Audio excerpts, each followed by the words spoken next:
Chapter 1. The Death of Young Cyrus Part 1. The king's great army is approaching. The king's great army is approaching. A scout cavalryman galloped from the distance, repeatedly shouting in both Persian and Greek. The soldiers, who were preparing to rest, stirred with excitement. Ptychias, is it true? Has Artaxerxes really come? Young Cyrus eagerly inquired from the cavalryman who had just dismounted. Indeed, your highness. Artaxerxes has arrived. Artaxerxes is here as well, and that accursed Tissaphernes is also among them. Ptychias gasped, his voice hoarse. Excellent, my friend. Excellent. He has finally come. Young Cyrus exclaimed, joyfully dismounting his horse while instructing a servant to don his armor. He called out to his deputy, Arius, inform the entire army to prepare for battle. Yes, your highness. Arius promptly summoned a herald, commanding, immediately notify the Greeks to swiftly form on our right flank. Prepare for combat. The herald dashed away. Arius then called upon the Persian commanders. Young Cyrus directed them to lead their troops to his left flank, while he himself commanded 800 cavalrymen at the center. The astute Alcipates inquired, how many enemies do we face? Approximately 60 to 80,000. Ptychias recalled the sight, a hint of trepidation crossing his features. So many, the attendants gasped, their faces betraying fear. Are you frightened, my friend? Young Cyrus stepped forward and embraced Ptychias warmly, disregarding his dust-covered and sweat-drenched form. Then, turning to mount his horse, he called out, friends, are you afraid? Cyrus' followers and guards quickly professed their bravery. Even if Artaxerxes has countless soldiers, he remains the same cowardly Artaxerxes. Let's not forget, even a small hunting dog can scare him to the point of wetting himself. Young Cyrus' coarse jest elicited laughter from those around him. And I have you, and my army. Together we have triumphed over the formidable Athenians, those who have repeatedly defeated us Persians. As young Cyrus' gaze swept over each individual, they all stood taller, but we also have the valiant Greeks. They fight alongside us. Young Cyrus looked to the right, where the Greek heavy infantry began to form ranks. Seeing this, confidence surged within him. We are invincible. We are unbeatable. Victory to all. Alcipates shouted first, and then everyone eagerly joined in. Victory to all. In the face of the rising morale, young Cyrus raised his right hand. Friends, warriors, after this victory, I swear by the supreme god Mazda that I shall do everything in my power to repay your friendship and sacrifices. Cyrus, the Great. A voice suddenly rang out, and like a torrent unleashed from a mountain, the cries surged forth. Hey, Matones, is there any news? Daphis could not help but tap the shoulder of the soldier in front of him. How many times have you asked? None. None. Matones wiped the sweat from his neck with his free left hand, exclaiming in frustration, why hasn't the enemy arrived yet? The sun is already at its zenith. If we wait any longer, I shall be scorched by its flames. Matones, even if your flesh were to be roasted, I would not wish to catch a whiff of it. After all this time feasting on meat, I feel quite nauseated, quipped a nearby soldier, prompting a hearty laugh from the men. Silence. You lecherous scoundrel, Olivers. If you persist in your chatter, I shall be compelled to shove your hand into your mouth for you to taste the flesh of your own body. Matones threatened, waving his muscular arm menacingly to, oh dear, how frightful. Olivers feigned terror, eliciting another round of laughter from the crowd. Stand straight. Cease your antics. Minute approaches. As Hylas' voice faded, a shrill voice followed. You rascally boys, do you think this is a banquet hall at your home? A soldier, well-proportioned and adorned with a red plume on his helmet, stood at the front of the formation, chastising them. This is a battlefield. Should you fail to give your all, Hades would be more than pleased to pay you a visit. Loquacious Menon. Someone shouted from the ranks. Who said that? Step forward. The soldiers stifled their laughter, relishing the sight of Menon jumping in frustration, his face flushed with ire. At that moment, someone shouted sharply, look ahead. The soldiers immediately turned their gaze forward. In an instant, the smiles on their faces were swiftly replaced by terror. A vast cloud of dust arose in the distance, enveloping hills, trees, and houses in a shroud of gray. Moments later, a slender black line emerged from the dust, extending outward and gradually thickening. Shortly after, as the soldiers strained to discern the enemy's silhouettes, countless glimmers began to dazzle their eyes under the brilliant sunlight. The cold gleam of armor, spears, and shields sparkled like an endless galaxy against the night sky. The sounds of footsteps, shouts, and neighing horses converged into a thundering crescendo that made the very earth tremble, let alone the legs of the man. Just as Olivers felt he might topple, he heard Hilo shout, prepare for battle. Prepare for battle. Prepare for battle. The Greek mercenaries donned their helmets, removed their round shields from their left shoulders, grasped their spears, and began to beat their shields. Boom! Boom! Boom! The tremendous noise made Oliver's and his comrades acutely aware of the formidable power surrounding them, gradually calming their frayed nerves. The formidable army of the Persian king advanced steadily and in an orderly fashion. At the forefront were the chariots, followed by the unarmored archers, then the lightly armored cavalry, and finally, at the rear, the infantry wielding long shields and those equipped with spears and vine shields. The heavily armored cavalry was divided into two segments. One surrounded the Persian king, while the other was stationed on the extreme left flank of the formation. The vast Persian host loomed like a dense cloud before a tempest, pressing forward and suffocating in its presence. They could see this moment. The young Cyrus rode swiftly along the ranks of the army, flanked by several attendants, issuing commands to each Greek mercenary leader. Amidst the incessant cheers, he reached the far right of the Greek formation, where he could even glimpse the roaring Euphrates River not far off. "I salute you, Your Highness." Kirilkis rendered a military salute.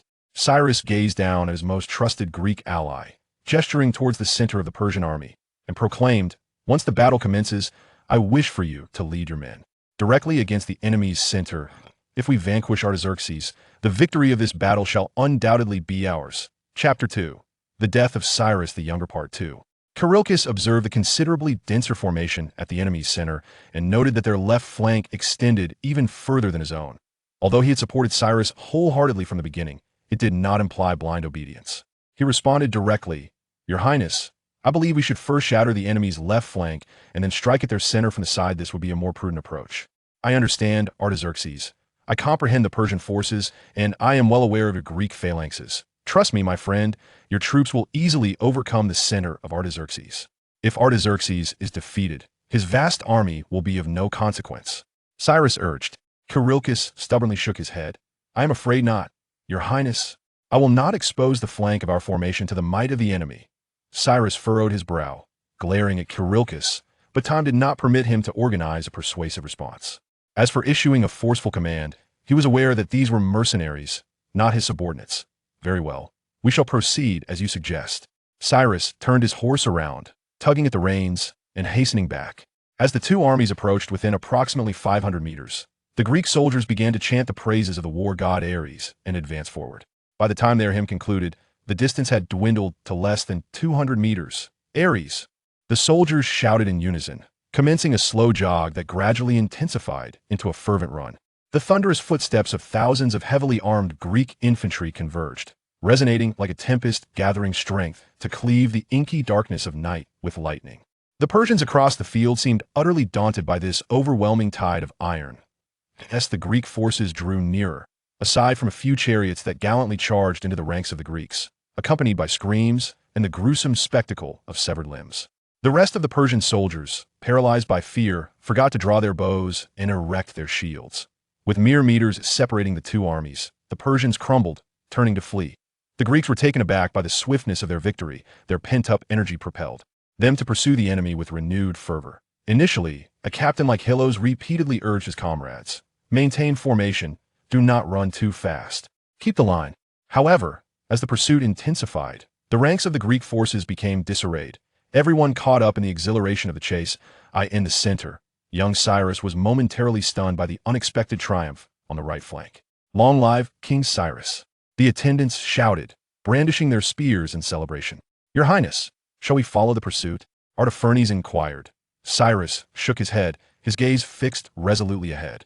He understood well that only by eliminating a certain individual could he claim the coveted crown. "Dispatch orders. Command the left flank of Arius to halt and prepare for defense."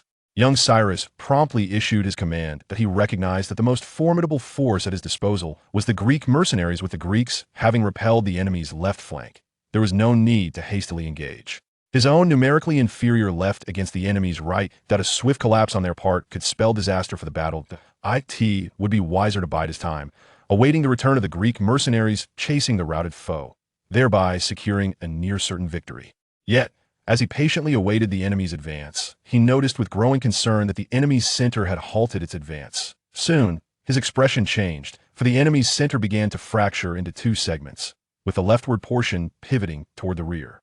"Not good. They intend to attack the Greeks," Artaxerxes exclaimed in alarm. The Greek heavy infantry, dispersed in their pursuit of the routed enemy, could easily fall into disarray if struck from behind, potentially reversing the tide of battle. Artaxerxes, how dare you shift formations on the battlefield? Do you truly believe my cavalry lacks the courage to engage? Young Cyrus scoffed, swiftly reaching a decision. He raised his spear and pointed forward, or the right flank, to accelerate. Cavalry, follow me into the fray. Your Highness, please don your helmet. An attendant hurriedly offered it as young Cyrus galloped forth, flanked by his attendants who quickly surrounded him for protection. Over 800 cavalrymen formed a wedge formation, charging directly towards the Persian center. The Persian commander in the center, Artaxerxes, was taken by surprise at Cyrus' audacity to attack at this moment and hastily summoned cavalry to meet the threat. However, the formation was in the midst of realignment, and the swirling mass of infantry obstructed the cavalry's advance. It took considerable effort to extricate 1,000 cavalrymen from the ranks. Yet young Cyrus' cavalry was already upon them. A cacophony of shouts and neighing horses ensued as the hastily assembled Persian cavalry line was instantly torn asunder. Then, Cyrus' cavalry plunged like a sharp dagger into the exposed rear of the segment of the Persian center that was retreating. Young Cyrus, valiant and fierce once, single-handedly hunted a black bear, like a trax-like, and his retinue of cavalry and followers were also warriors. Faced with enemies who turned their backs on them, they did not waste their spears due to the absence of stirrups. A mounted warrior must release his grip after striking or risk being thrown off by the recoil. They charged forward with the power of their galloping steeds, trampling the foe. Affected by the collapse of the left flank and suddenly struck by a fierce blow, the Persian infantry at the forefront began to flee, and Cyrus' cavalry seized the opportunity to pursue them. Amidst the dust and chaos, young Cyrus caught a glimpse of the royal chariot bearing the Persian king. The left flank of the Persian center had crumbled, creating a substantial gap that exposed the king at the rear. To the left, Cyrus exclaimed with excitement, waving his spear as he veered away from the approaching Persian right flank, slanting towards the rear of the Persian king. Dozens of cavalrymen followed closely behind. "Quickly form a line.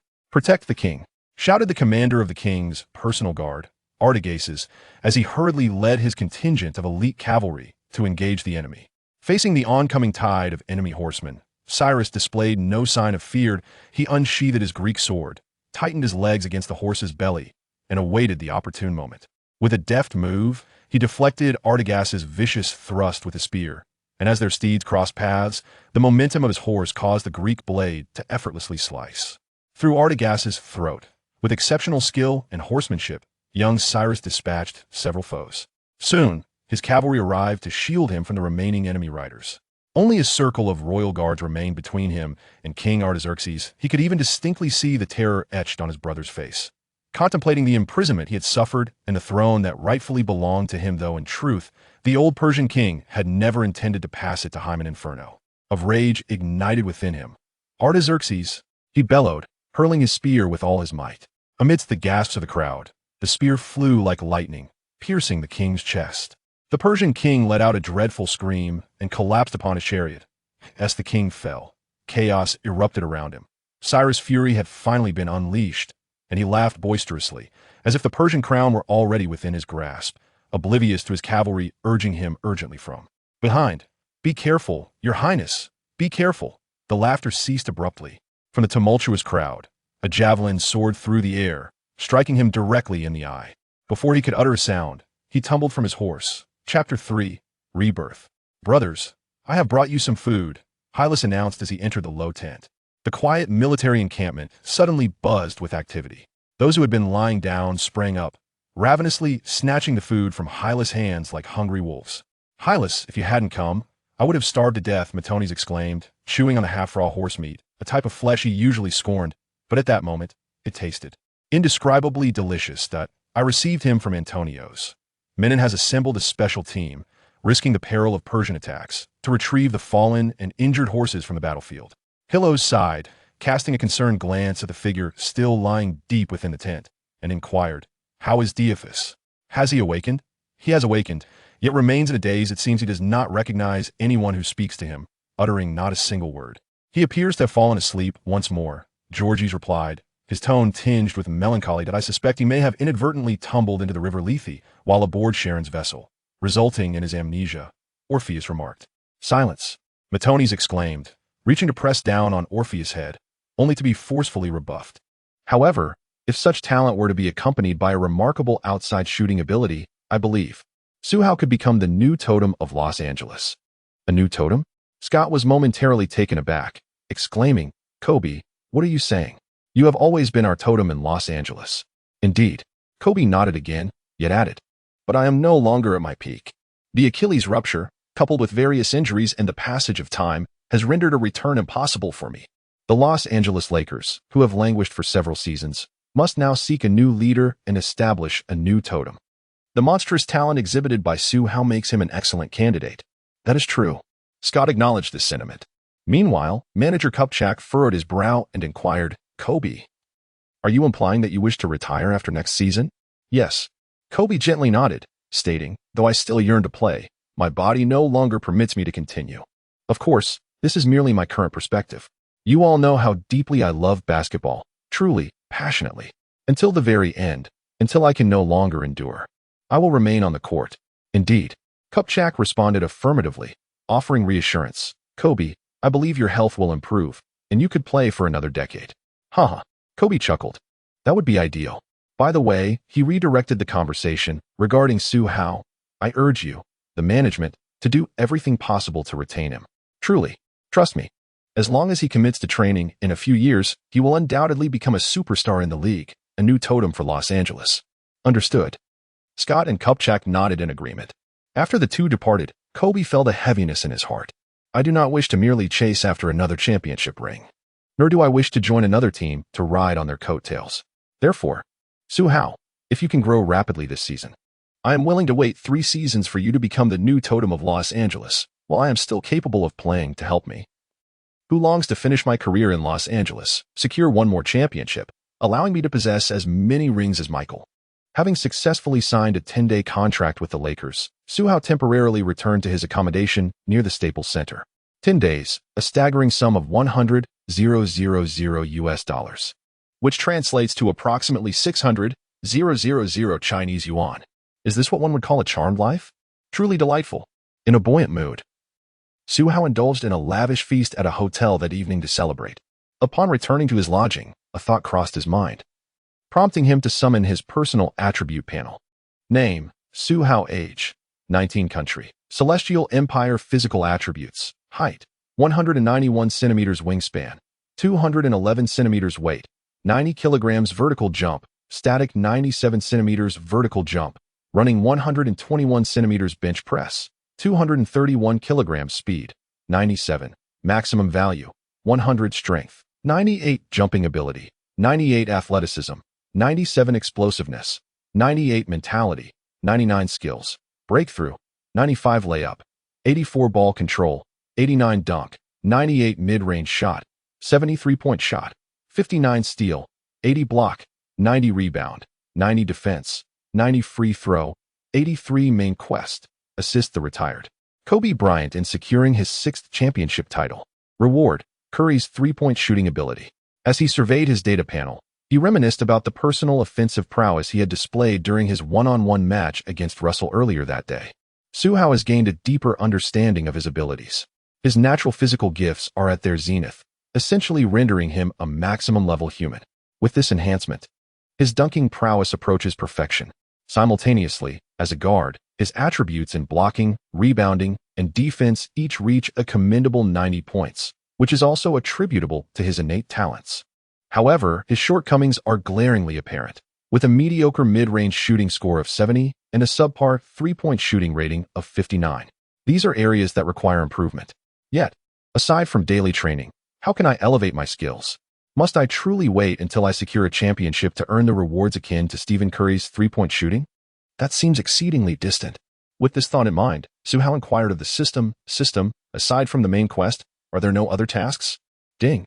To the host's inquiry, indeed there are, the system replied. Impressive. So it seems that if I do not ask, you would remain silent? Chapter 4, the first battle of the Summer League versus the Suns. Ding. Side quest released. Achieve the title of weekly best. Reward. The elusive moves of the Flash. Dwayne Wade. The elusive moves? Su Hao pondered after hearing the system's task. Su Hao's eyes lit up, only to be ensnared in contemplation. Achieving the title of Player of the Week?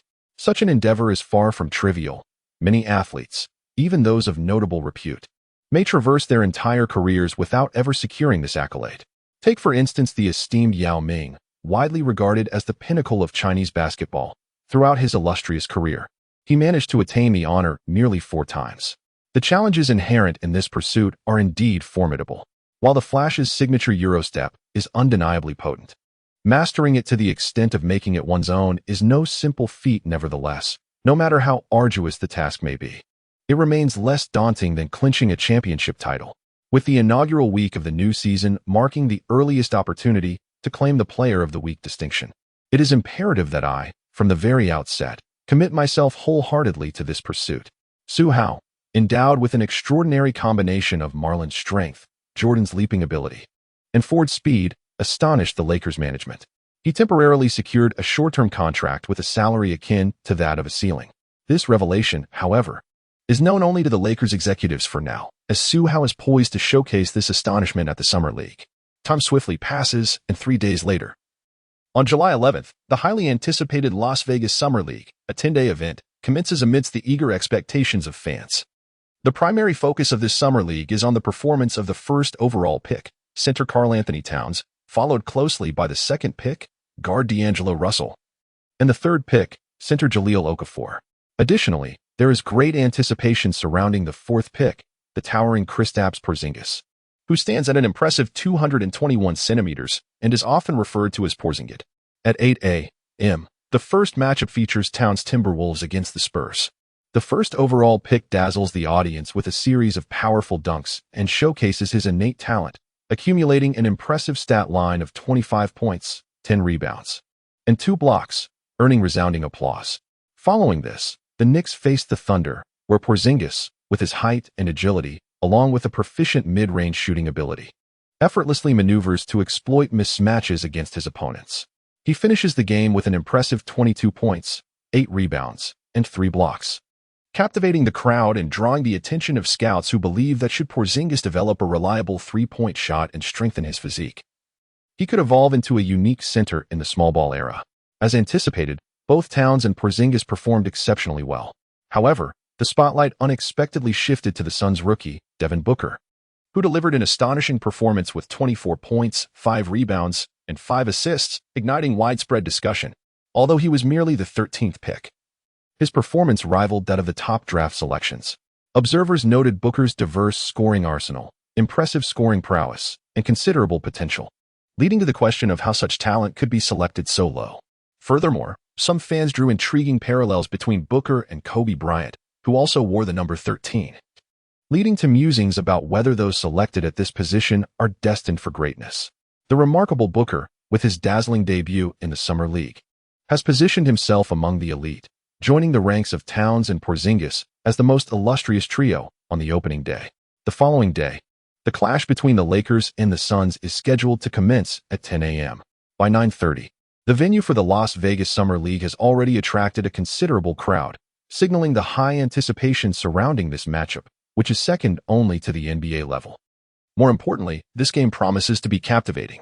Commentator Hanson Porter remarked from the broadcast booth, "This year's 13th overall pick, Devin Booker, selected by the Suns, shone brightly yesterday, showcasing his extraordinary scoring prowess.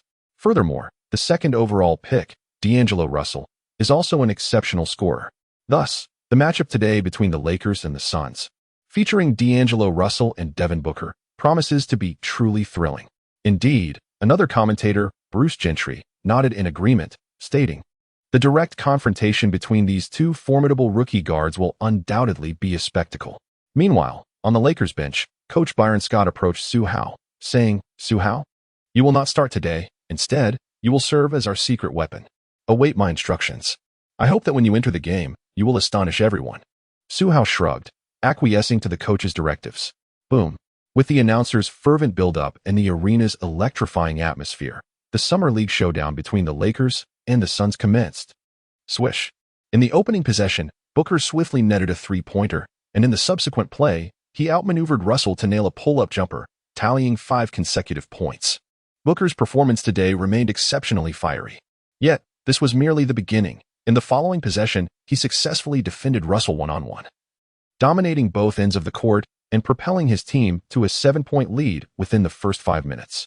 The arena erupted in applause for Booker's scorching display. As the cheers resonated, the rookie Booker grew ever more emboldened. By the end of the first quarter, he had amassed 13 points and 3 assists, leading the Suns to a substantial 11-point advantage. During the intermission, at the commentary desk, Hanson Porter exclaimed, "Wow, Devin is playing phenomenally, scoring 13 points in a single quarter, thoroughly overshadowing D'Angelo. One might think he is the second overall pick." Chuckling, Bruce Gentry nodded in agreement. Indeed, although D'Angelo's shooting has been lackluster today, there's no denying Devin's dazzling performance. If he continues this way, the Suns are destined for victory. Meanwhile, on the Lakers bench, Russell huffed, visibly displeased. "This kid Devin is on fire today. We can't let him keep this up." Assistant Coach Price furrowed his brow, sensing the gravity of the situation. Yet Coach Scott, observing the 11-point deficit, remained unfazed, smiling as he remarked, "If Devin is excelling, that's a good thing." "Huh? Why?" Price asked, perplexed. Scott did not respond but turned to Su Hao, who sat calmly on the bench. "Su Hao, it's your turn to take the court." Chapter 5. A collision that sends shockwaves. Booker's inner struggles. Moments later, the second quarter began. With Russell resting, Su Hao entered the game, while Booker took a breather on the sidelines, allowing a backup guard to step in for the Suns. The absence of both Russell and Booker diminished the spectators' enthusiasm. They chatted among themselves, awaiting the return of the starters to engage more earnestly with the game. Until, boom, Su Hao tore through the Suns' backup guard's defense, penetrating deep into the lane before launching himself skyward, executing a C-style slam dunk. Thud! The rim groaned, the hoop trembled slightly, and the previously disinterested fans were jolted into astonishment. What just happened? Did someone just deliver a dunk that epitomized the very essence of violent aesthetics? The spectators in the stands were momentarily stunned. Their wide eyes darted around, seemingly in search of the player who had just executed the breathtaking slam dunk. In the next instant, Su Hao surged forward with unstoppable momentum, charging into the paint once again. Boom! He soared through the air, delivering another thunderous dunk that reverberated through the arena. Meanwhile, the fans witnessed clearly, recognizing the player in the number 7 jersey of the Lakers, who had once more accomplished a jaw-dropping slam. It was him. It was Su Hao. Such astonishing speed, such incredible explosiveness, such terrifying leaping ability. Who is this player in the number 7 jersey for the Lakers? His talent is extraordinary. Such terrifying talent. D'Angelo? No, it can't be. The awestruck fans all focused intently on Su Hao, scrutinizing and pondering his origins. In the commentary booth, the excitement was palpable. "Amazing!" exclaimed Hanson Porter, his eyes widening in disbelief. "Who is that number 7? How can he possess such terrifying physical prowess?" Rustling through the pre-game player profiles with fervor, Bruce Gary finally located Su Hao's information and shouted, "His name is Su Hao, hailing from the Celestial Empire, a free agent signed by the Lakers just days ago." A rookie from the Celestial Empire? Hanson Porter, already wide-eyed, seemed on the verge of leaping from his seat, exclaiming, "As far as I know, the physical attributes of players from the Celestial Empire have always been rather average." The number 1 draft pick in 2002, Yao Ming, represented the pinnacle of their physical capabilities. But Su Hao's athleticism displayed in those 2 dunks is nothing short of monstrous. How is this possible? Who knows? The 2 commentators, upon learning about Su Hao's background, were left both astonished and incredulous. Meanwhile, on the court, Su Hao's aggressive offense continued unabated. Whoosh! With lightning speed, he maneuvered past defenders, exhibiting raw physicality in his confrontations, complemented by Jordan-like vertical leaps as he attacked the basket despite defensive pressure. There was nothing ostentatious about his play. Boom, boom, boom. In just 4 minutes and 13 seconds, Su Hao dazzled the audience with 5 resounding dunks, simultaneously sinking 2 free throws, thus single-handedly orchestrating a captivating dunk fest and amassing a total of 12 points. Furthermore, he played a pivotal role in narrowing the 11-point deficit to a mere 4. The Suns were compelled to call a timeout, caught off guard. "Who is that lad in the number 7 jersey? I need his complete profile in a minute," exclaimed Coach Jeff Hornacek, his face a canvas of astonishment. Beside him, an assistant coach swiftly consulted the records and responded, "His name is Su Hao. He just joined the Lakers 3 days ago as a rookie." "A rookie?" Hornacek was taken aback. "I am well acquainted with this year's high-ranked, highly talented players. And the Lakers' strongest rookie is the 2nd overall pick, D'Angelo Russell. He has already been overwhelmed by Devin. Su Hao's physical prowess was astonishing, possibly surpassing that of D'Angelo Russell. How is it that he is just a rookie? This perplexity was evident on Hornacek's face. Meanwhile, Booker, feeling overshadowed, stood up and declared, "Coach, let me take the court. I will handle him, just as I did with D'Angelo." Hornacek, regaining his composure, replied, "Indeed, the opponent varies, and so too will the offensive strategies employed. If it's Devin, he should be able to contain him." On the Lakers bench, Scott observed the collective astonishment of fans, commentators, and Suns players alike. And he couldn't help but smile. This scenario unfolded precisely as he had envisioned. He gazed at Su Hao on the court, unable to suppress the smile that crept across his lips. Yes, just like that. Unleash your talent to its fullest. Soon, the timeout concluded. Booker returned to the game, as did Russell. The Suns regained possession. Boom. Booker, with the ball in hand, surged forward, reaching the top of the arc before directly challenging Su Hao. Like a rookie descending from the heavens, Su Hao executed 5 dunks, scoring 12 points and displaying remarkable form, while Dirk also shone brightly with 13 points in the quarter. Who would prevail in this matchup? Hanson Porter was pondering this when, swoosh, Booker, riding the momentum, bolted forward, accelerating with all his might before abruptly halting, pulling the basketball back between his legs. He assumed that Su Hao would be left behind. To his surprise, Su Hao maintained his position, mirroring Booker's sudden stop. Not having been deceived, Booker furrowed his brow, but before he could contemplate further, Su Hao closed in, forcing Booker to retreat and pass the ball. Swish. Booker passed. But Russell, quick-witted and agile, lunged forward, intercepting the ball mid-flight and executing a steal. Swoosh. The Lakers initiated a fast break. Russell, with the ball, accelerated past the right side and found Su Hao on the opposite flank. The latter, without losing momentum, continued his sprint. Simultaneously, the ball losing Booker dashed forward, attempting to impede Su Hao's path. "No fast break for you," Booker growled, yet Su Hao did not cast a glance in his direction. Both players charged towards the left high post, where Su Hao's gaze sharpened, and he once again quickened his pace, preparing to break through with force. Booker, undeterred, met him head-on. Bang, bang, bang. The two bodies collided fiercely. What appeared to be a routine confrontation between two guards resulted in. The next moment, thud. Booker was sent flying backward. Boom. As Su Hao surged into the paint, he leapt into the air just as Booker was propelled several feet back toward the basket, delivering a thunderous dunk that shook the rim. What kind of power is this? Booker's pupils dilated, clutching his aching chest, engulfed in fear. In a single clash, he was overwhelmed by Su Hao's extraordinary physical strength.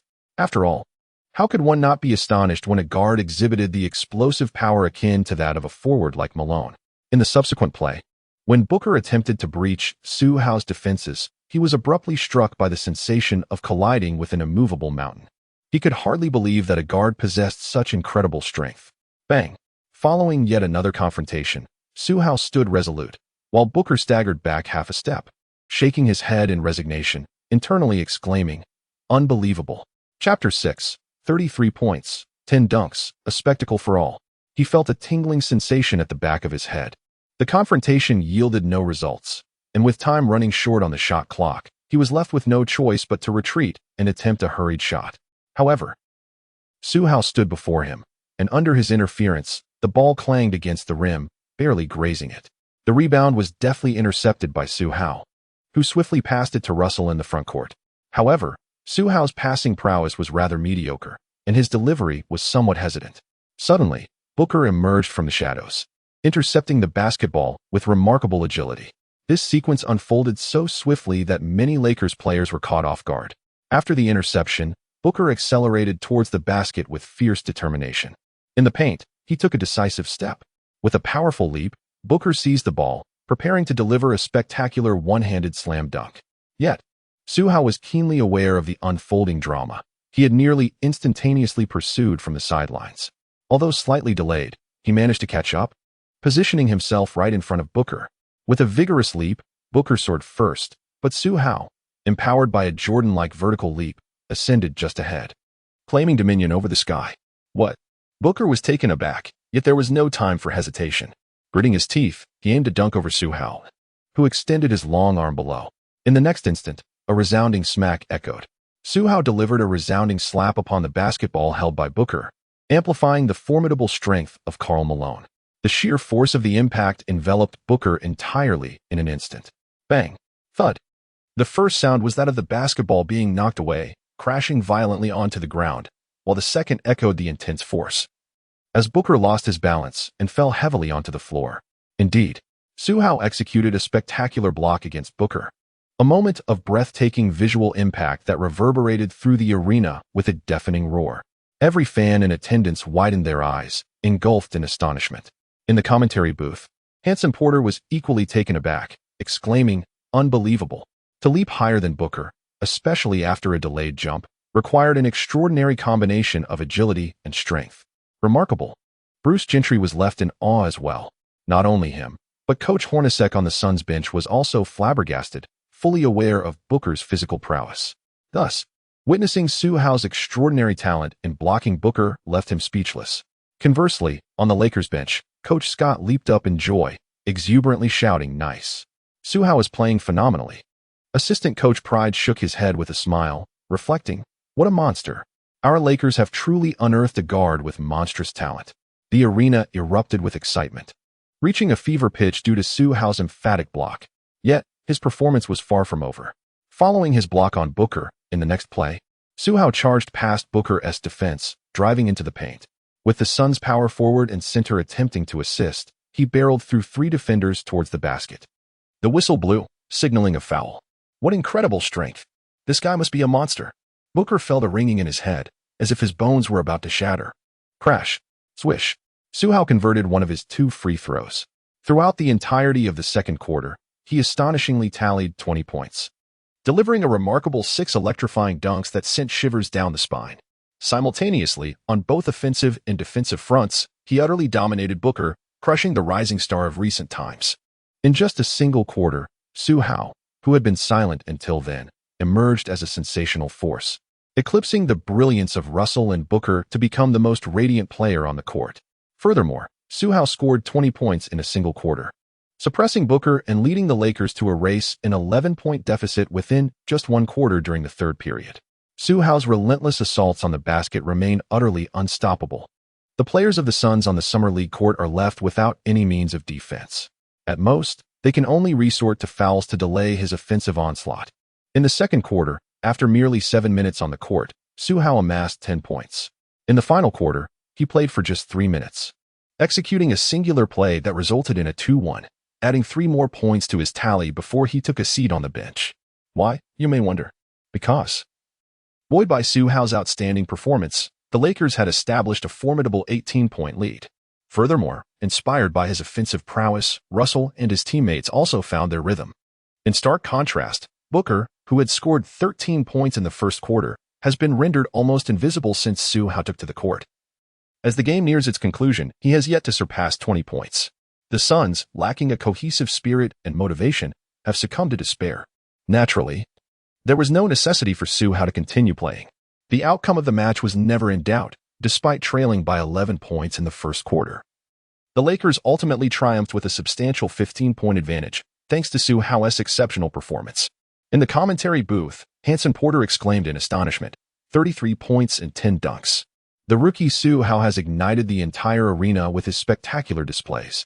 Indeed, Bruce Gentry nodded in agreement, expressing his amazement. Today, everyone anticipated the showdown between the second overall pick, D'Angelo Russell, and the on-fire 13th pick, Devin Booker. Who could have foreseen the emergence of a rookie from the Middle Kingdom, Su Hao, transforming the match into a dazzling exhibition of his own? Hanson, do you believe that? Based solely on the talent Su Hao showcased today, his potential could surpass that of the first overall pick from 2002, Yao Ming? After a moment of contemplation, Hanson Porter replied, "In terms of physical prowess, I believe Su Hao has already surpassed Yao Ming. However, to claim an overall superiority might be premature at this juncture. After all, during his prime, Yao was the premier center in the Western Conference, a veritable king of all-star votes, and undeniably formidable. Nevertheless, there is no denying. As a rookie newly entering the league, Su Hao dazzled with a remarkable performance, scoring 33 points and executing 10 dunks, utterly overwhelming Booker. Such a display was nothing short of breathtaking and merits commendation. The arena erupted in thunderous applause, clearly directed towards Su Hao. Simultaneously, scouts from various teams, scattered throughout the audience, fixated their attention on him, reluctant to divert their gaze. In the 7th chapter against the Knicks, he commenced the game by dunking over Porzingis, achieving an impressive tally of 33 points and 10 dunks, remarkably akin to Booker. Su Hao's explosive emergence in just one game catapulted him into the ranks of the most promising rookies. However, beyond the statistics, it was Su Hao's extraordinary physical prowess that left the most profound impact that evening. Su Hao's stunning performance has sparked fervent discussions on Twitter. Can you believe that? As fellow rookie guards, Su Hao managed to overpower the highly touted rookie Devin in a single confrontation, while Devin was sent reeling. What a display of strength. But it is not merely strength. Su Hao's leaping ability is equally astonishing. Although Devin possesses considerable talent, Su Hao was able to block him directly. This is truly remarkable. To the gentleman upstairs, do you not think this is impressive? Impressive?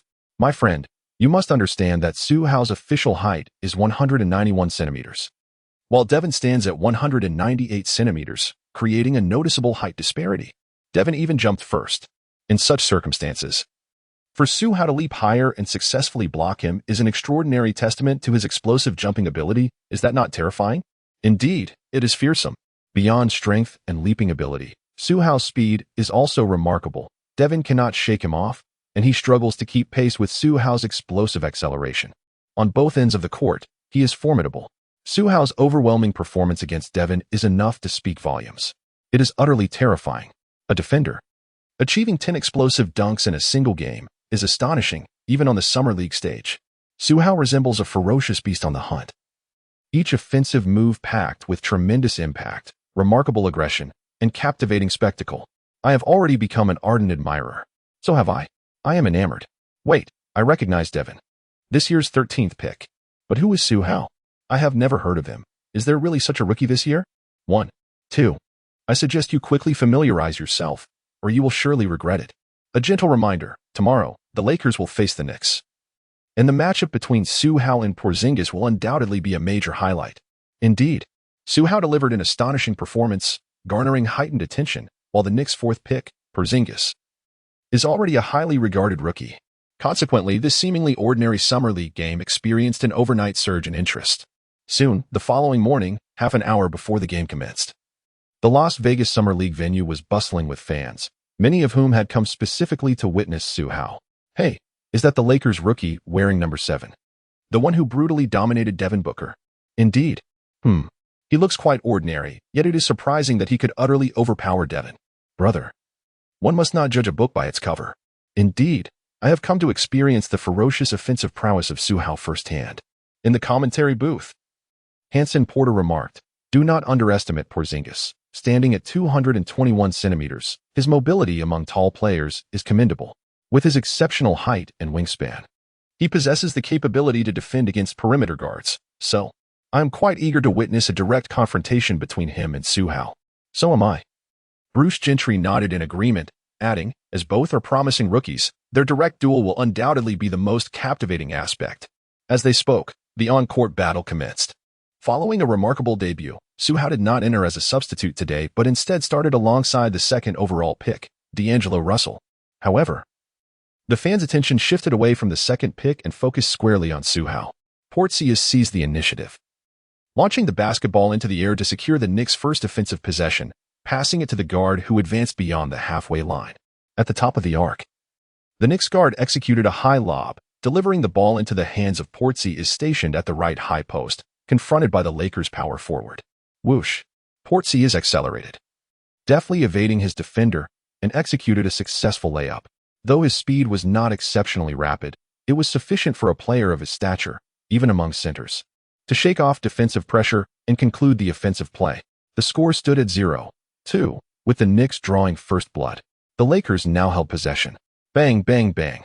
Su Hao dribbled past the half-court, reaching the arc, where he faced the Knicks guard.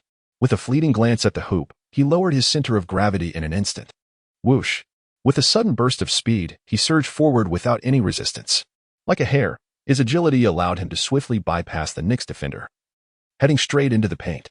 The opposing forward quickly closed in to obstruct Su Hao's path.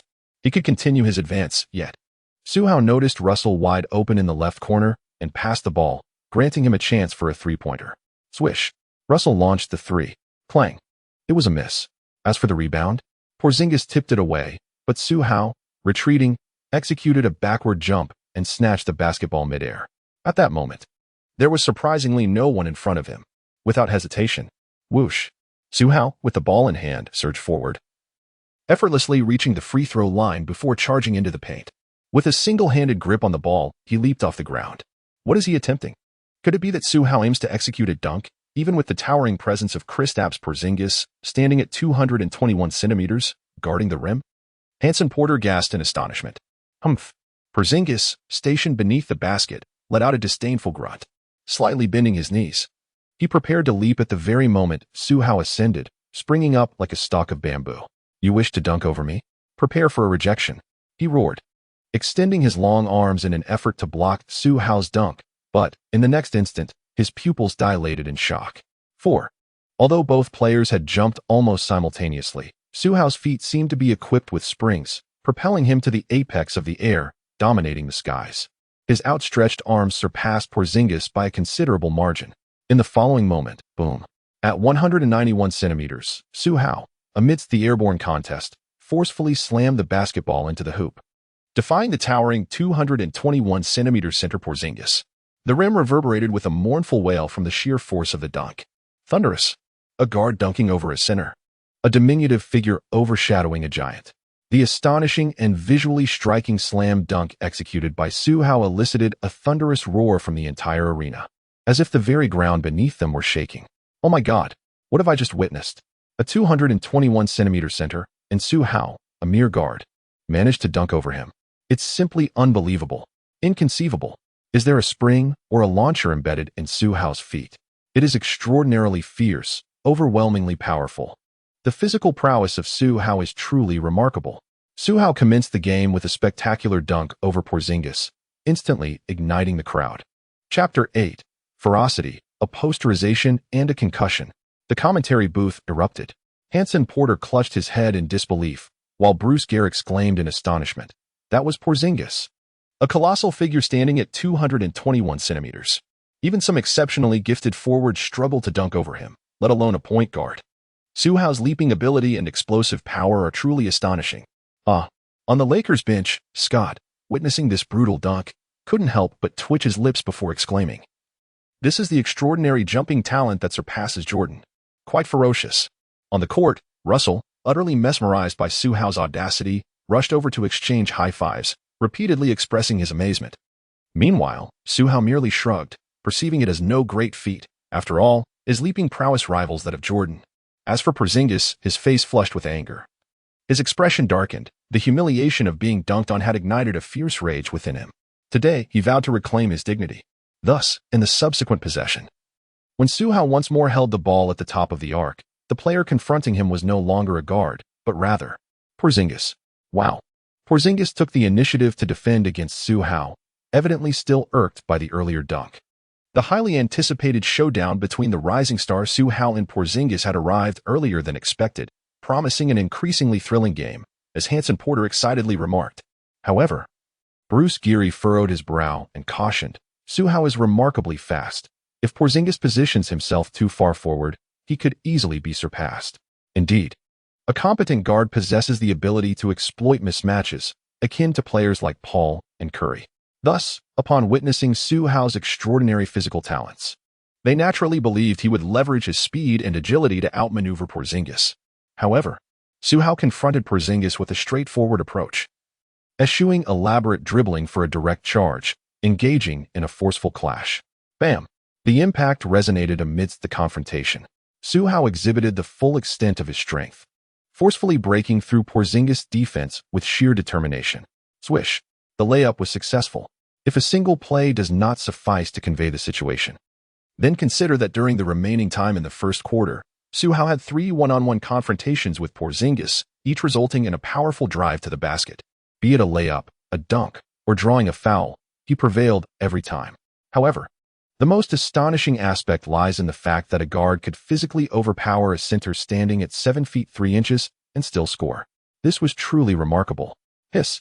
Hanson Porter, observing the unfolding scenes, could not suppress a gasp of astonishment, exclaiming, To attack and score while carrying a center is utterly unreasonable. Su Hao's offense is simply unyielding. It is true that Porzingis' physical prowess is not particularly exceptional among centers, yet he still holds a significant advantage over guards. And yet he was utterly overwhelmed by Su Hao. This is indeed bewildering. Haha. Bruce Gentry nodded with a smile, marveling. There's no denying it. Su Hao's physical gifts are extraordinary. It is precisely this remarkable athleticism that allows him to score through sheer force against a center, leaving Porzingis utterly helpless. Indeed, it sounds somewhat absurd for a guard to overpower a center, yet this scenario was unfolding in reality. Correspondingly, Porzingis' simmering anger escalated. Humph. If I cannot defend you from the perimeter, I shall await you inside. You enjoy driving to the basket, do you? Let us see how I handle you. With a cold demeanor, Porzingis fixed his gaze on Su Hao. Tonight, he was determined to confront him. With 30 seconds remaining in the first quarter, the Knicks possessed the ball. The Knicks guard advanced with the ball, seeking to evade Su Hao for a quick drive, executing a swift spin and stopping for a mid-range shot. Clang. It was a miss. However, Porzingis, with his towering height and long arms, secured the offensive rebound and successfully converted it. 14. 3 seconds remained. For the final offensive play of the quarter, Su Hao, possessing modest playmaking ability, directed Russell to take control of the ball, slightly winding down the clock before calling for a screen. On the right wing, whoosh, Russell accelerated, penetrating to the lower right block for a quick mid-range jumper. Clang. Another miss, as chaos ensued under the basket. In the midst of the scramble for the rebound, Russell lunged forward to secure it himself, with only 6 seconds left on the shot clock. Russell prepared for a second leap to attack the basket. Porzingis and others were poised for defense. Yet, swoosh, in an unexpected move, Russell executed a lateral pass, finding Su Hao cutting in from the right corner amidst the crowd. Upon receiving the ball, Su Hao accelerated into the paint. Thump. He leapt directly into the air. Porzingis was momentarily taken aback as he noticed Russell without the ball, only to swiftly turn his gaze and catch sight of Su Hao, who was already airborne. What? Porzingis gasped in shock. Yet, instinctively, he leaped into action, desperately attempting to block Su Hao's shot, but alas, his jump barely reached 10 centimeters. In the next instant, Su Hao, with a leap reminiscent of Jordan's, soared above Porzingis, practically perched upon his shoulders. Then, with his left hand cradling Porzingis' head, he forcefully slammed the basketball into the hoop with his right hand. Su Hao executed a breathtaking dunk over Porzingis. The sight of a 191-centimeter guard leaping over a 221-centimeter center was nothing short of spectacular. The fans stood in stunned silence, their mouths agape in astonishment, as if they could swallow a light bulb. In the next instant, an earth-shattering cheer erupted, resonating throughout the arena. Yet, the drama was far from over. Porzingis, having slightly jumped, was caught off balance by Su Hao's powerful drive. As he staggered back, he inadvertently tripped over a teammate's foot, causing his center of gravity to shift dramatically, and he fell backward unexpectedly. Porzingis had no time to brace himself, and his head struck the ground with a deafening thud, sending a shiver down the spine of everyone present. Dazed, he lay on the court, teetering on the brink of unconsciousness. The Knicks medical staff rushed to his aid, halting the game momentarily. Moments later, Porzingis, supported by his teammates, made his way to the locker room. The medical examination revealed a preliminary diagnosis of a mild concussion, ruling him out for the remainder of the match. Hanson Porter, upon hearing this news, exclaimed in horror. Su Hao dunked over Porzingis and caused a concussion.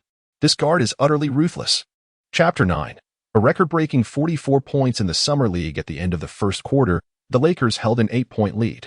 During the break, Hanson Porter remarked with astonishment, 17 points in a single quarter, a dunk over Porzingis that led to a concussion, all within just one period. The rookie Su Hao's performance surpasses even yesterday's brilliance. In merely one quarter, the much-anticipated showdown between Su Hao and Porzingis concluded decisively in favor of Su Hao. Indeed, it was remarkable. Absolutely, Bruce Charlie added, pounding the table in agreement. Moreover, Su Hao's style is not adorned with flashy crossovers or intricate plays. He approaches the basket with an unyielding ferocity, like an unstoppable force, effortlessly depositing the ball into the hoop. It evokes memories of the early 21st century, reminiscent of Shaquille O'Neal's dominance during the championship years, and even harkens back to the fierce battles of the legendary big men era. Hanson Porter nodded in deep agreement and took the opportunity to speak. Ever since Stephen Curry of the Golden State Warriors shattered the single-season three-point record last season, Coach Kerr, centering his strategy around Curry, unleashed the death lineup. With a barrage of three-pointers, they clinched the championship, heralding the swift arrival of the small ball era. Consequently, in this age where three-pointers have become the prevailing trend, players like Su Hao, who relentlessly attack the rim for points, are indeed a rarity. Thus, witnessing Su Hao's ferocious drives to the basket now feels particularly exhilarating. The commentators expressed their admiration for Su Hao, and the audience was abuzz with excitement. Many fans had come specifically to see him play. At this moment, having watched just one quarter of Su Hao's performance, they found themselves captivated by him. Meanwhile, as discussions about Su Hao flourished, the second quarter of the game continued. The Knicks, now without Porzingis, faced a significant decline in strength, collapsing under pressure. Su Hao's powerful offensive plays became increasingly effortless without Porzingis on the court, having already secured 17 points in the first quarter. The subsequent three quarters promised to be just as thrilling. Su Hao once again achieved a remarkable feat, scoring 27 points. The match devolved into a showcase of Su Hao's prowess, yet beyond the spectacle, he led the Lakers to another victory. After the game, Hanson Porter remarked with a smile, "Su Hao's performance today, with 44 points, 3 rebounds, and 3 assists, was yet another flawless display." Furthermore, his single-game score of 44 points has shattered the previous summer league record of 42 points, jointly held by Banks, Wofford, and Anthony Randolph since 2007 and 2009, respectively. Thus, he has redefined the single-game scoring record with his outstanding 44 points. Su Hao, a promising newcomer hailing from the Celestial Empire, despite the lack of prior information regarding his prowess, has captivated the attention of countless fans through his 2 breathtaking performances in the Summer League. Indeed, one match saw him overwhelm Booker with an impressive 33 points, while in another, he delivered a thunderous dunk over Porzingis, amassing a remarkable 44 points, thus shattering scoring records. His ferocious ability to attack the rim is nothing short of monstrous. In merely 2 games, Su Hao has already garnered a level of excitement that surpasses even the top draft pick, Karl-Anthony Towns, eclipsing all rookies in popularity. Almost immediately after the games concluded, fans could not contain their fervor on Twitter. A guard executing a ferocious dunk over the towering 221-centimeter center, Kristaps Porzingis, leaving him with a concussion. One must wonder, is this truly the work of a mere mortal? Surely, this is no ordinary feat. Indeed, facing the 4th overall pick seemed almost trivial for Su Hao, who displayed an impressive ferocity on the court. His aggressive playing style stirs a tempest of enthusiasm within me, inspiring a longing to seize the ball and soar to the basketball court for a thunderous dunk over my adversary. It is exhilarating. Do you not perceive the resemblance between the seemingly reckless Su Hao and the explosive offensive style of Russell Westbrook? Indeed, there is an undeniable similarity. And to a certain extent, I believe Su Hao's approach is even more ferocious, more intense. It is true that Su Hao's style appears to be a heightened version of Russell Westbrook's, exuding raw power. Given that Westbrook already plays with considerable aggression, the thought of Su Hao as his amplified counterpart is quite formidable. In this era of small ball, the rookie Su Hao's offense is remarkably distinctive. Frankly, I am uncertain whether he can adapt to the NBA stage. Meanwhile, discussions surrounding Su Hao proliferate across the internet. Concurrently, following the Lakers game against the Knicks this year, Kobe sought out Su Hao, and the two proceeded to a high-end restaurant for lunch. Accompanying them was a middle-aged gentleman named Rob Pelinka, Kobe's agent. The trio gathered, with Kobe acting as the intermediary, stating, "Su Hao, this is my agent, Rob Pelinka. We are dining together today because he holds you in high regard. He hopes to become your agent. He possesses considerable capabilities and access to ample resources. His support has been instrumental in my success. He's an exceptional agent." Pelinka interjected, "Su Hao, you are remarkable, and I particularly enjoy collaborating with outstanding individuals, such as Kobe. Therefore, I aspire to work with you. I will treat you with the same dedication I afforded Kobe, maximizing your basketball and commercial interests. I hope you can grant me this opportunity." With Kobe's personal endorsement and Pelinka's sincere demeanor, coupled with his evident acumen in business, the prospect of collaboration seems promising. After a moment of contemplation, Su Hao responded, "I look forward to our mutual success." Absolutely. Consequently, with Kobe's introduction, Su Hao opted for Rob Pelinka to be his agent, who promptly updated the information on social media. Undoubtedly, Su Hao was acutely aware that his agent would forever remain merely a facilitator, managing the intricate social engagements that allowed him to adopt a hands-off approach. As for resources, Pelinka might possess certain channels, yet Su Hao firmly believed that in the basketball realm, where prowess reigns supreme, acquiring top-tier resources hinged solely on his own performance. The reins of control were undoubtedly in his hands. During the exhilarating Summer League, the remarkable Su Hao not only sparked widespread discussions among fans and media but also caught the attention of players. Within the training facility of the Thunder, led by Durant and Westbrook, the players were engaged in their drills. Boom. Following a mid-range jumper from Ibaka, he remarked, "Hey, Russell, have you heard? There's a rookie in the league whose playing style mirrors yours. Quite the powerhouse. I think his name is Subai, or perhaps Su Hao. I can't quite recall. It's Su Hao." Durant, who always stayed abreast of basketball news, interjected confidently. "I watched his highlight reel today. He shares your height, Russell, yet possesses the athleticism to rival the 221 centimeters Porzingis. His style is indeed explosive, but it seems he lacks a reliable shot, making it difficult to compare him to you." Ibaka's words trailed off as he sensed the malevolent gaze of Westbrook upon him, and he chuckled sheepishly. Durant continued, "Russell, Su Hao has only participated in 2 Summer League games, and people online are dubbing him an enhanced version of you. Clearly, they underestimate your capabilities." "Oh?" Westbrook mused thoughtfully. "Just a rookie, you say? An enhanced version of me? Intriguing. Su Hao is it? When we meet in the regular season, I shall ensure he receives a proper lesson." Chapter 10. Mixed Reviews, LeBron's Realization and Ambition. Golden State Warriors. Oracle Arena. Swish, swish, swish. The Splash Brothers delivered an array of precise three-pointers, the delightful sound of the net providing a dual feast for the senses, a visual and auditory delight. During a break in training, the players gathered in the fitness lounge to converse casually. "Hey, it seems the Lakers have signed an incredibly talented rookie. He scored 44 points in a single game, breaking the Summer League scoring record. Moreover, he knocked the 4th overall pick, Porzingis, out of the game with a concussion, and just yesterday, he completely dominated the 13th overall pick, Booker. This guy is truly remarkable," Iguodala remarked, astonished. Indeed, Klay Thompson nodded in agreement. "He possesses extraordinary physical gifts. Although he stands the same height as Curry, his ability to attack the rim is unparalleled. His dunks are exceptionally powerful." On the side, Curry casually sat on the floor, shouting at Klay, "Hey, Klay, why did you have to call me out by name?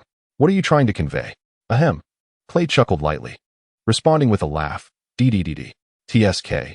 Curry pursed his lips, muttering to himself, "What is so impressive about being the same height as me and dunking fiercely?"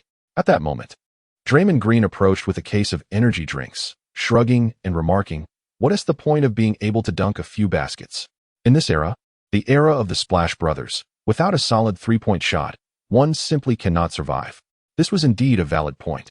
Andre Iguodala nodded in agreement, stating, "Su Hao possesses remarkable physical talent. That is undeniable, but to make a name for himself in the NBA, he will require extensive experience and training." At the Rocket Mortgage Fieldhouse, the training facility for the Cleveland Cavaliers, J.R. Smith, known for his unpredictable nature, shouted from the bench while scrolling through the news. "What is this? Rookie guard Su Hao just dunked over center Porzingis. His strength is immense, his vertical leap astonishing, and his physical prowess is truly explosive." Indeed. Kevin Love nodded in affirmation, saying, "I initially thought that the Lakers' 2nd overall pick, D'Angelo Russell, would be the standout rookie of the Summer League. Who could have anticipated Su Hao's sudden emergence? His aggressive offense is undeniably impressive." Nearby, Kyrie Irving leaned back in his chair, listening to his teammates discuss without participating, quietly resting and lost in thought. J.R. Smith turned to LeBron, asking, "Boss, what do you think will become of a prodigy like Su Hao, endowed with such extraordinary talent? If he is willing to train diligently and grow, rather than relying solely on his natural gifts, then he could very well become an all-star caliber player." LeBron offered his assessment. He was well aware of the recent sensation that is rookie Su Hao. "Wow," Kevin Love exclaimed.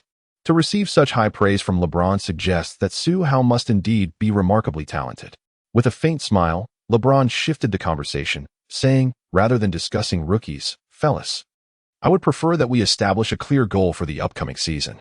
Clearly, that objective is to seek revenge against the Warriors and claim the championship. As you are aware, in the previous season, although we succumbed to defeat in the finals, it was primarily due to the plethora of injuries that hindered us from showcasing our full potential. Nevertheless, we acknowledge that injuries are an intrinsic part of the game. We do not deny that we lost the championship title in the recently concluded season. However, the Cavaliers remain a formidable contender for the championship. Thus, as we prepare for the forthcoming season, when our entire roster returns to full health, it shall be the moment for us to exact our revenge on the Golden State Warriors and secure the championship title. Gentlemen, do we possess the confidence? Indeed. J.R. Smith was the first to roar out, brimming with assurance. The other players nodded in agreement, pumping their fists and shouting, filled with unwavering belief as they look forward to joining LeBron in the pursuit of the championship next season. Staples Center, Lakers training facility. Remarkable. A record-breaking 44 points in a single game, dominating the 4th overall pick, Kristaps Porzingis is overshadowing all rookies, including the #1 draft pick. Su Hao's performance was nothing short of remarkable. Nick Young expressed his admiration, exclaiming, "Indeed, he is ferocious." Lewis Williams nodded in agreement, stating, "Though he is a rookie, Su Hao possesses physical talents that surpass our own. At the summer league level, no player can truly restrain his prowess." Precisely, Nick Young concurred, adding, "With Su Hao, along with the 2nd overall pick D'Angelo Russell, and our star recovering from injury, our strength for the upcoming season will significantly improve. Who knows? We might even re-enter the playoffs." "Certainly," asserted center Roy Hibbert, clenching his fist with unwavering confidence. Players from various teams across the league have had mixed opinions regarding Su Hao, yet regardless of the critiques, he has undeniably captured the league's attention with his undeniable talent, accomplishing this feat in merely 2 games. Consequently, fans grew increasingly eager to witness Su Hao's forthcoming performances. Upon reviewing the schedule, they stumbled upon astonishing news. What? In 2 days, the Lakers will face the Timberwolves, which means the hottest rookie, Su Hao, will directly engage with the 1st overall pick, Karl-Anthony Towns. This announcement ignited fervent discussion.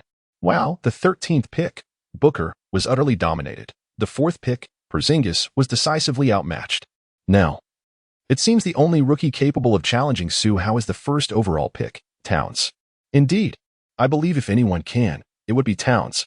His performance has been quite commendable, fully deserving of his top pick status. It's hard to say, the upgraded version of Russell, Su Hao, exhibits an offensive style that is both brutal and aggressive. Towns may not withstand such an onslaught. I share that sentiment. The notion that a center cannot withstand the impact of a guard is utterly bewildering and sends shivers down my spine. Haha. There's no denying that Su Hao's offensive style is uniquely exceptional, wild, and unrestrained. All we can do is await the excitement.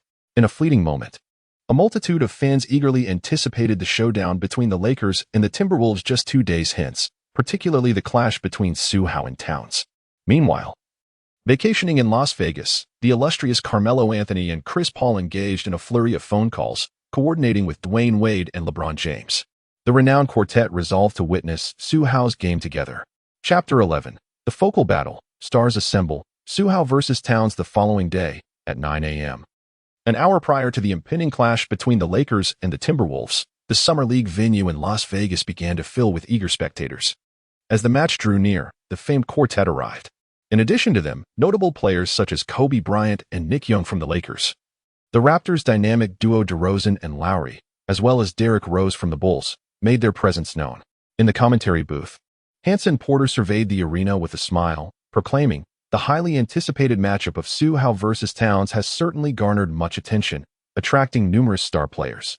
Indeed, Bruce Gately concurred, adding, "This promises to be a thrilling contest."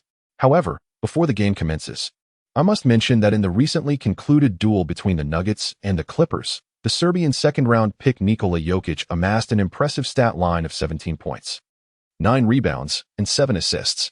Frankly, I did not expect this somewhat sluggish and unathletic big man to come close to a triple-double. His basketball IQ seems commendable. Does it not? Hanson Porter retorted dismissively. Perhaps it was merely a stroke of luck. His physical condition is rather poor. Last year, as a second-round pick, he could barely participate in a single game due to weight issues. With such a physique, he simply cannot adapt to the NBA. While he performed admirably today, I suspect it will prove to be a fleeting moment. That seems plausible. Bruce Gately nodded, then remarked, "Let us set aside discussions on Nikola for now. The confrontation between the Lakers and Timberwolves is about to commence. Let us look forward to it." As the match commenced, Towns swiftly elevated the basketball, subsequently calling for the ball in the low post on the left side. Facing the Lakers center, he executed a feint before abruptly accelerating. In a flash, he bypassed the Lakers' center, delivering a thunderous one-handed dunk. With exhilaration coursing through him, Towns pounded his chest and let out a roar, his gaze fixed on Su Hao. "I've heard you've been making waves lately. I apologize, but after today, all the accolades for Rookie of the Year shall once again converge upon me. Timberwolves 2. Lakers 0. The Lakers have possession of the ball. Russell, with deft control, advances and delivers a handoff to Su Hao at the top of the arc.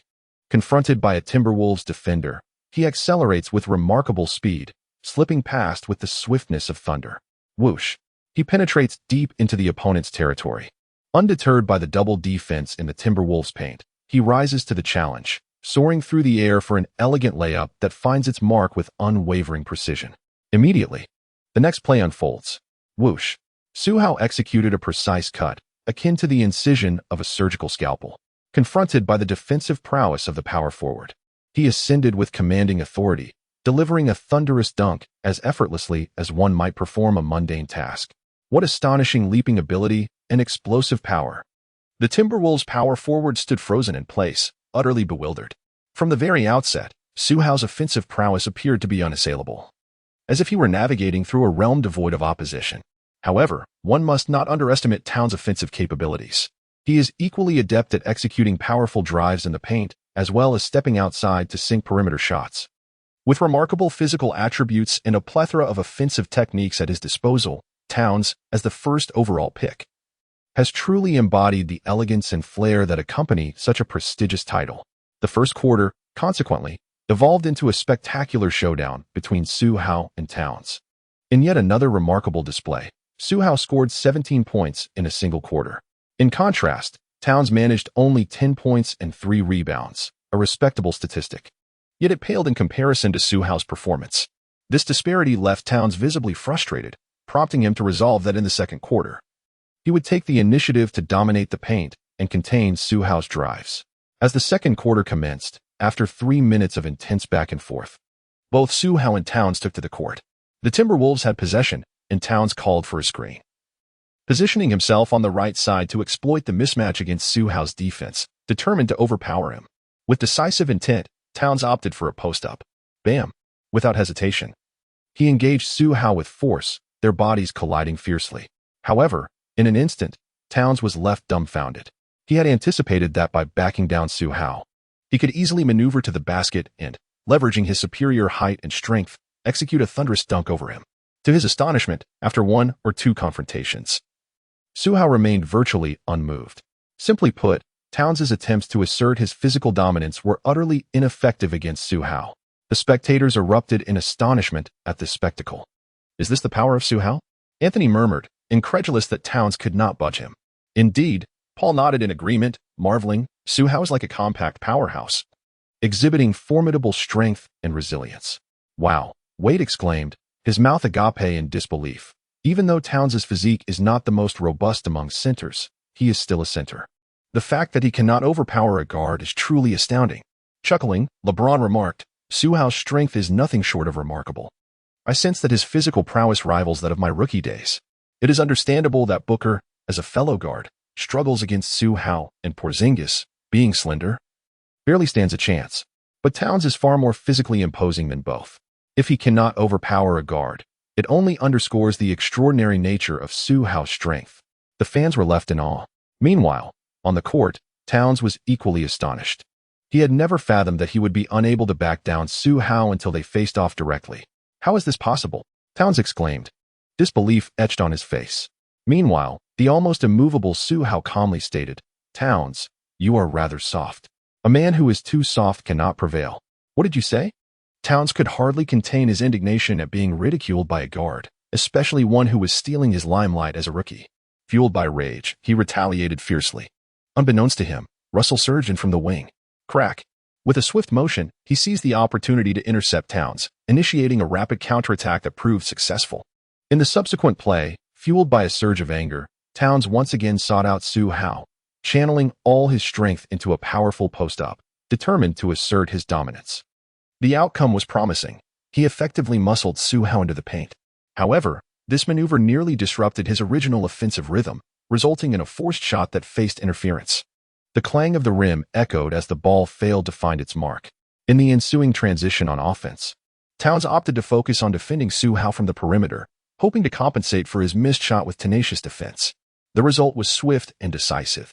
Su Hao suddenly accelerated, surpassing A's speed in an instant, as if crossing a quiet street in the early morning. In the blink of an eye, he overtook Towns and surged towards the free throw line. Glancing back at Towns, he executed a swift move. Su Hao effortlessly sank a mid-range jumper. The stark contrast between his composed scoring and Towns' frantic, unsuccessful offensive attempts was palpable. Any fan witnessing the game for the first time would undoubtedly conclude that Su Hao is the true top pick. Chapter 12. One attack, two dunks over Towns. How infuriating. Towns bellowed in frustration, firmly planted in his position. Eager to thwart Su Hao and alleviate his anger, he found himself unable to keep pace with Su Hao's relentless agility. Despite his utmost dedication to defense, truly, there was no solution. Snorting in annoyance, Towns resolved to remain in the paint, prepared to confront Su Hao on his own territory. However, while Towns repeatedly found himself outmatched on the defensive end, he thrived offensively, as he and Su Hao occupied different positions. Thus, as the first half drew to a close, Su Hao scored 31 points, while Towns contributed 18 points. However, it was the remarkable performance of Su Hao that propelled his team to a temporary lead of 10 points over the Timberwolves. After the halftime intermission, the second half commenced with the Lakers in possession of the ball. Bang, bang, bang, as Su Hao held the ball at the apex of his arc. The defender before him trembled, engulfed by a wave of anxiety, uncertain of how to withstand the onslaught of Su Hao's terrifying strength and astonishing speed. In that moment of panic, Su Hao unleashed yet another ferocious assault, accelerating with a single stride, confronting the defender once more, and forcefully overpowering him. Su Hao made another attempt at the basketball hoop, just a step inside the free throw line. With a powerful leap, Su Hao soared into the air.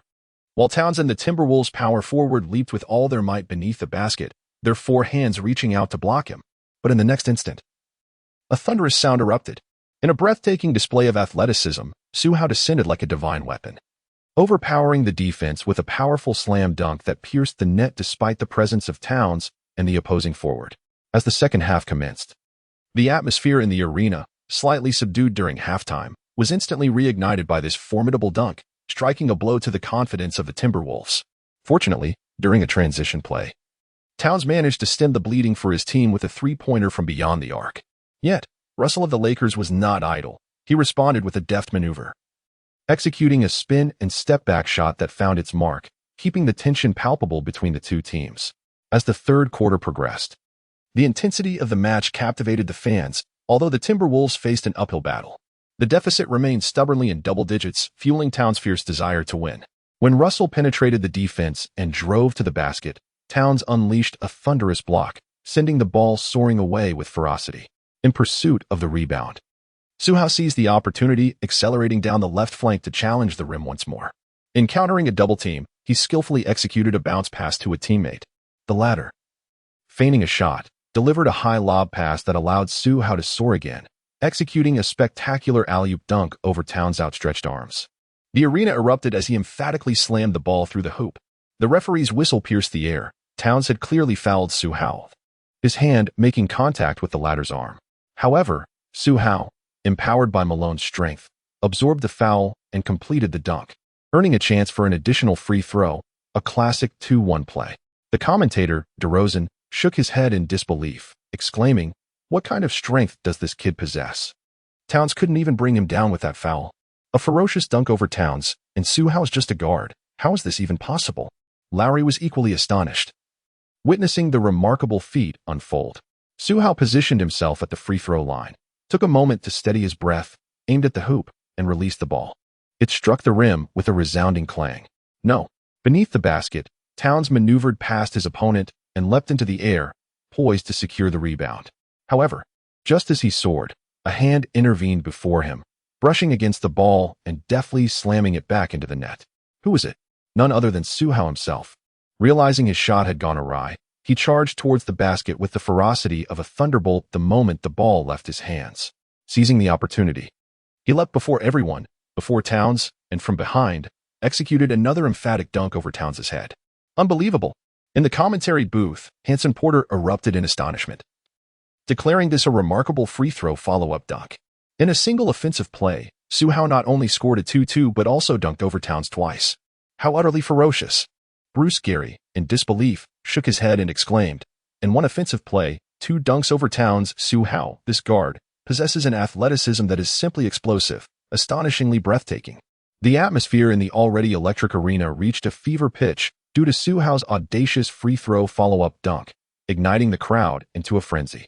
But how could someone who appears so slender possess such strength? A monster.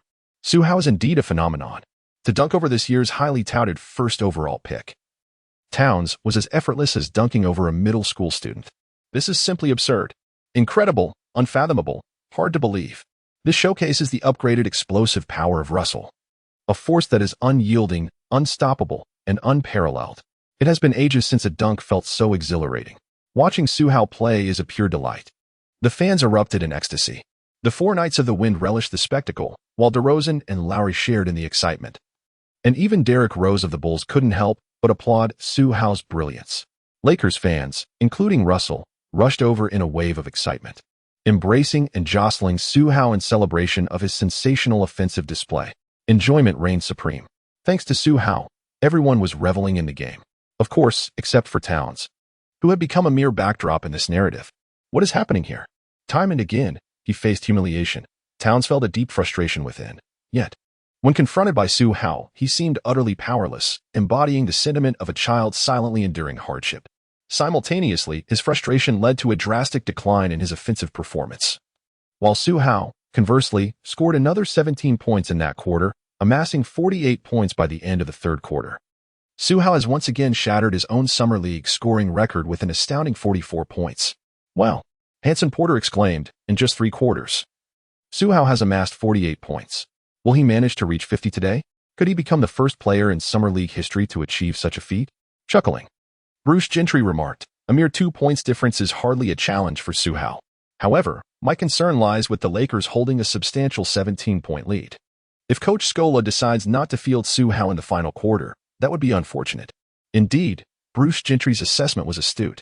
With only 10 minutes per quarter in the Summer League, a 17-point deficit is significant, especially as the opponent's star, Towns, appeared to be unraveling, his performance diminishing. As anticipated, in the final quarter, Coach Scott opted not to reintroduce Su Hao to the game. Unexpectedly, however, the Timberwolves' previously rattled guard experienced a resurgence, scoring 10 points in mere minutes, narrowing the gap to 10 and igniting a flicker of hope for a comeback, thus applying pressure on the Lakers. Consequently, Coach Scott called for Su Hao to re-enter the game. With a burst of energy, Su Hao darted towards the basket, executing a bank shot with precision.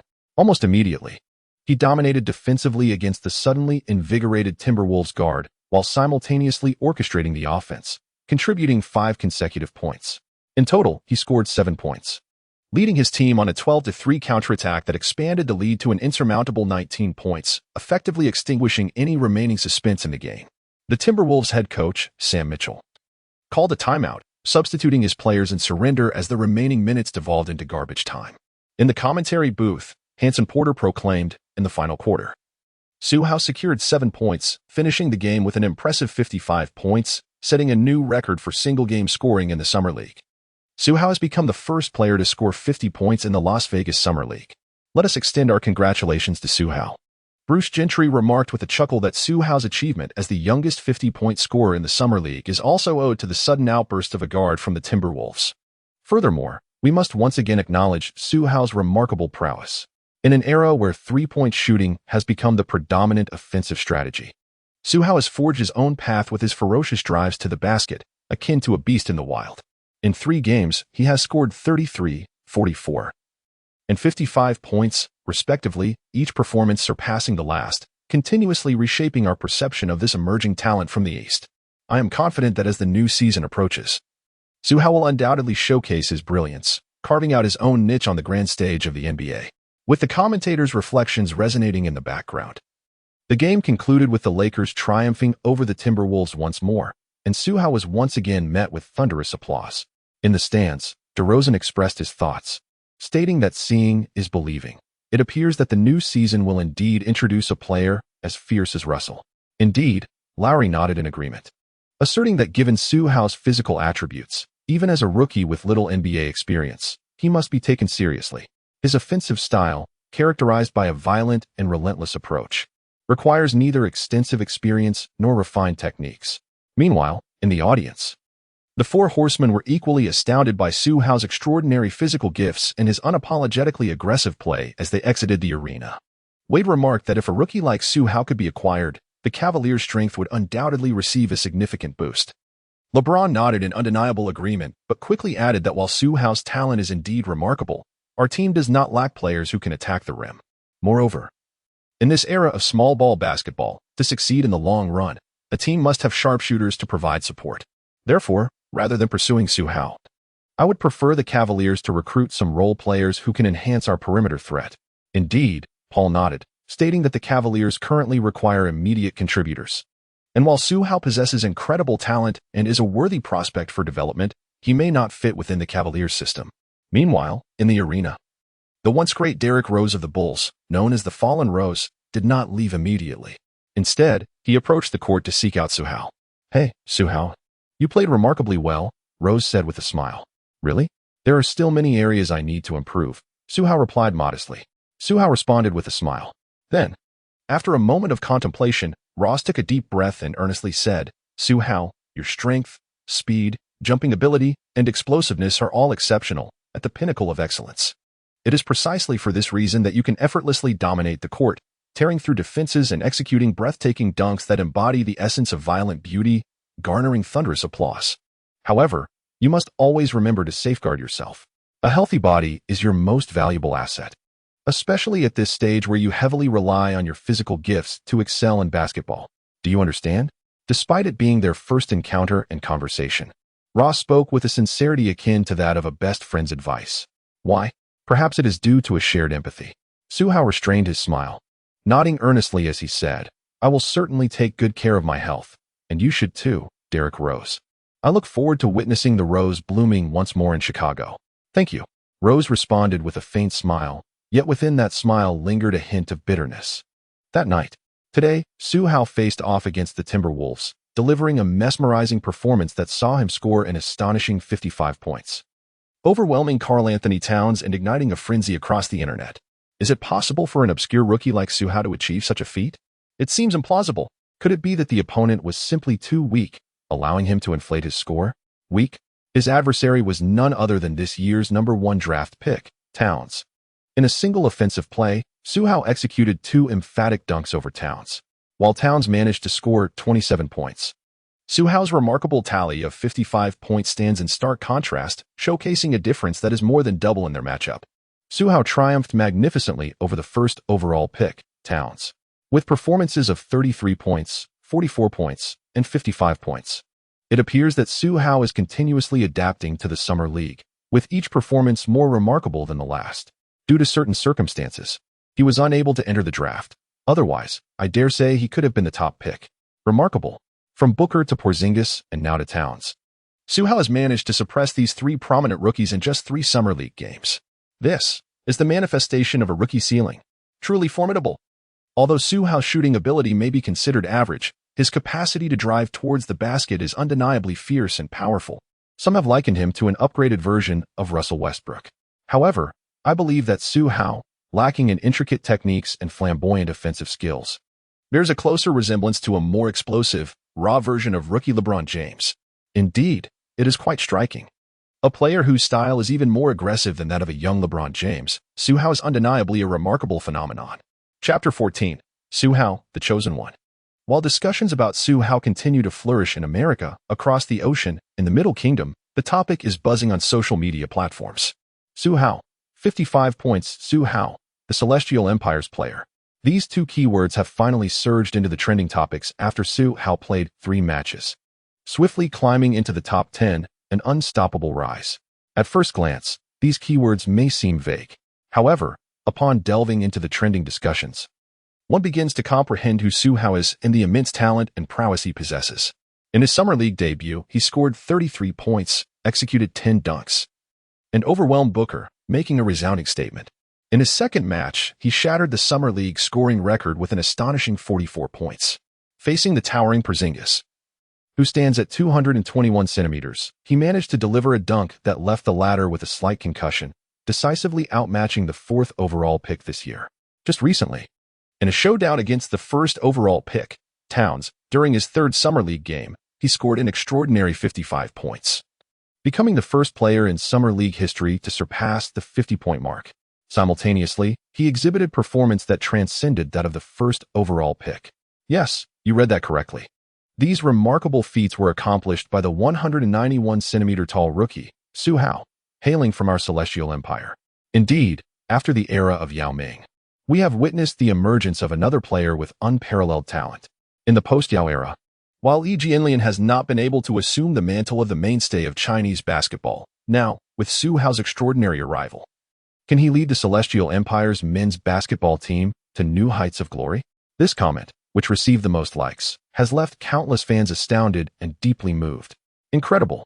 Yet, being somewhat uneducated, I can only express my astonishment with a phrase that conveys my admiration. Su Hao is extraordinary.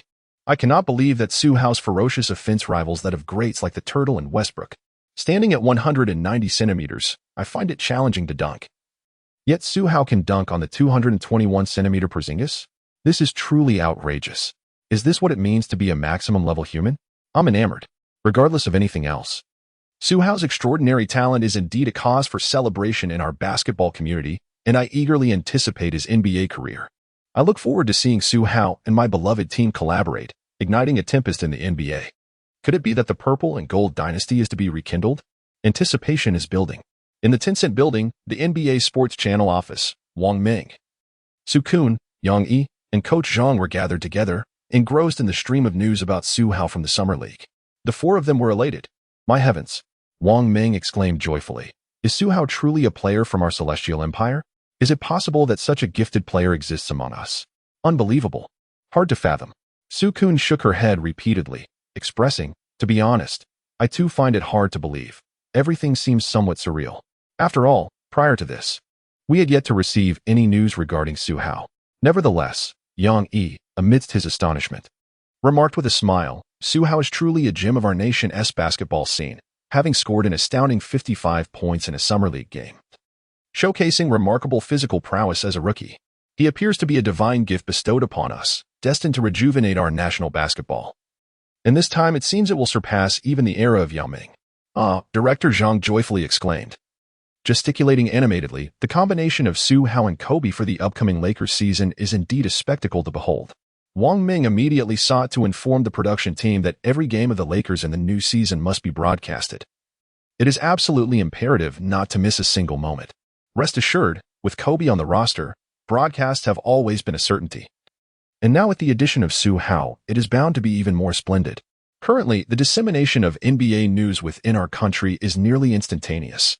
However, this typically pertains to the officially commenced news season. As for the Summer League and preseason games, they generally attract lesser attention unless significant events arise. And NBA sports rarely broadcasts these matches. Nevertheless, even so, in merely 3 Summer League games, Su Hao has captured the attention of countless fans across the nation, leaving them in awe of his extraordinary talent and endearing himself to many. This alone attests to the prowess he possesses. Now, let us shift our gaze back to America. In one game, he scored 33 points against the 13th overall pick, Devin Booker.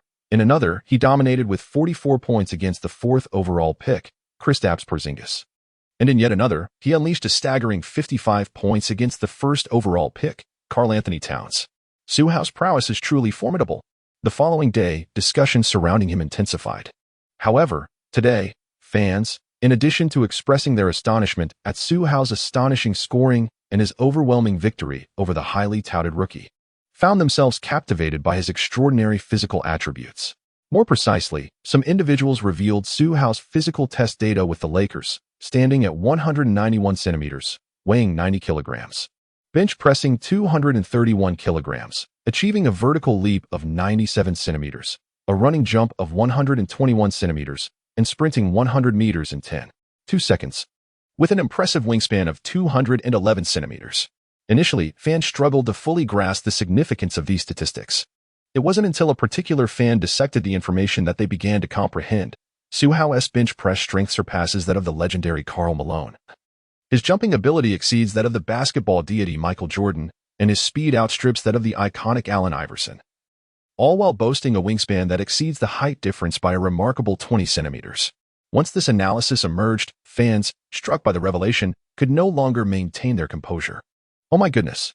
Does this imply that Su Hao is a fusion of Malone, Jordan, and Iverson? Indeed, but not entirely. I always thought Su Hao's playing style was astonishingly fierce. If I possessed the talents of those three, I would excel too. The sheer audacity of such a statement is staggering. Is it true that Su Hao's gifts are so extraordinary? Can we trust the words of that fan? One cannot assert complete reliability, but the similarities are uncanny. When a player possesses Malone's strength, it is reasonable to suggest that he could become a defensive stalwart in the NBA. If a player demonstrates Iverson's speed, he could at least aspire to be a high-ranking rookie akin to T.J. Ford. Moreover, if a player exhibits Jordan's remarkable leaping ability, he is likely to gain recognition as a renowned dunker. However, when these three attributes converge in a rookie like Su Hao, I genuinely find myself at a loss for words to describe his potential.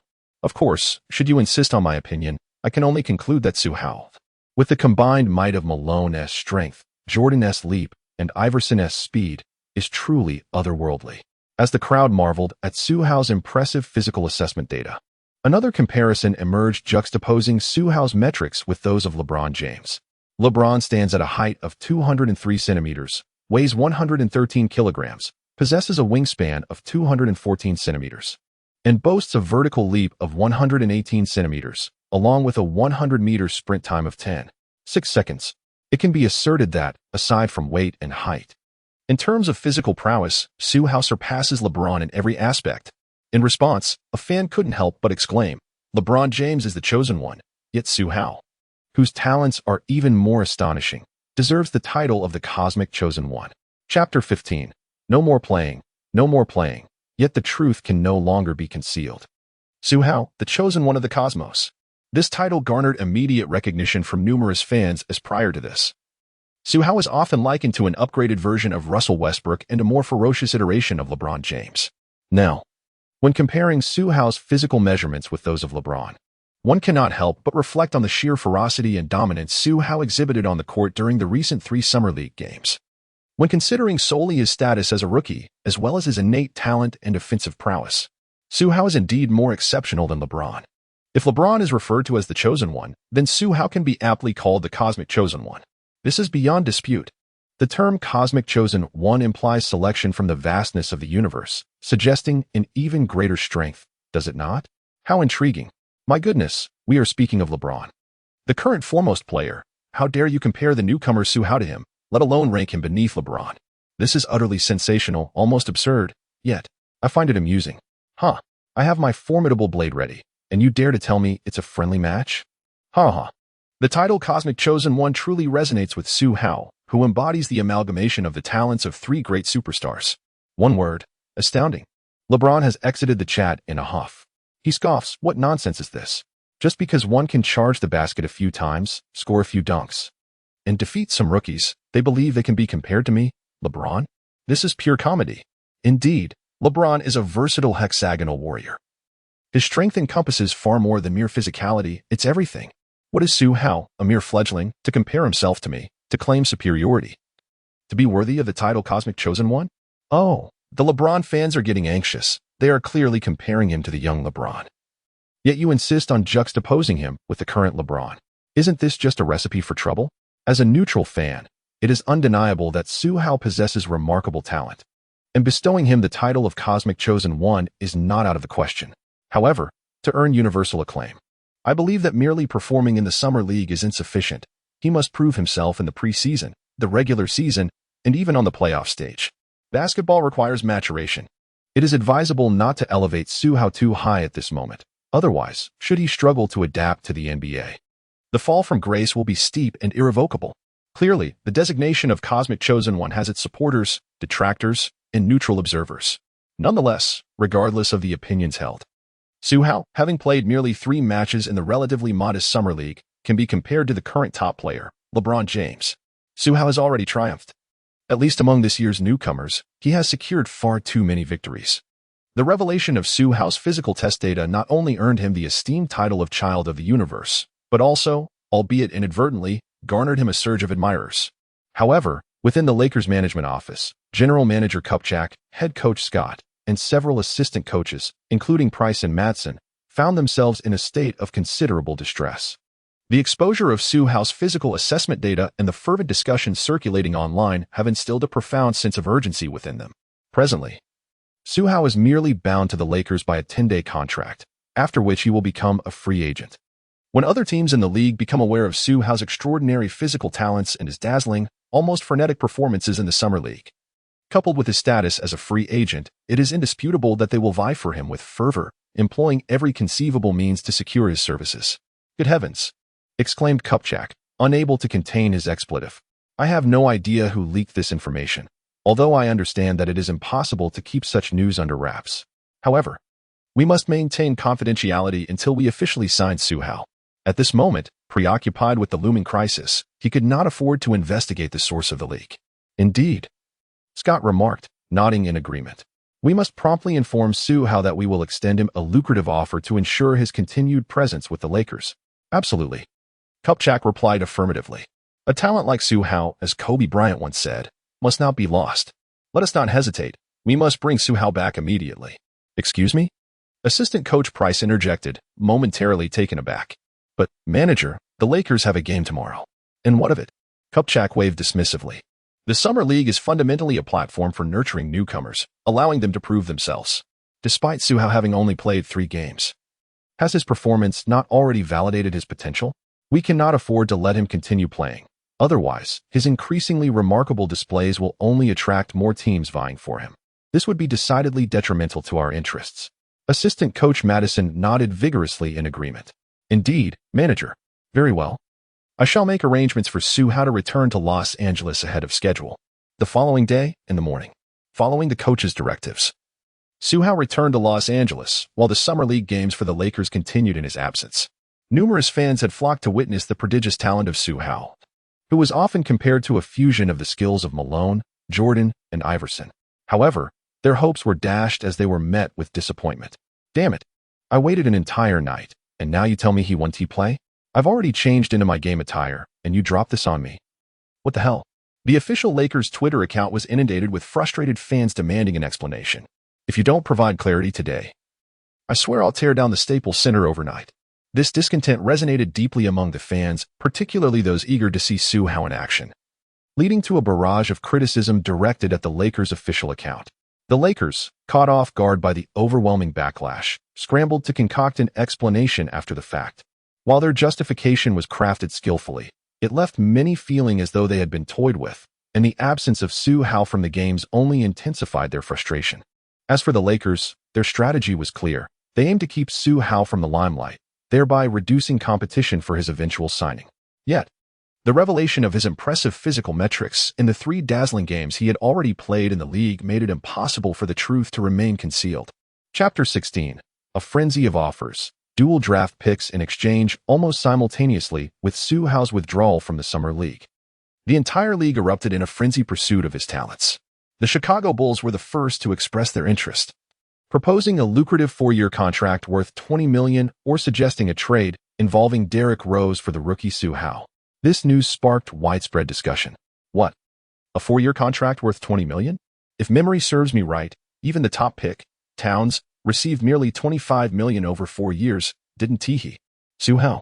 Our understanding of him is limited to merely 3 Summer League games and a physical fitness report, and yet he commands such a lofty salary. Isn't this rather unreasonable? Indeed, Su Hao's 3 Summer League appearances not only showcased his extraordinary record-breaking performances, but also demonstrated his ability to consistently outshine highly touted rookies. Talent combined with skill. Su Hao is truly an unparalleled presence this year. Such an offer, lacking the height of Towns, seems rather insufficient. Indeed, Su Hao possesses remarkable strength. Yet I wish to convey that he has only 3 games of Summer League experience, leaving much uncertainty regarding his future. Excuse me. Must we argue? Is there no one else who, like me, is intrigued by the Bulls' intention to trade Su Hao for Derrick? After all, he is the youngest MVP. What a perplexing maneuver. Perplexing? Is this not merely a customary operation? Precisely, the Bulls have long sought to rid themselves of the hot potato that is Derrick. Derrick. Mentioning him evokes thoughts of his injuries and his playing style from earlier years, a tale difficult to articulate. The current state of affairs is but a consequence of past deeds. The rose has already withered. Setting Derrick aside, should Su Hao join the Bulls, The combination of Jimmy Butler, Pau Gasol, and Su Hao would instantly elevate the Bulls from a playoff team to a championship contender. This combination is indeed formidable. Just as the Bulls announce a substantial contract, the Timberwolves follow suit on their official Twitter, expressing their desire to sign Su Hao to a 4-year, $30 million contract, or alternatively, to exchange him for Towns and a future first-round draft pick. This undoubtedly sparks considerable discussion. The Timberwolves have offered a contract surpassing that of a number 1 draft pick, clearly indicating their disappointment in Towns, who has been outperformed by Su Hao. It is evident that the Timberwolves are essentially in a rebuilding phase. Towns plus a future first-round pick could very well yield another high draft choice. This scenario presents the prospect of utilizing 2 number 1 picks to acquire Su Hao, a trade that Towns cannot compete with. Well, 2 former number 1 draft picks exchanged for a single Su Hao, what a hefty price. Yet, it is unavoidable, for Su Hao is a prodigious talent, blessed with extraordinary abilities. Imagine, if Su Hao were to join the Timberwolves for 4 years at $30 million, they would boast a lineup of Wiggins, Towns, the prodigious Su Hao, last year's dunk champion Levine, and the promising Rubio. Just contemplating such a roster sends shivers down the spine. If this were to come to fruition, I firmly believe that this year's Timberwolves would soar, leaping from the bottom of the Western Conference to become a formidable powerhouse. The anticipation has surged. The substantial offers from the Bulls and the Timberwolves have sparked fervent discussions among fans. However, when the subject of financial prowess arises, how could the cash-rich New York Knicks remain absent from the fray? They swiftly entered the competition with a 3-year, $21 million proposal, exceeding the offers from both the Bulls and the Timberwolves, and, notably, with a shorter duration of 1 year. Wow, a 3-year, $21 million deal, though delayed. The Knicks have certainly showcased their financial acumen. Despite the generous offer, I cannot shake the feeling that Su Hao may not accept, for the combination of Carmelo, Su Hao, and the 4th pick, Porzingis, does not appear particularly formidable. In the past, Su Hao is unable to assume a central role, and furthermore, the team's performance was subpar, hindering their progress. Indeed, from the time when Cameron led the team alone, to the era of the dynamic duo of Cameron and Allen in the Nuggets, and subsequently to Cameron's partnership with Stoudemire in the New York squad, none of these configurations yielded favorable results. It appears to suggest that Anthony may lack the capacity to lead a team effectively. Su Hao's agent, Rob Pelinka, is unlikely to concur with this. Subsequently, the Houston Rockets have entered the fray, aspiring to assemble a formidable trio of Harden, Su Hao, and Howard. General Manager Morey is brimming with confidence regarding his pursuit of Su Hao, believing that the bond forged with the former great Yao Ming will sway Su Hao, a fellow compatriot, towards choosing Morey. Little do they realize, however, that Su Hao harbors a profound aversion to the Rockets, or more precisely, to the Houston Rockets under Morey's stewardship. Morey dared to insult the homeland, and thus, Su Hao is resolute in opposing him. Even at this juncture when events have yet to transpire. Regarding trades, aside from the aforementioned teams, as Su Hao's prowess, popularity, and physical metrics continue to gain exposure and momentum, an increasing number of teams are becoming embroiled in the competition. For instance, LeBron, who initially dismissed Su Hao in favor of a role player, has, after much persuasion from coach Tyronn Lue, expressed his willingness to consider him. Even the reigning champions, the Warriors, are eager to partake, driven by their star player Curry being in a favorable contract phase. They have proposed a 2-year, $20 million offer, the highest for a single season thus far. Should Su Hao join the Warriors, a lineup featuring Curry, Su Hao, Thompson, Barnes, and Green would instill fear throughout the league. Consequently, the moment the Warriors presented this offer, it sparked widespread discontent among fans. Absolutely not. The Warriors' depth lineup is already formidable enough. Adding the prodigious talent of Su Hao could lead to a swift conclusion for the league. The top draft pick, Towns, earns merely $6 million a year, while the Warriors audaciously offer a rookie free agent $10 million for a year. Money is not the issue. It's the Warriors' audacity that is intolerable. A resolute boycott is in order, from the Bulls to the Timberwolves and now the Warriors. The rapidly evolving situation has led nearly every team in the league to scramble for Su Hao. Meanwhile, at Pelinka's sports agency office, he has been inundated with calls from various teams inquiring about Su Hao's availability, a task that has left him exhilarated rather than fatigued. The offers are increasingly outrageous. As he records each one, Pelinka cannot help but chuckle, reflecting on how merely revealing Su Hao's physical metrics has stirred such a tempest. Remarkably, the root of this frenzy is the undeniable strength of Su Hao, the rookie hailed by the public as the chosen one. Chapter 17. The Trimmer. With a staggering annual sum of $12 million and a contract signed with the Lakers, the Summer League is still in progress. However, the draft has concluded and the trade market has opened. It is known that Su Hao has merely signed a 10-day contract with various teams in the league, prompting a frenzy among them to acquire him. On the side of Pelinka, after nearly a week of gathering and sifting through numerous offers, he found Su Hao in a quaint 3-story villa. A villa, indeed. During this period, Su Hao was not idle. With the introduction and assistance of Kobe, he rented a beautifully furnished 200-square-meter 3-story villa in a prime location near Staples Center for an annual sum of $30,000. Is it expensive? Quite so. The thought of spending approximately 180,000 yuan for a villa that he could only use for a year left Su Hao feeling distressed and restless at night. Nevertheless, the proximity to the arena facilitates training and games, undoubtedly saving him considerable time and energy, while its closeness to the city center ensures convenience for transportation and leisure activities. Thus, this villa indeed offers remarkable value.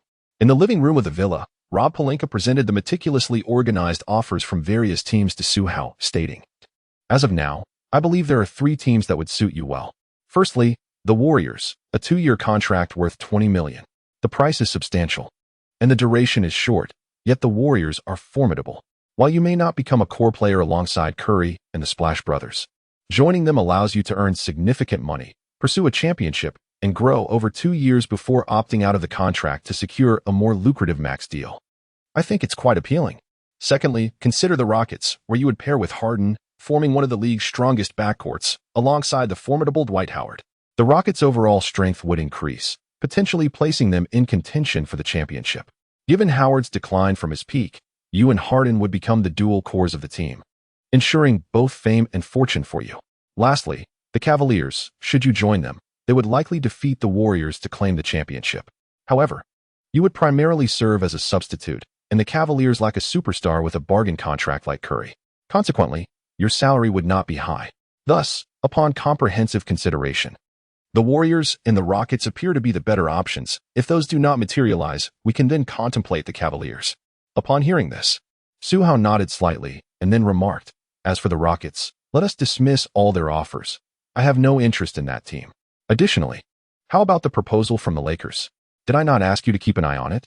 Pelinka nodded and replied, "I came here today not only to present you with some offers, but also to discuss a contract with the Lakers. Kobe has repeatedly urged me to ensure that you remain with the Lakers. However, to speak candidly, Su Hao, the Lakers are currently facing significant challenges. Although I am Kobe's agent, I must admit that in terms of capability, the situation is dire. Kobe's career has been hindered by injuries, compounded by the relentless march of age, making a return to his former glory improbable. If you choose to remain with the Lakers, it appears that the early years of your career may lack accolades, with the hope for success resting solely on the team acquiring more high-ranking draft picks. Moreover, one must wait for these young talents to mature before any opportunity arises. Therefore, I find it difficult to comprehend why you are so resolutely determined to stay with the Lakers. Is it merely because Los Angeles is the second-largest city in the United States?" "Indeed," Su Hao remarked, and without allowing Pelinka to continue, added, "Let us now proceed to listen to the offers from the Lakers management."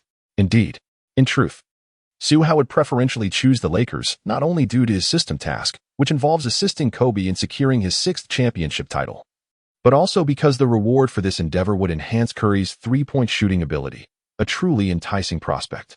However, with Kobe's impending retirement, it is inconceivable for him to part ways with the Lakers. Thus, Su Hao, who cannot lure Kobe away, naturally opts to join him instead. Shortly thereafter, the two arrive at the Lakers' general manager's office. Su Hao, Pelinka, Kupchak, and Scott sat across from one another on the sofa, each maintaining their own stance. Despite Su Hao's explicit refusal to join the Rockets, Pelinka nonetheless presented the Lakers with 3 offers from the Warriors, Rockets, and Cavaliers during their discussions. Naturally, the Lakers were already aware of these offers. After reviewing the documents, manager Kupchak placed them down and candidly asked, "Su Hao, are you willing to be a supporting player for the Warriors or Cavaliers?" James Harden is undoubtedly the primary ball handler. Given his skills and style of play, your role would likely be limited to that of a secondary player, primarily focusing on scoring through drives to the basket. Conversely, if you remain with the Los Angeles Lakers, You will become the new emblem of Los Angeles' future. This sentiment is not merely my own. It was voiced by Kobe himself. Thus, you can imagine how much we value you. As for the contract offer, we have deliberated extensively. Ultimately, we are not presenting the Timberwolves 4-year, $30 million deal or the Knicks 3-year, $21 million proposal. Instead, we offer you a 1-year contract worth $12 million. Just a single year, this single season figure exceeds the Warriors by $10 million, and simultaneously, it does not bind you with contractual constraints. As long as you perform exceptionally well, next season you will have the opportunity to negotiate a max contract on par with all-star caliber players, potentially even outside of the Lakers. So, what do you think? Just 1 year? Pelinka furrowed his brow, somewhat displeased, as 1 year felt too brief. While it was true that if Su Hao excelled, he could secure a more lucrative max contract the following year, the risk of underperforming loomed large, which could be detrimental. Su Hao, I believe, however. Before Pelinka could finish his thought, Su Hao smiled and replied, "All right, 1 year it is. I agree to stay with the Lakers." "Excellent." Kupchak smiled and nodded. "Su Hao, I am confident that you will shine brightly in your rookie season. I look forward to renegotiating an all-star caliber max contract with you next season." Su Hao's response was remarkably decisive, leaving Pelinka in a state of astonishment. However, this expression of surprise swiftly transformed into affirmation and admiration. For a contract worth $12 million over 1 year, it represented a high-risk, high-reward scenario. Should he perform exceptionally well, there would be no need to wait long for an even more lucrative contract the following year. Conversely, a poor performance could lead to a swift descent into obscurity. Su Hao's unwavering confidence evidently stemmed from his absolute belief in his own abilities, trusting that he could demonstrate his worth during his rookie season. The prospect of soaring to great heights in the coming year was palpable. As Pelinka regarded Su Hao, whose eyes sparkled with self-assurance, a subtle smile crept across his face. Having chosen him, it was imperative to offer unconditional faith, much like how he had unhesitatingly selected Kobe in the past. Thus, after a brief yet intense negotiation period of about 2 weeks, Su Hao ultimately re-signed with the Lakers for a salary of $12 million for 1 year. That very afternoon, when the Los Angeles Lakers announced this news on their official Twitter, it sent shockwaves throughout the league. Chapter 18. Popularity Soars, Hatred Peaks. Su Hao, a 1-year contract worth $12 million, renewed with the Lakers. Upon the announcement of this news, it immediately surged to the trending topics on Twitter. One cannot help but exclaim, "What an astonishing salary, $12 million in a year." If my memory serves me right, the number 1 draft pick, Towns, received a 4-year contract totaling $24 million, with his rookie season salary being merely $7 million. This implies that Su Hao, as a free agent entering the NBA, has managed to secure an annual salary that is more than double that of a former first overall pick. Is this a testament to Su Hao's remarkable prowess, capable of equating to 2 top draft picks? Truly formidable. I find myself intrigued by the question of how a player like Su Hao, entering the NBA as a free agent, could command such a lofty salary. It is not uncommon for the general perception to suggest that rookie free agents start with significantly lower pay. However, it is crucial to recognize that, typically, the caliber of free agents tends to fall below that of second-round picks or even undrafted players, rendering their modest salaries understandable. In contrast, Su Hao's situation is unique. Although the reasons behind his absence from the draft remain unclear, his displayed abilities thus far unequivocally position him at a level commensurate with a leader or even a top draft pick. Therefore, it is hardly surprising that he has secured a lucrative contract. Moreover, it is worth noting that drafted players typically sign rookie contracts lasting 4 years, whereas Su Hao, as a free agent, can negotiate terms directly with the team's management. Thus, the arrangement is flexible. Indeed, one must acknowledge the audacity of the Lakers in offering such a substantial sum for a single year. Should Su Hao excel in his performance, there is a possibility he may depart next year, leaving the Lakers at a significant loss after nurturing him for a season. While this logic is sound, it is essential to understand that the Lakers are unlikely to act as naively as one might presume. Even for a 1-year contract, it remains a top-tier salary. Su Hao is undoubtedly satisfied. Furthermore, the Lakers are currently in a state of disarray, yet being a major city, they are not lacking in financial resources. If Su Hao performs well, offering him a lucrative contract next year would pose no problem, and they could retain him. However, if Su Hao fails to demonstrate his talent during the regular season, the Lakers would merely waste a year's salary and could easily let him go. In any scenario, the Lakers would incur no loss. That said, I still believe the previous offer from the Timberwolves of 4 years for $30 million seemed more reliable. A yearly salary of $12 million feels rather insufficient. You possess a rather narrow perspective. Indeed, how can one focus solely on trifling gains? What? Is a salary of $12 million still considered little? I toil day and night on construction sites, earning merely $3,000 a month. Comparisons among people can be utterly infuriating. Su Hao, at just 19 years old, earns $12 million annually, while I, at 30, find myself lonely and struggling to make ends meet. The bread in my hand suddenly loses its allure. Dear brother upstairs, your plight seems too grim. I shed tears. Who suffers more than I? At the age of 10, a fortune teller proclaimed that I would don a golden robe at 24, feasting on sumptuous dishes daily. Yet I have since fallen from grace. As a result, here I am at 24, successfully employed as a delivery rider. How could I believe that old fortune teller? He is quite the charlatan. Ha. What a laugh. Su Hao's staggering rookie contract worth $12 million per year has nearly ignited the entire league, leaving fans in a state of utter astonishment and shock. The remarkable talent and prowess of Su Hao, along with his performance in the Summer League and the extravagant contract he has secured as a rookie, have sparked fervent discussions among fans, positioning him once again as the pinnacle of rookie potential, rendering him a singular entity among his peers. This undoubtedly serves as a boon for Su Hao, enhancing his popularity exponentially. However, for players, particularly this year's crop of rookies, it represents a considerable affront and disdain, leaving them quite disgruntled. In the Phoenix Suns training facility, Booker perused the plethora of online articles chronicling Su Hao's exploits, each detailing how he had outperformed him. This stirred considerable discontent within him. Initially unfamiliar with Su Hao, he recognized that while Su Hao's strength lay in his physicality, his own prowess was rooted in skill and shooting. Despite both being guards, their essences diverged, which had led to his initial defeat in their confrontation, diminishing his worth and elevating Su Hao to an undeserved pedestal. Just wait, Booker seethed with determination. As the new season approaches, I shall confront Su Hao once more, and I will emerge victorious. In the New York Knicks training facility, Porzingis was equally irked, as fans had virally circulated the iconic image of Su Hao dunking over him, likening it to a masterpiece. Now, the entire league is aware that he, a towering center at 221 centimeters, was emphatically dunked on by Su Hao, a mere 191-centimeter guard. What a humiliation. This is utterly intolerable. Porzingis silently vowed that when the new season commences, he would await Su Hao in the paint, ready to deliver a resounding rejection.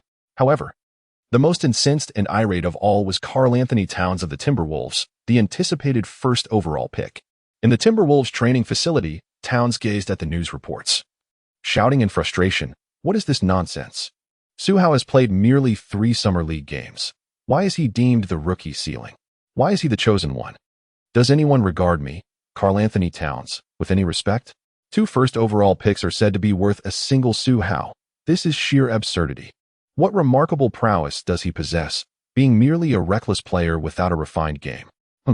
Su Hao, just you wait. In the new season, should we cross paths, I shall reclaim all that rightfully belongs to me through you. The more I contemplate, the more infuriated I become. The more I express, the more exasperated I feel." Towns stormed into the locker room, locating Wiggins, and bellowed, "Andrew, the outside world claims that it takes 2 first-round picks to exchange for a rookie like Su Hao. Can you tolerate this? If we encounter the Lakers in the new season, we must utterly overpower Su Hao to validate our worth." Observing the wrathful Towns, Wiggins, reclining in a soft chair, leisurely sipped his goji berry tea and replied, "Let them say what they wish. It won't cost us a single cent or diminish our salaries." "Andrew," Towns glared, utterly beside himself. Indeed, aside from these 3 sensational rookies who have been bested by Su Hao, the commotion he has stirred has drawn the attention of other newcomers and numerous players silently fixated on this rookie hailing from the Celestial Empire. Thus, with a combination of high salary, exceptional talent, and remarkable potential, Su Hao's arrival in the league has sparked a meteoric rise in popularity, but simultaneously, it has also invited a wave of animosity. Consequently, fans' anticipation for the new season has reached unprecedented heights. Chapter 19. Off-season trades. The cautious golden-haired player. As for Su Hao, having secured a contract worth $12 million a year, he felt an innate joy. While he was aware of the various discussions and speculations circulating in the public domain, he merely observed them. Today, on his day off, he promptly shared this news with his family, making a direct call to his mother. Su Hao's mother is named Shen Jingmei. Su's father passed away unexpectedly in his early years. Su Mu is the proprietor of a modest supermarket in the county. While the store may not be expansive, it generates sufficient income for a comfortable living, especially since the prices are slightly lower than those elsewhere. As a result, it enjoys considerable popularity. Shen Jingmei, due to the constant influx of customers, has forged friendships, and when faced with life's challenges, there are those willing to lend a helping hand. In summary, though not excessively affluent, she leads a contented life. The phone call connects. Mom. Oh, it's Su Hao. You finally called. I sent you a message yesterday. Why didn't you reply? I've been a bit busy lately and didn't see it. This is the truth. Su Hao then said, Mom, I have wonderful news to share with you. I have signed a contract with an NBA team, earning $12 million a year. When converted, that amounts to 72 million Chinese yuan.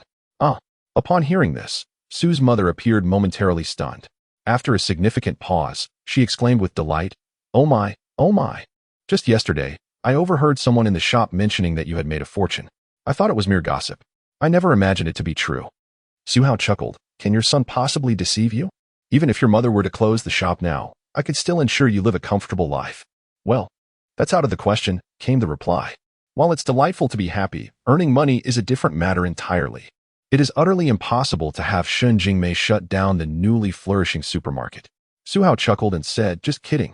However, I have already transferred 1 million to your card. You can use it to repay the several hundred thousand borrowed for the supermarket. The remainder is for your own use. I have numerous competitions and training sessions in the United States and want to be able to return for a while, so please take good care of yourself, Mom. Also, remember to look after Grandma and Grandpa as well. Haha, 1 million. Mother Su beamed with joy, her heart swelling with pride at her son's accomplishments. My son has truly made something of himself, and I couldn't be happier. As for your grandparents, they are in good health. I will take care of everything. You must also pay attention to your well-being while you're out there alone in unfamiliar territory. If you find the time, do make sure to come back. Understood, Mom. After engaging in a lengthy chat with her, he finally ended the call. Glancing at the clock, he realized it was nearly dinner time. Feeling a rumble in his stomach, Su Hao decided to treat himself to a sumptuous meal. Though he had once endured hardships, agonizing over even a simple fast food meal, he was now a burgeoning millionaire with an annual income in the millions. He could no longer afford to neglect his appetite. Meanwhile, in the Lakers manager's office, General Manager Kupchak, head coach Scott, and assistant coach Price were seated on the sofa. Kupchak remarked, now that we have officially signed Su Hao, we must build our team around him for at least the upcoming season. With the off-season upon us, it is time for the team to strengthen and prepare for the new season. However, our current roster is woefully inadequate.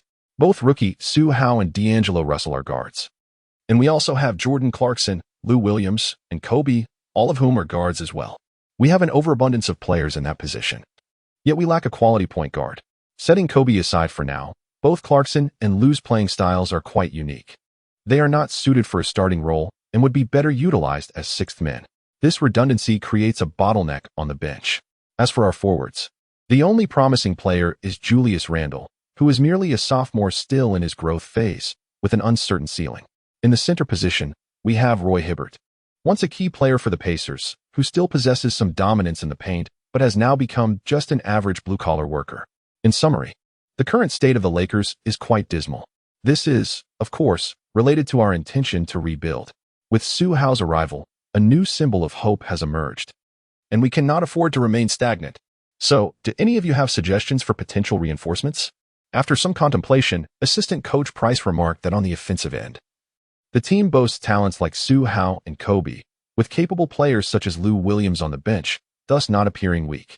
Defensively, with Randle and Hibbert, alongside the commendable defense of Kobe and Su Hao, the overall performance seems satisfactory. However, the crux of the matter lies in the team's urgent need for a player who can facilitate ball movement, orchestrate plays, and effectively connect the team, creating ample scoring opportunities for Su Hao and Kobe, which is of utmost importance. Yet, it appears that this summer is not a prolific one for trades, as teams across the league seem content with their rosters, with no monumental trades on the horizon. The eagerness to trade appears subdued, making it challenging to find suitable candidates. While pondering this, Scott interjected, acknowledging Price's insight that acquiring a skilled point guard is no easy feat. yet he felt he had a potential candidate in mind. Oh. Kupchak blinked in curiosity and inquired, who might that be? Meanwhile, Su Hao enjoyed a delightful meal, and after strolling through the vibrant streets and parks of Los Angeles, feeling the gentle breeze, he returned home in high spirits. However, upon entering his villa and opening the gate, he was greeted by a dog, specifically, a golden retriever that dashed in. Barking excitedly, it circled around Su Hao, wagging its tail as if they were familiar, even though it was their first encounter. Naturally, Su Hao surmised that this lost dog, likely from a nearby home, was probably hungry, which explained its enthusiastic greetings. Su Hao left the courtyard gate ajar and gently patted the golden retriever's head, saying, "Wait here, my dear friend, I shall fetch you something to eat." Su Hao returned home and heated some leftover dishes, filling a large bowl to the brim. He placed it at the entrance of the yard and gestured, "Golden retriever, eat up." However, the golden retriever did not touch the food. Su Hao pushed the bowl once more in front of it, yet the golden retriever still refrained from eating. It took a couple of steps back, lowering its head and occasionally casting a furtive glance at Su Hao. Could it possibly not be hungry? Su Hao shrugged. Not pondering further, he had done all that was necessary. He then returned home and closed the door. In the courtyard, the golden retriever observed Su Hao entering the house and, once assured that he had departed, began to devour its meal voraciously. Meanwhile, inside, Su Hao shook his head and chuckled while peering through the peephole. Still hungry, it seems. This golden retriever possesses quite a strong sense of vigilance. Chapter 20. The arrival of the plump Jokic. Seeing that the stray golden retriever had a dinner awaiting it, Su Hao ceased to concern himself further and returned home. After indulging in a refreshing bath, he comfortably reclined on his bed and opened his favorite streaming platform, eager to delve into the legendary life of the notorious outlaw. Zhang San. Each day promised a new snippet of insight into his prison escapades, which had proven to be quite captivating. Recently, due to time-consuming endeavors such as time travel, signing contracts, relocating, and participating in competitions in Las Vegas, Su Hao found himself exceedingly busy, scarcely having time to browse his beloved site. However, now, with a moment of respite, he revisited the platform. To his surprise, upon opening it, he realized it was the year 2015, and the infamous outlaw Zhang San had yet to make his entrance onto the platform. Thus, the wellspring of joy diminished by one. Su Hao resembled a deflated balloon, instantly losing his vitality. In that moment, he was engulfed by a profound sense of aimlessness and self-alienation. After a brief pause, he remained in this state. Su Hao accepted this reality, and at the same time, he resolved to create an account on the small platform when he had the time. Since he could not see the outlaw Zhang San, he would take it upon himself to upload videos, allowing the outlaw Su San to embark on a legendary journey. However, he thought it prudent to wait a little longer. He would upload content only after garnering a certain level of popularity, for uploading without an audience would be utterly futile. With this in mind, he continued to ponder. Su Hao firmly established this plan in his mind. At that moment, a message from Kobe arrived, stating, "Su Hao, the off-season has begun. Starting tomorrow, you must come to the gym for training before 8 a.m. each day." Upon reading this message, Su Hao felt a surge of determination within him. After all, apart from the 3 extraordinary talents bestowed by the system, his individual offensive skills and techniques were rather mediocre. This off-season indeed called for rigorous training to enhance his abilities. Although significant improvement might be unattainable, any progress would be better than none. The off-season training would prepare him to assist Kobe in securing a championship in the new season, to acquire Curry's three-point prowess, to earn the title of Player of the Week, and to master Wade's elusive footwork. There was much to attain, and it was essential for him to accelerate his growth. The next day arrived. At the break of dawn, Su Hao embarked on the commencement of his off-season training journey, with Kobe assuming the role of his mentor to guide him through the process. Within the confines of the gymnasium, Kobe remarked, "Su Hao, your physical prowess is undeniably exceptional.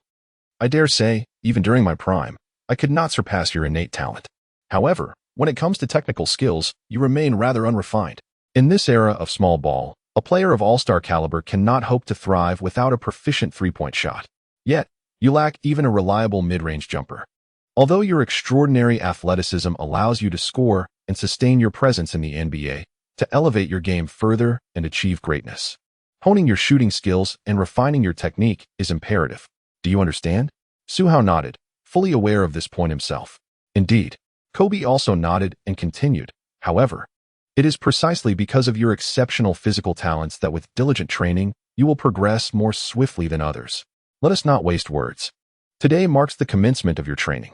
With 2 months remaining until the preseason of the new season, there is ample opportunity for you to become stronger. Su Hao bellowed with unwavering confidence. Kobe, too, shouted at Russell, Nick Young, Randall, and other players. You all, train as hard as you can. Now, we, the Los Angeles Lakers, are no longer a team resigned to mediocrity. Next season, our goal is to strive for the playoffs and aim for even greater heights. Do you all hear me? When it comes to training, Kobe Bryant has always been earnest.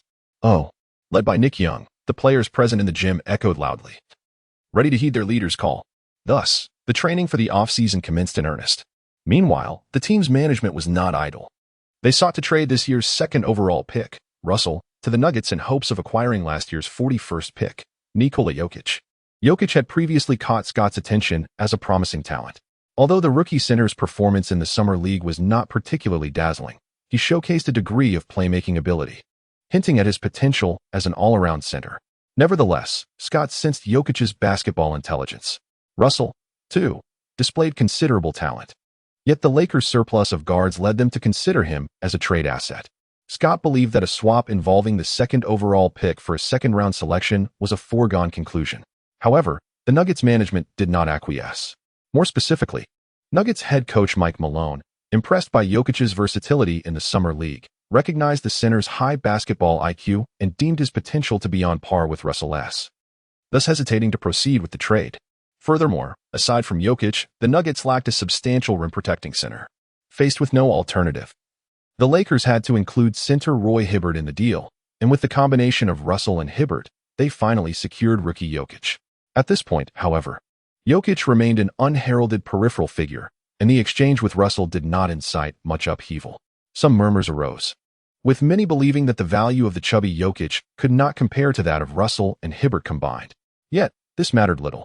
A week later, at 10 a.m., as Su Hao and his fellow Lakers, including Kobe, engaged in their routine training within the Staples Center, Coach Scott approached, gathering the players together. Shortly thereafter, a tall, portly figure made his way towards them, Nikola Jokic. While Nick Young and others were still pondering the identity of this hefty newcomer, Su Hao's eyes widened, and he was the first to exclaim in recognition. Clearly, he had not anticipated Jokic's presence among the Lakers. As Jokic approached, Coach Scott remarked with a smile, Su Hao is correct. This man is indeed Nikola Jokic, last year's rookie. However, due to certain circumstances, he did not play. Hence, this year, he will join our Los Angeles Lakers as a rookie. Hello everyone, I am Nikola Jokic, and I am thrilled to be part of the Lakers. Jokic greeted with a smile. Stepping forward, Kobe welcomed him warmly. Welcome, Nikola.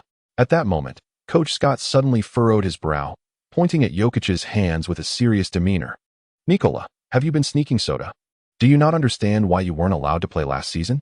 Starting today, you absolutely must refrain from drinking soda. Joining the Lakers, your primary task this offseason is to further reduce your weight. Do you understand? Why yes, I understand, Jokic replied softly, concealing the discovered soda behind him. Laughter erupted from Nick Young, who surveyed Jokic before bursting into laughter. Soda is the happy drink of couch potatoes. Who doesn't love it? Right, Nikola? With a sheepish grin, Jokic scratched the back of his head and flashed a knowing smile at Nick Young, only to receive a stern glare from Scott, causing him to quickly suppress his smile. The sight of Jokic's sheepish demeanor brought forth another wave of laughter from the group. Chapter 21. Kobe personally guides preparation for the preseason. The off-season has officially arrived. Kobe has always been a fervent devotee of training, even at the advanced age of 37.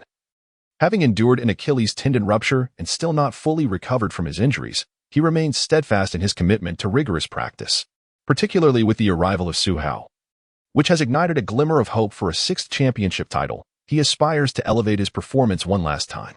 In response to Kobe's demands, although Su Hao cannot consistently observe the dawn in Los Angeles at 4 a.m., he indeed dedicates himself to the training regimen. The areas where Su Hao needs improvement are numerous, but currently, the foremost focus lies in enhancing his mid-range shooting ability. The three-point shooting can be set aside for the moment. With a mid-range scoring attribute of 70, he can manage in typical playgrounds. Yet on the esteemed stage of the NBA, it would be deemed utterly inadequate. Therefore, augmenting his mid-range proficiency to pose a slight threat from the perimeter is the primary objective for this offseason. Once he achieves a semblance of accuracy from beyond the arc, it will significantly enhance his overall game. Su Hao's explosive drives to the basket will undoubtedly elevate his intimidation factor. As for Kobe, his off-season regimen encompasses more than mere daily training. His skills are already proficient, requiring only maintenance of his peak condition. What he truly needs is rehabilitation training to restore his body to an optimal state as swiftly as possible. Regarding Jokic, having recently completed a weight loss journey, he is poised to compete in the upcoming season. However, this achievement is insufficient. His previous indulgence in sweets, high-calorie foods, and carbonated beverages has left his current weight less than ideal. Thus, his primary objective during the off-season is to shed excess weight, specifically unwanted fat. Moreover, Coach Scott has assigned Jokic the task of enhancing his playmaking abilities, a skill highly valued by the Lakers management. As a rookie, Jokic has only begun to showcase his basketball IQ during the Summer League, revealing just a glimpse of his potential. Continuous improvement is essential. Additionally, last year's rookies, Randall and Clarkson, are diligently refining their skills during the off-season, with Kobe providing them with invaluable training guidance. And let us not forget Nick Young, the unpredictable veteran, who, while not particularly serious about training, plays a vital role in fostering team chemistry. Nevertheless, even with these dynamics, the quartet of rookies, Su Hao, Jokic, Randall, and Clarkson, has certainly given Kobe ample cause for concern, rendering the Lakers' offseason quite bustling. Su Hao trains daily, typically returning home in the evening, be it at 5, 6, or even as late as 8 or 9 o'clock. Nevertheless, regardless of how late Su Hao comes home, the watchful golden retriever that unexpectedly intrudes on his routine will be waiting in the yard, wagging its tail. Su Hao opened the gate to the courtyard. After finishing its meal, it would depart, yet it would return in the evening. Su Hao also endeavored to distribute some lost dog notices nearby, hoping that the owner of the missing golden retriever might come forth to claim it. However, after 10 days had passed, there was no response. On this day, Su Hao overslept and arrived at the gym rather late. Thus, he practiced until after 10 in the evening before returning, only to discover that the golden retriever was still waiting. Furthermore, as long as the golden retriever was present, Su Hao always provided him with food. Although the dog had never spent a night at Su Hao's home, as time passed, the bond between the two grew increasingly familiar. Presently, the golden retriever harbored no wariness towards Su Hao, and he, in turn, began to relish the sensation of the dog circling around him, wagging its tail in delight. "Ah, you, the abandoned golden retriever, have you decided to cling to me and never leave?" Su Hao smiled. The golden retriever barked a few times and nuzzled against Su Hao's pant leg, as if to say, "Yes, well then, from this day forth, you shall be my pet." In the week that followed, Su Hao took the time to create a cozy nook for the golden retriever in the villa, followed by a thorough bath and vaccinations, ensuring the dog's well-being. Naturally, Su Hao also bestowed upon the golden retriever a name, Dodo. Thus, the tale unfolds. Besides Su Hao now lies a cherished pet dog. The off-season still lingers on. Su Hao's training continues, while the teams, players, and stars across the league have returned to their respective squads after a brief respite. Everyone is engaged in rigorous practice, honing their skills and enhancing their individual prowess in preparation for the forthcoming season and the preseason. For the management of the Lakers, aside from trading Russell and Hibbert to acquire the formidable Jokic, they have yet to identify other promising players. However, this is merely a temporary situation. As the new season approaches, should opportunities arise and suitable options present themselves, the Lakers will not hesitate to bolster their roster. Their fundamental objective for the next season will be to strive for a playoff berth. Time flies, and before one knows it, the National Day of China has arrived, marking just 3 days until the preseason on October 3rd. Today, the Lakers held an internal scrimmage. Over the course of the game, Jokic, playing as center, showcased impressive passing abilities that were somewhat surprising, in addition to his organizational skills. He appears to have shed a bit of weight, gradually revealing a more agile side, clearly indicating his progress during the off-season. As for Su Hao, under the tutelage of Kobe during the break and combined with his remarkable talent, his development has been commendable, with noticeable improvement in his mid-range shooting ability. Su Hao's mid-range shooting displays a commendable degree of accuracy. However, his ability to perform under defensive pressure remains inadequate. In summary, while Su Hao has made strides in his mid-range shooting, his most formidable offensive weapon continues to be his explosive drives, fueled by his physical prowess in confrontational situations. Following the conclusion of the training session, Coach Scott summoned the players and remarked, "Well done. Today's performances indicate that each of you has made progress, which is encouraging. I hope you all carry this focus into the new season. Additionally, in 3 days, the preseason will commence, and our first adversary will be the Washington Wizards. They boast a formidable backcourt duo in John Wall and Bradley Beal, whose offensive capabilities are quite potent, so we must approach this challenge with seriousness. Do you understand?" "Understood." The Lakers players responded in unison. A summer of growth under Kobe's guidance has imbued this group of Lakers newcomers with boundless anticipation for a season that does not require them to languish in mediocrity. Coach Scott's gaze settled on Su Hao and Kobe, contemplating the heights the Lakers might achieve this year, resting upon the shoulders of these two. Chapter 22, Preseason, Lakers vs. Wizards 3 days later, on October 3rd, the 2015-2016 season's preseason commenced. Typically, the preseason serves as a time for teams to evaluate their roster, foster player chemistry, and refine strategies, allowing them to gradually acclimatize to the forthcoming season. During this period, players across various teams do not usually engage in games with complete seriousness. Nevertheless, the preseason is marked by the presence of starters on the court, resulting in a level of intensity and excitement that surpasses that of summer league games featuring rookies and players on the fringes of the roster. For the Lakers, the anticipation surrounding their inaugural preseason clash against the Wizards is particularly high. Su Hao has only participated in 3 summer league games, leaving many fans eager to witness his performance. After a lengthy wait of several months, the opportunity to see Su Hao play is finally approaching. Enthusiastic fans undoubtedly anticipate whether Su Hao, often referred to as the Chosen One, can maintain his remarkable performance on the grand stage of the NBA. Additionally, Kobe, who was sidelined last season due to injury, returns after a prolonged absence. Fans are equally eager to see how he has fared during his time away. The mere presence of Su Hao and Kobe, enhancing the allure of Los Angeles, is sufficient to draw attention to the preseason matchup between the Lakers and the Wizards. As the clock approaches 8 p.m., just half an hour before the game, the Staples Center is already teeming with spectators, their cheers resonating throughout, embodying the vibrancy of this magnificent city. In the commentary booth, the renowned quartet of TNT features Kenny Smith and Amy Johnson as the evening's commentators. Kenny Smith, brimming with excitement, rolls up his sleeves and exclaims, "The Black Mamba, Kobe, makes his season debut," alongside the highly touted rookie Su Hao in his first game of the season. The anticipation is palpable. Amy Johnson nods in agreement, smiling as she adds, "I wonder how this Lakers backcourt duo of Su Hao and Kobe will fare against the Wizards' John Wall and Bradley Beal. Who will emerge stronger?"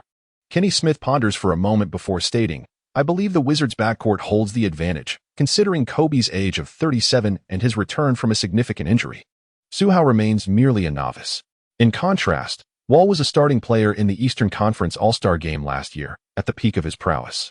While Beal has exhibited remarkable growth, now approaching All-Star caliber, they will undoubtedly be more formidable." "Perhaps." Amy Johnson nodded, then remarked, "Let us discern who is superior in the actual game." As they chatted, the warm-up period on the court came to an end, and the starting players began to take the floor. Los Angeles Lakers starting lineup: point guard, 191 centimeters Su Hao; shooting guard, 198 centimeters Kobe Bryant; small forward, 196 centimeters Jordan Clarkson; power forward, 206 centimeters Julius Randle; center, 213 centimeters Nikola Jokic. Washington Wizards starting lineup: point guard, 193 centimeters John Wall; shooting guard, 196 centimeters Bradley Beal; small forward, 203 centimeters Otto Porter; power forward, 210 centimeters Garnett Temple; center, 211 centimeters Alcin Gortat. "Hey, Su Hao, are you feeling nervous?" Kobe asked with a smile, casually swinging his arms in the center circle. Su Hao shrugged and replied, "Not at all. What is there to be nervous about?" "Indeed." Kobe nodded with a grin. Su Hao cherished this confidence dearly. As the ball was contested between Jokic and Gortat, Jokic seized the moment, skillfully tipping the basketball away. The ball was then secured by Su Hao, who initiated the first offensive play of the game. Bang, bang, bang. Su Hao dribbled across half court. At the top of the arc, he executed a handoff to Jokic, inviting him to take possession. In the commentary booth, Kenny Smith observed this moment with astonishment, exclaiming, "Is it not a bit unreasonable to have a center handle the ball on the perimeter to locate teammates?" Chuckling, Amy Johnson replied, "This should merely be a high position play." However, It is said that pre-game research indicates Nikola Jokic possesses considerable passing skills. As they spoke on the court, Jokic appeared to be targeting Kobe at the right high post, but instead executed a bounce pass to the cutting Su Hao on the left side. Upon receiving the ball, Su Hao accelerated towards the basket like a bolt of lightning. Wall was a fraction slow to react and found himself unable to keep up. With a swift step into the left paint, Su Hao leapt, exhibiting astonishing explosiveness and remarkable verticality, leaving the center Gortat with no chance to contest. With a resounding side dunk, he thundered down on the rim. "Wow!" Kenny Smith exclaimed, his mouth agape. Su Hao opens the game with a dunk, consistently showcasing his explosive offensive style. It's a familiar sensation. The Lakers led 2-0 against the Wizards, taking the early advantage.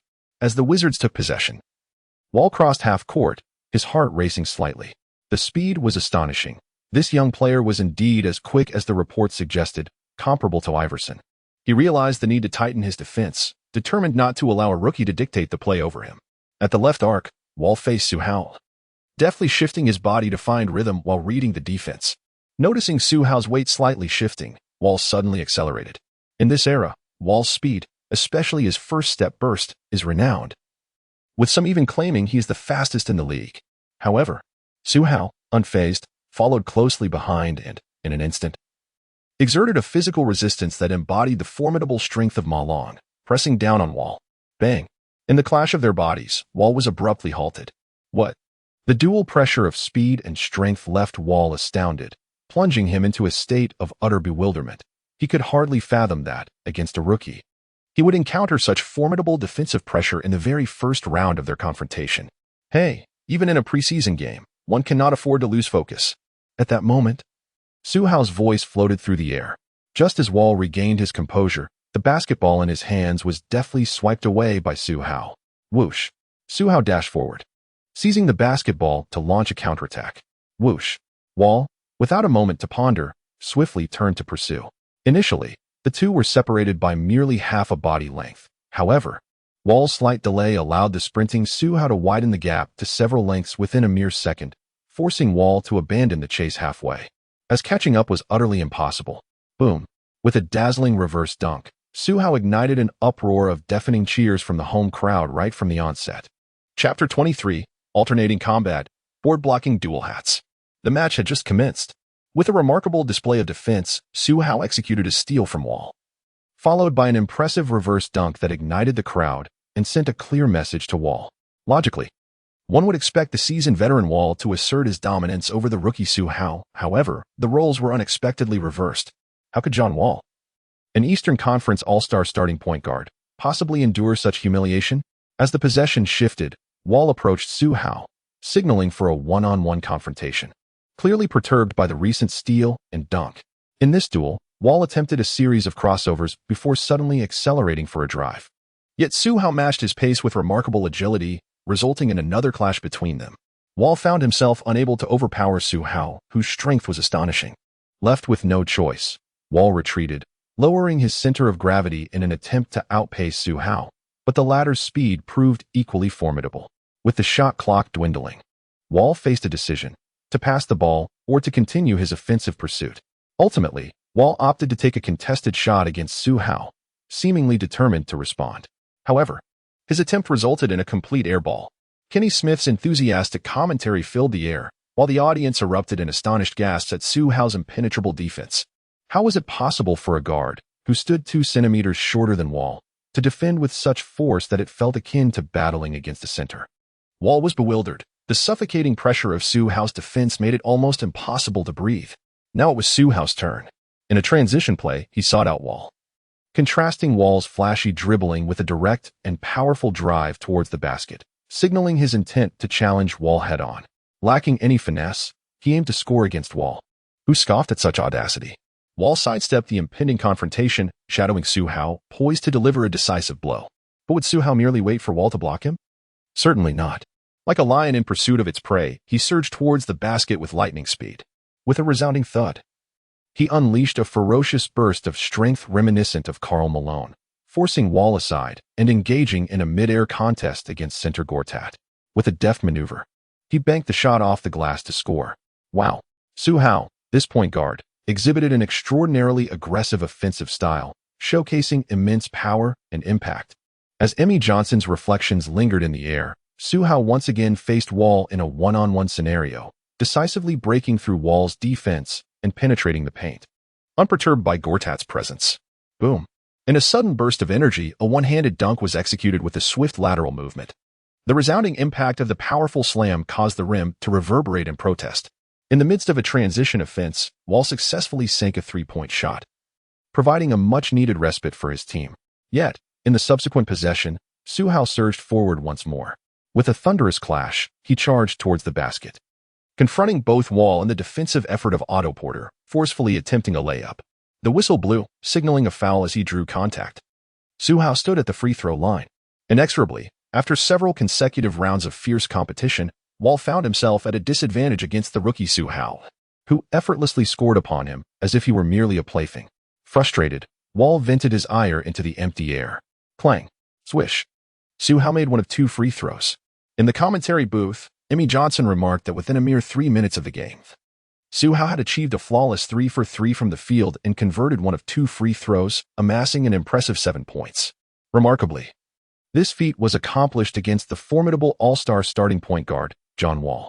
Su Hao's performance was truly exceptional, with the only minor blemish being the missed free throw. Quite nearly perfect. Kenny Smith could not help but exclaim in admiration, facing John Wall. Su Hao scored 7 consecutive points while also effectively limiting Wall's contributions on the defensive end. It could be said that during these opening minutes, Su Hao dominated both offensively and defensively, overshadowing the Eastern Conference All-Star starting point guard. Indeed, living up to his title as the chosen one, Su Hao is truly remarkable. A resounding cheer and applause erupted within the arena. Su Hao's performance in the preseason, which rivals that of the Summer League, has ignited a spark of hope among the Lakers fans at home, illuminating the prospect of the team's resurgence. Well done, Kobe, thrilled by the display, approached Su Hao to share a celebratory high-five, visibly pleased with his performance. If this were a decade ago, Kobe would not have tolerated any player overshadowing him on the court. However, now, in the twilight of his career, his mindset has undoubtedly evolved. Moreover, Su Hao remains the new emblem of the Lakers as he is firmly established in their ranks. Consequently, the better Su Hao performs, the greater his joy. The contest persists.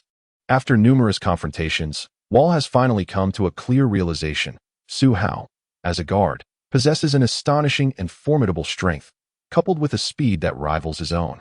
Attempting to outmaneuver him in a one-on-one scenario proves to be exceedingly challenging.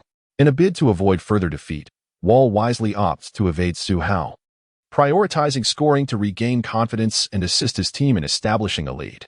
In due time, he will seek opportunities to confront Su Hao. Thus, with Wall and Beal strategically avoiding Su Hao, this backcourt duo unleashes a considerable offensive prowess, gradually narrowing the score gap. With just 1 minute and 37 seconds remaining in the first quarter, the score stands at 31-27 in favor of the Lakers.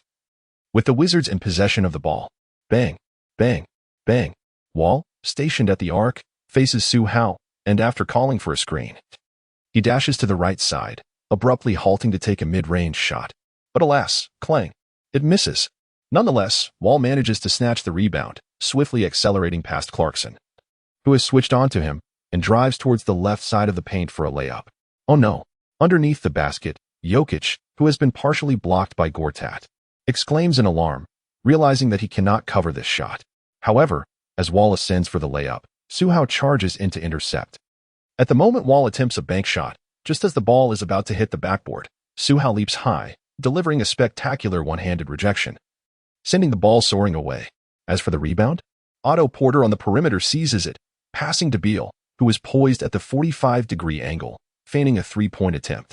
The young Randall rushes forward to block, but he bites on the fake. Whoosh.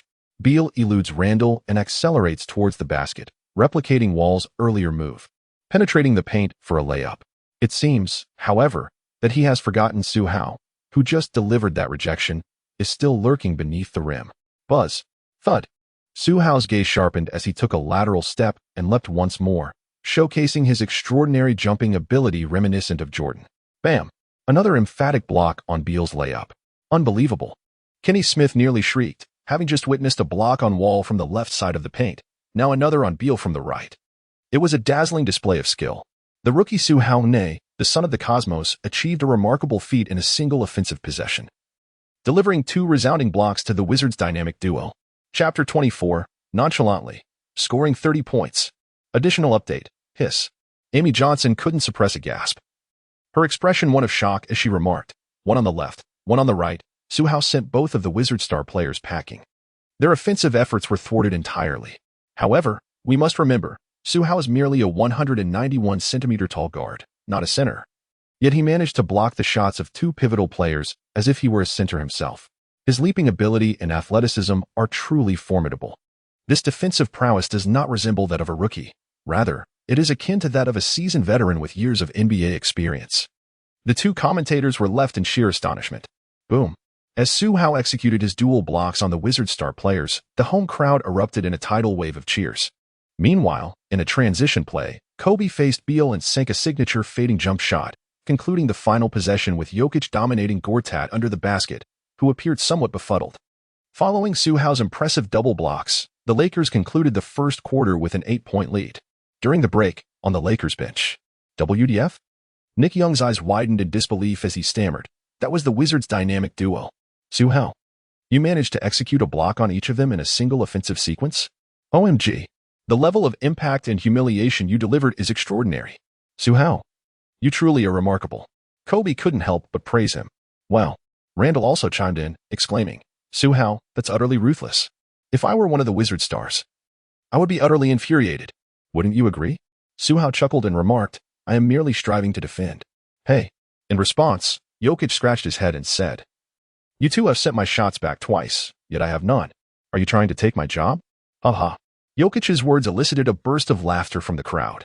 Nearby, Price, listening to the jovial banter among the players, turned to Scott and said, "Byron, this year's Lakers have truly improved. Such a relaxed atmosphere was absent last season and even the season before." "Indeed," Scott replied with a cheerful demeanor. "Thanks to Su Hao and the return of a fit Kobe, the Lakers are gradually getting better this year." However, in stark contrast to the carefree Lakers, the expressions on the faces of the Wizards bench, particularly those of their star duo, Wall and Beal, were far from pleasant. Wall, in particular, wore a rather grim countenance. Clearly, the rookie Su Hao's dominance over Wall in the first quarter, coupled with his remarkable defensive plays against the Wizards duo, had left the entire team feeling humiliated and discontented. In the commentary booth, Kenny Smith glanced at the statistics and exclaimed, at the end of the first quarter, rookie Su Hao scored a remarkable 15 points. Along with 4 rebounds, 2 assists, 1 steal, and 2 blocks. His performance was nothing short of flawless. The repeated drives to the basket, the thunderous dunks, and the consecutive blocks against the Wizards duo were truly exhilarating to witness. Indeed, Amy Johnson nodded in agreement, exclaiming, "In this era of small ball, where 3-point shooters abound, players like Su Hao, who prefer driving to the basket with such a ferocious and explosive style, are increasingly rare." However, it is precisely this rarity that makes Su Hao's exceptional physical gifts stand out within the league, rendering him a refreshing presence that fans adore watching. During the intermission, the players engaged in lighthearted conversation as they awaited the second quarter. Soon, the time for the next segment of the match arrived. The fans eagerly anticipated the Wizards duo to seek revenge on Su Hao, hoping to reclaim their dignity after being blocked in the first quarter. In the second quarter, Su Hao remained on the bench. However, when the third quarter commenced, the Wizards' dynamic duo also did not take to the court. Indeed, both coaches were intentionally avoiding such scenarios. Why? Because this is merely a preseason game. The outcome holds no significance for regular season standings and certainly does not influence home court advantage in the playoffs. Of course, this does not imply that the game is devoid of importance. The primary objective is to practice tactics, foster synergy among players, and facilitate their transition from the off-season to the rhythm of competitive play, thereby enabling them to acclimatize to the new season swiftly. Thus, neither coach wished to risk their key players, as any unforeseen incidents could lead to regrettable consequences. Consequently, in the second quarter, Kobe led the team. Making his return after a season's hiatus, Kobe played with caution, striving to minimize risky drives. He employed mid-range jump shots following screens and executed low-risk post-up maneuvers paired with fadeaway jumpers to secure points while safeguarding himself and adjusting to the intensity of the game. Overall, although he may never reclaim his peak form or return to the scoring titles of yesteryears, his performance remained commendable. As for Su Hao, he continued to be the most formidable scoring asset among the Lakers' newcomers. Meanwhile, Jokic, having undergone targeted passing training during the off-season and benefiting from Kobe's guidance, demonstrated notable improvement. After a period of adaptation, he was well-equipped to fulfill the role of the team's third option. Upon entering the third quarter, Su Hao, after establishing his ability to penetrate, did not attack as aggressively as in the first quarter. Instead, he sought to leverage his speed and strength to create space against his opponents. Experimenting with mid-range shooting in the context of NBA-level competition to further diversify his scoring repertoire, Su Hao made 3 out of 5 attempts from the mid-range, scoring a total of 6 points, and additionally earned 4 points through aggressive drives to the basket, culminating in 10 points for the quarter, a performance that was quite satisfactory. By the end of the third quarter, the Lakers, showcasing a more impressive display, held an 11-point lead. As the final quarter commenced and rotations took place, Scott opted to keep Su Hao on the court. He executed a powerful dunk after eluding Wall's defense and attempted 3 open three-pointers, successfully sinking one. Were this a regular season game, Su Hao, with his remarkable three-point proficiency of 57, would not have taken so many shots from beyond the arc. However, given that it is the preseason, this serves as an opportunity for players to test their skills and gauge their performance levels. Su Hao was the one to score. With little pressure, he effortlessly secured 5 points. Coach Scott called for a timeout, substituting all the starters and allowing the second unit to continue executing their strategies, refining their teamwork. Similarly, the Wizards also replaced their starting lineup. In the end, the Lakers triumphed over the Wizards with an 8-point advantage. This evening, Su Hao exerted his prowess for merely a single quarter, ultimately achieving a remarkable tally of 30 points, 7 rebounds, 3 assists, 2 steals, and 2 blocks, thus delivering an exquisite debut in his preseason career. Chapter 25. Against the Suns, he continuously overpowered Booker, showcasing a dismal buff post-match. In the Wizards' locker room, Wall and Beal sat in soft chairs, heads bowed in discontent, evidently humiliated by a rookie guard. This encounter left the duo, known for their sharpshooting, feeling quite irked. The coach, however, denied them the opportunity for retribution, further exacerbating their discontent.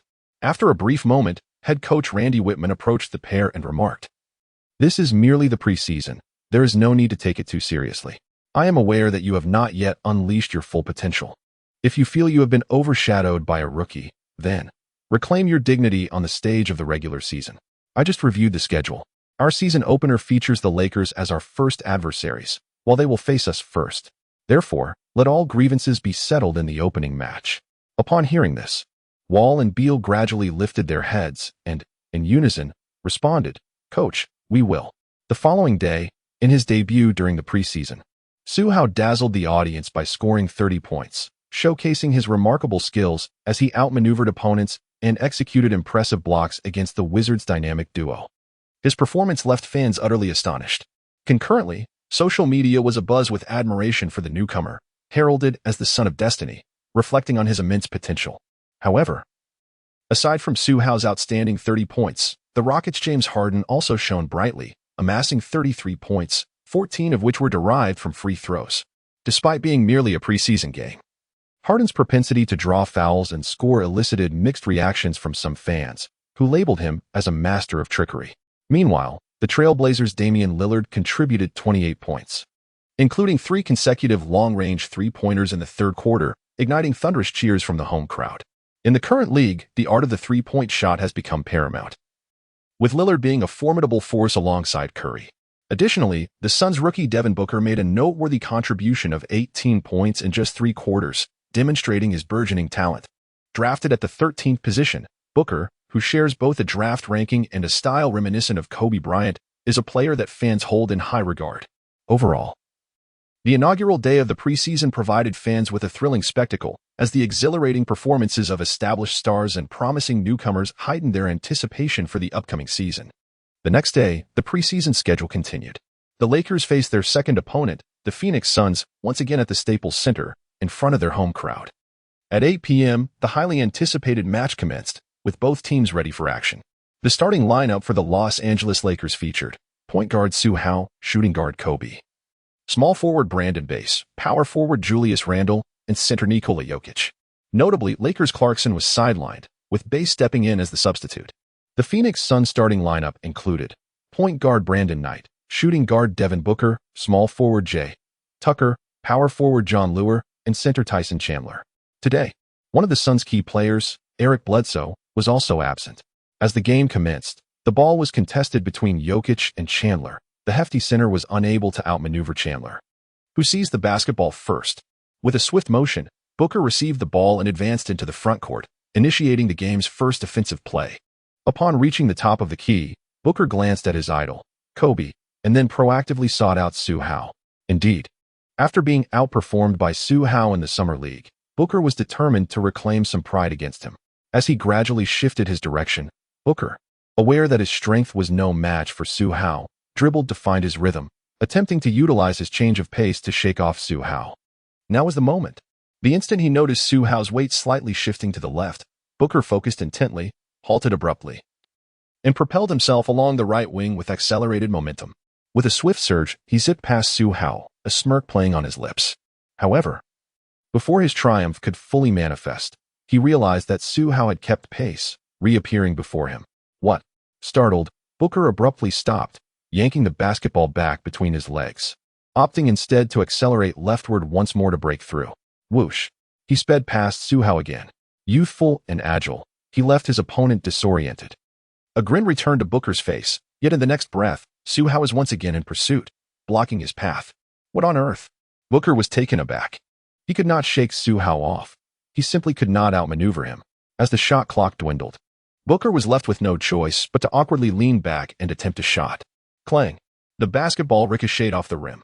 The rebound was secured by Jokic, who promptly passed it to Su Hao, who then advanced to the left arc's pinnacle, only to be met by Booker, who immediately engaged him defensively, applying pressure with an aggressive stance. Why such tenacity in defense? Su Hao leaned slightly to the side, effortlessly shouldering Booker, a faint smile gracing his lips. The prospect of a challenge delighted him immensely. With his center of gravity lowered, he surged forward. Whoosh! Without any change in direction, Su Hao opted for an accelerated breakthrough, barreling through Booker's relentless defense, forcing his way through. Bang! In their first clash, he sent Booker staggering back, yet the latter gritted his teeth and pursued. However, Su Hao showed no signs of granting him any respite. In their second encounter, the force was even greater.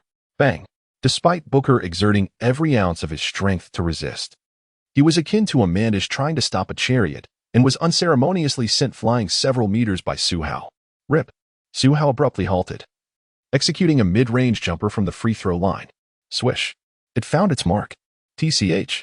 Booker scoffed inwardly, rubbing his painfully aching chest, disdainfully muttering. All he knows is to rely on his physique. Truly insufferable, you little trash. With that, he transitioned into offense once more. Booker sought out Su Hao again, attempting to score against him. Accelerating from the left wing, he engaged in a physical confrontation, pivoting and speeding to the right. He came to a sudden stop and executed a step-back jumper. His series of feints and directional changes flowed seamlessly, a sight that would leave any ordinary player dizzy and disoriented. However, the defender was none other than Su Hao, the chosen one endowed with extraordinary athleticism. Thud!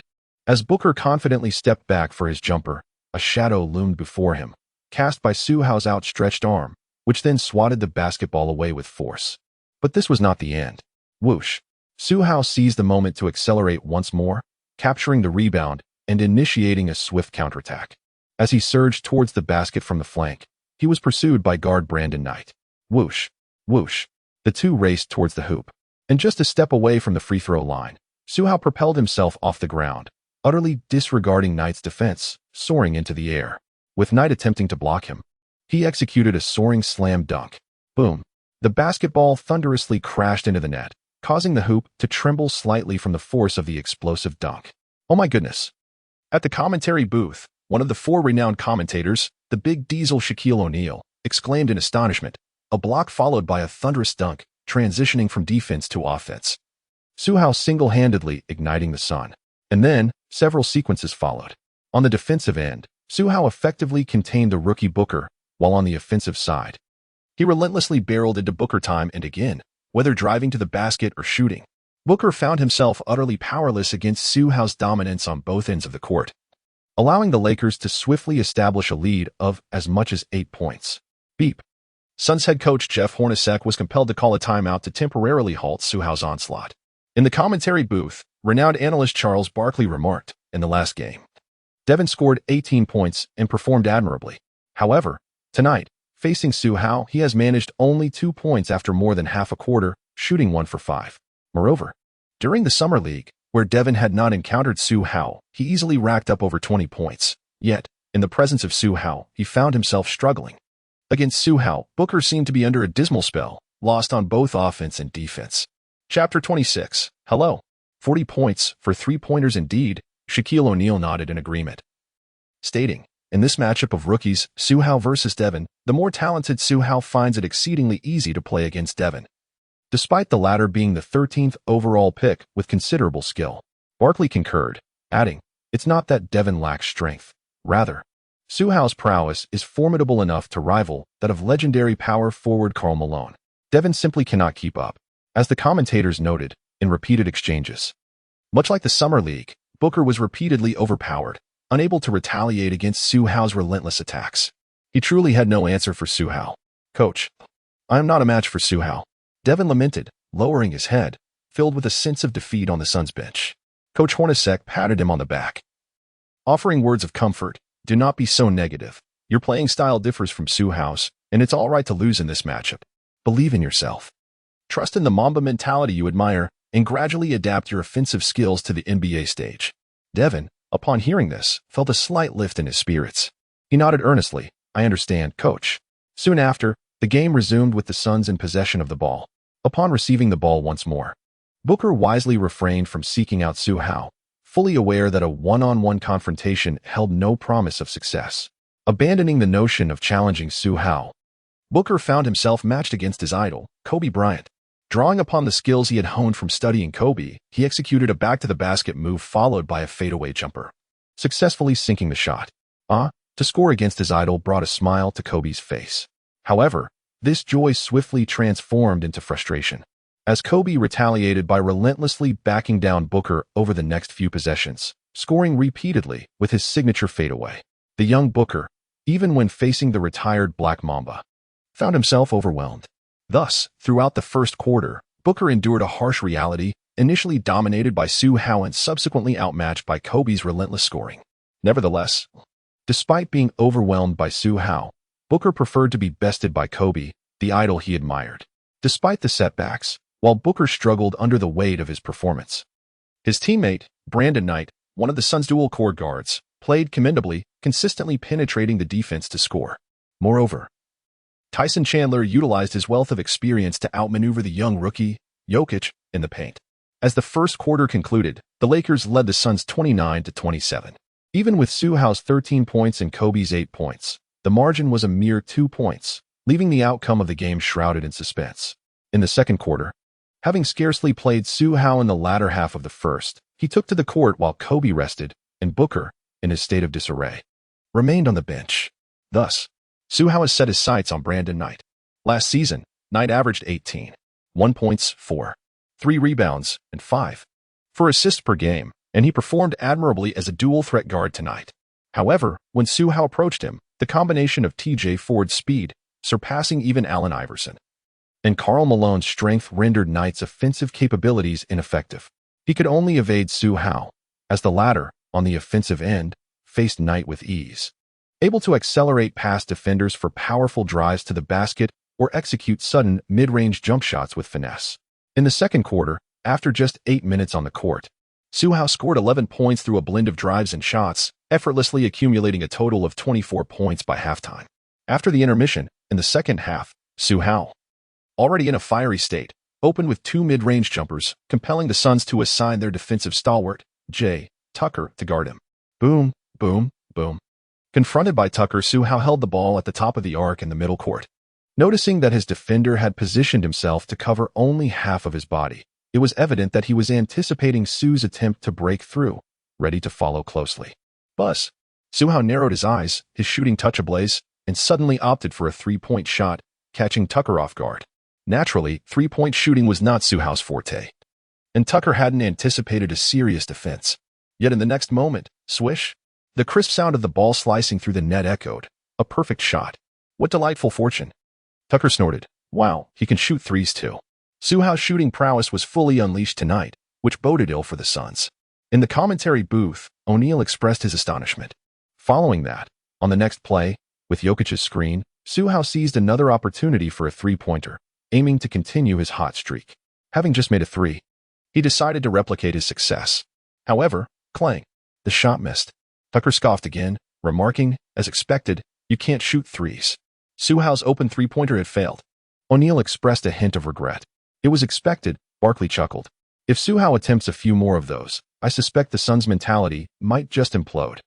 No sooner had he spoken than Su Hao, seemingly under a spell, launched yet another unexpected three-pointer. Again? Is he out of his mind? Tucker dismissed him with disdain. Youthful recklessness. On the Suns' bench, Coach Hornacek shook his head, a smile gracing his lips. He was rather pleased with Su Hao's performance, finding it quite typical. Yet, in the next moment, swish. With a stunning display, Su Hao's three-point shot pierced the net 3 times. What? Hornacek was taken aback. Yet this astonishment was far from over. In the subsequent 3 rounds, Su Hao, with an expression of exhilaration, continued his remarkable streak, sinking 3 more three-pointers. Swish, swish. He successfully made 2 of those attempts. With 4 successful shots out of 6, Su Hao delivered a remarkable performance in the third quarter, achieving 4 three-pointers and igniting a scoring surge of 16-5, propelling his team to a double-digit lead. Beep. The Suns were once again halted. Ha. On the Lakers bench, Kobe erupted in laughter as he high-fived Su Hao, exclaiming, "You've been on fire tonight. 4 three-pointers in a single quarter, I must admit. You've had quite the stroke of luck." Su Hao pouted, a look of pride on his face, and declared, "Luck? This is pure skill." He chuckled. Kobe shook his head with a smile, saying, "Enjoy your moment of glory. Who knows how long it will be until such an explosion occurs again." After an entire off-season of familiarization, Kobe understood Su Hao all too well and recognized the true caliber of his three-point shooting. Meanwhile, on the Suns' bench, Devin Booker gaped in astonishment, exclaiming, "That kid Su Hao, he actually has a three-pointer. His ability to attack the basket is already ferocious enough. If he also possesses an outside shot, who can compete with him?" The thought of Su Hao having a three-point shot left Booker pale with fear. In the commentary booth, the great Shaquille O'Neal remarked, "Su Hao, who rarely shoots threes, has made 4 in a single quarter tonight, scoring 16 points in that period and a staggering 40 points across 3 quarters. The chosen one, he has truly found his rhythm." Indeed. When Su Hao could take 6 three-point attempts in a single quarter and sink 4 of them, all within less than 3 quarters to amass 40 points, it was undeniable that he was in peak form. However, the substantial point difference prompted Coach Scott to swiftly call a timeout, substituting out Su Hao and Kobe. After all, this was merely a preseason game, and it was wise to know when to hold back. Su Hao felt satisfied and happily returned to the bench, relishing the admiration from teammates like Jokic and Nick Young. As for the Suns, led by Booker, the team remained overshadowed by Su Hao's ferocious attacks at the basket, along with hints of his three-point prowess, even in the face of their defeat. Post-game, on the commentary platform, the legendary Shaquille O'Neal remarked, "Congratulations to the Lakers for yet another victory, and kudos to Su Hao for maintaining his fiery form with a remarkable 40-point performance." Previously, some fans had cast doubt on Su Hao's abilities, suggesting that his impressive play stemmed from the Summer League, where he faced marginal players on the verge of being cut from the NBA, deeming the competition inadequate. Yet, on the stage of the preseason, he faced the formidable duo of Wall and Beal from the Wizards, along with one of the Suns' core players, Brandon Knight, and the defensive stalwart Jay Tucker. With a 30-point game followed by a 40-point eruption, Su Hao demonstrated an effortless scoring ability against NBA caliber, even all-star caliber players, which only attests to his exceptional talent.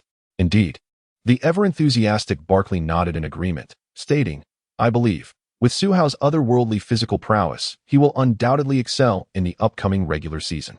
The Lakers are incredibly fortunate to have acquired such a prodigiously gifted player during the offseason. Amidst the commentators' reflections, the fervent cheers of the fans, and the Suns' dismay at their crushing defeat by Su Hao, the game concluded. The following day, the rookie who scored 40 points in the preseason became a hot topic among fans and media alike.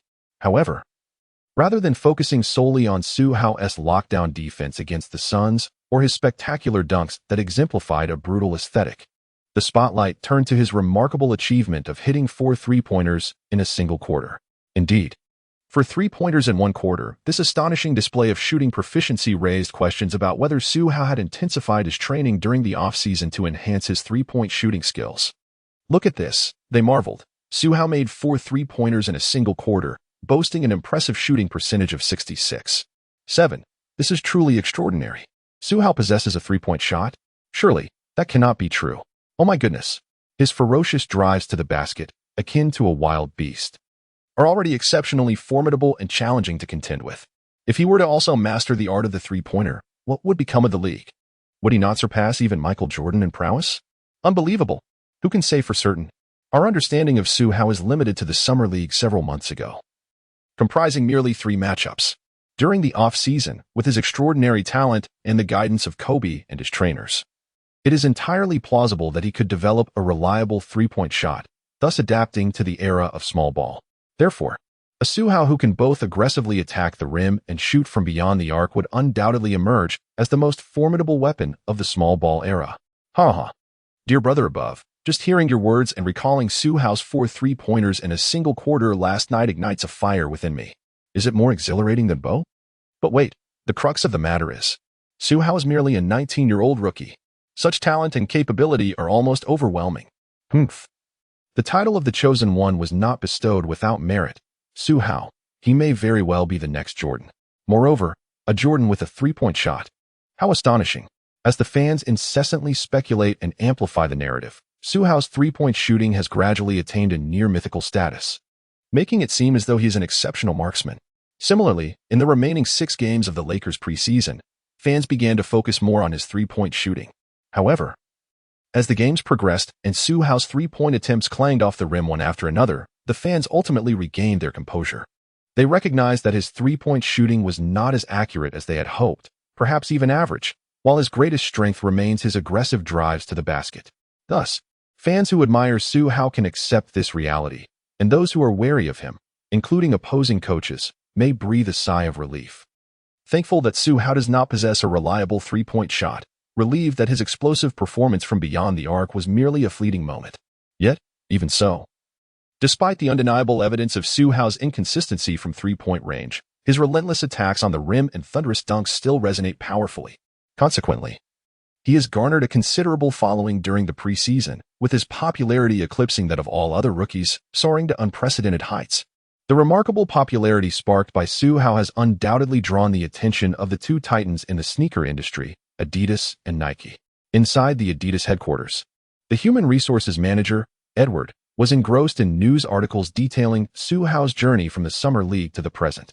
He couldn't help but exclaim, with such formidable skills, extraordinary talent, and immense popularity, coupled with the vast resources of the Chinese market behind him, securing him would allow us to create a custom signature shoe line and basketball merchandise that would undoubtedly sell like hotcakes and yield substantial profits.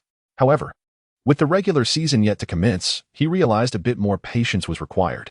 If Su Hao continued to perform at this exceptional level during the regular season, he vowed to sign him without hesitation. Meanwhile, at Nike's headquarters, manager Monkey Aney was equally absorbed in news about Su Hao, captivated by his breathtaking performances during the preseason. His talent is off the charts, a paragon of human capability, and his breakthroughs seem as effortless as sipping tea. It is no wonder he has garnered such immense popularity. He mused. Another phenomenal athlete has emerged in the league, and notably, Su Hao hails from China. The last time we underestimated a player, we missed out on Yao Ming, resulting in significant losses for Nike. This time, we cannot afford to overlook Su Hao. If he maintains his standard in the regular season, we must ensure that he becomes the face of our sneaker endorsements. Indeed, Su Hao's otherworldly athleticism displayed during the Summer League and preseason, along with his skyrocketing popularity, has allowed him to leapfrog over lesser-known sneaker brands, capturing the attention of giants like Adidas and Nike, who are now eager to secure his partnership. Chapter 28. The Opening Game. Curry scores 50 points. Of course, brands such as Under Armour, Converse, Vans, and domestic companies like Anta, Hongxing and Step are also setting their sights on Su Hao. At this moment, they remain unaware of the competition posed by Adidas and Nike. Nevertheless, regardless of the circumstances, given Su Hao's undeniable prowess and popularity, they must take their chances. Who knows? Perhaps a bicycle can transform into a motorcycle, and black soil can turn into gold. The new season has seen the completion of 8 preseason games. As time has progressed and matches have unfolded, we have reached the conclusion of this phase. However, this is not an end, but rather a beginning. In just 3 days, on October 27th, the regular season opener for the 2015 to 2016 campaign will arrive, heralding the official onset of the new season. For this upcoming season, all 30 teams in the league will undoubtedly set their sights on the ultimate goal of winning the championship. In the Western Conference, the reigning champions, the Warriors, along with formidable teams such as the Spurs, Thunder, Rockets, and Clippers, remain strong contenders capable of challenging for the Western Conference Finals. Nevertheless, one must not underestimate the other teams, particularly the Los Angeles Lakers. The emergence of Su Hao has drawn attention to the dynamic backcourt pairing with Kobe, positioning the Lakers as a dark horse with significant potential for the new season. In the Eastern Conference, LeBron James has made 5 consecutive trips to the NBA Finals, suggesting that wherever he plays, championship aspirations follow. This has established the Cavaliers as a dominant force in the East. However, teams like the Raptors, Hawks, and Celtics are not content to remain beneath the Cavaliers' shadow. They are poised to mount a challenge against them, with aspirations of clinching the championship. On the day of the opener, 2 matches will take place, the Warriors versus the Kings and the Cavaliers against the Pacers. The Lakers showdown with the Wizards will occur on the second day of the new season. As we approach the eve of the opening game, Su Hao has completed only the most essential training and is now heading home to rest. As the clock strikes 8 in the evening, Su Hao tidied up and stepped outside, with Dodo wagging its tail in joyful anticipation. They made their way to the parking area in the backyard, where an Audi Q7 was parked. "Dodo, hop in. Daddy is taking you for a ride." Su Hao opened the rear car door and waved his hand. Dodo responded with a cheerful call, skillfully leaping into the back seat. Su Hao fastened the seatbelt for it. An Audi Q7? Indeed. During the off-season, in pursuit of more convenient training travel, Su Hao invested $120,000 in acquiring an Audi Q7. The vehicle may not be exceptionally luxurious, yet it is quite satisfactory. Being a new model from the Audi series, it is perfectly adequate for Su Hao's current needs.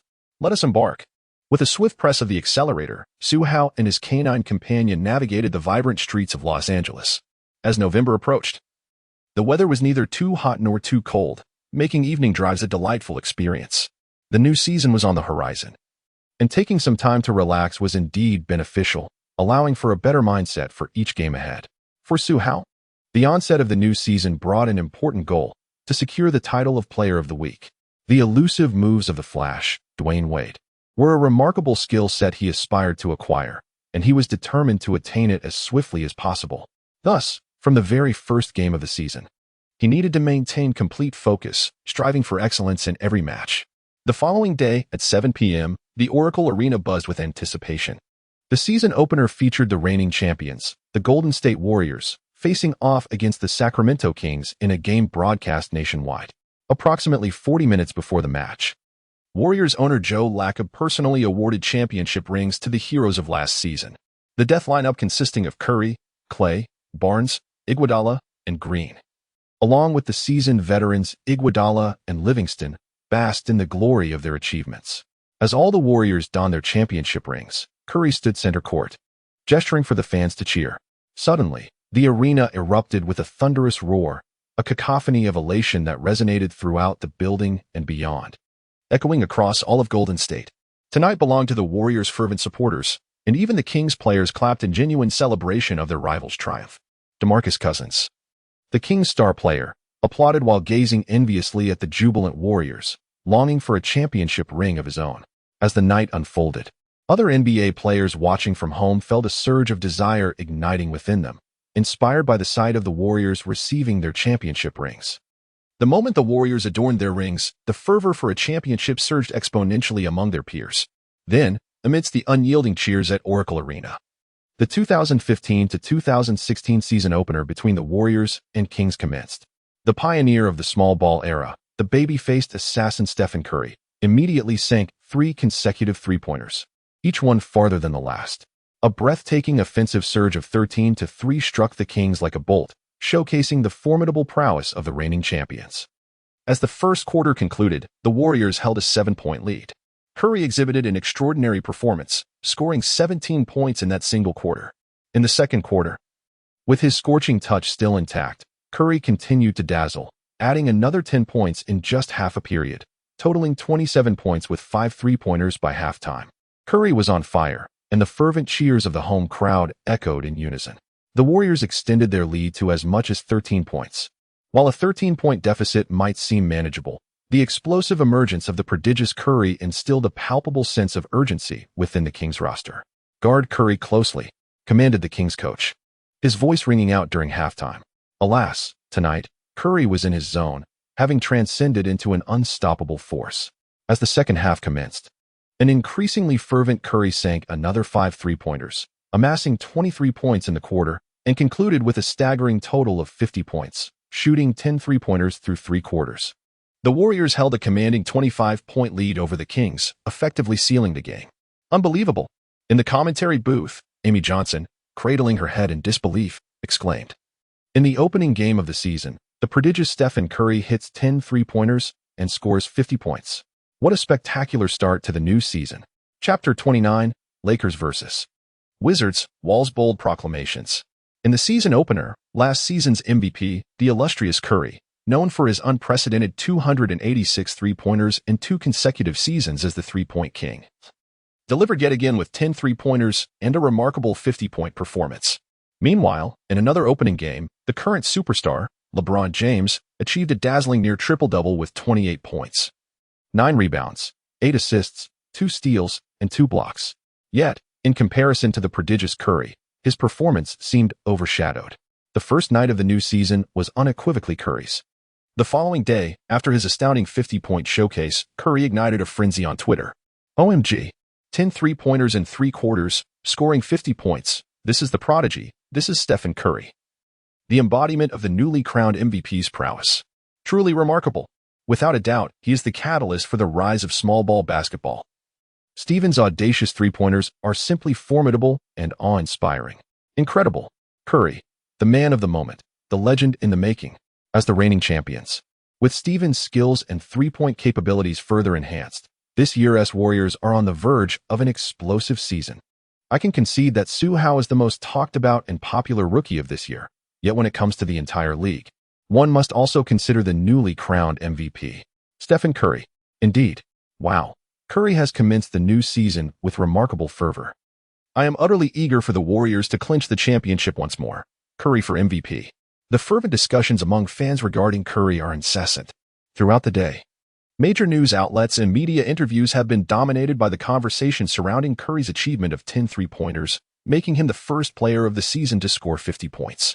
It wasn't until nightfall, as the games of the second day of the new season were about to commence, that this fervor began to wane. On the inaugural day of the new season, only last season's finals contenders, the Cavaliers and the Warriors, played a single match, whereas today, there are a total of 12 games scheduled, among which 5 are particularly noteworthy. Thunder vs. Spurs, Suns vs. Clippers, Bulls vs. Heat, Rockets vs. Hornets, and Lakers vs. Wizards. At 7 p.m., the first clash features the Thunder against the Spurs. Last season, due to Durant's injury, Westbrook had to carry the team single-handedly, resulting in the Thunder's failure to reach the playoffs. Conversely, the Spurs barely escaped a first-round elimination at the hands of the Clippers. On paper, both teams seem rather average. Yet despite this, the anticipation surrounding their matchup remains high. After all, just 2 seasons ago, the Spurs triumphed over the Heat's formidable trio to become champions. With their dynamic duo of Duncan and the newly acquired Aldridge, who are currently in their prime. This year, the Spurs are already regarded as one of the fiercest rivals to the Warriors' death lineup. And what of the Westbrook and Durant powerhouse duo? Had Durant not been injured, who would dare underestimate their prowess? As the game commenced, one side featured the youthful and peak performance powerhouse duo, while the other boasted seasoned veterans in Duncan and Aldridge. Also at their zenith, from the very first quarter, the intensity was palpable. The exchanges were fervent, with the score oscillating back and forth, maintaining a narrow margin of 5 points throughout, a tension that persisted until the final 5 minutes of the last quarter. Wow, this match is absolutely riveting. It resembles a thrilling prelude to the Western Conference Finals, leaving fans in awe, unable to restrain their applause and cheers. In the climactic moment of life and death, the formidable duo of the Thunder, Westbrook and Durant, faces off against the Spurs' twin towers, Leonard and Aldridge. A battle of stars unfolds, with the score tightly contested. As the clock ticks down to the final minute, Durant, positioned at the left arc, deftly executes a significant double crossover, momentarily shaking off Leonard. With a swift motion, he releases a three-point shot. Yet, the defensive stalwart Leonard reacts with remarkable speed, contesting the shot. However, Durant, embodying the essence of a reaper, sinks a heart-stopping three-pointer over Leonard's defense, giving the Thunder a one-point lead with merely 32.5 seconds remaining. The home crowd erupts in celebration, reveling in their impending victory. Yet, 2 years after clinching the FMVN title, Leonard has evolved beyond a mere defensive powerhouse. He has ascended to the status of an MVN-level superstar. In a swift transition, he isolates Durant, executing a pull-up jumper amidst fierce contact, overcoming Durant's defense to make a challenging mid-range shot, reclaiming the lead with just 14 seconds left. The Thunder's final possession is entrusted to the clutch Durant, tasked with sealing the game, while the Spurs assign Leonard to guard him. An intense duel unfolds. Who will prevail? Leonard, with his machine-like, unyielding defense, successfully disrupts Durant's shot, leading to a miss. In this contest of offense and defense, Leonard emerges victorious over Durant, guiding his team to a narrow triumph by a single point, securing their first regular season victory. Yet, beyond the outcome, this encounter served as a thrilling prelude to the Western Conference showdown, captivating fans until the very last second. Meanwhile, as the Thunder and Spurs engage in their fierce battle, the Suns and Clippers, as well as the Bulls and Heat, complete their respective first halves. In the Staples Center, the Lakers are in the final warm-up stages before facing the Wizards. With 15 minutes to go before the tip-off, renowned ESPN journalist Stephen A. Smith, known for his incisive commentary, approaches John Wall, inquiring, "John, if I recall correctly, during the preseason, you and your partner were thoroughly outplayed by the rookie Su Hao, weren't you? The memorable blocked shots from that matchup still resonate with many, I suspect. You remember it too, don't you? So, as you prepare to face the Lakers tonight, what do you have to say?" In response, Wall furrowed his brow slightly and declared with a resolute tone, "I have awaited this day for quite some time. You must understand, what you just uttered was, to me, a profound humiliation. Therefore, this evening, on the night of our team's season opener, I shall greet this rookie's arrival to the NBA by overwhelming Su Hao." Chapter 30, A Collision and a Dunk over Wall. Frustration and malicious fouls. Major chapter. Wow. A. Smith, who had intended to stir up trouble, couldn't help but exclaim after hearing Wall's audacious remarks. What a display of confidence. Indeed, I too believe that as the #1 draft pick, you are more than capable of imparting lessons to a newcomer. I eagerly anticipate your performance on the court.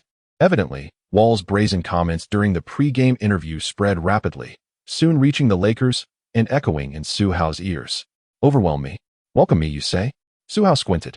Beside him, Kobe explained, "Generally speaking, seasoned players who have roamed the NBA for years enjoy proclaiming to newcomers after outplaying them, 'Rookie, welcome to the NBA,' or similar phrases. This serves to inform the fearless rookies that they have entered the realm of the NBA, where humility is crucial, and gradual improvement is essential to adapt to this grand stage." Su Hao smiled faintly and said, "I see. If he possesses the ability, let him come and try. However, since he has already made such fierce threats, I must respond in kind." With that, a resounding roar erupted. Su Hao received the pass and, like lightning, surged into the paint, delivering a powerful two-handed dunk that made the rim emit a mournful wail even before the game commenced. Meanwhile, across the vast ocean, in the Tencent Sports NBA studio, Wang Ming and Coach Zhang prepared to commentate on the Lakers' season opener. Wang Ming adjusted his glasses and remarked with a smile, here it comes, the Lakers' season opener. In the inaugural match of the new season, Su Hao and Kobe face off against the Wizards. Although not considered a formidable team, they are undeniably stronger compared to last season's Lakers. With Su Hao now part of the Lakers, it is intriguing to anticipate the team's newfound prowess. Indeed, Coach Zhang nodded and remarked, "I wonder if Su Hao and the recovering Kobe will exhibit formidable fighting spirit." In the comments section, fans expressed their eagerness. "It's been too long. Here comes Su Hao, the chosen one, ready to swat the Wizards' dynamic duo like flies." Just as he did in the preseason. One fan humorously added, "Swatting flies, indeed." It must be noted that Su Hao's extraordinary physical prowess makes him a rare gem among the talents in the Celestial Empire. Indeed. What does a century signify in a culture that spans 5,000 years? Su Hao's arrived at the perfect moment. Let's charge forward.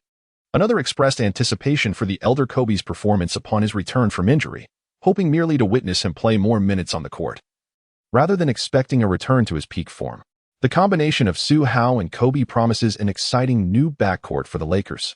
As the anticipation builds among the commentators and fans, the warm-up period concludes and the game begins. The starting lineup for the Los Angeles Lakers is as follows. Point guard, Su Hao, shooting guard, Kobe, shooting guard, Clarkson, power forward, Randall, center, Jokic. The Washington Wizards starting lineup includes point guard, John Wall, shooting guard, Beal, small forward, Otto Porter, power forward, Temple, center, Gortat. The game commences with a jump ball between Jokic and Gortat. Like Su Hao, Jokic is also making his NBA debut tonight, and with great intensity. He quickly outmaneuvers Gortat to seize the basketball. With a swift motion, Kobe receives the pass. Advancing to the top of the arc, Jokic sets a high screen, allowing Kobe to drive to the right side. However, Otto Porter's help defense lags slightly. Kobe halts abruptly and attempts a mid-range jumper. The shot? Clang. It fails to find its mark, but the rebound fortuitously lands in Jokic's hands at the free throw line. He deftly shifts and passes to Su Hao at the left high post. Thud. Wall immediately applies pressure, taunting, "Come on, brute, break through me." Su Hao, fully aware of the importance of making a strong impression for the weekly honors, recognizes Wall as his first matchup. Thus, he resolves to dominate from this moment onward. With a surge of determination, he prepares to unleash his skills. Su Hao suddenly accelerated, charging forward with determination, intent on engaging in confrontation. However, Wall, possessing a keen intellect, recognized that brute strength was not his forte. He merely sought to create a sliver of space, trailing closely behind to disrupt Su Hao's momentum, believing that this newcomer's finishing ability would not be formidable. Yet, it was precisely this slender margin that allowed Su Hao, akin to a bolt of lightning, to nearly outpace Wall in a single stride. Such velocity! Wall, taken aback, had no choice but to hasten his pace to keep up. As he matched Su Hao's speed, he was met with the overwhelming force characteristic of a seasoned player like Malone, which collided with him instantaneously. With a resounding thud, Wall felt a sudden, muffled impact against his chest. The immense force propelled him backward, staggering perilously close to falling. A gasp erupted from the crowd, a chorus of astonishment at this spectacle. Yet, Su Hao's onslaught did not waver. Having knocked Wall aside, he surged forth like an unstoppable beast, launching himself skyward. With one hand, he grasped the ball, drawing it back like a bowstring, poised for a powerful strike. Boom! A C-shaped dunk reverberated through the arena, assaulting the rim with explosive intensity. Despite Gortat's awareness of Su Hao's impending dunk, he had no time to leap in defense, his hands merely outstretched in futile anticipation of the impending slam. My goodness! Though Wall was no slouch in physical prowess, as fellow point guards, Su Hao's ability to send Wall flying was nothing short of astonishing. Was this truly the strength befitting a point guard? Both Wang Meng and Coach Zhang were left in utter disbelief. The Lakers led the Wizards 2-0.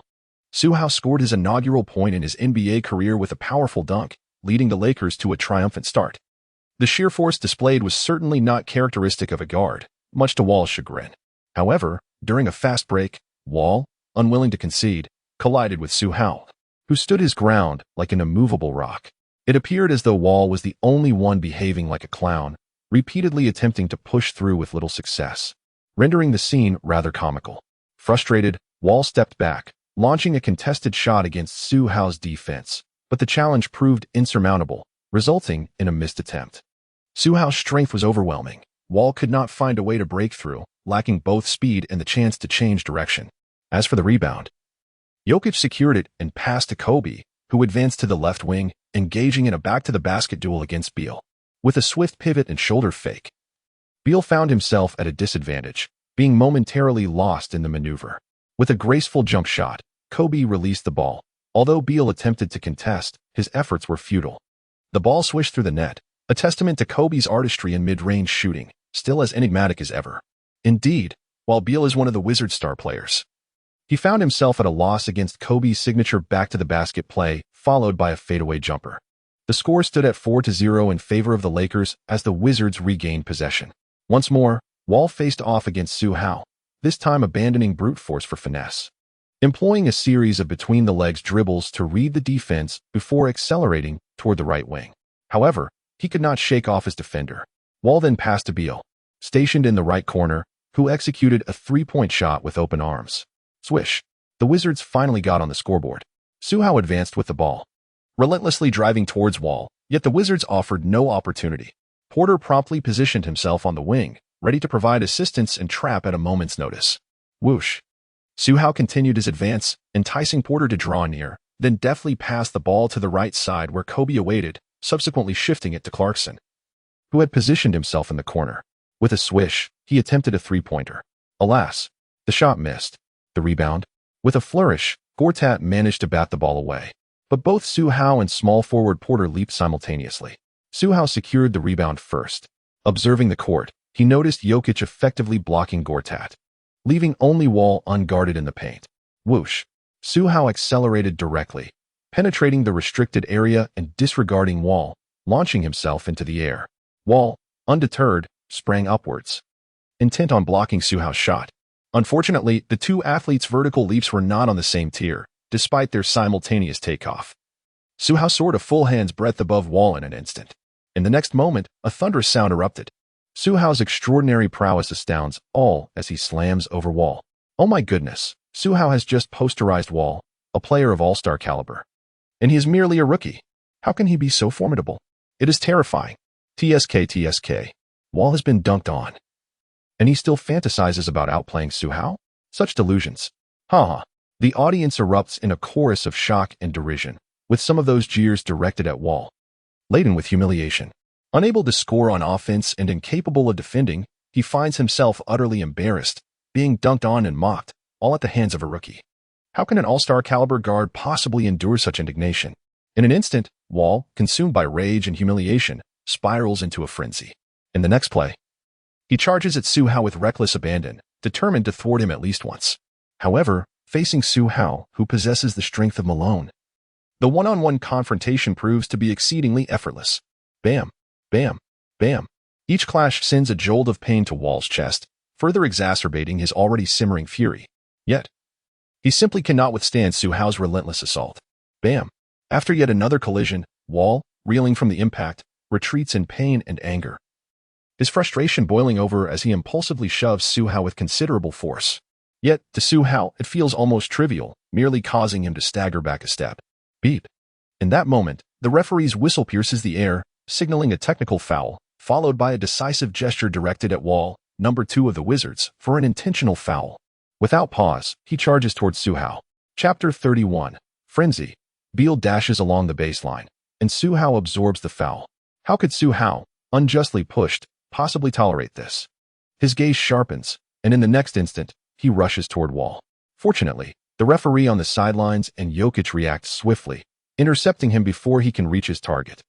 Simultaneously, Wizards players Porter and Beal rush to restrain Wall, effectively blocking Su Hao's advance. The court descends into chaos, charged with palpable tension, igniting the fans into a frenzy of excitement. Thankfully, the conflict does not escalate further.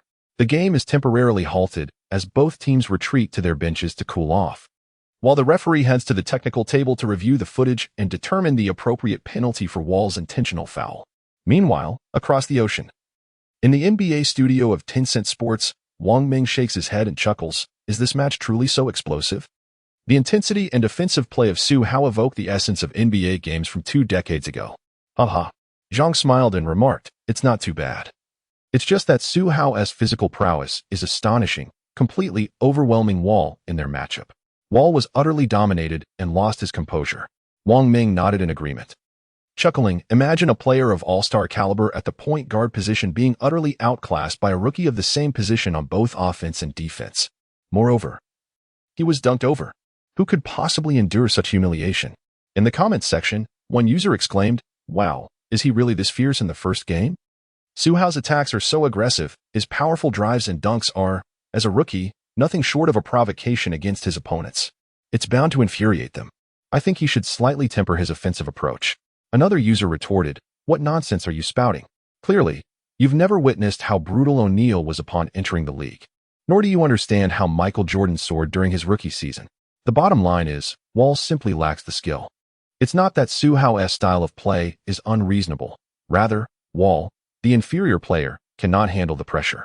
He resorts to sneak attacks, lacks the talent. and fears direct confrontation. What a joke. He can only seethe in frustration. Ha ha ha, that is spot on. Wall, in this instance, not only lost the matchup, but also tarnished his reputation. Indeed, but to be fair, Wall's recent display of strength was quite impressive. Only Su Hao at the point guard position could withstand such a blow. Typically, a point guard caught off guard like that might very well crash to the floor. A severe penalty. The explosive nature of the game ignited fervor among fans in the Middle Kingdom. The focus returned to the court as the referee, after carefully reviewing the replay, upheld the original decision, issuing Wall a flagrant foul of the first degree, despite Wall's significant strength and clear intent to instigate. Since Su Hao remained upright, the outcome did not appear as dire. Thus, a foul of a higher severity than a technical foul was assigned, resulting in 2 free throws and possession. On the Lakers bench, Kobe, upon hearing the ruling, turned to Su Hao and said, "Su Hao, you still have some growing to do. If you had gone down right away, John Wall would have been assessed a flagrant foul of the second degree and ejected from the game." Su Hao shrugged and remarked, "There's no choice. It's a man's instinctive reaction. One cannot falter. However, I've learned." With 2 free throws and a decisive shot, Kobe stepped up to the free throw line. Swish, swish. Both shots were flawlessly executed. The Lakers retained possession as the basketball was passed to Su Hao, who advanced to the top of the arc, facing John Wall once more. Su Hao cast a glance at him, neither warm nor cold, and said, "John Wall, is this truly how you choose to defeat me?" His voice was soft, devoid of overt provocation or mockery. Yet, Su Hao's words resonated in the already awakened ears of Voer, each syllable striking like thunder. A tumult of shame surged within, while his composure shattered. Whoosh! Su Hao accelerated with remarkable speed, effortlessly surpassing his defender and penetrating the paint. He encountered the dual defense of Gortat and Temple, skillfully maneuvering the ball to find Jokic beneath the basket. Swish! He executed a flawless bank shot. Wall, with his confidence shattered, completely lost his ability to match up with Su Hao, a fact that did not escape the notice of the Wizards head coach, Randy Whitman. After Wall played only half a quarter, he was substituted out. At the end of the first quarter, Su Hao demonstrated his usual brilliance and efficiency, scoring 14 points, while Wall ended up with a dismal 0. However, one of the Wizards' dynamic duo, Beal, shone brightly, sinking 2 3-pointers and contributing 11 points in the first quarter, keeping the score within reach for his team. The Lakers led 32-26 against the Wizards. Despite Wall's minimal participation, the Wizards trailed by just 6 points, a result they could accept. In the second quarter, the substitutes took over. For the Lakers, it was Lou Williams and Nick Young, while the Wizards countered with Nene, who averaged 5 rebounds, and guard Ramon Sessions, who contributed an average of 10 points. Both teams engaged in a fiercely contested battle, maintaining a close score. With 4 minutes and 35 seconds remaining, the starters returned. Wall, having rested for nearly a whole quarter, gradually regained his composure and re-entered the game. However, he still hesitated to face Su Hao directly. Now, the player matched against Su Hao is the impressive Beal. Bang! At the right side of the arc. Su Hao faced Beal, his mind calm and collected, surveying the surroundings for a breakthrough opportunity without any flashy dribbling. Whoosh! Su Hao suddenly halted, accelerating on the left flank as he surged past Burr. Burr maintained his position on the side, ensuring he did not lose his defensive stance while skillfully evading confrontation with Su Hao. However, Su Hao actively sought confrontation, leveraging his physical advantages. As he charged towards the free throw line and noticed Porter preparing to assist, Su Hao exerted tremendous force, crashing into Beal with astonishing strength that even Beal, despite his foresight, could not withstand.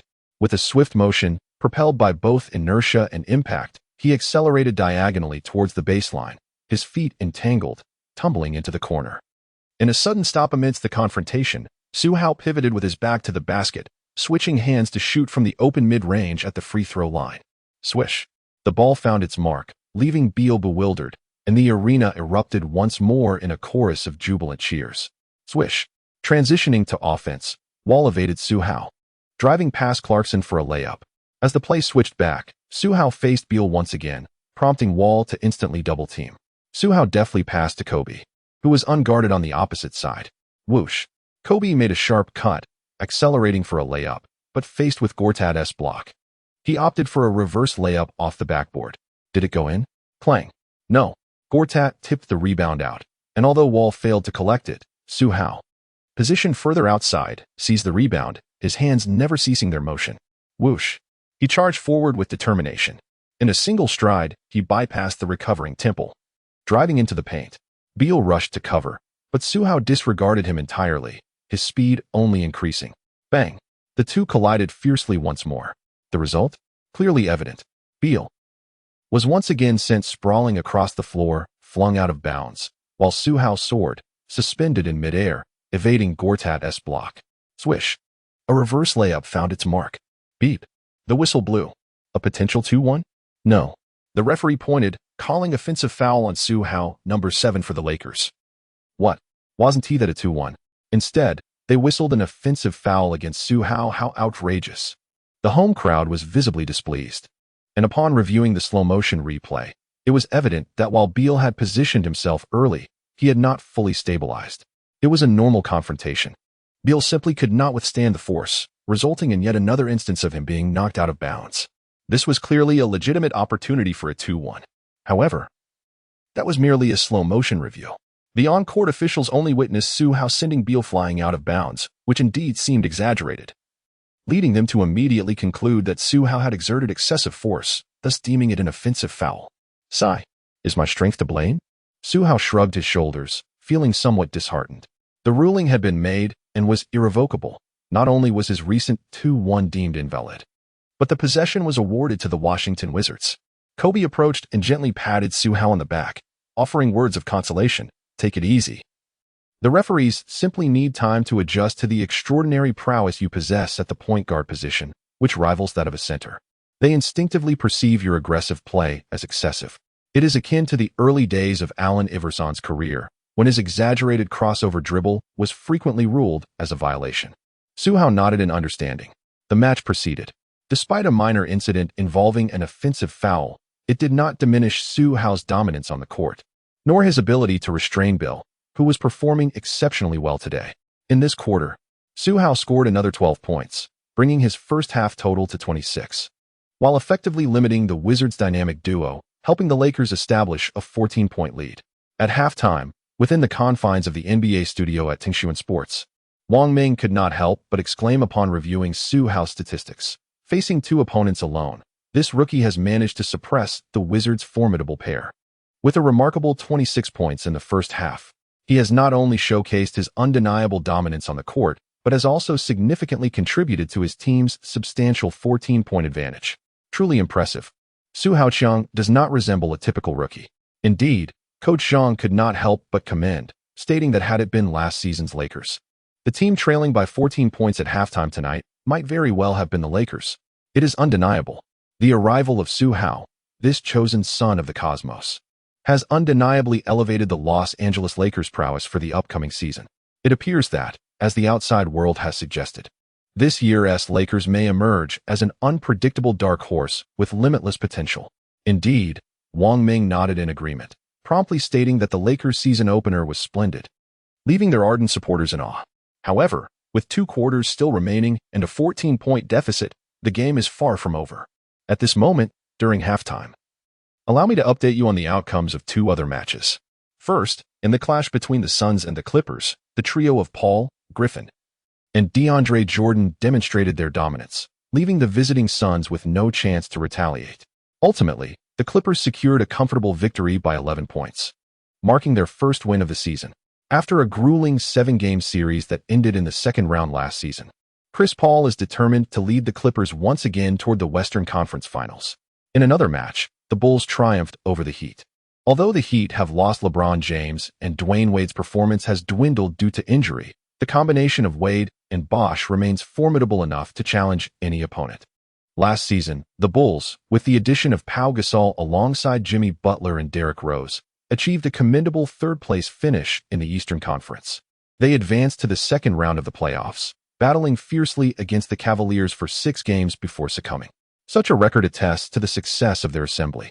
Indeed, Coach Zhang nodded in acknowledgement, yet shook his head slightly, remarking that the Bulls had an impressive record last year and possessed substantial strength this season as well. However, he lamented that the arrivals of Butler and Gasol, while enhancing the team, seemed to have relegated the once undisputed core and youngest MVP, Rose, to a secondary role. compromising his status as the team leader. I can only imagine how uncomfortable Rose must feel, witnessing his former underling ascend to his former throne. Sighing at the mention of Rose, Coach Zhang softly remarked, "It is undoubtedly unsettling, yet what can be done? The Rose has withered." The current Rose has been ravaged by injuries, unable to return to MVP form. And merely being able to play as a third option for the Bulls is a stroke of luck. Because, should this fragile player encounter another injury, the Bulls management might very well reconsider his position, despite his past glory as the most cherished player, hailed as Jordan's successor. In the comments section, sentiments resonate. May injuries stay far from Rose. May they spare everyone. And may all afflictions be borne solely by Bogut. Nonsense. The Rose shall never wither. I am resolute. The Rose shall bloom once more. However, have we perhaps digressed somewhat? Let us return to the contest. A moment, please. The second half of the showdown is upon us. Wall's slump continues unabated, while Beal's offensive efforts remain thwarted by Su Hao, who, in turn, faces the Wizards' dynamic duo with unyielding tenacity. With explosive dunks, deft layups, and assertive mid-range shots that defy defensive efforts, Su Hao's scoring becomes effortless. Despite the simplicity and limited variety of his offensive techniques, the only blemish on his performance was the failure to convert 2 open three-point attempts.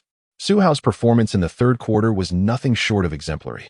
He amassed 13 points in a single quarter, totaling 39 points by the end of the third, leading his team to extend their lead to an impressive 21 points, effectively sealing the game. In the final quarter, Coach Randy Wittman took a calculated risk, allowing Wall and the Wizards to evade Su Hao, entering the game during the rotation phase to exploit mismatches against the Lakers' second unit. The outcome?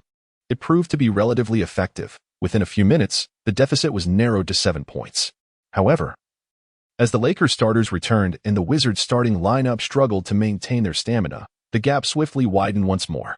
Su Hao executed a flawless fadeaway jumper reminiscent of Kobe Bryant, while Jokic and Randle relentlessly attacked the rim for second-chance points. Clarkson occasionally unleashed his icy shots, leading to an unstoppable surge that secured victory. In the blink of an eye, the lead had widened to 20 points. With less than 3 minutes remaining, Coach Randy Wittman, in utter resignation, called a timeout. Shortly thereafter, Scott also signaled for a timeout, substituting in his second unit, thus relegating the game to mere garbage time. Ultimately, the outcome was never in doubt. The Lakers emerged triumphant. In the final quarter, Su Hao played for 3 minutes, scoring 5 points and finishing the game with a remarkable total of 44 points. Showcasing a perfect debut in the NBA. Chapter 33, Surpassing Chamberlain. Su Hao. I haven't even exerted myself, and he's already down. After the game, in the NBA studio of Tingshuan Sports, a stunned Wang Ming exclaimed, "Goodness. We were so engrossed discussing Rose that we completely overlooked Su Hao's statistics. This is truly astonishing. Director Zhang, do you know how many points Su Hao scored in his NBA debut?" "How many?" Director Zhang inquired. 44 points. Wang Ming's expression was one of disbelief. "Director Zhang, do you understand the significance of those 44 points? What does it signify?" Director Zhang asked, slightly furrowing his brow as he continued the exchange. "Huh." Director Zhang chuckled. The highest points scored by a rookie in their NBA debut was by the basketball emperor Wilt Chamberlain, who achieved 43 points in 1959. Now, Su Hao, with an impressive score of 44 points, has shattered a record that had remained untouched for 56 years. Furthermore, the single-game scoring record for Chinese players in the NBA was previously held by the great Yao Ming, who achieved 41 points in a single game, marking the pinnacle of Chinese basketball. However, this evening, in his NBA debut, the equally promising rookie Su Hao has surpassed that remarkable achievement. One cannot help but be astonished. Su Hao, this remarkable rookie, is truly astonishing. Hailed as the son of the universe, he undoubtedly embodies the hope of the Chinese men's basketball team. Indeed, the comments section is abuzz. Scoring an incredible 44 points in a single match, he single-handedly subdued the dynamic duo of the Wizards. Surpassing legends like Yao Ming and Wilt Chamberlain, Su Hao is nothing short of extraordinary. Su Hao, absolutely phenomenal. Su Hao, eternally young. Witnessing Su Hao's exhilarating and powerful performance, the fans from the Celestial Empire erupted with excitement. At the Staples Center, the home crowd showered him with enthusiastic applause for his flawless debut. This is the stage of the regular season, yet Su Hao performed as if in the Summer League, effortlessly scoring 44 points and electrifying the arena. I believe that Su Hao's offensive prowess is beyond question. and his title as the Son of the Universe is becoming increasingly solidified.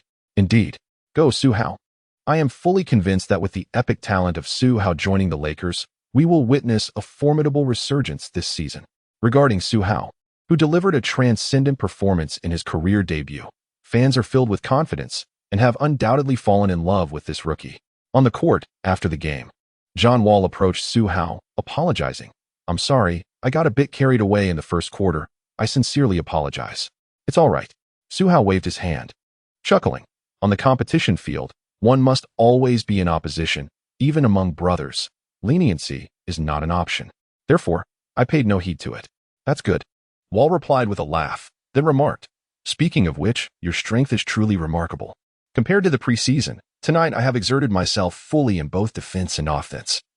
Yet, it seems utterly ineffective against you. You truly do not resemble a rookie.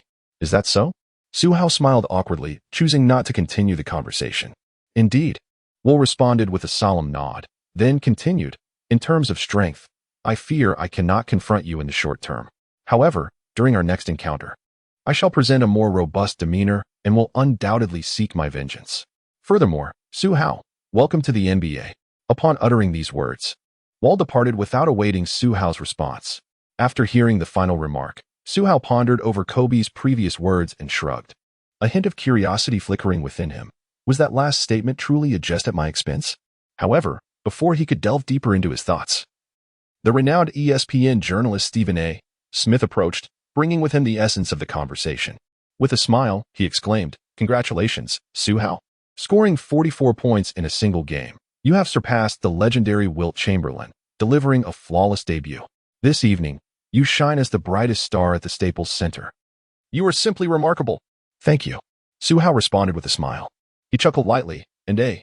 Smith, equally amused, remarked on the enjoyable nature of the game. He continued, "Su Hao, I have a question for you. In the second quarter, when you clashed with Bradley Beal and sent him flying to the baseline, you were ultimately called for an offensive foul. Although the call was questionable, your force was indeed considerable. Was there any verbal altercation between you and Bradley that provoked your anger, or was it something else? Could you share the circumstances of that moment?" Su Hao stood with his hands on his hips, pressed his lips together, and shrugged. There was no conflict at that moment. I was simply engaging in normal resistance. To be honest, I felt I hadn't even exerted myself fully, yet the result was that he fell and was sent flying. That's just the way it is. Indeed, the situation unfolded as such. With the strength of a champion like Malone, Su Hao found that he did not need to exert himself entirely against a guard like Bill. It was merely an unexpected outcome for Su Hao. Even without giving his all, he still managed to send Bill crashing, incurring an offensive foul. Su Hao felt a sense of helplessness and innocence. However, A. Smith could not help but burst into laughter upon hearing this response. "Su Hao, you have indeed sent Bradley flying out of bounds on 2 occasions. And you haven't even exerted your full strength yet. Bradley Beal appears rather feeble. If he were to learn of this, he would undoubtedly feel insulted. Wouldn't he? Very well then." Su Hao shrugged his shoulders. Nevertheless, he was indeed speaking the truth. Half an hour later, during the post-game press conference, a perceptive reporter recounted Su Hao's words to Beal. Beal's face flushed crimson as he hastily retorted, "Perhaps, but I wasn't giving it my all. I intentionally drew the offensive foul." Yet, in the slow-motion replay, his arm muscles were taut, and his expression was fierce, suggesting he was defending with all his might. The reporter, oblivious to the tension, pressed further, "But it certainly appeared as though you were exerting yourself." Beal, infuriated, felt an overwhelming urge to slap the reporter, cursing internally at his lack of social grace, oblivious to the unspoken rules of interpersonal communication that dictate one should not expose others' shortcomings. In the Lakers' locker room, cheers erupted, accompanied by the joyous clinking of champagne glasses. The team's offensive linchpin, Su Hao, had scored an impressive 44 points, surpassing Chamberlain, while team leader Kobe made a triumphant return with 17 points. The exceptional form of both players filled the entire Lakers squad with optimism for the new season ahead. "Brothers, this season we embark on our journey to reclaim our place in the playoffs with the ultimate goal of seizing the championship. Are we confident?"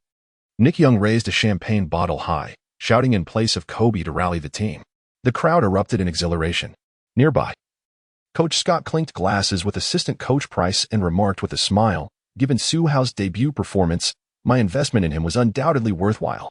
Price nodded in agreement. Then added, "Indeed, but the Wizards are a rather average team, and tonight, Wall was not at his best. However, the upcoming opponents, while akin to the Wizards, would present a significantly greater challenge." Chapter 34, The Popular Star, Su Hao and Curry. Additional update. Upon hearing assistant coach Price's comments, Scott stepped away from the celebrations. Once the players had finished reveling, he moved to the center and signaled for silence. He continued, "It is splendid that we, the Lakers, have welcomed the new season with a magnificent victory. This is undoubtedly a positive omen. However, it is merely a promising beginning. We must remain grounded and perform well in every upcoming game, further integrating as a team and continuing to grow through competition." Kobe nodded in agreement, affirming the coach's sentiments. Scott nodded slightly and continued, "Our upcoming opponents are the Trailblazers, away, the Rockets, home, and the Suns, away. Both the Trailblazers and the Rockets were formidable teams in the Western Conference last season. The Trailblazers ranked 4th, while the Rockets secured the 2nd position, with their formidable duo leading them to the Western Conference Finals. Their prowess should not be underestimated. However, in our most recent matchup, we faced the Trailblazers, who boast a backcourt featuring the dynamic duo of Damian Lillard and CJ McCollum. This pair undoubtedly surpasses the Wizards duo in strength, representing an upgraded version of the backcourt. It is imperative that we take them seriously." Yet, Nick Young remained unfazed, chuckling. For Su Hao, playing the guard position feels like child's play. Whether facing the Wizards duo or the upgraded Trailblazers pair, Su Hao effortlessly dominated the competition. "I believe that even the formidable Splash Brothers of the reigning champions, the Golden State Warriors, would fall to his prowess." Nick Young. Scott cast a stern glance in his direction, disapproving of his nonchalant demeanor. "Understood." Nick Young nodded slightly, retreating while muttering under his breath, "I was merely joking. There's no need to take it so seriously." Scott then turned to the group, addressing them earnestly. "In any case, whether it's the Trailblazers or the Rockets, we must give our utmost effort. Do you understand?" "Oh." The crowd responded in unison. The following day, the 12 matchups from the previous night sparked widespread discussion. On the inaugural day of the season, the prodigious Stephen Curry scored 10 three-pointers, amassing 50 points and setting an astonishing standard for the new season right from the outset. However, the second day's matchups were equally captivating. The Thunder faced the Spurs, where the formidable Kevin Durant delivered a stellar performance with 32 points, 7 rebounds, and 3 assists, while the relentless Kawhi Leonard contributed 26 points, 6 rebounds, and 4 assists. In a critical moment, Leonard's offensive and defensive prowess led his team to a narrow victory, triumphing over Durant in their duel. This thrilling showdown, akin to a Western Conference Finals preview, was indeed a spectacle to behold. The Clippers trio of Paul, Griffin, and Jordan showcased their talents as well, with Paul achieving 18 points and 11 assists, Griffin contributing 24 points and 8 rebounds, and Jordan securing 12 points and 13 rebounds. The Heat's dynamic duo of Wade and Bosh also shone brightly, both scoring 20 points, with Wade adding 5 assists and Bosh capturing 8 rebounds. The Bulls' triumvirate of Butler, Gasol, and Rose performed admirably, with Butler netting 23 points, 5 rebounds, and 5 assists, Gasol contributing 18 points, 11 rebounds, and 4 assists, and Rose adding 15 points, 3 rebounds, and 5 assists. Everyone exhibited commendable performances. Furthermore, in the Rockets versus Hornets matchup, the league's second-best shooting guard, the illustrious James Harden, recorded 31 points, 7 rebounds, and 8 assists, while the Beast, Dwight Howard, added 14 points and 12 rebounds. Wow, the stars truly shone brightly. But wait, I am not finished. Despite the impressive performances, there's still the matter of the Lakers' rookie point guard, Su Hao. Last night, he single-handedly faced off against 2 opponents, not only suppressing the Wizards' dynamic duo, but also scoring an astounding 44 points along with 5 rebounds, 3 assists, 3 steals, and 3 blocks, contributing 6 thunderous dunks. His scoring surpassed that of the basketball emperor, Wilt Chamberlain, setting a new record for debut performance. In the presence of Su Hao, figures such as Kevin Durant, James Harden, and Kawhi Leonard pale in comparison, rendering them inconsequential. Is it true, such ferocity? Indeed. Surpassing the basketball emperor? For a rookie to achieve such statistics is truly terrifying. Su Hao is remarkably exceptional. My goodness. A point guard with 6 dunks in a single game, such explosive ability to attack the rim. Who among the current players can rival him? Russell Westbrook. Refuse to concede. Russell, are you being polite? Well, numerous stars played in yesterday's games, including Kevin, Leonard, Paul, Wade, Butler, and Harden. All of them are all-star caliber players. Who could have imagined that a rookie would steal the spotlight? As Su Hao truly lives up to the title of the chosen one. Hey, the first overall pick, Towns, also scored 18 points and grabbed 10 rebounds last night. Doesn't he that merit at least a mention? Well, his performance was either from long-range jumpers or soft second-chance efforts, lacking any highlights and not even half of Su Hao's scoring. Better left unsaid. Well, now that you mention it, I increasingly feel that Towns and Su Hao are no longer in the same league. Towns, to the fan who pulled me into the spotlight, I thank you.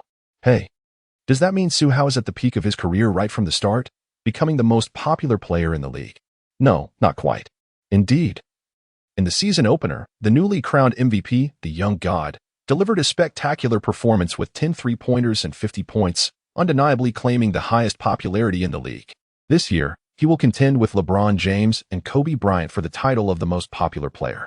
As for Su Hao, his performance with 6 dunks and 44 points, surpassing the basketball emperor, though impressive, is still slightly overshadowed by Curry. However, among rookies, he is undoubtedly number one. Throughout the day, fans fervently discussed, and the remarkable performances of Su Hao and Curry were undoubtedly the talk of the town. The following day, the Lakers team boarded a private jet to Portland, preparing to challenge the Trail Blazers. At 8 p.m. in the Moda Center Arena, half an hour before the game.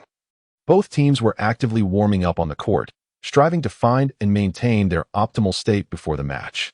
In the commentary booth, Amy Johnson inquired, "Kenny, do you think the Trail Blazers dynamic duo, who are even more formidable than the Wizards duo, can defeat the Lakers?" Kenny Smith pondered for a moment and remarked, "It's hard to say. Our understanding of Su Hao's strength and capabilities is somewhat limited. Su Hao possesses the ability to restrict the performance of the Trail Blazers dynamic duo, much like he did against the Wizards backcourt in the previous match. If he succeeds, the Lakers are likely to secure victory tonight. Conversely, the odds favor the Trail Blazers, who finished 4th in the Western Conference last season, a testament to their prowess." Emmy Johnson nodded, smiling at the camera as he remarked, "Su Hao and Kobe versus Damian and CJ. It's a clash of backcourt titans. Who will emerge victorious? Let us await the outcome." Chapter 35. Lillard's gliding layup draws an offensive foul on Su Hao soon. The warm-up concluded, and both team starters took to the court.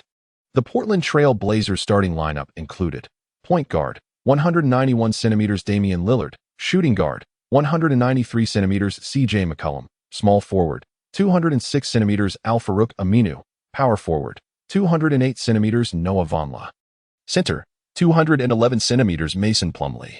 The Los Angeles Lakers starting lineup featured point guard, Su Hao, shooting guard, Kobe, shooting guard, Clarkson, power forward, Randall, center, Jokic. The ball is up for grabs. Plumlee and Jokic engage in a jump ball. With a swift motion, Plumlee tips the basketball away, which Aminu secures and passes to Lillard, initiating the Trail Blazers' first offensive play of the game. With precision, Lillard dribbles toward the top of the arc, facing Su Hao in a one-on-one matchup. Vonleh sets a screen, allowing Lillard to maneuver around Su Hao, positioning himself at the right arc, just a step beyond the three-point line. With a fluid motion, he releases a three-pointer. Randall, unable to react in time, watches as the ball gracefully arcs through the air. Swish. It finds nothing but net. Kobe attempts a jumper but misses, leading to a fast break where Lillard seizes another opportunity from beyond the arc, launching another three-pointer. Clang. This attempt fails. However, the rebound off the front iron is claimed by Aminu, who swiftly passes to McCollum waiting in the left corner. With decisive skill, McCollum releases a three-pointer. Swish. It pierces the net cleanly. With both players hitting from long range, the Trail Blazers backcourt displays their formidable firepower, establishing an early 6-0 lead. Emmy Johnson remarked with a chuckle. Indeed. Kenny Smith nodded in agreement, emphasizing that Su Hao must focus on defending Damian, doing his utmost to curtail his impact. As they discussed this, the game unfolded further. Whoosh. Lillard feigned a shot before driving past Clarkson, slicing through the defense to the basket. With a deft change of hands, he skillfully laid it in off the glass, showcasing his finesse against the rookie Jokic. Swish. The score now stood at 8-0 in favor of the Trail Blazers. The Trail Blazers' almost dreamlike start has ignited excitement and cheers among the home crowd, with some fans exclaiming, "A rookie, a soon-to-retire Black Mamba." They cannot possibly be rivals to the Trailblazers' dynamic duo. The Lakers have possession of the ball. Bang, bang, bang. Su Hao advanced with the ball, his demeanor composed and unflustered. Just as he intended to pass to Lillard, he noticed the small forward Aminu approaching. Clearly, the Trailblazers were aware of Su Hao's formidable strength and explosive ability as a point guard, and they could not afford to let Lillard match up against him. Buzz. Su Hao cast a fleeting glance at Aminu, gripping the ball in his right hand. He gradually bent his knees, lowering his center of gravity, and then, with a sudden burst of energy, he surged forward. With a resounding thud, Aminu closed in. The two bodies collided with force, even as a small forward. Su Hao's strength was formidable, yet it was his speed that bestowed upon him a distinct advantage. In a swift motion, he countered and accelerated, leaving Aminu trailing behind as he penetrated the paint, executing a deft underhand layup. The transition from defense to offense was seamless. As Lillard attempted to maneuver around Su Hao for another attack, Randall preemptively positioned himself, thwarting Aminu's screen. At the left arc, Lillard faced Su Hao in a one-on-one confrontation. With a rapid succession of dribbles and direction changes, Lillard read the defense and suddenly ignited his speed, executing a crossover to break to the right. He created space. With unwavering focus, Lillard broke free from Su Hao, aiming for the basket. However, his brief moment of separation was fleeting. Su Hao's remarkable speed and reflexes allowed him to close the gap almost instantaneously. Simultaneously, he stepped forward, applying pressure against Lillard. Lillard, undeterred, continued to accelerate in an attempt to shake off Su Hao, but he found himself unable to displace him. Once again, speed was not in his favor. Back and forth they went, yet Lillard could not find a way past. With a sudden halt, Lillard executed a retreating step back, leaning back to release his shot. Yet Su Hao, who was unerring in his defense, lunged forward. With a combination of vertical leap and wingspan, he exerted a dual pressure. Su Hao directly confronted Lillard, executing a remarkable block with an impressive leap. Lillard's eyes widened in astonishment as the basketball was swatted away, only for Clarkson to seize it, accompanied by Kobe. With a swift pass, Clarkson found his leader. Boom. Kobe, receiving the ball, took 3 steps and executed a powerful two-handed dunk, delighting the fans who adored him on the road. In the next possession, Lillard once again faced Su Hao, feigning a drive before stepping back to the three-point line, launching a deep three-pointer. Wow. Damian, challenging Su Hao, unleashed an extraordinary long-range shot, seeking to retaliate for the previous block, yet Su Hao leapt again. This time, he was unable to block it. But Damian's attempt, did it go in? No. Damian's three-pointer not only missed, but also clanked off the rim without touching the net, still affected by Su Hao's interference. Amy Johnson shook his head in disbelief, while Kenny Smith expressed his astonishment. It shouldn't have been like that. Both players stand at 6 feet 3 inches. Damian's shot was not only from deep, but also an unexpected strike. Moreover, Su Hao was a fraction late, yet still managed to cause such significant disruption. Chuckling, Amy Johnson replied, although Su Hao shares the same height as Damian, he possesses an astonishing wingspan of 211 centimeters. Furthermore, his jumping ability far surpasses that of Damian. Thus, even if Damian attempted a surprise shot without fully evading Su Hao, shooting in his presence and facing a block is entirely reasonable, let alone mere interference. Now it makes sense. On the court, Randall effortlessly retrieved the air ball and passed it to Kobe, then directed it to Su Hao, shouting, "Su Hao, excellent defense." One more time. Su Hao's gaze sharpened as he dashed to the left arc, stepping just inside the three-point line, with Damian Lillard's defense looming ahead. He launched a three-pointer with fervor. No. Kobe was momentarily taken aback. Before he could utter another word, Su Hao had already released his shot. What was the outcome? Nothing at all. It was a complete airball. Kobe shook his head in mild exasperation, thinking to himself, I didn't mean for you to return the favor. I wasn't asking for another three-pointer. Ahem. Su Hao cleared his throat a few times, alleviating the awkwardness. Fortunately, the rebound was once again seized by Randall, who passed it back to Su Hao, allowing him to face Lillard once more. Was that intentional? Lillard inquired. Su Hao, perplexed, retorted, What? Am I not worthy of making a three-pointer? Indeed. Lillard shrugged, his expression one of undeniable certainty. That is not your forte. Su Hao let out a disdainful hum, swiftly accelerating to breach Lillard's defense. The two surged towards the free-throw line, and as Su Hao abruptly halted, he exerted force to seek contact. Lillard met him head-on. Bang. Their bodies collided instantaneously, yet in the next moment, they parted ways. Lillard, with a visage contorted in strain. Staggered back towards the corner, his strength insufficient compared to Wall's. Struggling to regain his balance, he could only manage to halt on one foot. In the following instant, with a grimace of pain, Lillard executed a split mid-air. The arena erupted as Su Hao deftly evaded Lillard. The spectacle of the split sending waves of astonishment through the crowd, leaving fans with gaping mouths in disbelief. However, immediately after, beep, the whistle pierced the air. The referee pointed decisively at Su Hao, number 7 of the Lakers, declaring an offensive foul. Chapter 36. Su Hao's consecutive alley-oops ignite the arena. This was clearly a good play. How could they call an offensive foul on Su Hao? On the bench, Nick Young lamented with his head in his hands. On the court, Kobe shared the same sentiment, recognizing Su Hao's strength and style of play. To him, Su Hao's offensive attempt was undoubtedly legitimate. I was simply engaging in normal contact. Su Hao spread his hands, feeling quite helpless. Indeed, his confrontation this time was entirely within the bounds of normal competition. However, when Lillard, wearing a mask of agony, soared through the air with a split, the referee perceived Su Hao's force as excessive, suspecting intentional foul play. Thus, an offensive foul was called, a decision akin to the previous game when the referee penalized Su Hao for colliding with Beal. Sigh. With the referee dismissing his protests, Su Hao found himself at a loss, yet he roughly understood the situation, muttering to himself, "Is it my fault for being strong?" The possession was awarded to the Trailblazers. Bang, bang, bang. McCollum advanced with the ball, while a slowly approaching Lillard rubbed his aching chest. The mask of pain still evident on his face. This strength was absurd. Lillard was taken aback, despite not possessing the physique of a hulking powerhouse. How could one confrontation yield such an immense impact? He was utterly perplexed. Meanwhile, on Su Hao's side, although he had received an offensive foul and lost an opportunity to score, it was of little concern, as he could still exert defensive pressure on Lillard. Even though the wise Lillard chose to evade Su Hao's offense, the mere act of avoidance signified a loss of half the battle. And on the offensive end, Su Hao skillfully maneuvered past Lillard, showcasing impressive efficiency in his drive to the basket, occasionally breaking through the defense for mid-range jump shots, maintaining a steady scoring output.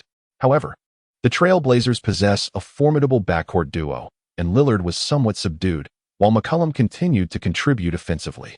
Additionally, the Lakers' front line appeared rather feeble, granting Aminu considerable offensive space this evening, further bolstering the Trailblazers' firepower.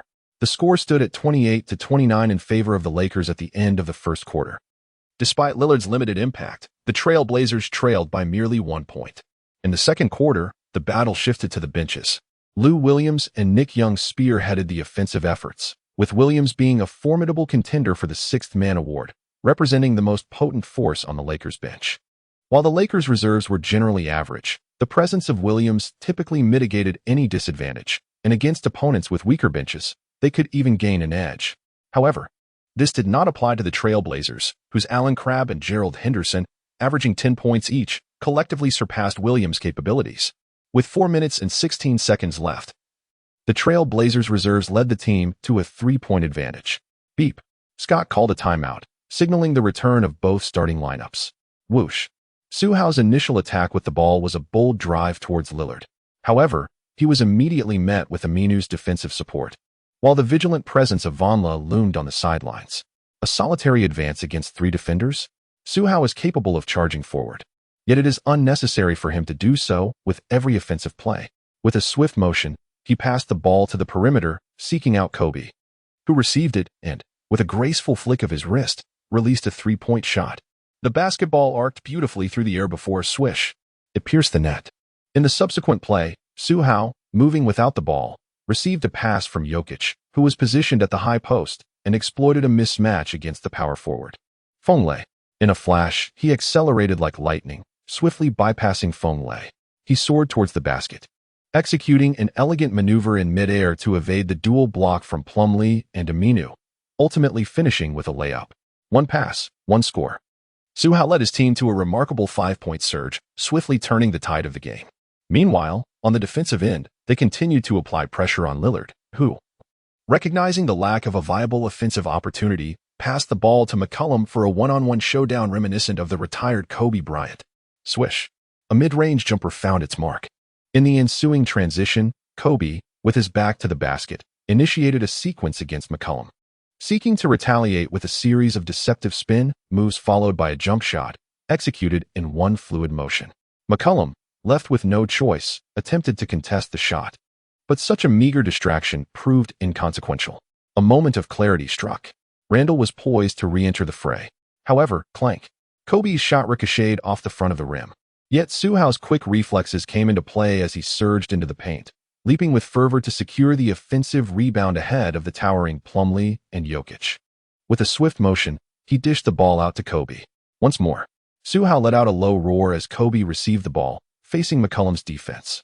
With a feigned shot, he swiftly extended his arms for a fadeaway jumper. The ball, clang. It missed once again, striking the front rim. Sigh. In the commentary booth, Amy Johnson exhaled, lamenting, twice now he has missed almost open shots. It seems Kobe is indeed aging. His core strength and physical condition no longer support such challenging shooting maneuvers. Indeed, Kenny Smith nodded slightly, reflecting, after all, he is a 37-year-old veteran who has endured a significant Achilles injury. Just being able to witness him play is a blessing. Such is the reality. On the court, the rebound was secured by Plumlee, who passed it to Lillard. For the next few minutes, both teams struggled to find their rhythm. On the Blazers' side, Su Hao and Kobe's defensive prowess exerted considerable pressure on Lillard and McCollum, causing their offensive efforts to falter repeatedly and diminishing their efficiency. On the Lakers' side, Kobe's form was not at its peak, resulting in a less-than-stellar performance, while Su Hao, after the opponent's defense tightened, managed a few mid-range shots. However, mid-range shooting was not Su Hao's forte. Although he managed to score, his efficiency remained average. Consequently, both teams experienced a prolonged offensive stalemate, which persisted until the conclusion of the second quarter, with the score standing at 53-55 in favor of the Lakers, a mere 2-point difference. As the teams headed into halftime, fans eagerly anticipated adjustments that would ignite a resurgence for both sides. Before long, the second half commenced, and the Lakers regained possession. Boom. Kobe, with the ball, advanced and then executed a handoff to Jokic at the top of the arc, immediately darting towards the left corner, aiming for an alley-oop layup. Thud. McCollum swiftly followed, with Vonleh also marking him closely, while Plumlee in the paint kept his focus on Kobe. It was at this moment that Jokic, positioned high and orchestrating the play, glanced at Kobe and suddenly tossed the basketball. Was he targeting Kobe? Not quite. Lillard, startled, shifted his gaze to the right corner, where Su Hao had unexpectedly emerged, leaping high to catch the ball with one hand and emphatically slamming it down into the basket. Su Hao executed an aerial relay, delivering a ferocious dunk. Amy Johnson gasped in astonishment. Before his astonishment could fade, during the Blazers' inbound play, Su Hao seized the opportunity and, catching McCollum off guard at the right arc, executed a steal. Whoosh. Following the theft, Su Hao charged towards the basket once more. Whoosh. After encountering defensive assistance, he passed the ball back to Jokic on the perimeter, simultaneously retreating to request the ball again. But just then whoosh. Jokic once more set his sights on Su Hao and tossed the basketball away. Was he looking for Su Hao? Not at all. Lillard was taken aback again, abruptly directing his attention to the left side of the basket, where Kobe Bryant was sprinting and leaping. This was bad. Lillard exclaimed in dismay, but it was already too late. In the next instant, boom. The rim lamented. Kobe executed a two-handed dunk, completing an aerial relay. Chapter 37. Continuous defense against the dynamic duo secures victory. Unbelievable. Amy Johnson's eyes widened in disbelief. Kenny Smith, equally exhilarated, laughed heartily, exclaiming, as soon as the second half began, Su Hao and Kobe, one on the right and one on the left, each delivered a spectacular alley-oop dunk. This is simply magnificent. Just moments ago, I remarked that the Black Mamba, Kobe, had aged and could no longer return to his prime. Yet now, he astounds us with a breathtaking double-handed alley-oop dunk. This is truly a striking contradiction to my previous statement. Nevertheless, I welcome more such contradictions with open arms. Boom. Su Hao and Kobe executed a breathtaking series of aerial passes, igniting excitement even in seasoned commentators who have witnessed countless matches, and leaving the visiting fans in awe. Indeed, this spectacle unfolded in the opponent's arena. Su Hao and Kobe executed a series of aerial passes, igniting the entire arena and swiftly turning the tide of what had been a stagnant situation, causing the Lakers to surge dramatically. Immediately thereafter, in a dazzling display of synergy, Su Hao joined forces with Kobe, supported by Clarkson, as the Lakers unleashed a ferocious offensive surge, scoring 17 points to just 4 within mere minutes. In an instant, They widened their lead from a mere 2 points to an impressive 15, transforming the game into a one-sided affair that left the Trail Blazers utterly bewildered. Beep. The Trail Blazers were forced to call a timeout. Head coach Terry Stotts, nearly clutching his head in disbelief, could hardly comprehend the whirlwind that had just unfolded in those brief moments. On the commentary panel, Amy Johnson remarked with a smile, "The Lakers' momentum has surged." Propelled entirely by the alley-oops executed by Su Hao and Kobe. This instantaneous spark ignited the Lakers' collective spirit, allowing them to maintain their relentless flow and leave their opponents disoriented. Kenny Smith, thoroughly entertained by the spectacle, couldn't suppress his laughter and nodded in agreement, adding, "Indeed, the consecutive alley-oops from Su Hao and Kobe have certainly boosted morale. However, I believe the crafty passes from rookie Nikola Jokic, who facilitated these opportunities, were quite remarkable as well. As a center and a newcomer, his playmaking ability and court vision appear to be commendable. It's no wonder the Lakers were willing to part with their second overall pick to acquire this second-round gem. Nikola's potential seems quite promising." As the two commentators discussed, the timeout concluded. The Lakers, now holding a 15-point advantage, showed no signs of slowing down their offensive onslaught. Rather the opposite. Su Hao and Kobe's offensive fervor intensified as they sought to decisively conclude the game within this quarter and clockout. Naturally, the upgraded duo of the Trail Blazers would not allow their opponents to indulge so freely on their home turf, especially with the presence of a rookie on their side. The offensive struggle between the two teams reignited. However, this relentless contest proved advantageous for the Lakers as they maintained a steady lead of approximately 15 points, asserting their dominance on the court. Time, however, was slipping away rapidly. Soon, only 1 minute and 11 seconds remained in the third quarter, with possession belonging to the Trail Blazers. Bang, bang, bang. Lillard, positioned at the left arc, held the ball, utilizing Aminu's screen to evade Su Hao. He accelerated towards the right, brushing past Randall as he charged toward the basket. Yet, the obstructed Su Hao swiftly darted from the opposite side under the rim. At the moment Lillard attempted a layup, Su Hao leaped forth. Was he aiming to block? No. Lillard, midair, executed a layup dodge, attempting to switch hands for a bank shot. However, Su Hao, suspended in the air, continued his defensive pursuit. His palm reached out to contest the shot. Lillard, forced to twist his body, exaggerated the layup's arc to evade Su Hao's block, flicking the basketball away. Yet, this hastily taken shot was already compromised. Clang. The ball ricocheted off the rim. Underneath, Randall and Jokic secured the rebound, swiftly passing it to Clarkson, who pushed forward to find Kobe. Swish. Kobe received the ball and executed a pull-up jumper, scoring effortlessly. As possession shifted, the Trail Blazers entrusted their offense to McCollum, who faced off against the second-year player Clarkson. Bang. With a step of resistance and a pivot, he created space, only to be confronted again by Kobe. Simultaneously, Vonlea's screen was set, allowing McCollum to evade Kobe and accelerate towards the left. However, Su Hao's defense was relentless. At that moment, as McCollum was on the verge of a layup, he sensed Su Hao's impending block. In a split second, he was compelled to pass the ball. To whom? Uncertain.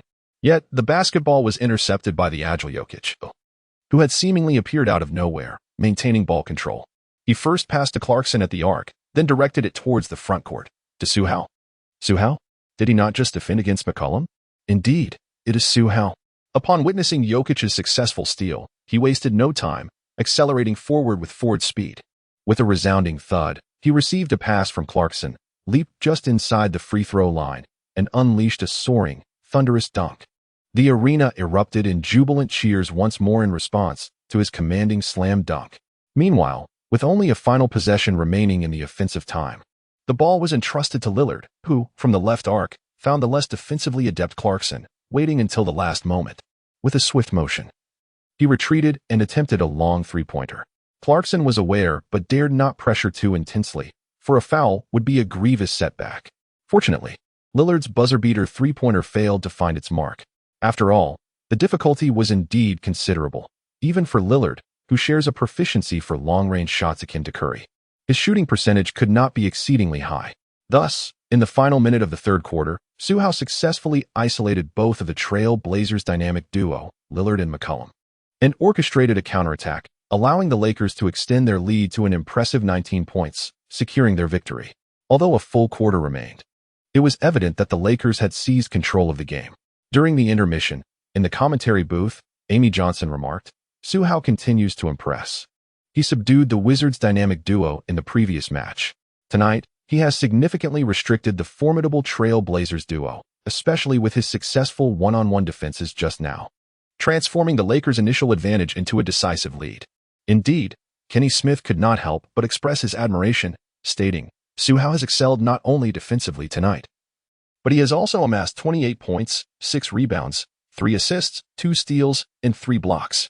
He has dominantly controlled the game on both ends of the court.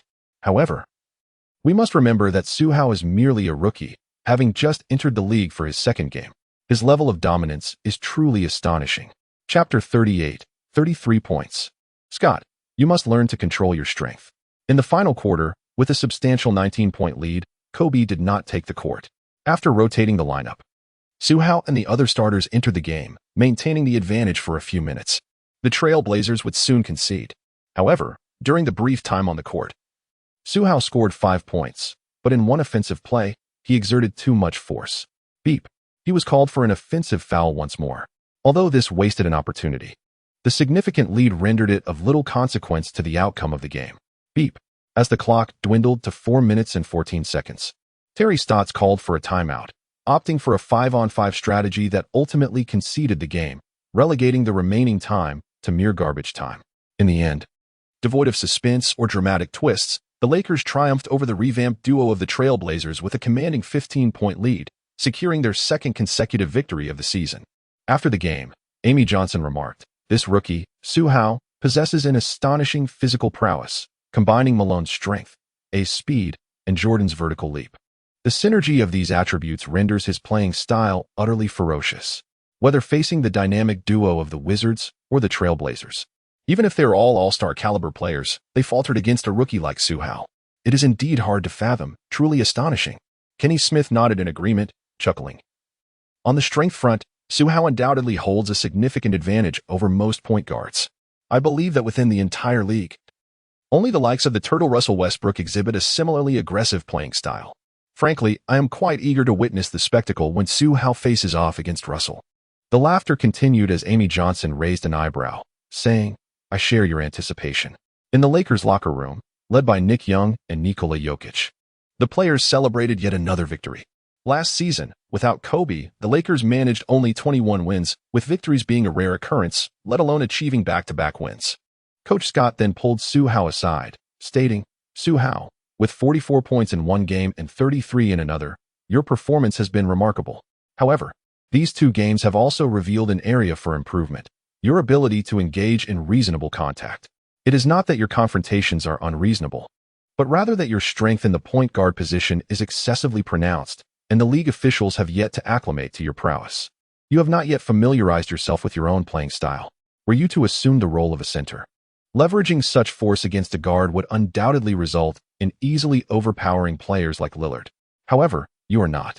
As a fellow point guard of similar stature, your ability to send opponents sprawling raises considerable suspicion of intentionality. This sensation evokes memories of a young Allen Iverson, whose pronounced and dynamic changes of direction were often penalized as violations, despite being legitimate maneuvers. The referees simply had never encountered a player capable of such drastic shifts, leading to erroneous judgments. Similarly, prior to the establishment of the Miller Rule, Reggie Miller's leg extension during shooting often drew fouls under the premise of impinging upon the cylinder of the shot, whereas post-establishment, such actions were deemed as intentional contact, resulting in offensive fouls. Furthermore, Dirk's one-legged fadeaway was similarly scrutinized before the adaptation of the Miller Rule, often resulting in offensive fouls, but once the officials adjusted, they recognized it as a means to create superior shooting space, thus refraining from calling fouls. Therefore, I wish to convey that before the league adapts to your strength and offensive style, in order to circumvent further erroneous calls, you must learn to control your power. Control your power? Su Hao squinted slightly. This was a novel term for him, and he had previously heard similar sentiments from Kobe, echoing what Scott had just articulated. He was also aware of the current state of his playing style.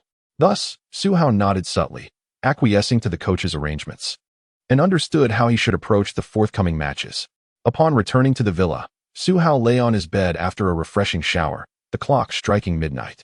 However, sleep eluded him at this hour. Thus, Su Hao instinctively opened a certain video platform, intending to indulge in the captivating chronicles of the outlaw Zhang San. To his dismay, he once again discovered that this parallel world had yet to introduce this extraordinary figure. Alas, he had forgotten. Without periodically revisiting the legendary escapades of the outlaw Zhang San, how could life continue to unfold with such vibrant intrigue? Su Hao smiled faintly. Thus, the notion of uploading the legendary life of Su San to a certain platform has become increasingly imminent.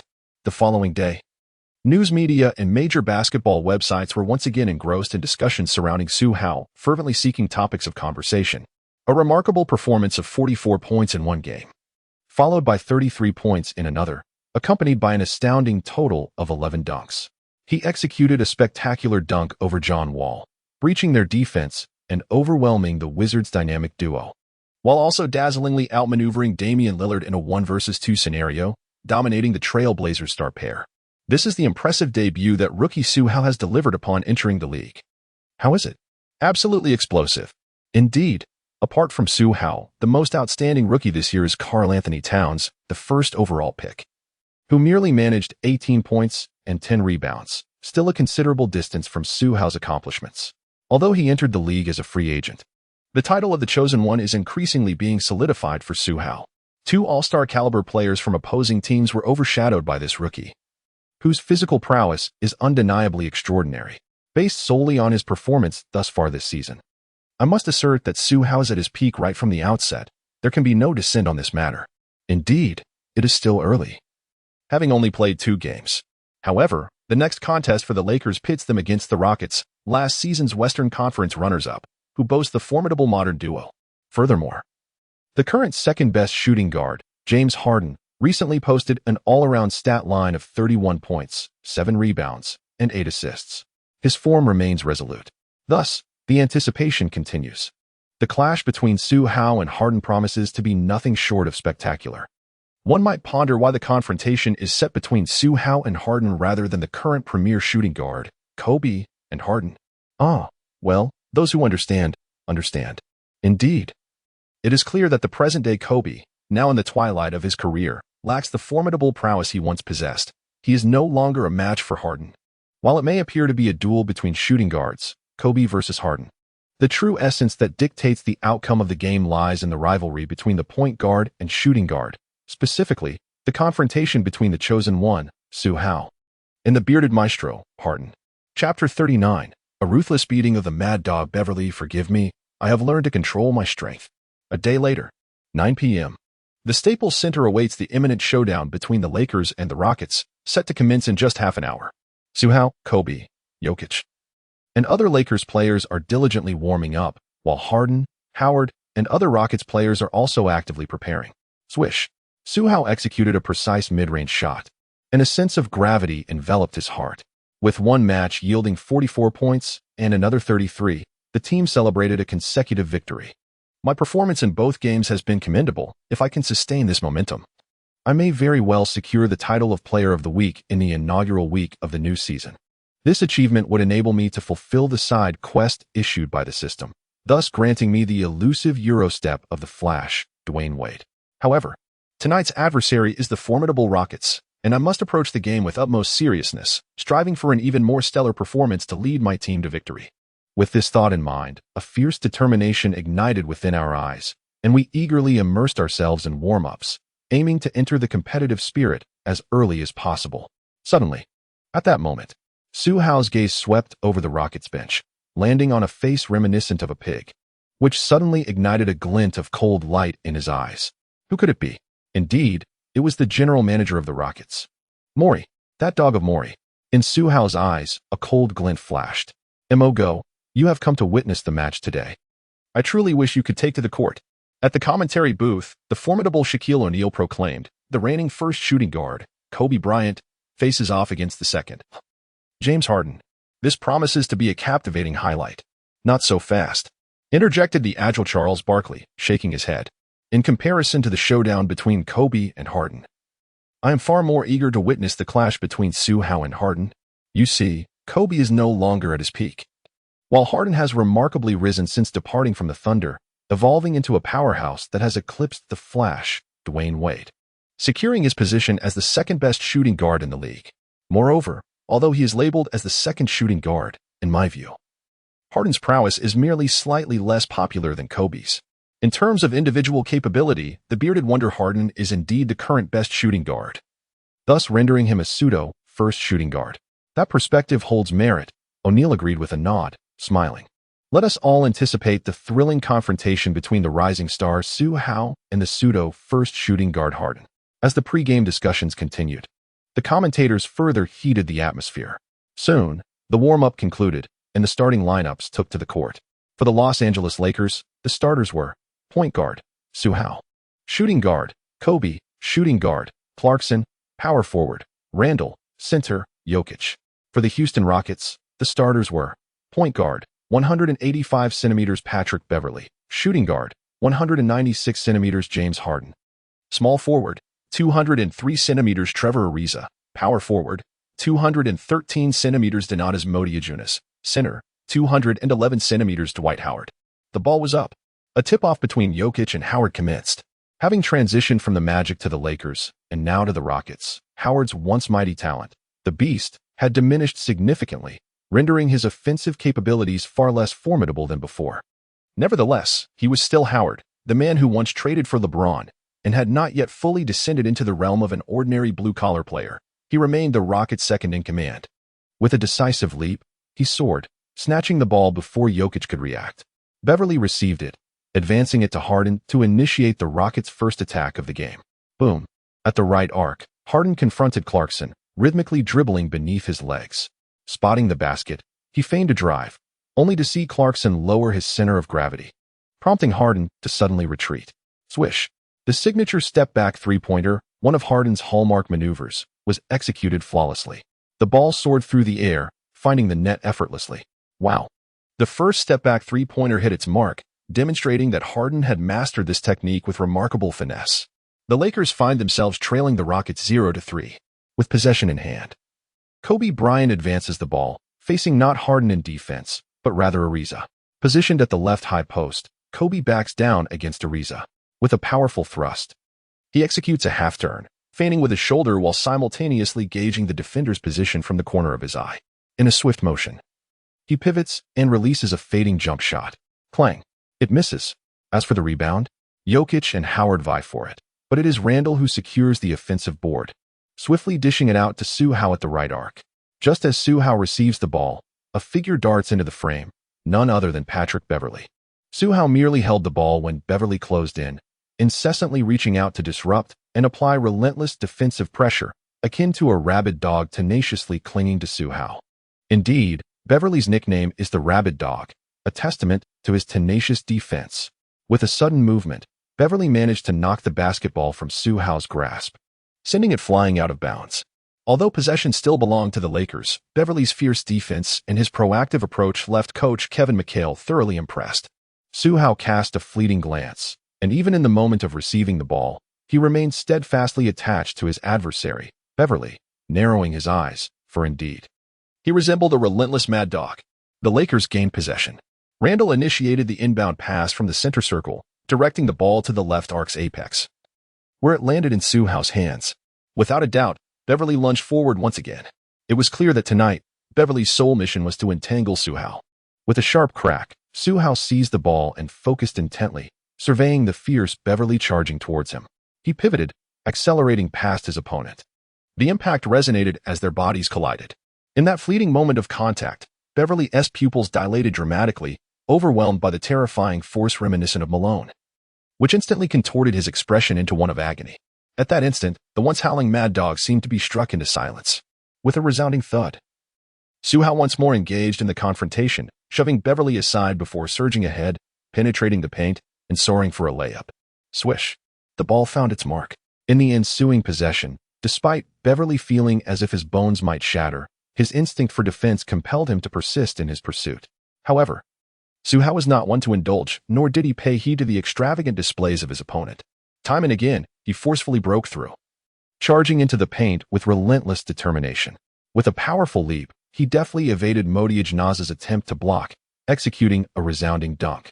Beverley, like a rabid dog, clung to Curry. However, for a rhythm-driven playmaker like Paul, this strategy might still hold some merit. Yet, In the face of Su Hao's sheer strength, it proved utterly futile. The disparity in power was insurmountable, and moreover, he held no advantage in speed whatsoever, rendering him incapable of keeping pace.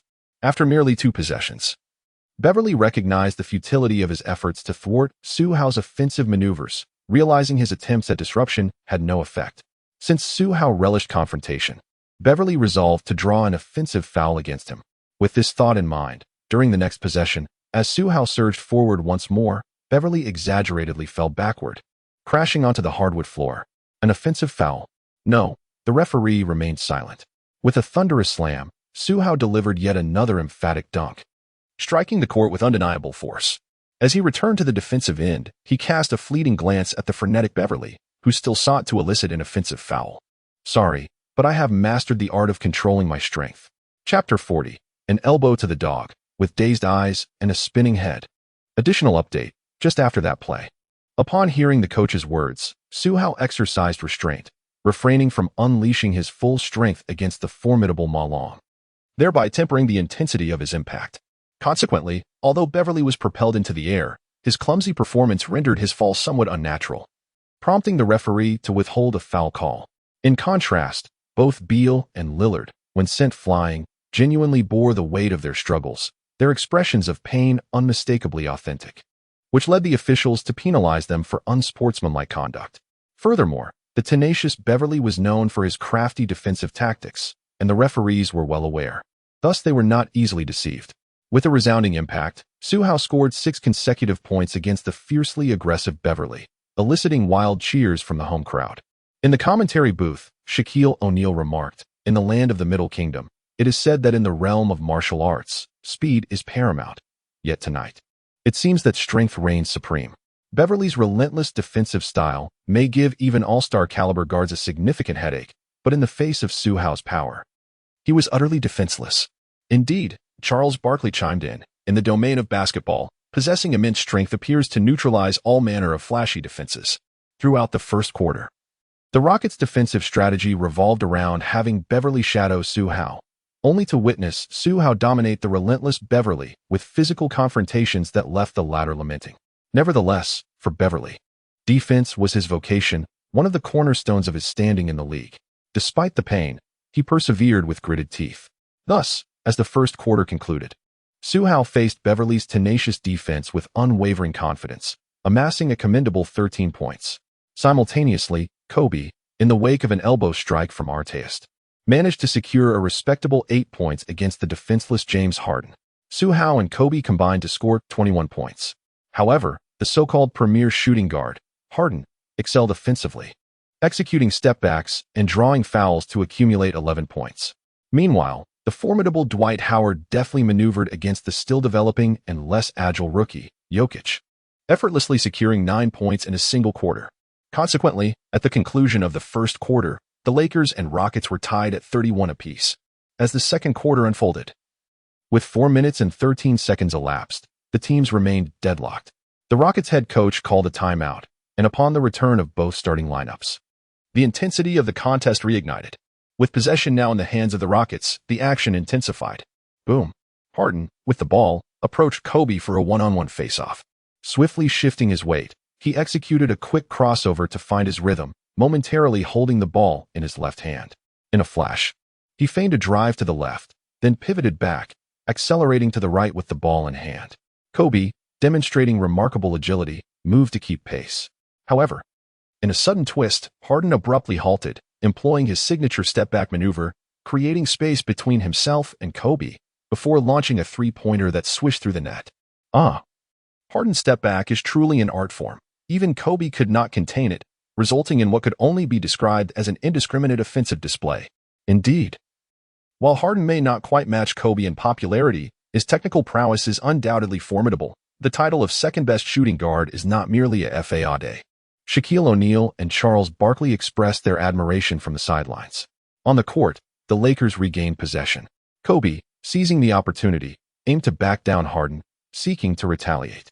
Yet, Ariza was well aware of Kobe's offensive tendencies and quickly moved to provide double-team support.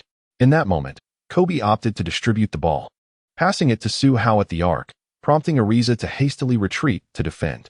Su Hao shifted laterally, escorting Ariza away, and then executed a high lob pass to Kobe in the right corner, enabling him to engage in a one-on-one battle against Harden. Bang! With his back to the defender, Kobe performed a half-turn, feigning a shot before suddenly lowering his center of gravity and accelerating, shaking off Harden as he charged towards the basket. Leaping into the air, was he going for a dunk? No. Instead, he employed a deft reverse layup to evade Howard's block, banking it off the left side of the backboard. Swish. It found its mark. Answer ball. This was Kobe's favored method of responding to his adversaries, and Su Hao was well aware, thus granting him this opportunity. In the subsequent possession, Su Hao positioned himself at the top of the arc on the left side. Just as he encountered Beverly, the Rockets executed a switch, bringing Ariza up to defend. Indeed, even the relentless Beverly, after being overwhelmed, could no longer contain Su Hao and had to concede to the taller and more athletic Ariza. Apply pressure. Do not let him charge freely.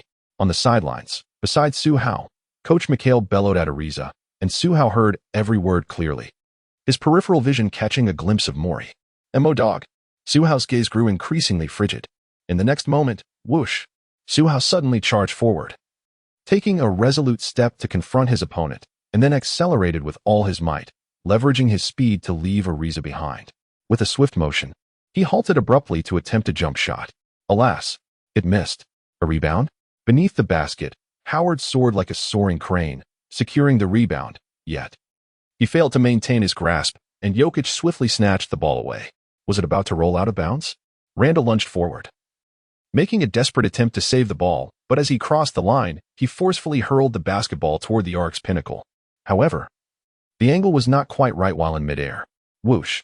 The basketball shot forth like an arrow, heading straight for the Rockets bench. Was it going out? In a reflexive motion, Su Hao at the arc dashed forward, leaping beyond the sideline to redirect the ball back onto the court. Meanwhile, he himself was propelled toward the Rockets bench.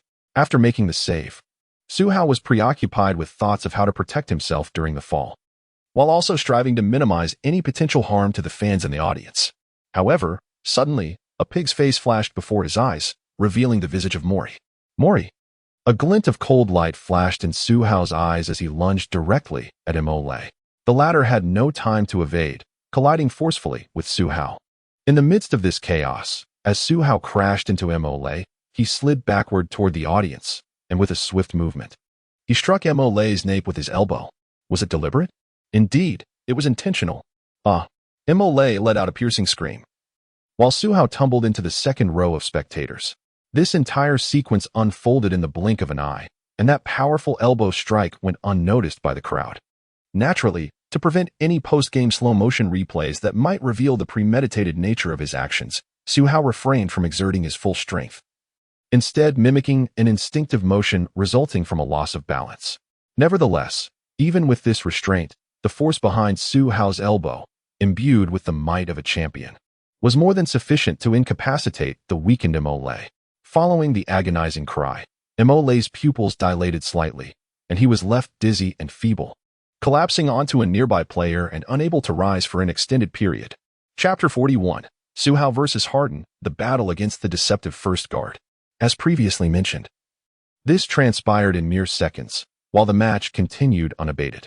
As Su Hao soared to retrieve the basketball, it was snatched by Clarkson, who swiftly passed it to Kobe at the front court, with Beverly in hot pursuit. The two charged towards the basket together. Utilizing his height advantage, Kobe elevated, momentarily suspended in the air while fending off Beverly's defensive interference, and scored off the backboard, successfully completing the counterattack. Beep. The Rockets called for a timeout. Jokic and Randall immediately rushed to the Rockets bench to assist Su Hao, while the rest of the Rockets players observed Mori, who appeared dazed and disoriented. Even the team physician approached to conduct a checkup. Meanwhile, Mori, gasping for breath, waved his hands insistently, signaling for everyone to refrain from moving him, requesting a moment of tranquility to recover his composure. As for Su Hao, once he was helped up, he merely cast a fleeting glance at Mori before departing with Jokic and Randall to return to the Lakers bench. Julius, that was an excellent save. Su Hao proactively approached Randall for a high five, commending him for his exceptional save, which provided a splendid opportunity to deliver a crushing blow to Su Hao. You executed that save remarkably well. Kobe then sought out Su Hao for a congratulatory slap, praising his adept maneuver that facilitated a swift counterattack. Su Hao, Julius. You both performed admirably. Scott extolled the efforts of Su Hao and Julius, expressing admiration for their tenacity and determination on the court. This was precisely the spirit he wished to witness. Meanwhile, on the other side, Mori took a considerable time to regain his composure, rubbing the back of his neck in disbelief. He's merely a guard. How can he possess such ferocity? He pondered. If that collision had been any more forceful, I might have fainted. A sheepish smile crossed Mikhail's face as he remarked, Su Hao possesses the strength of Malone. His physical prowess is exceptionally explosive. Given the ferocity with which he made that save, it's no wonder he caused such a stir. Mori, appearing both pained and vexed, felt helpless. The unexpected injuries incurred during a save were beyond anyone's recourse, leaving him to contend with his misfortune alone. Before long, the game resumed. Following the brief incident with Mori, the match found its rhythm once more. In the latter half of the second quarter, it became a duel between Su Hao and Kobe and Harden and Howard, with both teams trading blows. The score escalated with neither side able to gain the upper hand. At halftime, the teams remained evenly matched. During the intermission, Shaquille O'Neal reflected. On one side, we have the Rockets, who finished second in the Western Conference last season, and on the other, the Lakers, who were second to last. Frankly, I did not anticipate such a fiercely contested game.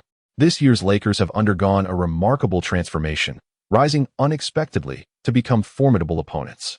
Indeed, Barkley nodded in agreement, adding, Kobe's return has undoubtedly revitalized the Lakers, and the arrival of the prodigious Su Hao has elevated their prowess to a new echelon.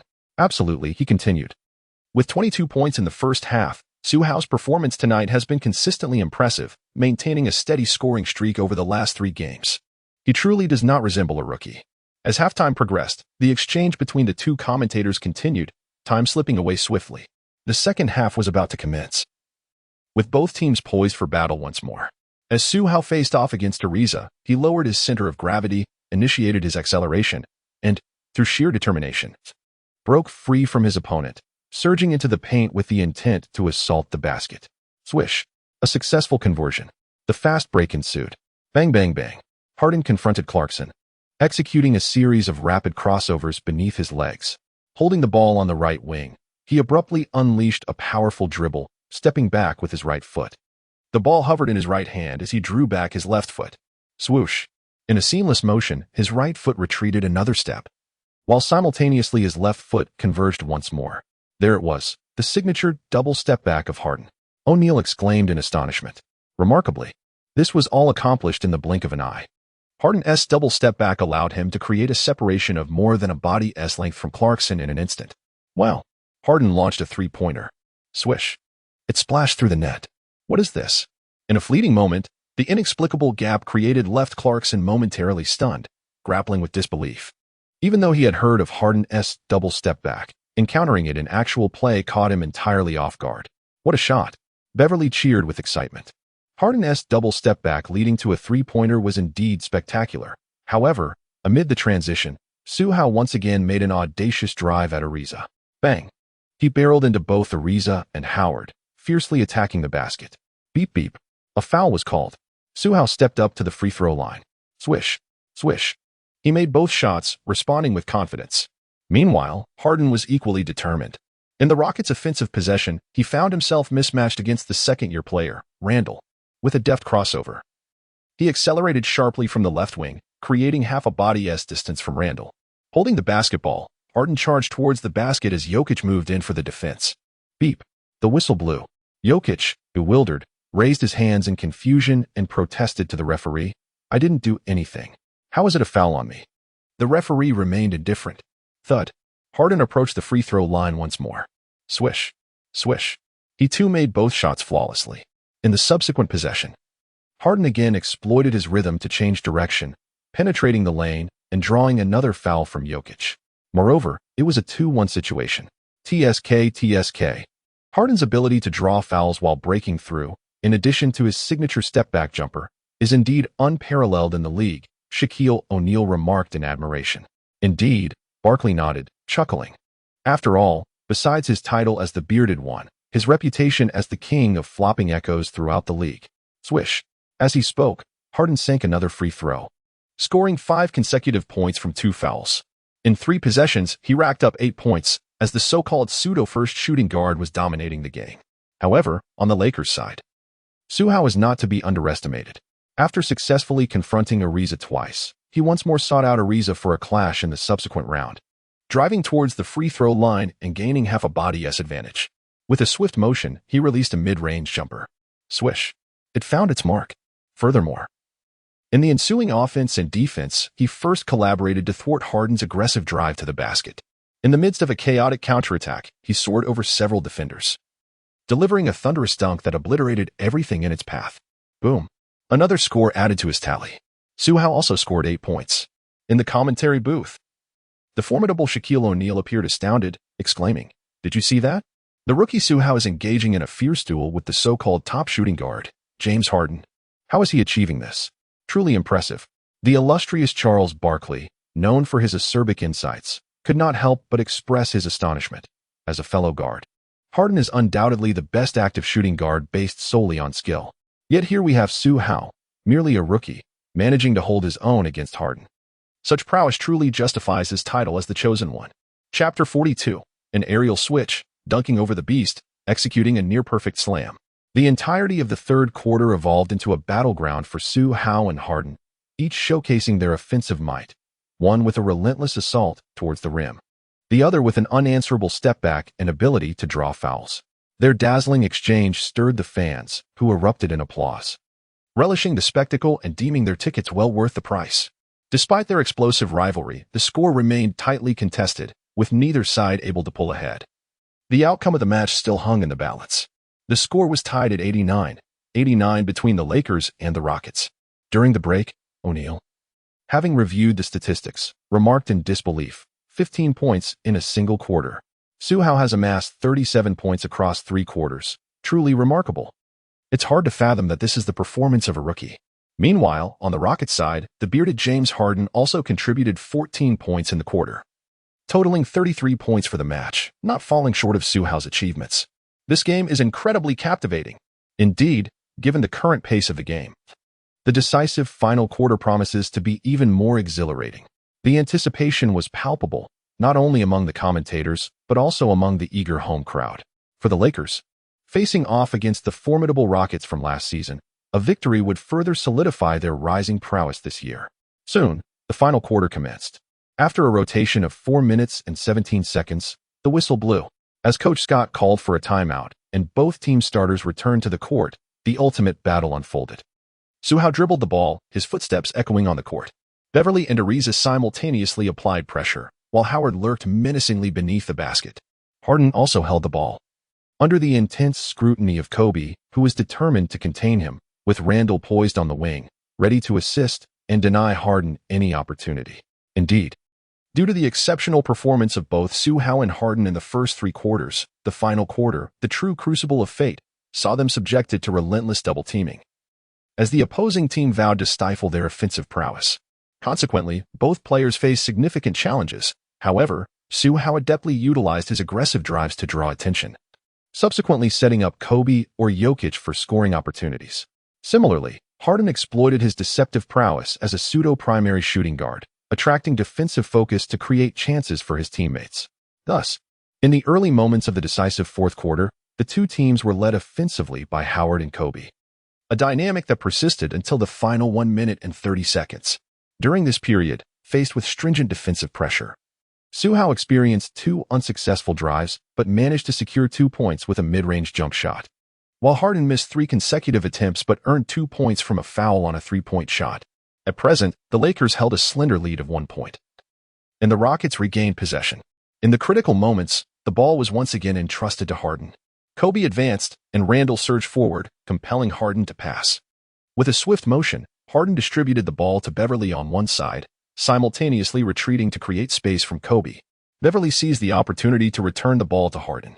As Kobe pressed forward, Harden suddenly sprang into action, catching Kobe off guard, maneuvering past him, and driving towards the basket against the recovering Randall. He surged into the lane from the left side. With a high arc, the ball sailed as Howard leapt magnificently on the opposite side, securing the basket and reversing the score. The Lakers now regained possession. Su Hao approached with the ball, similarly facing a double team from Beverly and Ariza. Su Hao, undeterred, charged through 2 defenders with the ferocity of a wild beast, relentlessly attacking the basket. This forced Howard to step in for additional defense. At that moment, Su Hao passed the ball to Jokic on the side, who swiftly redirected it to Kobe, now in position for an open mid-range shot. Swish. It found the net beautifully.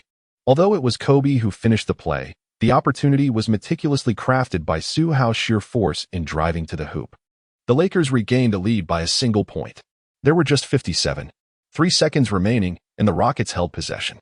Harden advanced, maneuvering to the top of the arc, where Modiajunas and Ariza set a double screen, granting him a one-on-one opportunity against Clarkson. With precision, he rhythmically dribbled beneath his legs, then executed a deceptive step forward before unleashing his signature step-back three-pointer. However, this time, Clarkson was prepared, contesting the shot. Yet, defending against Harden's step-back is no simple task. Beep. The whistle blew. Clarkson was called for a foul. 3 free throws awarded. Sighing, Clarkson held his head in frustration. Swish. Clang. Swish. Harden converted 2 out of 3 free throws, once again putting his team ahead by a point. This foul was crucial for the Rockets as only 3 seconds remained. Beep. Scott called a timeout to regroup. Following the break, play resumed with an inbound from midcourt. Clap. Kobe received the ball and attempted to pass it to Su Hao for another aggressive drive, but this time he was immediately met with a triple team, leaving him no opportunity to proceed. Su Hao could only pass the ball. Such a forced defensive maneuver was hardly an ideal choice. He found the right side high position occupied by Kobe, simultaneously creating a mismatch opportunity against Modiajunas. Whoosh. With a swift acceleration, he suddenly halted, then surged forward again, deftly bypassing the sluggish power forward Modiajunas. He charged directly into the paint, confronting the formidable Dwight Howard. In his prime, Kobe could effortlessly dunk over even the peak Howard, but now he was a 37-year-old version of himself. It was the fourth quarter, and with his stamina waning, this challenge against Howard was undeniably daunting. A forced layup would likely be met with rejection.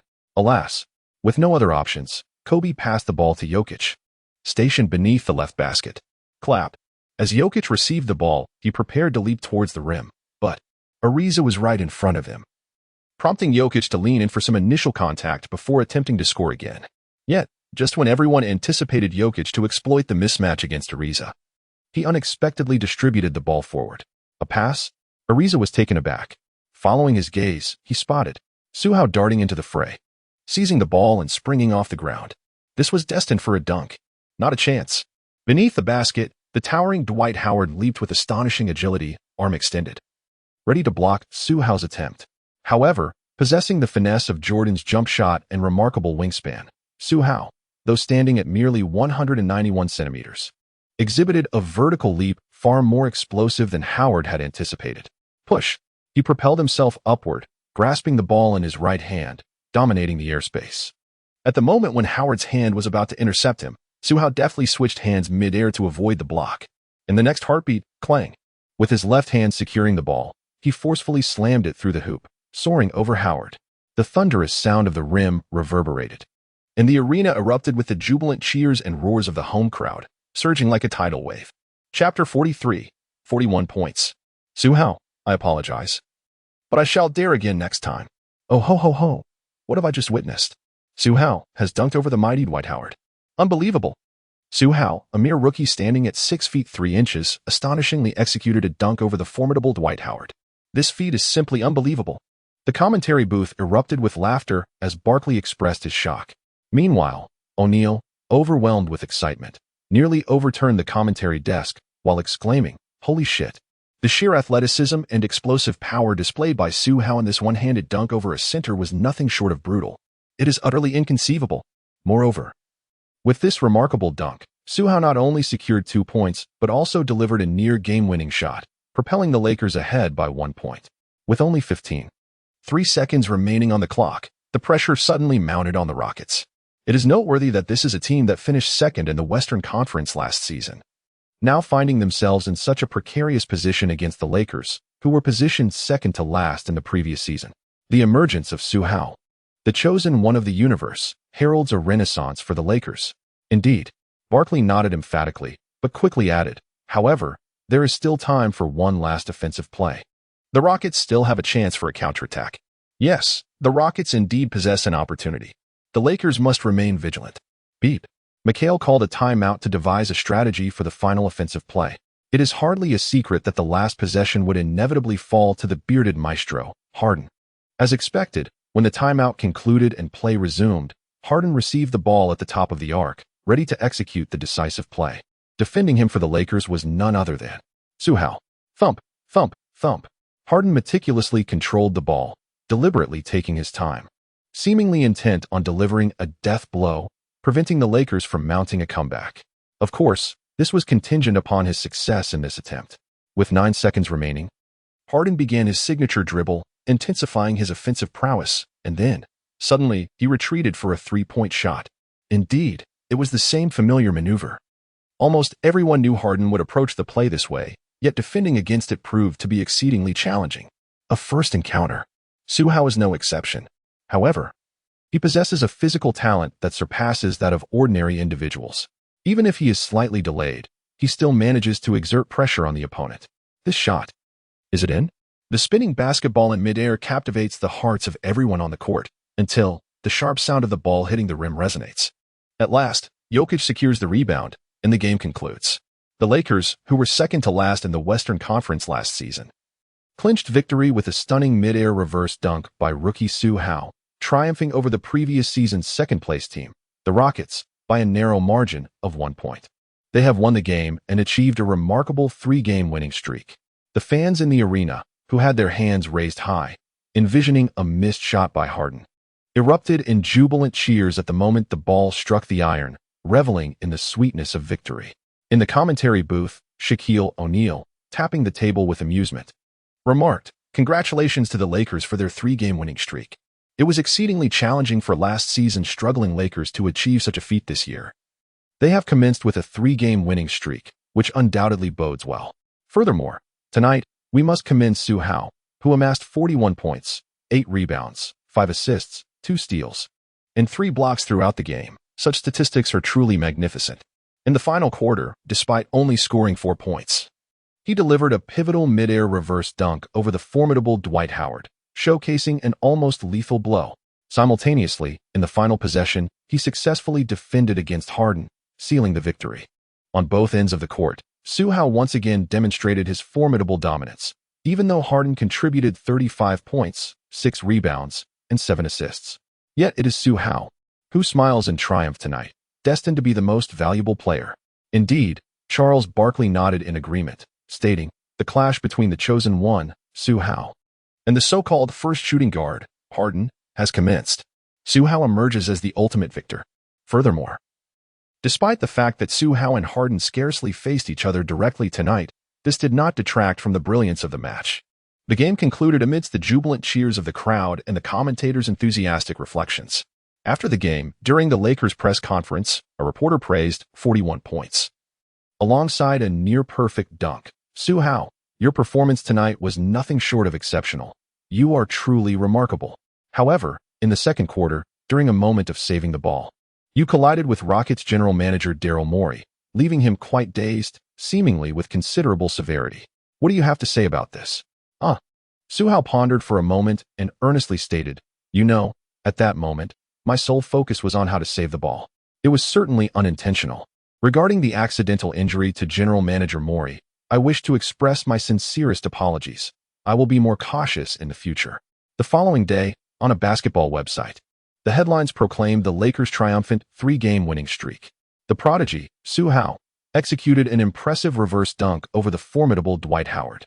The rookie Su Hao had achieved a remarkable average of over 30 points in 3 consecutive games. Stephen Curry's extraordinary three-pointers captivated the attention of fans, as a plethora of news regarding Su Hao and the Lakers dominated trending topics. The new season had unveiled an exhilarating performance from the Lakers, igniting fervent discussions among fans. "Oh my goodness, Su Hao, standing at 6'3", the same height as Stephen, managed to execute a reverse dunk over the beastly Howard, contributing a near-perfect slam. What extraordinary athleticism is this? It is simply outrageous.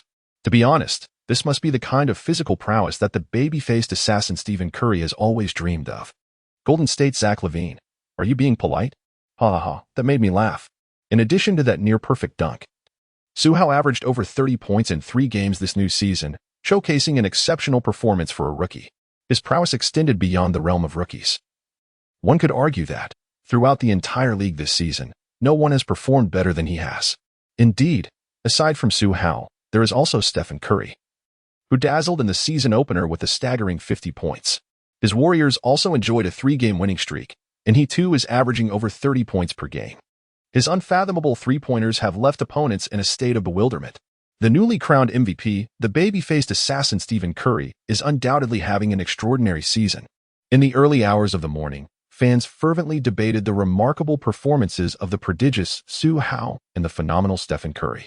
As noon approached, in the villa where Su Hao resided, upon awakening and perusing the myriad news articles about himself and Curry, an acute sense of crisis suddenly enveloped him. Chapter 44, versus the Suns, an extreme test of control, a defeat. Why this sense of urgency? Because Curry, who had also played 3 remarkable games, undoubtedly emerged as his fiercest competitor for the title of Player of the Week.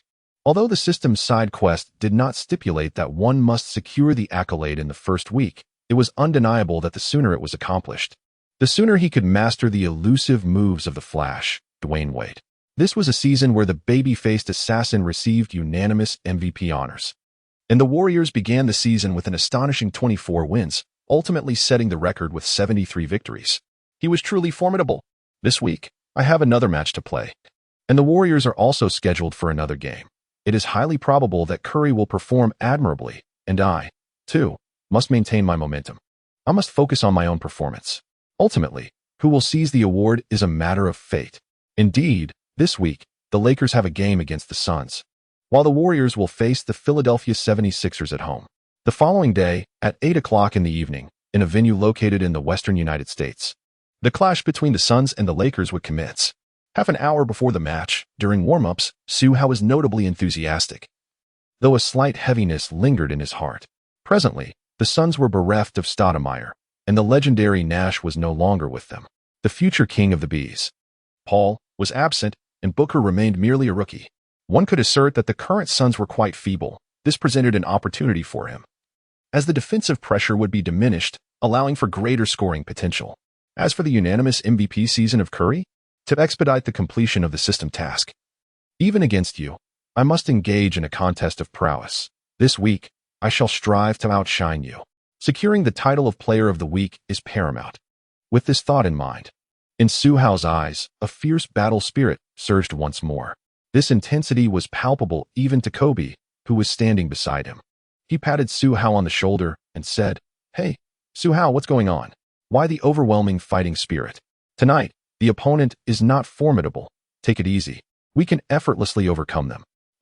Su Hao was momentarily taken aback, but soon offered an awkward smile and replied, "I understand. I simply have a habit of approaching every match with utmost seriousness, regardless of the opponent." Kobe nodded slightly, a smile gracing his face as he gave a thumbs up, saying, "Young man, that's the spirit." Before long, the warm-up concluded, and the starting players began to take the court. The Phoenix Suns starting lineup consisted of point guard, Eric Bledsoe; point guard, Brandon Knight; shooting guard, Devin Booker; small forward, Jay Tucker; center, Tyson Chandler. The Los Angeles Lakers starting lineup featured point guard, Su Hao; shooting guard, Kobe; shooting guard, Clarkson; power forward, Randall; center, Jokic. In the NBA studio of Tingshuan Sports, Yang Yi remarked after reviewing the lineups, "Both the Suns and the Lakers employ a 3-guard setup, and such a formation may not be particularly favorable when facing the Lakers." "Oh, why is that?" Sukun adjusted her glasses and inquired. Yang Yi tightened the buttons on his cuffs and replied, "It is evident from the Lakers' first 3 games. In the backcourt, whether it's the Wizards' dynamic duo or the Trailblazers pair, they have not fared well against Su Hao in both offense and defense. Even in the last match, the Rockets' so-called first shooting guard, Harden, despite ultimately losing the game, can be said to have succumbed to Su Hao. Moreover, considering that Su Hao is merely a rookie, both in terms of scoring and the outcome, even the defeated Harden appeared rather disheveled. Therefore, Su Hao appears to handle teams that primarily focus on their defensive line with remarkable composure, while the Suns employ a strategy centered around 3 defenders. Thus, I would assert that encountering the Lakers, where Su Hao plays, may not be particularly amiable. Indeed, after listening, Sukun nodded and remarked, "Initially, The Suns relied on the formidable backcourt duo of Bledsoe and Knight, yet the rookie Booker has also averaged 14.1 points per game, making him a significant scoring asset.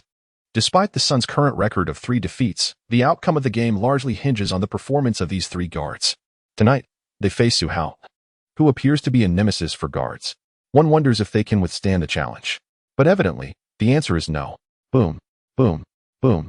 In the opening 3 possessions, Su Hao first outmaneuvered Bledsoe, then Knight, and finally, effortlessly scored against Booker, who was burdened with an inherent slump. It was a walk in the park. Scoring against defenders like Bledsoe and Knight, who possess only moderate prowess and fame, is undeniably effortless for Su Hao. Although they currently serve as the focal points of the Suns, they were decisively outmatched by Su Hao in a single quarter. Su Hao scored 18 points while simultaneously locking down his opponent, Bledsoe, on the defensive end. Although Knight managed to score, his performance paled in comparison to Su Hao's. Crucially, the Lakers also had Kobe as their secondary scoring option. By the end of the first quarter, the Lakers had established a 13-point lead. In the second quarter, during the battle of the bench players, the unpredictable Nick Young found his rhythm, making 3 consecutive three-point shots without a miss. In just 3 minutes, Young amassed 9 points, quickly extending the Lakers' lead from 13 to an impressive 18 points. This significant margin caused Su Hao, seated on the bench, to twitch his mouth in anxiety. Would this game end up being a blowout? Would he have to exit the game prematurely? Would his statistics suffer as a result? Such thoughts filled Su Hao with unease, for it seemed he was the only player distressed by the vast lead. However, despite his apprehension, he knew he had to continue playing well, as securing the Player of the Week title required substantial statistics to support his claim. With that in mind, after the bench rotation, Su Hao returned to the court, maintaining his scoring streak and further aiding the team in widening the gap. Before long, the lead had exceeded 20 points. Upon reviewing his own statistics, 23 points, 4 rebounds, 2 assists, 1 steal, and 2 blocks, he felt satisfied, yet he understood that it would not suffice to compare favorably with Curry. Thus, in the final minutes of the second quarter, he consciously reduced his offensive efforts while inwardly praying that Kobe would miss some shots. Feeling uneasy with such a substantial lead, he intentionally scaled back his scoring, hoping that his teammates would also falter and refrain from adding to the score. Should the deeds of Su Hao become public, they would undoubtedly leave countless individuals astounded. If the fiercely competitive Kobe were to learn of these actions, he would surely be incensed. Nonetheless, Su Hao remained determined to control the scoring, aspiring to narrow the gap with the Suns. Alas, fate had other plans. With a remarkable resurgence in the second quarter, Kobe unleashed a flurry of successful attacks, bolstered by the commendable performances of Nikola Jokic and other teammates, resulting in the Lakers being fully engaged. Consequently, at the conclusion of the first half, the Lakers commanded an alarming lead of 30 points. Su Hao, the ultimate control of points, a failure. Gazing at the vast score disparity and reflecting on his own meager contribution of merely 23 points, Su Hao hung his head, contemplating. It's over. I'm done for. Chapter 45, Su Hao vs. Curry, a celestial clash for the title of Player of the Week. On the way back to the locker room during halftime, the entire Lakers team was in high spirits, laughing and chatting merrily, while Su Hao, burdened by the weight of his failure in point control, wore a frown. Noticing this, Kobe approached Su Hao, placed a comforting hand on his shoulder, and inquired with a smile, "Su Hao, you seem rather peculiar. Before the game, you were brimming with enthusiasm, yet now, with a 30-point lead, you appear distressed. Something must be troubling you." "It's nothing, really." Su Hao waved his hand dismissively, forcing a smile. "Is everything all right?" How could it be? With only 23 points, he was unlikely to contend against that formidable opponent, Kahan, in the weekly best selection. "As long as you're fine," Kobe nodded, not delving further into the matter. Meanwhile, Nick Young sensed the unusual atmosphere and approached to offer words of comfort. "Don't let the opponent's trash talk affect you. I tell you, maintaining a positive mindset during the game is essential. If possible, treat it like a game. Always smile, and avoid wearing a frown." "Hi." Su Hao suddenly furrowed his brow, resembling the iconic perplexed expression of Nick Young, pondering why these words sounded so familiar. With a 30-point deficit at halftime, the outcome of the match appeared inevitable. Therefore, when the second half commenced, Coach Scott did not plan to send Su Hao back onto the court, despite Su Hao's expressed desire to play. However, Scott declined, unable to find a justification to reinstate Su Hao unless the margin narrowed to within 10 points. Was that even feasible? It was impossible. The Lakers maintained a lead of no less than 18 points until the final whistle, triumphantly dispatching the Suns and celebrating their fourth consecutive victory. The entire Lakers squad erupted in cheers, while Su Hao's statistics were fixed at 23 points, 5 rebounds, 2 assists, 3 steals, and 2 blocks. His streak of scoring 30 or more points momentarily halted at 3 games. He felt no joy in this. Almost simultaneously with the conclusion of the match, Su Hao hurried back to the locker room, eager to check the ongoing duel between the Warriors and the 76ers. At that moment, they had just completed the first half, with the Warriors leading 57-54 over Philadelphia. The Warriors held a slender 3-point advantage, and Curry had already amassed 17 points in the first half. This situation, Curry was undoubtedly on track for another 30-point game. Things were looking grim. Su Hao shook his head repeatedly, his sense of crisis intensifying. However, the reality appeared to be somewhat better than he had anticipated. Upon returning for the second half, the future Warriors, embodying the spirit of the Splash Brothers alongside Barnes, launched a formidable offensive surge of 22-4 under the orchestration of the team's linchpin, Draymond Green.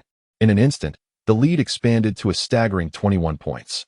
Moreover, during this offensive onslaught, Curry played a pivotal role in drawing defensive attention, managing to score only a solitary 3-pointer and a layup, totaling a mere 5 points.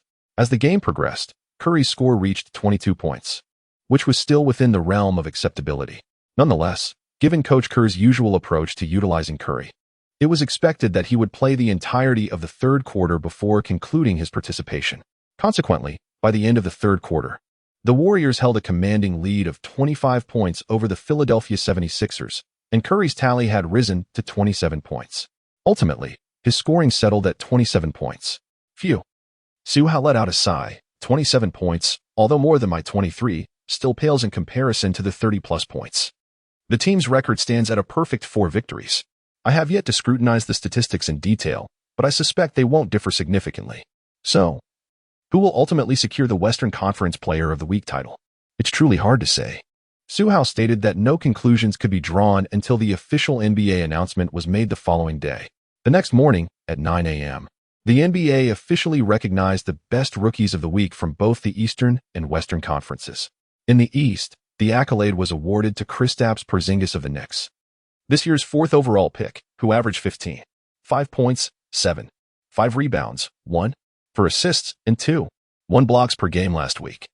Despite the impressive performance of the 76ers center Jahlil Okafor, who averaged 17, 5 points, 7 rebounds, and 1, 3 assists, he could not quite compete with Porzingis, whose towering height and refined skills rendered him a more versatile player with greater potential. In the West, there was no doubt that the honor went to Su Hao. Last week, he averaged a remarkable 35, 3 points, 6 rebounds, 3 assists, 2, 5 steals, and 2, 8 blocks, leading his team to 4 consecutive victories, maintaining an undefeated season. At first glance, these statistics appear formidable, yet they seem to lack something. However, if I were to inform you that Karl-Anthony Towns, another nominee, averaged 18, 5 points, 11 rebounds, 2, 3 assists, 0, 8 steals, and 1, 8 blocks, performances surpassing those of Porzingis, yet he was merely nominated, you would understand just how terrifying Su Hao's numbers truly are. Indeed, Su Hao's statistics are reflective of an extraordinary player. While both Porzingis and Su Hao have been recognized as the best rookies of their respective conferences, Su Hao's performance stands leagues apart, not merely a street's distance, but perhaps 5 streets or more. Furthermore, we must not overlook another impressive statistic. Su Hao averaged 5 dunks last week, a feat remarkable for a point guard. Just look at this. Is this something a mere mortal can achieve? It's simply outrageous. Su Hao, forever young. Su Hao, the chosen son. Without comparisons, one cannot truly appreciate the magnitude of excellence. Once compared, Porzingis, the Eastern Conference's Rookie of the Week, suddenly appears inconsequential, as discussions abound regarding Su Hao's extraordinary prowess. Yet, after much debate, some remarked, to be honest, the selection for the Western Conference Rookie of the Week was a foregone conclusion. It was always going to be Su Hao. Conversely, the competition for the Western Conference Player of the Week is indeed fierce. To be more precise, it features the newly crowned MVP, the prodigious Stephen Curry, who scored 50 points in the season opener, and Su Hao, who made a sensational debut with 44 points, surpassing the legendary Wilt Chamberlain, Who will emerge victorious in this contest? If one is to inquire, why is it that, in the matter of these two individuals, I, the Grim Reaper, Kevin Durant, am deemed unworthy? Or has the bearded James Harden frequented nightclubs too often, thereby being excluded? Haha. This is because, last week, both the Warriors and the Lakers achieved a flawless record of 4 victories, with Su Hao and Stephen Curry delivering exceptionally remarkable performances. Su Hao, just moments ago, the NBA officially announced his remarkable statistics, an average of 35, 3 points, 6 rebounds, 3 assists, 5 steals, and 8 blocks per game, alongside an impressive 5 dunks. In contrast, Stephen achieved an average of 36, 5 points, 5 rebounds, 1 assists, 3 steals, and a mere 2 blocks last week, along with 3 three-pointers per game. Both players boast extraordinary individual statistics, and their team's records are equally impressive. This is truly astounding. A genuine clash of titans. The statistics are so closely matched, it is difficult to predict who will prevail. Both are equally valuable. NBA officials, the decision rests with you. Please make a choice soon. Fans, while in awe, await a response from the NBA. Chapter 46. Rookie of the Year, Player of the Week, 3rd in MVP rankings. Standing tall alongside the Big Shark shortly thereafter, at approximately 11 a.m., the NBA officially announced the Players of the Week for both the Eastern and Western Conferences. Setting aside the Eastern Conference, all eyes turned to the list of the Western Conference's Players of the Week. Who could it be? It is Su Hao. Wow. The rookie Su Hao, in the very first week of the NBA, has outshone numerous stars, even superstars, to claim the honor of Western Conference Player of the Week. This is truly remarkable. Not just remarkable, it is simply extraordinary. The Los Angeles Lakers, having faced a decline in recent years, are finally rewarded for their perseverance, as they welcome the prodigious talent of Su Hao. This year, the Lakers are destined to rise once more. The purple and gold dynasty shall be re-established. Ahem. Dear friend upstairs, it may be a tad premature to speak of the re-establishment of the purple and gold dynasty. Perhaps we should temper our enthusiasm a bit. Indeed, Su Hao has triumphed over the season's early sensation, the newly crowned MVP Stephen Curry, to be named the Western Conference Player of the Week as a rookie. This is genuinely astonishing. I must express my dissent. Why Su Hao over Stephen? In terms of personal statistics and team performance, Stephen does not fall short of Su Hao. When comparing their statistics, Stephen surpasses Su Hao in points, assists, and three-point shooting, while Su Hao leads in rebounds, steals, blocks, and dunks. Both teams remain undefeated. They have both performed admirably, and it is perplexing why the award was granted solely to Su Hao. Indeed, NBA officials, please provide us with an explanation. The announcement of the NBA's Player of the Week has sparked considerable discussion among fans, leading to an official explanation that reads, the statistics of Stephen Curry and Su Hao are remarkably similar, as are their team's performances. However, given that the Warriors are the reigning champions, their overall strength is greater, and Stephen benefits from a wealth of support, allowing him to score and achieve victories with relative ease. In contrast, the Lakers, having finished second to last in the Western Conference last season, have seen no significant reinforcements this year aside from the rookie Su Hao. Yet, even with such a team, Su Hao, as a newcomer, has managed to deliver exceptionally impressive statistics, leading his team to a remarkable 4-game winning streak. We believe that Su Hao's leadership abilities are notably superior, and his overall performance surpasses that of Stephen. Thus, the decision was made to bestow the title of Western Conference Player of the Week upon Su Hao. This explanation, after being digested by the fans, garnered widespread agreement, quickly followed by an outpouring of admiration. Impressive, truly deserving of the title bestowed upon him. He has manifested his talent in the very first week of his career, living up to the lofty accolades attributed to him. The significance of earning the honor of Player of the Week in the inaugural week of his rookie season is truly astounding. Let us now delve into this experience together. Before Su Hao, there was only one player in the annals of NBA history who was honored as the Player of the Week in the very first week of his rookie season. And that player was the legendary Shaquille O'Neal, often referred to as the Diesel. The phrase "choose Jordan if you can, but if not, choose Shaq" is likely familiar to many.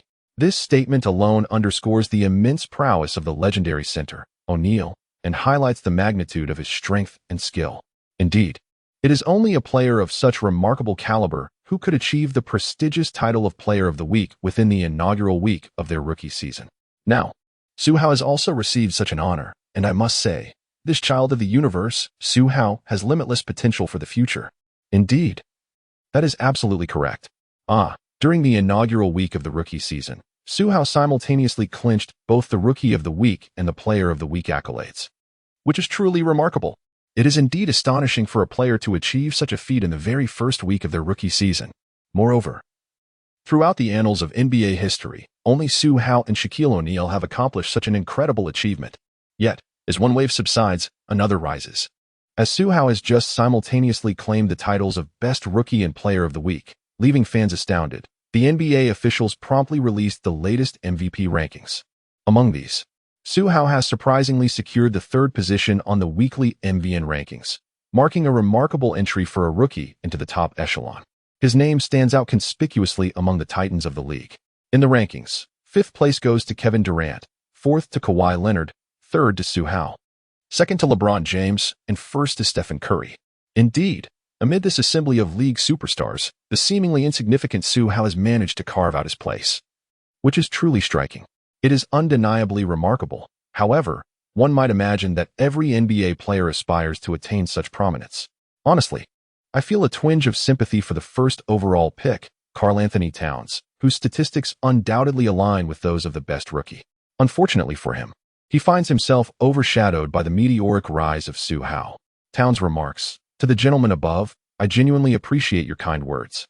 But please refrain from invoking my name at such an inopportune moment." With accolades including Western Conference Rookie of the Week, Western Conference Player of the Week, and third place on the MVN rankings, Su Hao has made an astonishing impact in the inaugural week of the new season, sending ripples throughout the league. For the other rookies, Su Hao's extraordinary performance is a sight to behold, leaving them with nothing but admiration. Meanwhile, in Devin Booker's home, he finds himself in a rather compromising situation, perusing the news while grappling with his own challenges. Upon discovering Su Hao's impressive accolades and astonishing statistics, he takes a deep breath and reassures himself. Su Hao is a beast, a man chosen by the cosmos. It is entirely natural that I cannot compete with him. My inability to match him does not diminish my own strength. In the Knicks training facility, led by the veteran Anthony, the team is celebrating Kristaps Porzingis for receiving the Rookie of the Year award. However, Porzingis, upon learning that Su Hao's statistics exceed his own by a factor of 2, laments, "Alas, as a fellow Rookie of the Year, how can there be such a disparity between me and Su Hao? To be awarded the same title in this context feels like an affront." In the Timberwolves locker room, frustration reigns supreme. Towns is inundated with news articles comparing him unfavorably to Su Hao, inciting a fury within him. Summer League doesn't count, nor does the preseason. In the regular season, I must prove myself. I will outperform Su Hao and demonstrate to the entire league that I am, without a doubt, the strongest rookie of this class. The true first overall pick. Upon this realization, he could not help but rush before last year's top pick, Andrew Wiggins, and with a swift motion, overturned the thermos filled with goji berries on his desk, exclaiming, "Andrew, I require your assistance. Help me to vanquish the Lakers and obliterate Su Hao." To this, Wiggins remained unfazed, calmly retrieving another thermos from his backpack, filling it anew with goji berries and pouring in hot water. He then replied nonchalantly, "Certainly, but it is unnecessary." Chapter 47. Task Completion, Reward. Dwayne Wade's signature move. As for Su Hao, despite his worries about not securing the title of Player of the Week during the game, which had instilled a sense of urgency within him, once the match concluded and he returned to his villa, the impending fatigue rendered all his concerns seemingly trivial. After all, these were matters beyond his control, and worrying in vain held no purpose. After a bout of playful antics with Dodo and a refreshing shower, Su Hao collapsed onto his bed, succumbing to slumber until the following noon, awakening naturally.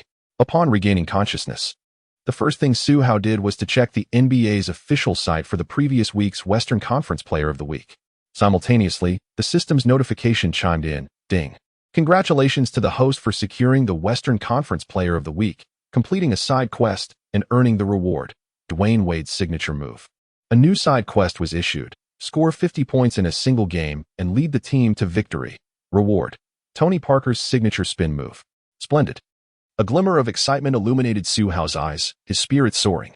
It appeared that in the contest for the Western Conference Player of the Week, he had triumphed over that elementary school student and had now acquired the elusive Eurostep, a skill reminiscent of Dwayne Wade.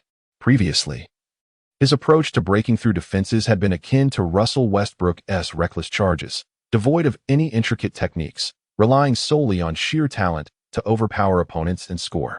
However, when faced with double teams and unable to attack the basket directly, his offensive maneuvers became somewhat challenging. This difficulty, I surmise, would eventually be discerned by opposing coaches after a few more games. Although it would not entirely stifle his offensive prowess, it would undoubtedly create some interference. Yet now, with the acquisition of the Eurostep, his ability to penetrate defenses had undeniably received a significant enhancement. This was splendid.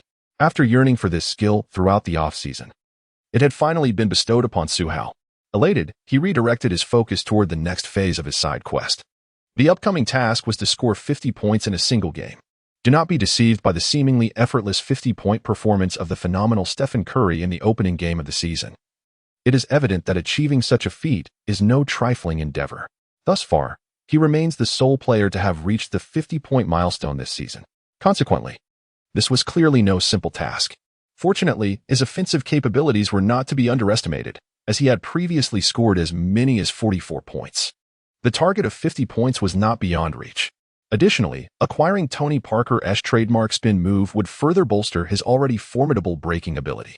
It seemed imperative that he approach each forthcoming match with utmost seriousness, striving to achieve the coveted 50 points, complete the new side quest, and earn the associated rewards. With this thought in mind, Su Hao nodded to himself, contemplating the upcoming schedule. Besides securing victories, he harbored a personal ambition that was uniquely his own. At 3 in the afternoon, Su Hao arrived at the Lakers training facility, joining Kobe, Jokic, and others for practice. As all the players gathered, Scott approached with the schedule in hand. He called the players together and cleared his throat, stating, "Last week, everyone performed remarkably well.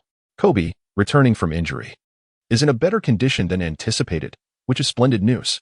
Furthermore, our rookie, Su Hao, has exceeded expectations with performances that can only be described as MVP caliber, truly outstanding. Of course, everyone has done exceptionally well.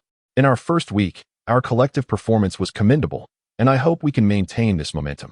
Moving forward, our upcoming opponents are as follows: the Pelicans, home; the Nuggets, away; the Hawks, away; the Clippers, home; and the Celtics, home.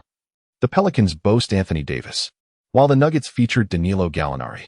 The Hawks, who achieved first place in the Eastern Conference last season, are led by formidable players such as Paul Millsap, Jeff Teague, Al Horford, and Kyle Korver. Each of them possesses significant prowess. This is indeed a strong team. Following them, the Clippers trio of Chris Paul, Blake Griffin, and DeAndre Jordan also make for a dominant force in the West. Additionally, the Celtics are on the rise this year, particularly with the diminutive Isaiah Thomas, standing at just 5 feet 9 inches, who, under the protection of his teammates, exhibits remarkable scoring ability. It's only a matter of time before he might explode onto the scene. The Celtics are certainly a formidable contender. In summary, our forthcoming adversaries are all formidable, while we currently stand tied for first in the West alongside the Golden State Warriors. Our strength is notable. However, remember, there are no truly weak teams in the NBA, so we must approach each game with utmost seriousness. Do you all understand? Oh. The crowd responded affirmatively. The Lakers have been in a slump for several seasons, and this year they have suddenly risen, with players beginning to savor success. Scott must temper their spirits to prevent any arrogance from taking hold. The Lakers' showdown with the Pelicans is set for tomorrow, thus there are no games scheduled for tonight. Nevertheless, Isaiah Thomas of the Celtics dazzled the audience by scoring 33 points, along with 2 rebounds and 8 assists, leading his team to victory over LeBron's Cavaliers. This performance sparked much discussion. It is hard to fathom that a player standing at 5 feet 9 inches could score over 30 points against a team led by King James. Isaiah Thomas is indeed formidable, a remarkably gifted player who averaged over 20 points during his time with the Kings and has now escalated his average to 24 points with the Celtics this season. He has become the cornerstone of the team. Under his leadership, the Celtics currently boast a record of 3 wins and 1 loss, tying them for first in the East with the Cavaliers. This is truly an impressive feat. Could it be that he will be the next Allen Iverson? That seems unlikely. Allen's talent far surpasses that of Isaiah. However, one must concede that this 5 feet 9 inches player has indeed carved out a niche for himself in the NBA. Indeed, fans are utterly astonished by Isaiah Thomas's performance. Meanwhile, the defeated LeBron generously took to Twitter, stating, "Height is not an obstacle if you work hard enough." You two can excel like Isaiah Thomas. Such praise from the league's current luminary undoubtedly bolstered Isaiah Thomas's popularity once more. The following day, at 8 p.m., the Staples Center buzzed with anticipation as the fervor surrounding Isaiah Thomas began to wane in light of the upcoming clash between the Lakers and the Pelicans. Despite Isaiah's remarkable prowess, it is regrettable that he cannot compete with the overwhelming popularity of the chosen one, Su Hao, and the legendary Kobe Bryant. Chapter 48 versus Pelicans. From a rolling basketball encounter update, the emergence of the top draft pick, Anthony Davis, has provided the Pelicans with a new foundational cornerstone. After 2 years of development, he successfully led the Pelicans to the playoffs last season, albeit suffering a disheartening 4-0 sweep at the hands of the Warriors. Nevertheless, Davis's skill and leadership have gained the recognition of New Orleans fans. Tonight, he joins forces with the versatile Tyreke Evans and defensive powerhouse Jrue Holiday, intent on ending the Lakers' 4-game winning streak. 30 minutes before the game, both teams engage in vigorous warm-ups on the court. Pass another one. Having become well acquainted with the elusive dribble, Su Hao stands beyond the three-point line, calling for another basketball from his practice partner. He receives the pass, rises, and attempts a three-point shot. The form is correct, and the arc is high. This shot, clang, it hits the backboard. Indeed, it didn't even graze the rim. It was utterly absurd. Chuckling, Nick Young remarked, Su Hao is good at everything. His mid-range shots are decent, but this three-pointer is just atrocious. From a nearby angle, Kobe couldn't help but tease, Su Hao, your three-point shooting is commendable, but please don't attempt it again next time. Enough chatter. Su Hao shouted at Kobe with fervor, his face a portrait of defiance, demanding another pass. Frustration mounted. Kobe chuckled softly, shaking his head, choosing to disregard him. After all, everyone harbors their own distinct obsession. Just one step away, yet how could the accuracy vary so greatly? Su Hao found it incomprehensible and unacceptable. In his moment of distraction, the practice partner's ball was already passed to him. For a brief instant, he failed to secure it properly, and the basketball rolled away behind him. Su Hao turned and followed. He approached the front row of the audience, observing the basketball rolling in front of his seat, and proceeded to bend down in an attempt to retrieve it. However, just as his hand was about to make contact with the ball, a pair of delicate, snow-white hands descended upon it first. Su Hao was caught off guard and pressed down. My apologies. Su Hao promptly withdrew his hand and stood up to look. Before him stood a young girl who picked up the basketball with both hands and then extended her arm, offering it to him. Here you go, she said with a smile. Thank you, he replied. Su Hao grasped the basketball and locked eyes with the girl possessing large, expressive eyes.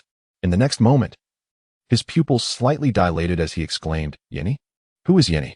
She is a member of a girl group launched by VG, one of the 3 major entertainment companies in the land of pickled vegetables. This group, known as Blackpink, has garnered immense popularity and acclaim, emerging as a phenomenon from the very outset of their debut, boasting both talent and fame that surpasses that of any fourth-generation group. Su Hao had once held a deep admiration for this ensemble, particularly for his favorite member, the cat-like girl, whose endearing yet fierce demeanor, Yenny, also known as Kim Ji-I, captivated him.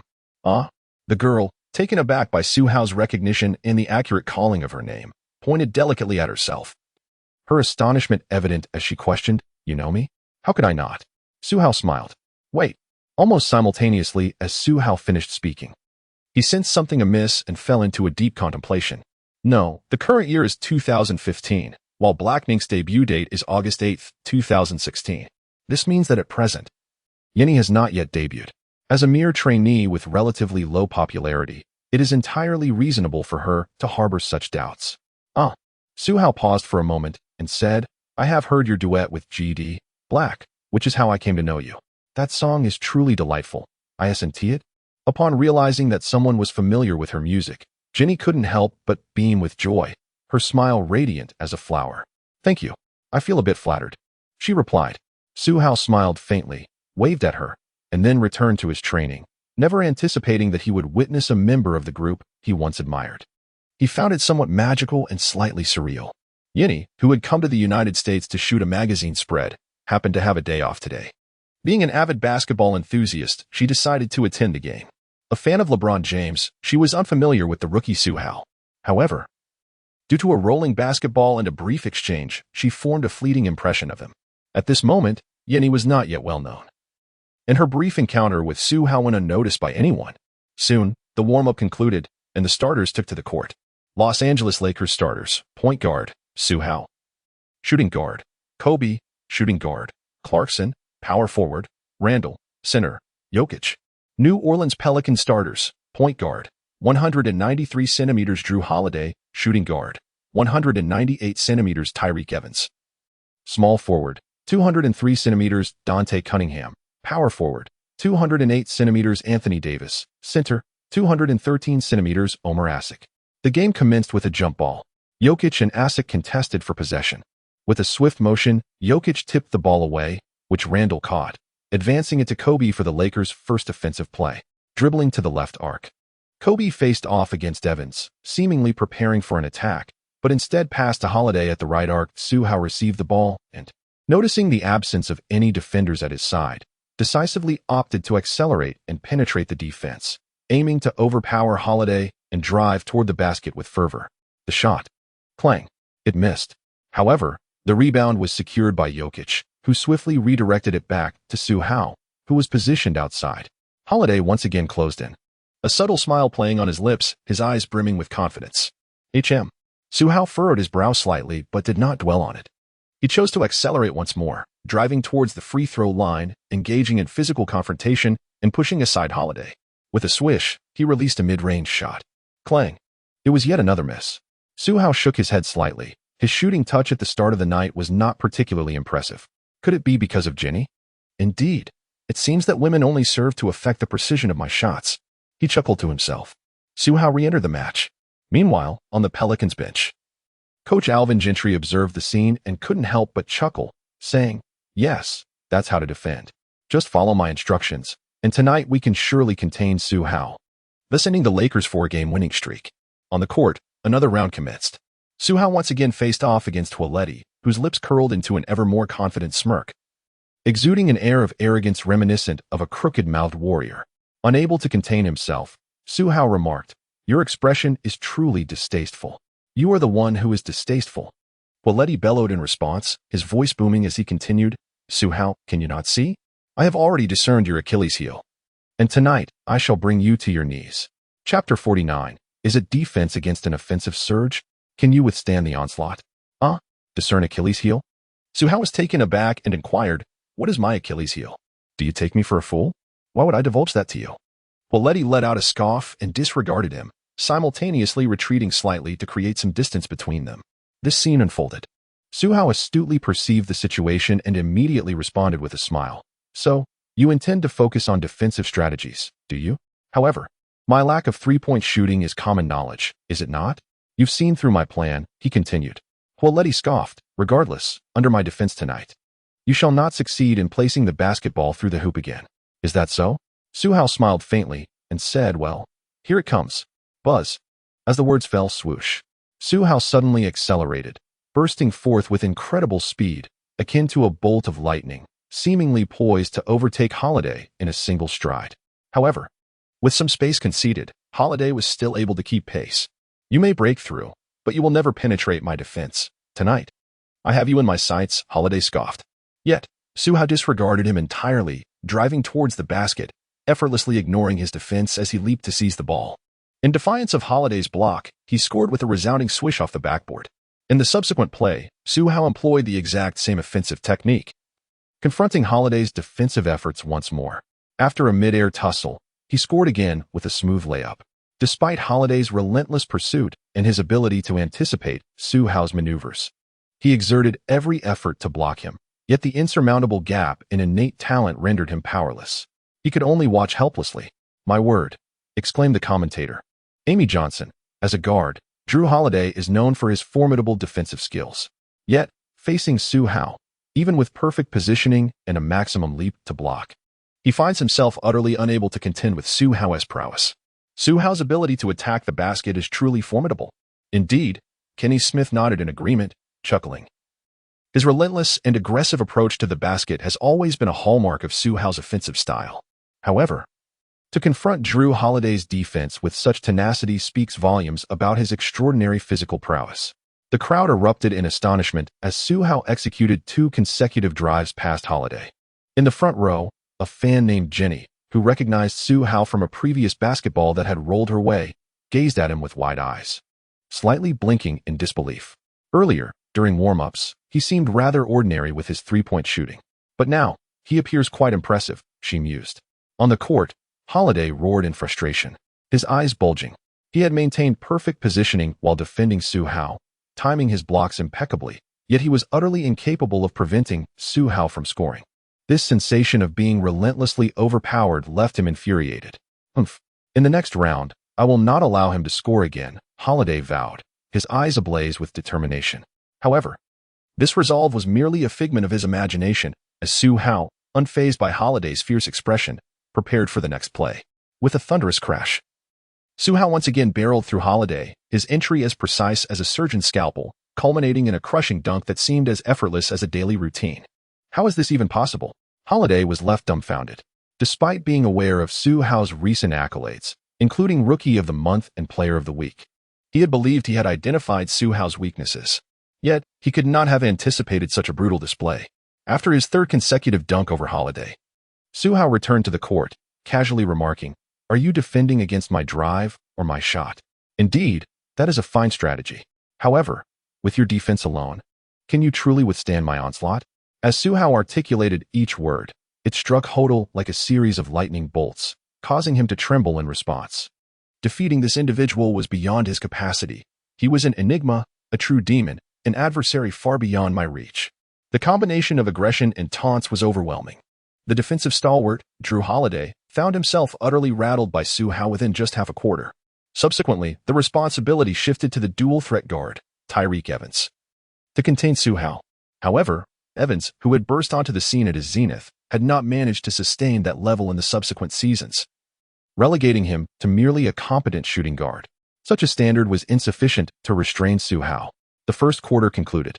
Su Hao scored 15 points, Kobe contributed 6, and Jokic showcased impressive skills tonight with 4 assists, while the highest scorer for the Pelicans was Davis with a mere 7 points, which proved to be insufficient. The Lakers led the Pelicans 32-22 in the first quarter, establishing a 10-point advantage. During the intermission, commentator Emmy Johnson exclaimed in astonishment that no guard has been able to contain Su Hao throughout the season. Furthermore, no guard has managed to perform exceptionally well against him on the offensive end. The rookie Su Hao appears to be a nemesis for guards, consistently overpowering his opponents on both ends of the court. Indeed, Kenny Smith nodded in agreement, gesturing emphatically, and remarked on Su Hao's combination of Malone's strength with remarkable speed and wingspan, making it exceedingly challenging for typical guards to breach his defense. On the offensive front, Su Hao's aggressive drives, particularly his one-on-one penetration skills, are nothing short of extraordinary.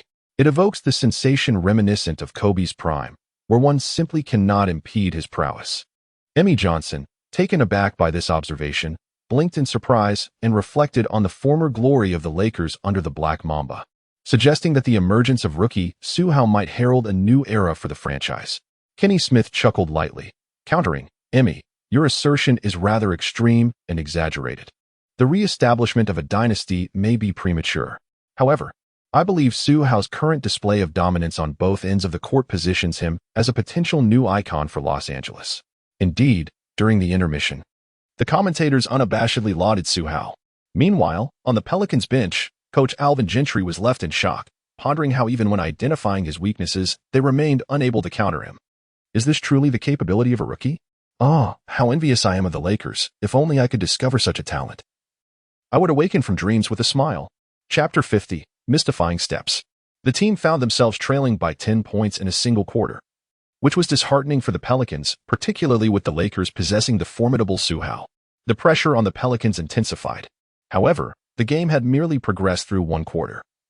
And with their core player, Davis, performing commendably, the Pelicans had not yet surrendered, nor was there any justification for an early retreat. Soon, the second quarter commenced, beginning with a clash among the substitutes. The Lakers showcased the dynamic duo of Lou Williams and Nick Young, with the latter having recently experienced a resurgence. Meanwhile, Williams consistently maintained his caliber as a reliable sixth man. Logically, one would expect the Lakers' rotation to be formidable tonight. However, both fans and commentators favored the Pelicans bench. Why, you may ask? Because the Pelicans' second unit featured Ryan Anderson and Eric Gordon, Anderson, a versatile inside shooter, stood as a contender for the sixth-man title, while Gordon, an adept sharpshooter, complemented him. The offensive prowess of these two combined was indeed superior to that of Williams and Young. In reality, this assertion held true. With Anderson's height and shooting capability, the Lakers' substitutes struggled to contend with him from the perimeter, while Gordon's shooting touch was notably effective this evening. On the defensive end, he also managed to restrain Williams, while Young, known for his erratic performances, was not in peak form tonight. Consequently, within 4 minutes and 33 seconds of the rotation, the Pelicans bench displayed their might, swiftly narrowing the deficit by 7 points and compelling Coach Scott to call a timeout, reinstating his starters prematurely. As the game resumed, Su Hao, having scored 15 points in the quarter, once again held the ball. The Pelicans initially assigned Tyreke Evans to guard him, while forward Dante Cunningham awaited in support. With a sudden burst of speed, as Su Hao maneuvered past Evans, he was met once again by Cunningham's assistance, all while Davis lurked nearby, vigilant. Indeed, the Pelicans employed a coordinated defense against Su Hao, specifically targeting his advancement from the perimeter, effectively obstructing his path and preventing him from recklessly charging through their defenses. Su Hao's greatest strength lies in his ability to attack the rim. Thus, should he find himself unable to penetrate, his offensive efficiency diminishes. As he faced a double-team defense, and with his path to the basket obstructed, he opted for a sudden stop and a mid-range jumper. However, this was not his most reliable scoring method. Clang. Su Hao's shot clanged off the rim this time. In the subsequent possession, he aggressively attacked once more. Although he managed to evade the initial defender, he was confronted by the help defense that had swiftly closed in, effectively blocking his previous path to the basket. Su Hao's offensive attempts were once again thwarted. Instead of pressing forward aggressively to draw a double team, he opted to distribute the ball to the right side, where Randall was left unguarded at the high post. Yet, Randall chose not to shoot and instead passed it to Kobe in the right corner. With a swift motion, Kobe launched a three-pointer. The basketball arced gracefully through the air, swish. It found its mark. Lacking a strong drive and minimizing physical confrontations, even in the twilight of his career, Kobe's technical prowess remained exceptional, allowing him to maintain a respectable shooting percentage. However, for the Pelicans, Kobe's three-point success was something they could tolerate, as they had effectively limited Su Hao's offensive capabilities with his own defense. In the commentary booth, Emmy Johnson remarked, "Su Hao possesses explosive athleticism and formidable driving ability, but that pertains primarily to one-on-one situations." The Pelicans recognized this, hence their decision to employ a zone defense, ensuring that even if Su Hao managed to shake off the initial defender, he would confront another. Furthermore, this defensive strategy was not stationed beneath the basket, but rather extended to the paint's perimeter. Consequently, relying solely on his explosive physicality, Su Hao's offensive efforts became increasingly challenging, leading to a certain degree of restriction. Indeed, Kenny Smith nodded in agreement, stating, "Su Hao's technique still exhibits some rough edges, but that is to be expected. After all, he is merely a rookie. He has ample room for growth." Conversely, it is precisely because he is a rookie that he faces such an intensity of defense akin to that of all-stars and even superstars. This, in itself, serves as recognition of Su Hao's potential. As the two commentators accurately analyzed, Su Hao is indeed limited to a certain extent. Nevertheless, after 2 unsuccessful possessions, the real Su Hao remained composed, his heart as tranquil as a still lake, and he even smiled slightly, recognizing the zone defense that sought to confine him. He thought, "This truly exposes my vulnerability. However, that was merely the version of me before tonight, or rather, before I acquired the elusive footwork of the Flash, Dwayne Wade." As yet another possession unfolded, bam! Davis aggressively backed down Randall in the low post, turning toward the basket but failing to completely shake off his defender. Yet, with a vertical leap akin to a rocket launch, Davis soared over Randall to deliver a resounding dunk. Boom! The thunderous slam electrified the atmosphere and galvanized the team's spirit. While the defense subtly constrained Su Hao, on the offense, Anthony Davis was able to dictate the game at will. Tonight, the Pelicans might very well triumph over the Lakers. Kenny Smith exclaimed.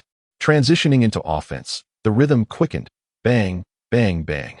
Su Hao, possessing the ball, advanced towards the top of the arc, facing off against Holiday, who appeared visibly tense, his body coiled with anticipation, ready to confront Su Hao's relentless onslaught. In an unforeseen moment, Su Hao suddenly paused. Whoosh! Su Hao's left wing surged forward with an explosive acceleration, surpassing player A's speed in a flash, leaving Holdy in his wake like a thunderclap, heading straight for the core. It was futile. At that moment, Dante Cunningham swiftly moved in to provide support, and with such a coordinated defense, the Pelicans had managed to thwart Su Hao's attempts for 2 consecutive possessions. This time, their confidence was unwavering. However, without casting a glance, Su Hao accelerated, racing toward the edge of the paint area while drawing closer to Cunningham. His path to further breakthrough was obstructed. Su Hao's attack is about to be thwarted. A fan gasped. On the court, Su Hao gathered the ball and with a powerful stride of his right foot, he lunged forward to the right while extending both arms outward. The motion was grand, akin to a right-side layup. Cunningham, recognizing the feint, swiftly pursued, but in an instant, Su Hao abruptly halted, taking a large step to the left with his left foot. The entire sequence was marked by expansive strides and increased speed. To the left, Cunningham was taken aback, but his weight was already shifting to the right, unable to recover in time. One left, one right. Su Hao and Cunningham suddenly created a gap of 2 full body lengths, leaving Cunningham completely bewildered. The visual effect was nothing short of explosive. Whoosh! Su Hao gracefully executed a low-handed layup from the left wing, effortlessly scoring. What is this? In the commentary booth, Amy Johnson gaped in astonishment at the spectacle, while Kenny Smith exclaimed in a high-pitched voice, "Is that the Eurostep?" Chapter 51, Outplaying and Dunking on Davis. Igniting the crowd. The Eurostep? Is that the signature move of the Flash, Dwayne Wade? Kenny Smith was the first to comprehend the situation. However, the shock was evident in his wide eyes. He perceived that Su Hao's breakthrough technique was not particularly flashy. Unbelievable. Amy Johnson, momentarily stunned, also grasped the reality. Trembling as she remarked, "So this kid, Su Hao, possesses skills. Does this imply that?" A terrifying thought crossed Kenny Smith's mind. Indeed. Amy Johnson nodded, smiling. Su Hao must have felt that the defensive intensity was too low, deeming it unnecessary to employ his full arsenal. He could simply score through sheer strength. Now, confronted with a targeted zone defense, he is compelled to unleash his utmost capabilities, indicating that Su Hao had been holding back all along. Hiss. In the stands, many fans gasped in disbelief at this revelation. OMG, the rookie sensation Su Hao, who has consecutively secured the Rookie of the Month and ranked among the top 3 in the MVN list, had merely been playing at a fraction of his potential. Is this true? I cannot accept this. Fans were left in a state of shock. On the court, in yet another possession, Su Hao executed the Eurostep once more, skillfully outmaneuvering Cunningham for another layup. Wow! The crowd erupted in cheers. The fans were now convinced that the previous version of Su Hao had indeed been holding back. The current Su Hao represented the pinnacle of talent and technique. What? Wasn't he merely a straightforward, linear player? Cunningham was bewildered. Boom. The 2 Eurosteps not only secured points for Su Hao but also amplified the home crowd's fervor, elevating the atmosphere to new heights. Thus, the slight rhythm the Pelicans had just managed to establish evaporated instantly. I will defend. At this moment, Anthony Davis, unable to bear the pressure, as the team's linchpin, felt the urgency to step up amidst the turmoil. With a decisive step, Davis became the focal point of the defense. Meanwhile, Holiday repositioned himself on the perimeter to match up with Su Hao, his previous intent to lock down Su Hao shifting towards limiting his options as much as possible. Su Hao. With a low growl, Kobe passed the ball to Su Hao at the high left position. Upon receiving the pass, Su feigned a shot from the left wing before suddenly accelerating to the right. Bam! The collision was intense. The offense was not adorned with flamboyance. Yet it barreled through like a truck, forcing its way past Holiday and driving straight down the left side of the free throw line. Humph. Meanwhile, Davis, with a disdainful grunt, positioned himself to closely monitor Su Hao's every move, ready to deliver a decisive block at any moment. Whoosh. Su Hao maintained his speed, accelerating on the right wing with great strides before swiftly shifting to the left. Thud. Thud. 1 foot after the other, Su Hao's elusive footwork reemerges. Even the formidable defender Anthony Davis finds himself once again deceived, rendered motionless on the right side. Whoosh. Su Hao once again successfully executed a layup. What? His audacity is truly remarkable. Davis roared in frustration, as he was acutely aware that Su Hao might employ his elusive footwork yet still fell for the feint. Well, even Anthony Davis was deceived and left in the lurch. Kenny Smith exclaimed in astonishment. How impressive. On the bench ahead, Jenny watched this scene unfold, her beautiful eyes widening in surprise as she gasped repeatedly. However, boom. In the midst of a fast break, Davis exploited the Lakers' lack of strength on the perimeter, compellingly driving to the basket against Jokic's defense and scoring with a forceful layup in response. Moreover, he promptly retreated on defense, once again guarding the paint, poised to deliver a resounding block should Su Hao approach. Whoosh! Just as he wished, Su Hao charged in once more, this time head-on. Just a step within the free-throw line, poised to launch a layup along the right side.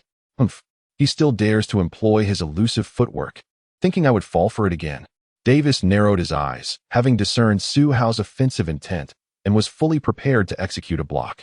However, this time he misjudged the situation yet again. As Su Hao held the ball in his right hand, he did not switch to his left side as anticipated. Instead, he ascended like a comet, clutching the ball firmly as he soared into the air, while Davis remained fixated on the expected left side maneuver. What? A sudden shock coursed through Davis as he realized the truth. He stretched his arm, ready to leap for the block. Boom! Su Hao, from a distance, forcefully slammed the basketball into the hoop, producing an astonishing impact that caused Davis to stagger backward, while the rim vibrated with a resounding hum. Immediately thereafter, a thunderous cheer erupted from the stands, reverberating like a deafening roar. My goodness! Su Hao just dunked over Anthony Davis.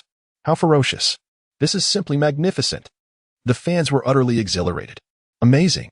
From the commentary booth, Amy Johnson nearly shouted hoarsely in excitement. What are my eyes witnessing? Su Hao. He just dunked over Anthony Davis. Incredible. Kenny Smith joined in the fervor, exclaiming, the rookie Su Hao first toyed with Anthony Davis using his elusive footwork, and then executed that dunk over him. A power forward no less. This is astonishing. The commentators were completely animated. Oh, that player in the number 7 jersey, he is remarkable. In the front row, Jenny's fair face was filled with astonishment. She had come to Los Angeles merely to pass the time and watch a Lakers game, but she never anticipated encountering such a player as Su Hao, whose style of play was so aggressive and fierce. Additionally, her admiration for LeBron stemmed from his similarly aggressive playing style. Now, Su Hao shared that same vigor, and he was undeniably more handsome than LeBron. They had even shared a brief interaction over a rolling basketball. The combination of these factors instantly endeared Jenny to Su Hao, although, at present, her admiration was solely based on his athletic prowess. Beep. The Pelicans called a timeout. Indeed, Su Hao once toyed with Davis using his elusive footwork, followed by a stunning dunk that left the Pelicans' core player in awe, temporarily halting the game and igniting the Lakers' home crowd with fervor. On the bench, Alvin Gentry was left speechless, utterly bewildered by the spectacle of Su Hao's playful yet powerful display against Davis. Meanwhile, in the commentary booth, Amy Johnson shook her head in disbelief, exclaiming, to be frank, the prowess of rookie Su Hao has reached an astonishing level. Chapter 52 Trending Keywords. Breakthrough point guard nemesis. What prompts this assertion? Kenny Smith inquired. The already fervent Amy Johnson, feeling the heat, loosened her tie and continued. Su Hao's dunk over wall is understandable, as they are both elite point guards. Dunking over the 4th overall pick, Porzingis, is also acceptable, considering he is still a rookie. Quite slender and akin to a mere sapling. Dunking over Howard, whose talents have largely been squandered, is somewhat justifiable. However, Anthony Davis, the Brow, is undeniably one of the premier power forwards in the league, arguably within the top 5. Yet, even so, he was first outmaneuvered by Su Hao's elusive steps, only to be subsequently dunked on by a point guard standing at merely 6 feet 3 inches. What on earth is happening? This is utterly outrageous. Such a point guard is simply ferocious. I even question whether he truly belongs in the point guard category. Indeed, Kenny Smith couldn't help but chuckle in agreement, reflecting on how Su Hao has earned the monikers of an upgraded Russell and a more powerful version of LeBron. Earlier, due to his annoyance at Holiday's provocative demeanor, Su Hao had opted not to employ his elusive footwork and responded with a bold drive. Now, suddenly, Su Hao unleashed his elusive footwork, disrupting the Pelicans' formation entirely. His dazzling maneuvers and an emphatic dunk over Davis left the Pelicans in disarray. With an inherent disparity in skill, Su Hao's display extinguished any remaining hopes they had of securing victory. By halftime, the Lakers had regained a 6-point lead. As the third quarter concluded, they extended their advantage to 13 points, maintaining the margin until the final whistle. Ultimately, the Lakers triumphed over the Pelicans with ease, claiming their 5th consecutive victory. The following day, in a mesmerizing display of skill, Su Hao executed a dazzling step-back move, followed by a powerful dunk over Anthony Davis. showcasing his prowess in 2 consecutive plays that undeniably captured the attention of fans once again. Meanwhile, the Los Angeles Lakers were not idle, as they swiftly made their way to Denver to face the Nuggets in an away game tonight at 10 p.m. As the warm-up concluded, both teams announced their starting lineups. The Denver Nuggets featured point guard Emmanuel Mudiay at 6 feet 5 inches, shooting guard D'Angelo Russell also at 6 feet 5 inches, small forward Kenneth Farid at 6 feet 7 inches, power forward Danilo Gallinari at 6 feet 10 inches, and center Roy Hibbert at 7 feet 2 inches. The Los Angeles Lakers starting lineup included point guard Su Hao, shooting guard Kobe, shooting guard Clarkson, power forward Randall, and center Jokic. At present, the Nuggets remain unaware of the detrimental trade involving Russell and Hibbert for Jokic. However, upon being traded, Russell harbored dissatisfaction, recognizing the overlap in his position with Su Hao, which led to his unfortunate departure. He resolutely decided that when facing the Lakers in the new season, he would strive to outperform Su Hao and validate his status as a second overall pick. Yet, as the new season progressed, and with Su Hao consistently dominating against star duos like the Wizards and the Trailblazers, and even matching up against the formidable James Harden, last night he executed a stunning step-back move and dunked over the league's top 5 power forward, Anthony Davis. This undoubtedly extinguished any hopes Russell had of surpassing Su Hao, knowing that their matchup would generate considerable buzz and intrigue. Nevertheless, he could only wish for a loss that wasn't too humiliating. Certain realities, however, are beyond his control. Not only is he still a rookie, but even if he were to evolve into an all-star caliber player, he would still find it challenging to rival Su Hao. Thus, tonight's face-off between Russell and Su Hao mirrored their previous one-on-one encounter, where Russell was thoroughly outmatched.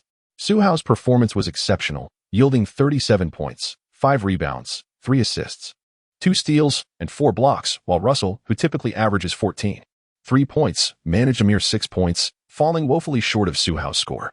The Lakers secured victory without a doubt, extending their winning streak to 6 games. The following day, the terms sudden burst and guard nemesis became hot topics among fans on basketball websites. Sudden burst? Guard nemesis? These phrases seemed unfamiliar to me. Can someone elucidate their meanings? Step back. I must now begin to flaunt my knowledge. The term seemed to first emerge during the clash between the Lakers and the Pelicans, as noted by commentator Kenny Smith. In fact, following his remark, we witnessed Su Hao repeatedly exploiting the commendable defensive prowess of Holiday, and last night, he adeptly outmaneuvered Russell, limiting him to a mere 6 points in the game. This observation speaks volumes. Su Hao's ability to penetrate the defense is indeed formidable.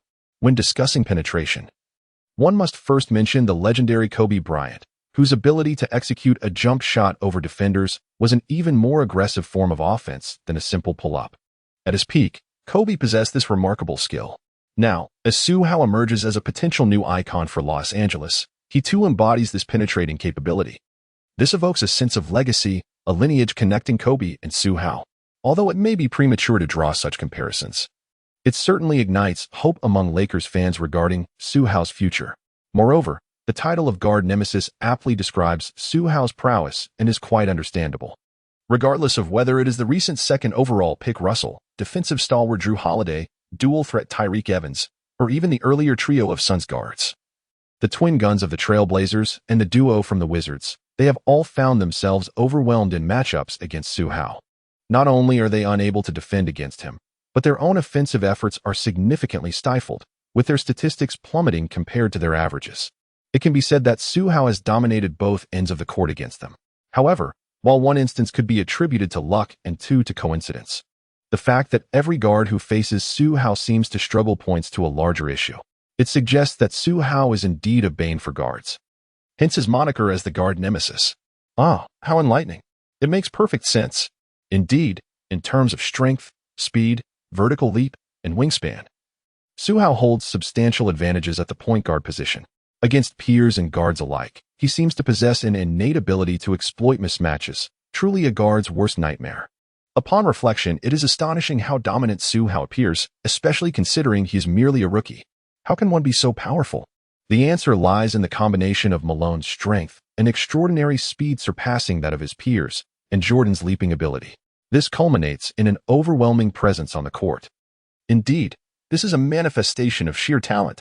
Yet, one must remember that talent alone cannot surpass a well-assembled team.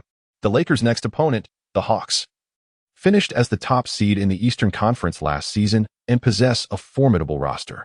Chapter 53, Lakers vs. Hawks, All-Star Starting Lineup. Additional content. Why do I say this? Because the Hawks starting lineup boasts 4 All-Stars. Isn't that impressive and somewhat intimidating? Yes, indeed. Paul Millsap, Jeff Teague, Al Horford, and Kyle Korver are all All-Stars, and notably, they were all selected together last season. Thus, it is evident that these 4 are in their prime, and their strength is undeniable. Currently, the team boasts a record of 4 victories and 2 defeats, placing them 3rd in the Eastern Conference, trailing only behind the Cavaliers and the Celtics. The Lakers, despite their 6-game winning streak, stand alongside the Warriors at the summit of the Western Conference. Nevertheless, the Hawks enjoy the advantage of playing on their home court, supported by a nearly all-star starting lineup, rendering the outcome of this matchup uncertain. Indeed, the prospect of Su Hao facing off against the all-star starting Hawks is quite exhilarating. Gentlemen, in just 2 days, we shall witness this contest, not in person, nor through a live broadcast, but through a textual commentary. That evening, I shall be working late. The fervor among fans grows as discussions intensify, heightening anticipation for the forthcoming clash between the Hawks and the Lakers, rapidly escalating its prominence. At the Warriors training facility, one cannot help but marvel at the rookie Su Hao, who astonishingly executed a poster dunk over the formidable Anthony Davis, a player ranked among the top 5 power forwards in the league. This is nothing short of remarkable. The rookie is truly making waves. One of the revered mentors, Andre Iguodala, peruses various articles about Su Hao in the break area, his expression one of astonishment. No, interjects another mentor, Shaun Livingston, shaking his head. In comparison to dunking on Anthony Davis, I find it far more impressive that he has mastered the hesitation dribble akin to Dwayne Wade. When a reckless player acquires skill, they become extraordinarily formidable. Indeed. Iguodala nods in agreement, but adds, yet, I still believe that Su Hao's dunk over Davis is the more shocking feat. His physical gifts are simply extraordinary. Absolutely. Klay Thompson comments, the way Su Hao has employed the mature hesitation dribble has undoubtedly made him more challenging to contend with. And dunking on Davis has further showcased his exceptional talents. Who dunked on Davis? At that moment, Stephen Curry approached, having missed the earlier discussion and inquiring eagerly. Clearly sensitive to the topic. Su Hao. The Lakers rookie, Livingston clarified, with Klay adding, the same rookie who stands 6 feet 3 inches tall and managed to dunk on Anthony Davis. It's him. Curry smirked. He snatched my Western Conference Player of the Week title and now he has dunked on Anthony Davis. Impressive. After a moment of playful banter, Curry sighed. Talent is truly an enigmatic quality, impossible to quantify or compare. The formidable Klay Thompson approached, offering consolation. Stephen, your 3-point talent surpasses Su Hao by 1,000-fold. The realms we inhabit differ. There is no need for comparison. He is merely a rookie, not worthy of mention. In the same vein, Curry furrowed his brow, clenched his fists, and asserted earnestly, dunking? I can do that too. I desire both 3-pointers and dunks. Iguodala, observing Curry, smiled indulgently, while Barnes, carrying an array of towels, remarked, this rookie Su Hao should not be underestimated. Presently, the Lakers, much like us, boast a 6-game winning streak and an undefeated season record, sharing the top position in the Western Conference, all thanks to Su Hao's arrival. Indeed, Livingston nodded. But what of it? Green shrugged nonchalantly, his eyes reflecting indifference. That is merely due to the Lakers not having faced us yet. Otherwise, they would be destined to lose. If Kobe were at his peak, perhaps it would be a different story. But now, a rookie like Su Hao poses no significant threat. With the Splash Brothers and his most trusted 3-point sharpshooter, the newly crowned MVP Curry, alongside his championship ring from the previous season, Green indeed possessed the audacity to disregard any team in the league. Meanwhile, in the Cavaliers' locker room, Kyrie Irving was engrossed in a book when J.R. Smith glanced at him, unable to comprehend, and proceeded to LeBron, who was organizing his belongings. LeBron, he said. The Lakers have been impressive lately. LeBron did not look up. You mean to say, that rookie Su Hao has been performing exceptionally well, correct? Yes. J.R. affirmed with a nod. Indeed, Kevin Love, who was perusing a sports magazine, added, to be frank, Su Hao's ability to attack the rim is not inferior to Russell's. In this era dominated by 3-pointers, players like Su Hao, who primarily focus on driving to the basket, are rare, especially at the point guard position. What is crucial is that he has indeed utilized his relentless attacks to help the Lakers achieve success, which is both commendable and astonishing. Certainly, LeBron conceded with a nod. During Summer League, I believed he might require time to adjust to the caliber of regular season competition. It appears I was mistaken. This young man has arrived at his peak and truly possesses the talent and strength befitting a team leader. Gentlemen, when we face him, do not underestimate him simply because he is a rookie. Do you understand? The players unanimously agreed. LeBron remarked thoughtfully, however, our most formidable rivals this year, the ones we seek to avenge, must undoubtedly be the Golden State Warriors. In the training facility of the Hawks, the rest area buzzed with anticipation. Bazemore frowned. Our next opponent is the Lakers, who are on a 6-game winning streak and remain undefeated this season. They seem to be quite a challenging adversary. Their recent offensive prowess is somewhat intimidating. Intimidating? Jeff Teague expressed his confusion, chuckling as he questioned, why should we be daunted? We are the third strongest team in the East. Last season, we even held the top position in the Eastern Conference. Are we truly that weak? Bazemore nodded in acknowledgement, but added, what I mean is, we need to approach this game with greater seriousness to secure an easier victory. Here, water. At that moment, Millsap tossed a sports drink bottle to Bazemore and then smiled, stating, the Lakers have indeed started strong this season. Yet, we have no reason to fear them. If we, with 4 All-Stars, were to fear a rookie making his debut, it would be utterly shameful. Chapter 54. 2 major weaknesses, disparity in the forward position and weakness in three-point shooting. A 2-day, one-night build-up heightened the anticipation for the Hawks and Lakers showdown. And that night finally arrived, eagerly awaited by countless fans. At 8 p.m., the Phillips Arena rang with excitement as the Hawks faced off against the Lakers. The starting lineups took the court. For the Atlanta Hawks, point guard, 188 centimeters Jeff Teague, shooting guard, 196 centimeters Kent Bazemore, small forward, 201 centimeters Kyle Korver, power forward, 203 centimeters Paul Millsap, center, 208 centimeters Al Horford.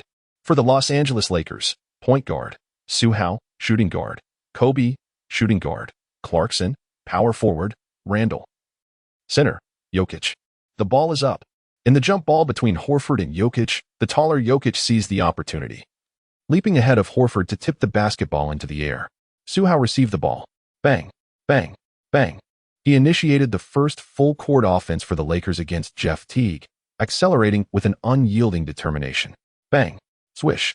He forcefully pushed Teague aside and successfully executed a layup.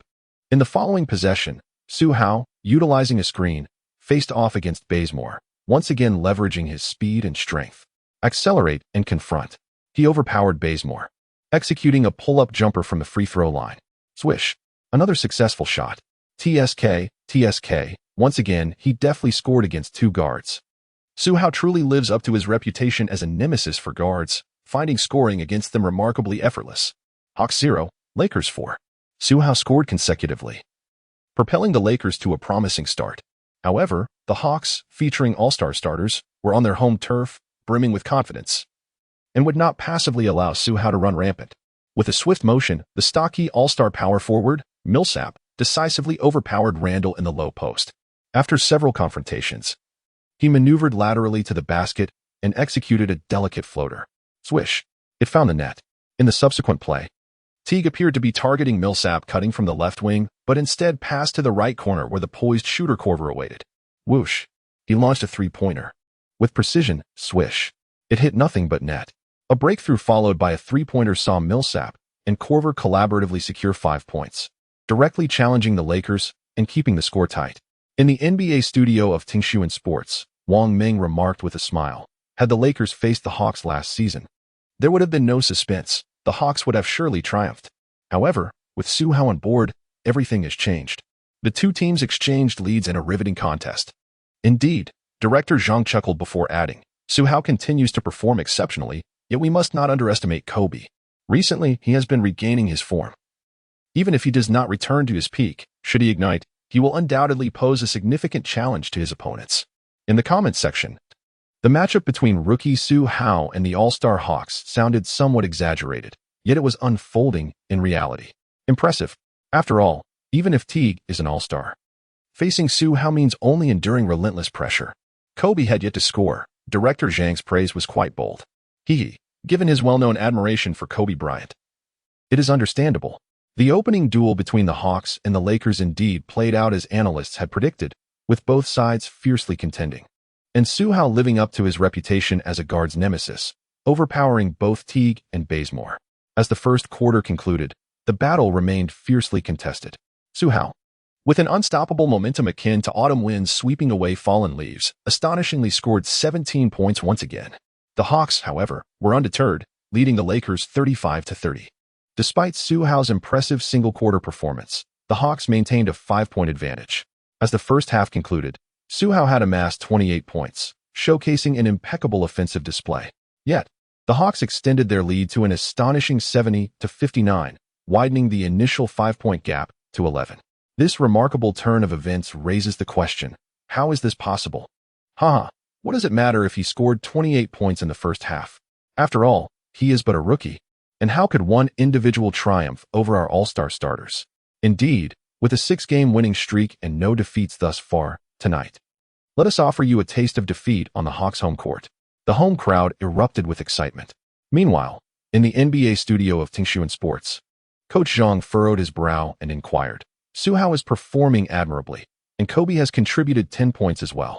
Why are we trailing by 11? Wang Ming pondered for a moment and replied, this situation is, in fact, quite understandable. How so? Coach Zhang inquired. Wang Ming adjusted his breath and analyzed. Indeed, on the defensive line, Su Hao is a formidable opponent who can perform at will. Kobe is decent as well. However, the confrontation on the forward line reveals a significant disparity between the Lakers and the Hawks. At the small forward position, Korver is of all-star caliber, while Clarkson, who barely holds his own, is merely a second-year shooting guard, lacking in comparison. In the power forward position, Millsap also boasts all-star status, whereas his counterpart, Randall, is just a rookie. His technique is not sufficiently refined, his shooting lacks consistency, and his experience is inadequate, rendering him insufficient. As for the center position, Horford has already matured into an all-star, while Jokic is only a rookie, occasionally showcasing flashes of brilliance. However, when matched against Horford, he is destined to be overwhelmed. The amalgamation of these factors means that even with Su Hao and Kobe on the court, the significant disparity on the forward line leads to offensive losses, rebounding deficiencies, and turnovers, resulting in an 11-point deficit. Moreover, another contributing factor to this deficit lies in the three-point shooting. Teague, Bazemore, and Korver are all capable of hitting from beyond the arc, particularly small forward Korver, as a shooter, boasts remarkable precision and is performing exceptionally well tonight. In contrast, the Lakers' strongest offensive core, Su Hao, lacks a three-point shot. Clarkson's three-point shooting is inconsistent, and Kobe is not particularly adept at shooting from long range. His offensive prowess lies more in mid-range. Therefore, the advantage in three-point shooting has allowed the Hawks to extend their lead. In summary, as this half concludes, we can distinctly recognize the two shortcomings of the Lakers' current roster, the disparity on the forward line and their weakness in three-point shooting. Indeed, upon hearing this, Coach Zhang nodded in agreement and remarked, these two weaknesses are likely well known to many teams and even the Lakers themselves. Nevertheless, despite this, the Lakers have managed to secure a 6-game winning streak this season, indicating that they possess their own winning strategies. Only 2 quarters have elapsed. An 11-point deficit is not insurmountable. There is still time. Let us eagerly anticipate how the Lakers will overcome their shortcomings and reverse the game in the second half. Chapter 55. Apologies. We have Su Hao. The commentators favor the Lakers, hoping for a continued tense and visually appealing contest. However, during halftime, the Hawks fans and team members, holding an 11-point lead, are confident that victory is all but assured. They brim with self-assurance. Meanwhile, within the Lakers' locker room, the atmosphere is somewhat grim, particularly for Randall and Jokic, who are no match for Millsap and Horford. It's my fault. I always get faked out. My reactions are always a step slow. Randall and Jokic exchange blame, yet one cannot fault Julius and Nikola. After all, their opponents are players of all-star caliber, and it is entirely understandable that they might falter against them. Nick Young offered words of comfort. Indeed, Kobe nodded in agreement, stating, the Hawks finished first in the Eastern Conference last season, so they are certainly not to be underestimated. However, the deficit is merely 11 points. Let us not be so despondent. We are on a 6-game winning streak, undefeated this season, and tied with the Warriors as the top team in the West. We must possess ample confidence. We shall reclaim everything in the second half. At any moment, Kobe exuded confidence, his yearning for victory ever palpable. "Oh, we shall certainly triumph," Nick Young shouted, invigorating the spirits in the locker room. Just then, Coach Scott entered, remarking, "In terms of matchups on the front line, we are indeed at a disadvantage. So, we need to make adjustments in the second half. Su Hao, you must mark Korver closely. He has already made 3 three-pointers in the first half this evening, and we cannot allow him to continue scoring. Julius and Nikola, you two should work in tandem, coordinating both your offensive and defensive efforts in the paint. Even if you struggle to contain them, that is acceptable, but you must apply ample pressure. Understood?" Su Hao nodded. It was futile to restrain Teague, for even if he refrained from attacking, his presence on the court could still bolster the team's efforts. While Korver relied solely on his three-point shooting, if they could successfully contain him, the Hawks' offensive might would surely diminish. "Understood, Coach." Randall and Jokic nodded in agreement, continuously learning and evolving. Before long, the second half of the contest commenced. As the teams switched sides, the Hawks regained possession. Teague brought the ball up the court. And although it was originally meant for Su Hao to mark him, it was now Clarkson who took on the assignment, leveraging his height advantage to provide disruption. Su Hao fixed his gaze upon Korver. Swiftly, Korver darted around without the ball, striving to evade Su Hao in order to receive a pass for an offensive play. Yet, given Su Hao's remarkable speed, evading him proved to be an insurmountable task. With no opportunity to find Kyle, Teague furrowed his brow as he broke through, subsequently distributing the ball to the opposite side, where Bazemore awaited. It was a chance, and Bazemore launched a three-point attempt. However, clang. It was unsuccessful. Bazemore's three-point shooting percentage stood at a mere 34.1, while Korver boasted a more impressive 39.8, a significant disparity of nearly 6 percentage points. Nevertheless, with Su Hao closely marking Korver, Bazemore was left to seize the opportunity. Thus, the offensive transition commenced. Su Hao naturally found himself matched against Korver, a scenario that should have favored the latter due to his height advantage. Unfortunately, his opponent was Su Hao, a player endowed with extraordinary physical prowess. Thus, the advantage in this mismatch lay with Su Hao. With a resounding thud, he accelerated past Korver, while Horford swiftly moved to provide defensive support beneath the basket. Yet, Su Hao maintained his momentum, executing Wade's elusive hesitation dribble with finesse. Step, step, one to the right, one to the left. Su Hao skillfully maneuvered past Horford, executing a flawless layup. In the subsequent possession, aware of Korver's prowess as a perimeter shooter and his lack of ability to drive to the basket, Su Hao seized the moment. He provided defensive support from the low post, swiftly darting forward to intercept the ball from Millsap's grasp. With a swift pass, he found Kobe at the front court, resulting in an effortless fast break. Soon after, Korver, utilizing a screen, finally managed to shake off Su Hao. He emerged from the baseline, receiving the ball at the left arc, and prepared to launch a three-pointer. However, at the precise moment of his release, Su Hao crashed through Bazemore's screen, leaping into the air with remarkable agility. With a combination of Jordan-like leaping ability and his own wingspan, he soared to an astonishing height, emphatically blocking Korver's shot, leaving the latter in utter disbelief. Korver stood there, stunned, while Su Hao wasted no time. He surged forward, snatching the basketball and initiating a fast break, culminating in a spectacular rim-rattling dunk. In a display of finesse, he executed a crafty layup to outmaneuver Horford, made a decisive steal from Millsap, and delivered a formidable block against Korver during the fast break. Su Hao demonstrated his prowess in both offense and defense, swiftly overcoming 3 all-star caliber players and igniting a 6-0 counterattack, narrowing the deficit to a mere 5 points. Truly remarkable. In the NBA studio of Tingshuan Sports, Wang Ming exclaimed in astonishment, while Coach Zhang remarked, Su Hao effortlessly exploits mismatches against small forward Korver, while also providing assistance in defense through steals and blocks. His athletic talent is undeniably exceptional. Under Su Hao's leadership, the Lakers are sounding the clarion call for a counteroffensive. Indeed, the Lakers are rallying for a resurgence. And it is far from over. In another play, Teague sought to set a screen, re-engaging with Su Hao, attempting to contain him and look for Millsap or another teammate. Little did he know, danger loomed close, as Su Hao surged forward, applying suffocating defensive pressure. Teague found himself halted, and with Su Hao closely shadowing him, passing became a challenge. Nevertheless, being a competent point guard, he managed to find an option. Yet, just as he was about to pass, his focus momentarily strayed from Su Hao, who swiftly executed a precise steal once more. Whoosh! He dashed out to seize the rebound, delivering a pass to the advancing Clarkson. Launching a fast break towards the front court, with Bazemore trailing behind. Swish. Clarkson found the trailing Kobe at the left wing. Swish. Kobe launched a counterattack three-pointer. Swish. It found its mark. The deficit was reduced to 2 points. As the second half commenced, merely 2 minutes had elapsed, and the once 11-point gap had evaporated, leaving only 2 points, significantly boosting the Lakers' morale and confidence. Thus, in the midst of this transition, Jokic and Randle collaborated to thwart Horford's offensive attempt in the paint, granting the Lakers an opportunity to equalize the score. Bam! Bam! Bam! Su Hao advanced to the top of the arc, positioned at the three-point line, facing off against Korver's defense, deliberately taking his time. In an instant, he signaled. Randle stepped forward to set a screen, while Korver continuously turned his head, cautiously shuffling his feet, determined to prevent Randle from executing the pick. At that moment, whoosh. Before Randle's arrival, Su Hao suddenly accelerated, catching the distracted Korver off guard, breaking through like a tempest. In an instant, he surpassed Korver, disrupting the Hawks' rhythm, leaving everyone momentarily stunned as they watched Su Hao plunge into the paint.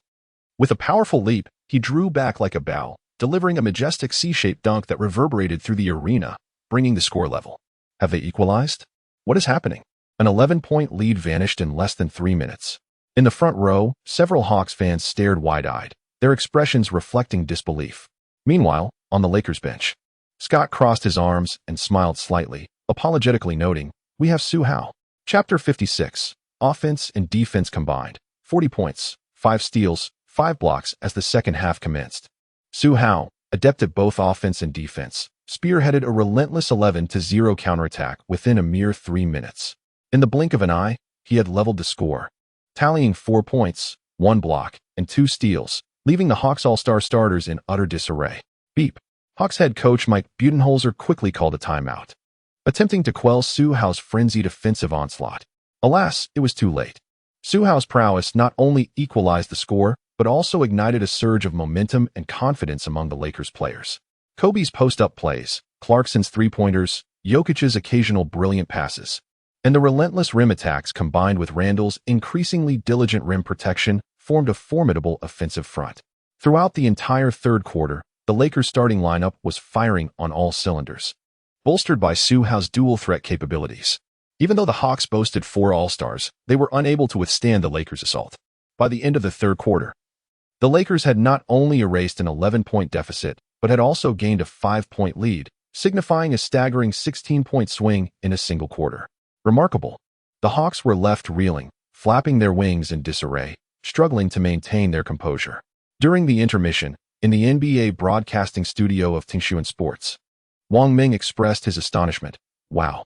Su Hao scored 28 points in the first half, yet the team trailed by 11. In the third quarter, he only managed 6 points, while the Lakers managed to outscore the Hawks by 16 points in that quarter. What is the reason behind this? Chuckling, Coach Zhang replied. It's because, in the first half, the Lakers focused solely on offense, neglecting defense, allowing the Hawks' 3 all-star forwards to score freely. That momentum, Su Hao, unable to prevail alone, found himself at a disadvantage. However, in the recently concluded third quarter, he began to fortify his defense, while his teammates also intensified their efforts, disrupting the Hawks' offensive maneuvers and executing counterattacks. Furthermore, on the offensive front, although Su Hao's offensive momentum has somewhat diminished, he continues to score, and the threat he poses on the offensive end remains ever present, for the Hawks cannot genuinely contain him. Meanwhile, Su Hao utilized defensive maneuvers to ignite counterattacks, thereby invigorating the overall momentum of the team, which transformed the offense into a formidable force, effectively sounding the clarion call for a counteroffensive. It can be said that Su Hao has emerged as the lethal weapon for the Lakers' stunning comeback. Indeed, Wang Ming nodded in agreement, stating that the Lakers' front line is feeble and their three-point shooting is inadequate, a deficiency they have grappled with since the season's inception. However, they have still managed to secure 6 consecutive victories, largely relying on the formidable two-way performance of Su Hao, the prodigious guard. On the court, with the final quarter approaching, the momentum appeared overwhelmingly one-sided. Despite the rotation of players, Su Hao's offensive and defensive prowess remained unyielding. The pre-game confidence and underestimation of Su Hao led to chaos among the Hawks, who were ill-prepared to contain his relentless efforts. The Hawks crumbled under pressure. Ultimately, The Lakers clipped the Hawks' wings, clinching their 7th consecutive win of the season. This young man is more formidable than anticipated. In the Hawks' locker room post-game, Millsap shook his head, struggling to come to terms with the defeat. How could it be that we, with 4 All-Stars, were utterly dismantled by a rookie? How could this happen? Horford was equally astonished. We underestimated Su Hao's capabilities. We were complacent. Teague, the All-Star point guard who was outmatched by Su Hao, recognized the issue at hand. Indeed, Korver, who also faced difficulties under Su Hao's defense, nodded in agreement, stating, "This time we have underestimated the talent of this rookie." In reality, he was the Rookie of the Week last week and is among the top 3 in MVN rankings. We should not have belittled his strength. Consequently, we fell victim to the reversal and lost the game. At this moment, Coach Budenholzer approached, offering words of comfort. It is good that everyone recognizes the issue. It is merely one game, and it does not define us. We lost tonight, but next time, let us bring our full strength and fight back. Yes. Horford and the others nodded in agreement. Meanwhile, in the NBA studio of Tingshuan Sports, Wang Meng, after reviewing the data, remarked with a smile, Su Hao has once again scored 40 points tonight, alongside 5 rebounds, 3 assists, 5 steals, and 5 blocks. He excelled on both ends of the court, leading his team to victory. Su Hao, his dominance on the court is truly formidable. So much so that it is difficult to believe he is merely a rookie entering the league. Indeed, Coach Zhang nodded in agreement and remarked, Su Hao's strength is widely acknowledged. He embodies the essence of a natural leader. Having made his way to Los Angeles, he is gradually evolving into the new totem of the city. Let us congratulate Su Hao on yet another spectacular performance, heralding the Lakers' smooth sailing into the new season with an impressive 7-game winning streak. In the comments section, the transition from defense to offense showcased Su Hao single-handedly dismantling the Hawks. Remarkable. Yet, one might wonder, how can the Hawks, boasting 4 All-Stars, falter against a rookie and an aging Kobe? Haha, my friend, this only attests to Su Hao's exceptional prowess. Indeed, it is inevitable that Su Hao is formidable. However, despite the Hawks having 4 All-Stars, their overall strength remains rather mediocre. Among the All-Stars, they barely qualify for the second team, and some might even fall short of third-team standards, making a victory against them not entirely implausible. With statistics of 40 points, 5 rebounds, 5 steals, and 5 blocks, one must marvel, can these figures truly be achieved by a rookie? I must say, the prowess of the athletes from our homeland is indeed awe-inspiring. Haha, incredible. The live chat was flooded with comments, all expressing admiration for Su Hao's exceptional performance, filled with astonishment at the emergence of such a powerful player from our nation. Meanwhile, over in America, Su Hao's performance has sparked considerable discussion among fans. However, as the fierce showdown between the Hawks and the Lakers concluded, many fans shifted their attention to another match, the clash between the Celtics and the Thunder. Why? Because the Celtics' cornerstone, Isaiah Thomas, achieved an astonishing 33 points in merely a half of play. Indeed, a player standing at a mere 175 centimeters has managed to score 33 points in a half on the grand NBA stage. How could this not captivate attention? Everyone is eager to witness just how many points Isaiah Thomas can accumulate tonight, curious to see the heights this 175-centimeter dynamo can reach in the NBA. Chapter 57. Thomas scores 50 points, Paul with a double 20. With 33 points at halftime, what extraordinary energy can this little giant Isaiah Thomas unleash tonight? Let us await the spectacle. In the commentary booth, Amy Johnson's face radiates anticipation. Yet, it is not only the commentators who hold their breath. The home crowd of Celtics fans shares the same sentiment. However, they face formidable opponents in the duo of Durant and Westbrook, who will not allow Thomas to bask in glory unchallenged. As the second half commences, an even fiercer battle looms. Boom. Westbrook crashes the rim like a beast. Swish. Durant, after a dazzling display of ball handling, rises above defenders with an effortless jumper. This explosive duo showcases their distinctive offensive prowess, prompting admiration for their exceptional talent. Yet, tonight's spotlight seems to shine not on them, but rather on Isaiah Thomas, the 175-centimeter sensation. Indeed, as the second half unfolds, Thomas continues to blaze with intensity. Swish. A three-pointer courtesy of a teammate's screen, followed by a crafty drive against Ibaka and Adams. Moreover, when faced with double teams, this diminutive player skillfully navigates through defenders to find teammates with better scoring opportunities. Possessing the ability to drive, pass, and shoot threes are fundamental skills for a point guard. And Thomas exemplifies them, magnifying his capabilities to their zenith tonight.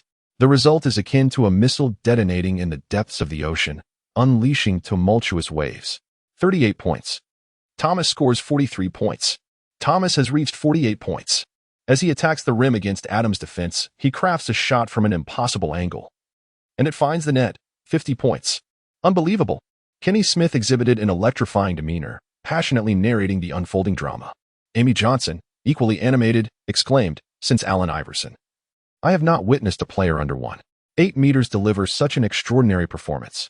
It is essential to note that even Iverson bore the prestigious title of the first overall pick from the legendary 1996 draft class, showcasing an array of legendary feats in the NBA. In stark contrast, Isaiah Thomas, a slender figure standing at merely 175 centimeters, was selected as the 30th pick in the second round, the very last choice in the draft. This seemingly unremarkable player astonishingly scored 50 points in a single game, evoking a sense of wonder and the realization that with enough determination, one can indeed shine brightly in the NBA. Indeed, this moment marked a significant milestone for Thomas. Crucially, following his successful layup, the Celtics held a 7-point lead, with only 1 minute remaining for the Thunder. Thus, Thomas not only achieved his 50-point feat, but also propelled his team to victory, culminating in a flawless milestone night. The following day, discussions among fans were rife, with notable mentions of perennial stars such as Su Hao, Curry, and LeBron. Yet, standing out among them was Isaiah Thomas, the 175-centimeter player who scored 50 points, earning him the title of the season's second player to reach that scoring threshold. Amidst the fervent discussions, as fans increasingly marveled at Thomas's formidable prowess, some players even proclaimed him to be the strongest 175 on earth. Although this moniker has yet to gain widespread recognition, it reflects the highest acknowledgement of his undeniable talent. Thomas reveled in the acclaim. On the evening following Thomas's remarkable 50-point game, the clash between the Clippers and the Raptors unfolded. The Clippers' linchpin, Chris Paul, delivered an outstanding performance, amassing 22 points and an astounding 21 assists. Indeed, Paul achieved a formidable double-double, and through his myriad assists, the formidable Blake Griffin also netted 40 points. Consequently, even the dynamic duo of DeRozan and Lowry, who combined for 50 points, could not withstand the might of the Clippers trio, succumbing to defeat. Was Griffin's 40-point performance commendable? Absolutely. Did the Raptors' dual stars perform admirably? Indeed, performing exceptionally well.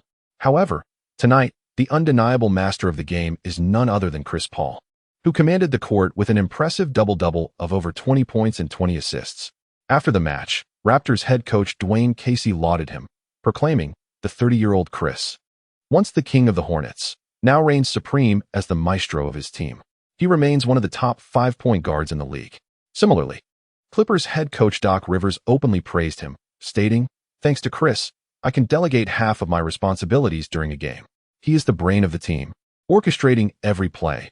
Undoubtedly, he is an exceptional facilitator and a premier point guard in this era of small ball." Last night, Celtics point guard Isaiah Thomas erupted for 50 points, becoming the second player this season to achieve such a feat, igniting the league.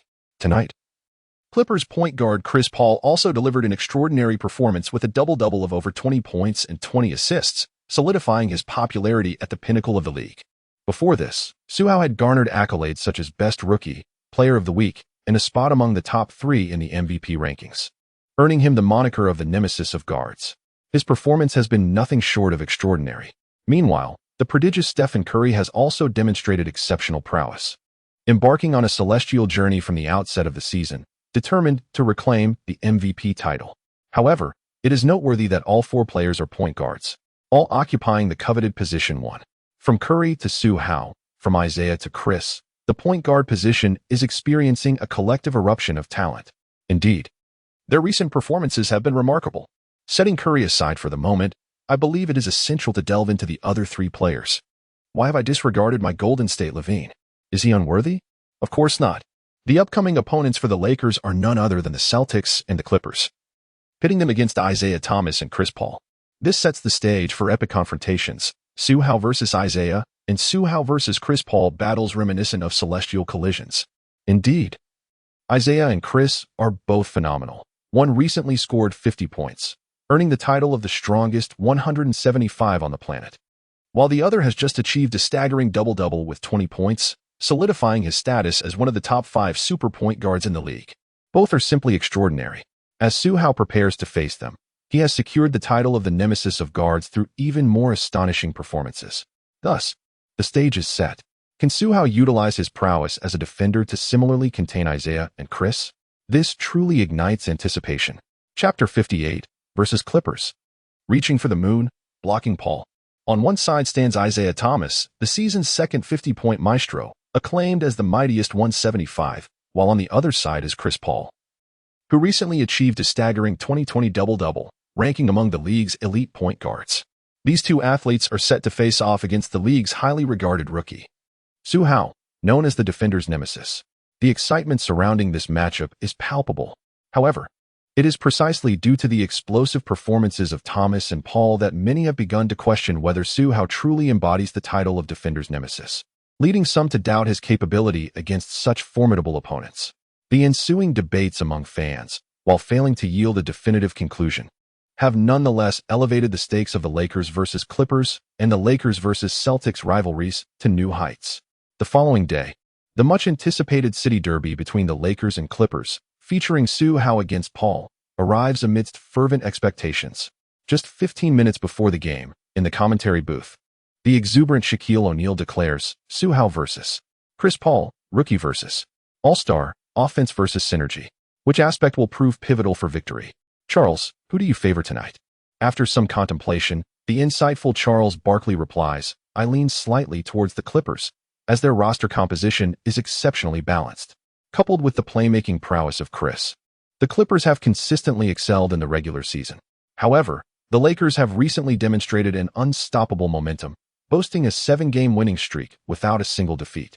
And Su Hao's performances have been nothing short of extraordinary. Additionally, tonight is hosted at the Lakers' home ground. Given these factors, I believe the match will be evenly matched, with the outcome hinging on the performances of Su Hao and Paul. Indeed, on the court, both teams are fervently warming up for this highly publicized clash, broadcasted nationwide, as both sides aspire for victory. In the stands, chants of Go Lakers, 8 consecutive wins tonight, resonate fervently. Numerous fans cheered passionately for their home team, and many enthusiastic supporters donned the jerseys of the Lakers, specifically the iconic numbers 7 and 24, representing Kobe Bryant and Su Hao. For Kobe, this was a commonplace occurrence. Yet for the rookie Su Hao, it was a clear testament to his burgeoning popularity. Shortly thereafter, the warm-up concluded, and the starting lineups took the court. Starting for the Los Angeles Lakers were point guard Su Hao, shooting guard Kobe, shooting guard Clarkson, power forward Randall, and center Jokic. The Los Angeles Clippers featured point guard Chris Paul at 183 centimeters, shooting guard J.J. Redick at 193 centimeters, small forward Paul Pierce at 201 centimeters, power forward Blake Griffin at 208 centimeters, and center DeAndre Jordan at 211 centimeters. The opening tip-off commenced between Jokic and DeAndre Jordan. In his prime, Jordan exhibited remarkable jumping ability, outpacing Jokic to seize the basketball. With a swift pass, Redick delivered the ball to Paul, initiating the Clippers' first offensive play. Paul advanced with purpose, and Su Hao immediately matched his pace, their eyes locking in a moment of competitive tension. However, Paul disregarded Su Hao, seeking a screen to evade him, before confronting Kobe on the right wing. As he prepared for a drive, he feigned a breakthrough and executed a bounce pass to Griffin, who was cutting in from the left side. With a powerful leap, Griffin caught the ball, accelerated, halted abruptly, and challenged Jokic in midair, executing a bank shot that found the net. This was an assist from Chris Paul. The athletic prowess of the white beast remained impressive, embodying the essence of an aerial athlete. The score stood at Lakers 0, Clippers 2. As possession shifted, Kobe took control of the ball, engaging in a one-on-one matchup with Redick, while the veteran Pierce hovered nearby, ready to disrupt. Randall stepped in to set a screen. Kobe navigated past Redick, finding himself matched against Pierce. With a quick acceleration to the left wing, he halted, creating just enough space from the slightly slower Pierce. With a smooth motion, Kobe executed a fadeaway jumper. Swish. The ball found its mark effortlessly. Transitioning back, Paul brought the ball up, and Su Hao again applied pressure, intensifying his defensive stance. Yet, He was cautious, aware of Paul's myriad of deceptive tactics that could easily draw fouls if pressed too hard. Despite this, Su Hao's persistent defense proved uncomfortable for Paul. Just then, Griffin stepped in to provide a screen, allowing Paul to circumvent Su Hao and surge towards the top of the arc, creating an opportunity. As Paul accelerated towards the basket, his gaze fell upon Griffin, who was maneuvering through a screen, seemingly poised for a pass. "Be cautious with the split," Clarkson shouted. Down low, Jokic also noticed the advancing Griffin and became alert. Just then, Paul delivered a sudden high lob. Was it intended for Griffin? No. It was aimed at the right side of the basket, where the often overlooked DeAndre Jordan was already prepared for an alley-oop. Boom. Jordan soared majestically, executing a thunderous dunk. What an exquisite pass from Chris, truly indefensible. Shaquille exclaimed in admiration. Barkley chuckled, remarking, "If I had such a point guard aiding me back in the day. Or if the son of the wind, Nash, had arrived sooner, I could have feasted to my heart's content. Playing alongside a master of passing like this would be immensely gratifying. Furthermore, my partnership with Steve Nash might have led to a championship in my career." Shaquille waved four fingers playfully, saying, "Let's refrain from such trivial talk and focus on the game." Humph. Barkley clearly noticed Shaquille's little gesture and shot him a fierce glare. "Shaquille, don't get too cocky." On the court, the Lakers had possession. Bang, bang, bang. Su Hao advanced with the ball, encountering Pierce in defense, who promptly assigned a small forward to guard him. Su Hao then passed the ball to Jokic, who was positioned at the arc, orchestrating the play. Meanwhile, without the ball, he deftly maneuvered to shed Beal's coverage, driving towards the high right position where he faced Paul. Jokic, recognizing the opportunity, returned the basketball to him. Wow. Su Hao found himself in a favorable mismatch against Chris. Why mention the mismatch? It matters not. Su Hao seized the ball and launched an attack. In a confrontation, Chris was utterly unable to withstand the force. Stumbling backward uncontrollably, Su Hao, at the free throw line, came to a poised halt and released a mid-range shot. Did he make it? Effortlessly, O'Neal exclaimed with fervor. Wow. Su Hao Qiang's dominance over Paul in that play elicited waves of astonished gasps from the home crowd, as if to proclaim, "What of Paul? He too has been overwhelmed by Su Hao Qiang." Su Hao, the nemesis of guards. Humph. Paul grimaced, clutching his chest, and scoffed. "This brute is more violent than that Russell fellow." Being knocked around and scored on by a rookie in such an unreasonable manner left Paul feeling quite dissatisfied. He pushed the ball forward. This time, when Su Hao approached defensively, he sought to engage in a one-on-one confrontation, ready to give Su Hao a direct response. Bang, bang, bang. At the left arc top, Paul bent low, shifting his weight to find his rhythm while reading the defense. The moment he dribbled left to break through with his left hand, he swiftly changed direction. His entire body surged to the right, and, with a floating shot, Paul transformed into a whirlwind, accelerating dramatically without taking any steps. Swoosh. He reached the right side of the free throw line, suddenly stopping, pulling back, and releasing a shot. This maneuver, an evasive floating jump shot to outpace his opponent, had been employed by Paul countless times, executed with effortless precision. However, this time, he failed to shake off Su Hao. In fact, Su Hao matched his speed, closing the gap, and, at the moment Paul leaped, he too soared into the air. With a powerful spring, the two players jumped simultaneously. Jordan's leaping ability combined with Su Hao's towering height of 211 centimeters far exceeded Paul's 194-centimeter wingspan. Su Hao ascended like a shooting star, dominating the sky, soaring a full arm's length above Paul. In the next instant, smack, he snatched the basketball Paul had released right out of the air. Chapter 59. Rejecting flashiness, waiting for your jump to block. In a breathtaking display, Su Hao blocked Chris Paul. The sheer height difference made Su Hao appear as if he had descended from the heavens, amplifying the visual impact of the block. Buzz. The entire arena fell silent. Everyone frozen in place until Su Hao secured the basketball, landing it firmly on the floor. Boom. A thunderous roar erupted, echoing throughout the venue like a landslide. OMG. What did I just witness? As a point guard, Su Hao actually blocked Chris. What an astonishing leap. What an incredible wingspan. What explosive power. How is this even possible? Madness. Su Hao is utterly insane. Absolutely stunning. Pre-order tomorrow's top 10 plays. Truly deserving of the title guard nemesis, this celestial block must have dealt a significant blow to Paul's confidence. Unbelievable. The home crowd erupted in sheer excitement, dancing with joy. Holy moly. Holy cow. On the Lakers bench, Lou Williams clutched his head, displaying an exaggerated expression of disbelief, while Nick Young was unable to contain his emotions. Wildly swinging a towel and almost rushing onto the court to celebrate with Su Hao. "Are you kidding me?" In the commentary booth, the legendary Shaquille O'Neal stood in stunned amazement, his mouth agape as if to swallow a light bulb. Su Hao, did he just block Chris Paul? Unbelievable. Charles Barkley shook his head vigorously, a hint of terror etched across his face. Su Hao, standing at a mere 191 centimeters, was only 8 centimeters taller than Chris. How? How could he possibly have soared to block Chris? This was utterly unfathomable, simply incredible, and left one in disbelief. The entire arena erupted with excitement due to Su Hao's visually striking block. On the court, Chris Paul remained frozen in place, his eyes reflecting a flicker of fear. What was happening? How could he block me? How did he accomplish that? How could it even be possible? He shook his head, lost in confusion, while Su Hao passed the ball, allowing Kobe to receive it and launch a counterattack. As possession shifted, when Paul faced Su Hao once more, the bewilderment and panic melted away, replaced by calm and composure. As one of the top 5 point guards in the league, his adaptability was unparalleled. Aware of his own physical limitations, he understood how to counter players with superior athleticism in his position. With determination, Paul faced Su Hao again, executing a series of crossovers. Accelerating, then abruptly halting, skillfully evading Su Hao. He dashed toward the right low post. With a swift motion, he pulled back and leaned away for a shot. Meanwhile, Su Hao's pursuit was remarkably timely. He sprinted forward at full speed, closing the gap despite being at a significant disadvantage, still having a chance to block Paul. However, this time, Paul feigned a shot. Su Hao, leaping to block, missed entirely and found himself airborne, hurtling towards the baseline behind Paul. Still youthful and sprightly, he soared effortlessly.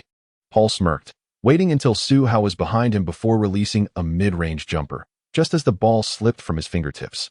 Suddenly, a massive hand appeared above his head. With a resounding slap, the ball was sent flying. "What? Who was that?"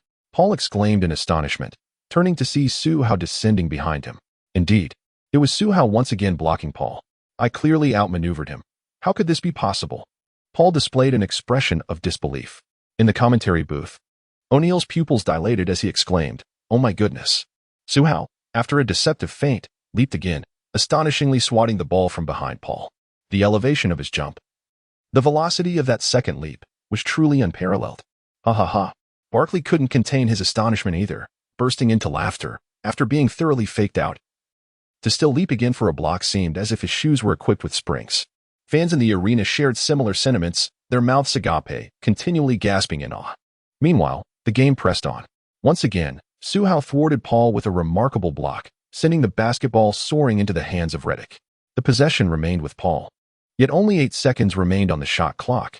With a resounding clap, Paul, momentarily stunned, quickly retreated to receive the ball anew, once again facing Su Hao as he pressed forward.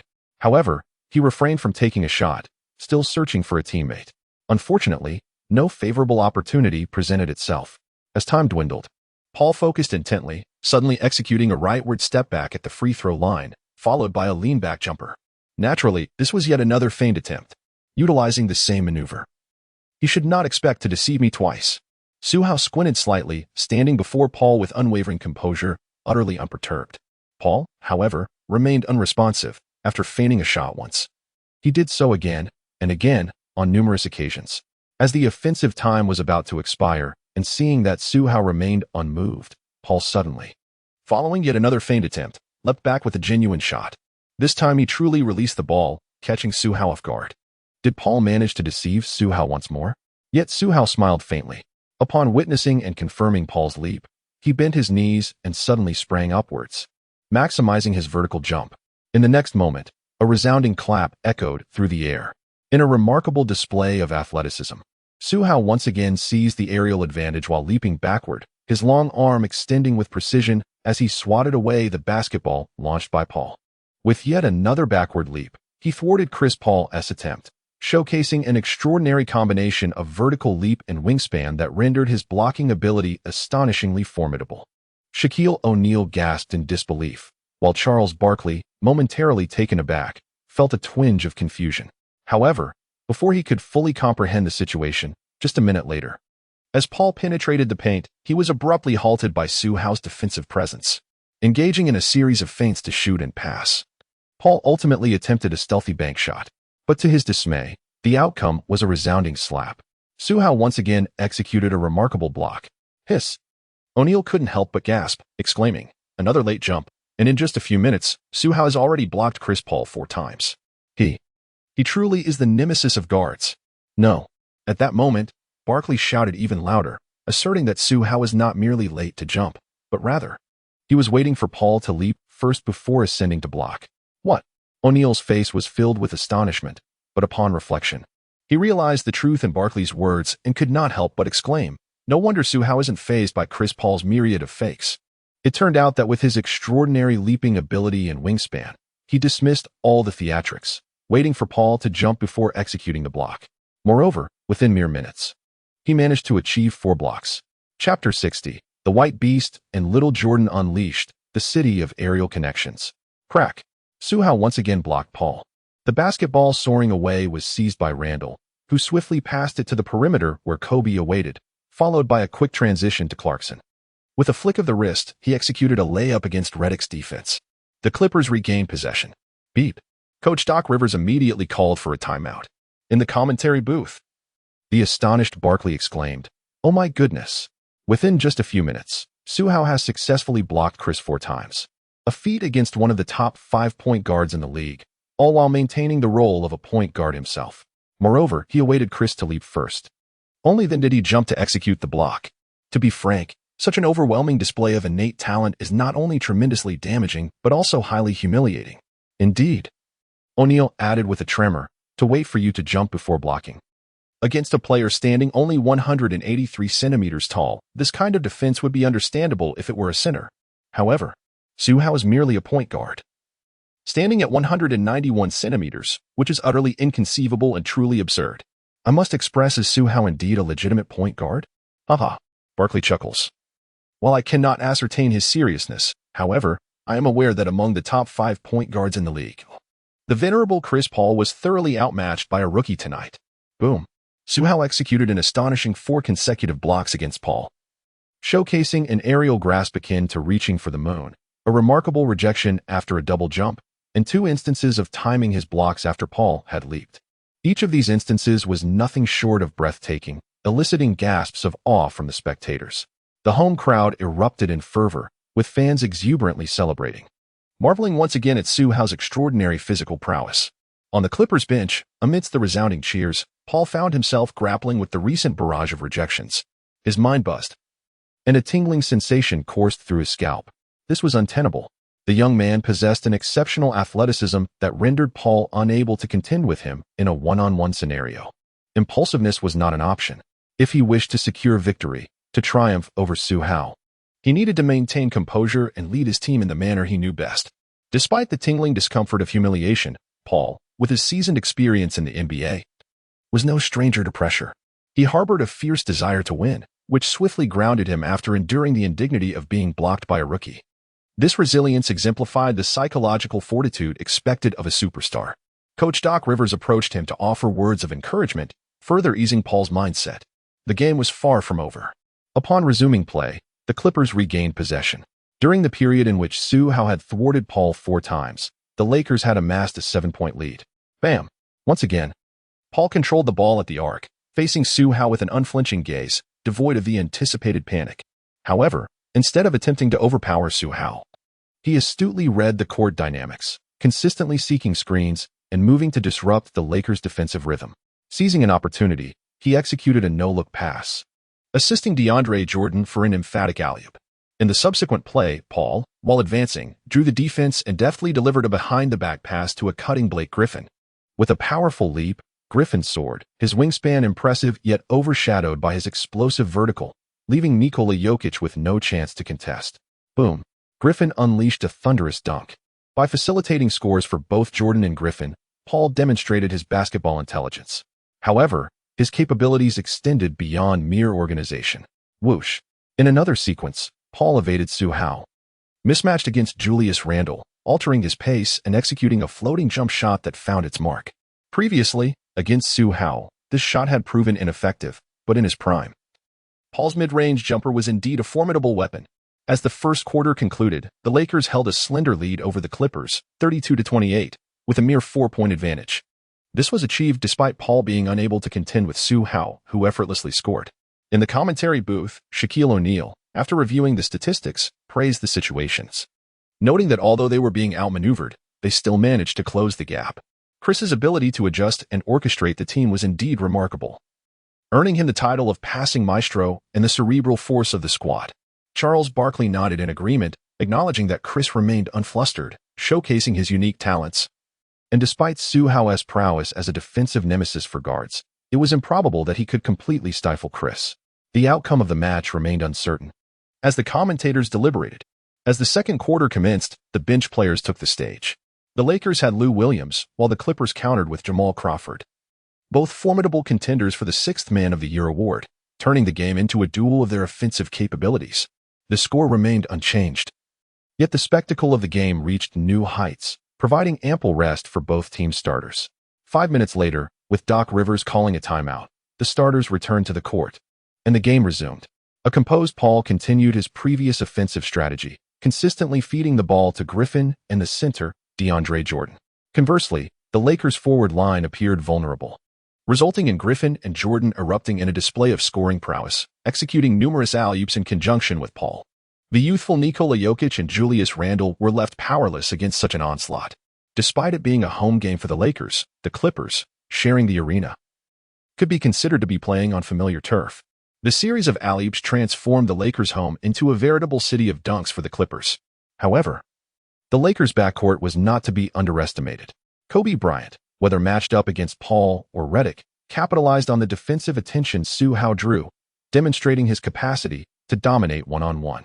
As for Su Hao, he remained an enigma, his elusive footwork making him challenging to defend against. It was perilous for opponents to make a misstep, as it often resulted in fouls.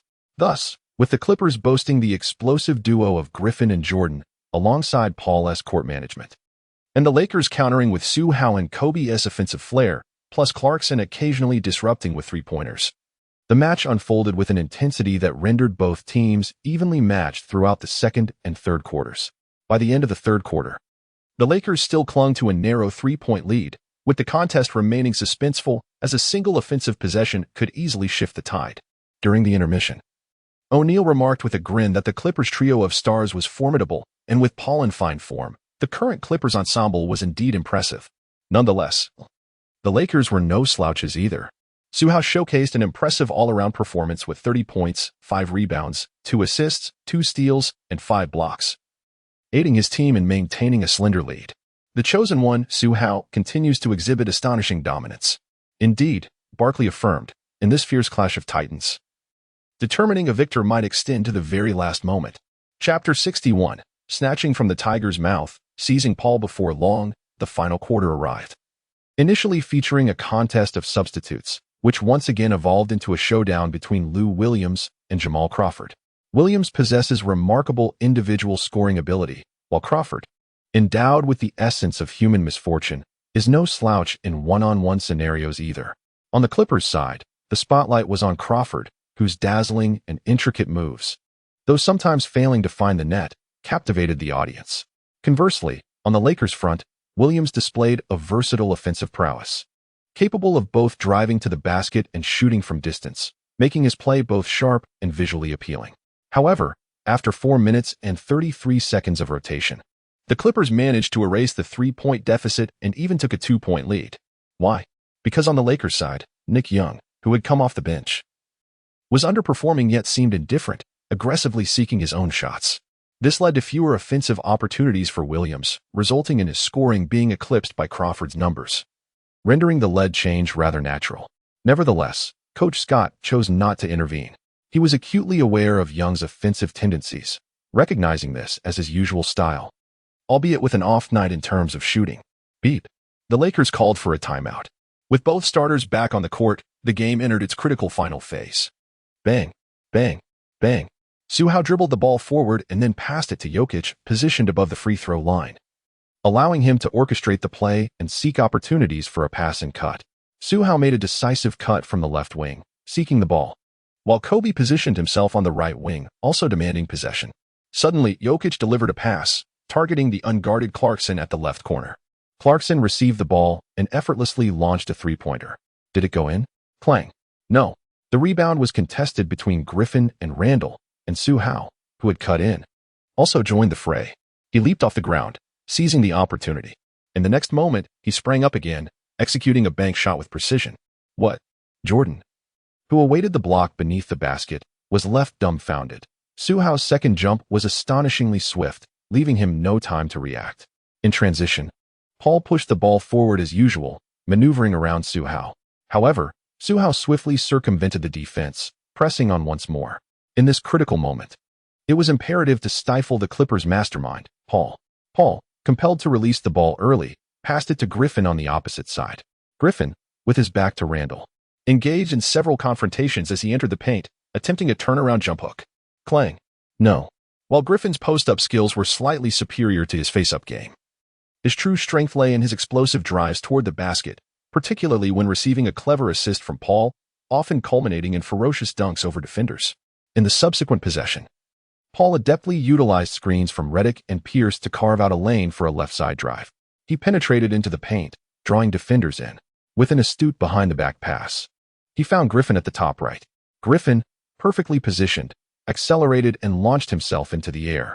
With an eagle-like grace, he executed a one-handed dunk that reverberated through the rim, sending Jokic, who attempted to block, retreating beneath the basket in sheer awe. It was remarkably violent. However, when it comes to ferocity, Su Hao is equally formidable.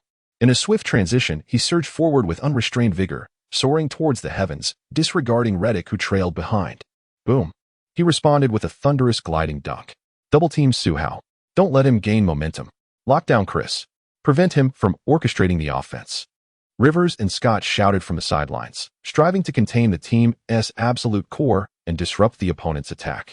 Yet, Su Hao can effectively neutralize any attempts at double-teaming, rendering them utterly futile. Conversely, once Paul finds himself under Su Hao's scrutiny, he becomes susceptible to being contained in a one-on-one scenario, particularly when faced with the formidable challenge posed by Kobe, who can exert considerable pressure. This dynamic inevitably severs, to some extent, the connection between Paul and his team. The resultant chain reaction adversely affects the offensive capabilities of the White Beast, Griffin, and the opportunistic Jordan. Consequently, the Lakers begin to gain the upper hand. However, due to the evident disparity along the front line, the point differential remains a modest 5 points, preventing a complete separation between the two fiercely competitive teams. The intensity of this matchup persists, culminating in the final 2 minutes. At this juncture, the Lakers possess the ball, holding a precarious 3-point lead. Although the margin is merely a single possession, the Lakers have the opportunity to expand their lead during this offensive sequence, thereby applying additional pressure on the Clippers. At the top of the arc, the tension mounts. Su Hao, with the ball in hand, confronted Griffin, the physically imposing White Beast. Surely, he would not dare to charge recklessly? Yet, astonishingly, Su Hao surged forward, launching a fierce attack against Griffin. The two engaged in a physical contest. And while Su Hao did not manage to overpower him, he displayed remarkable resilience. The strength exhibited was indeed extraordinary.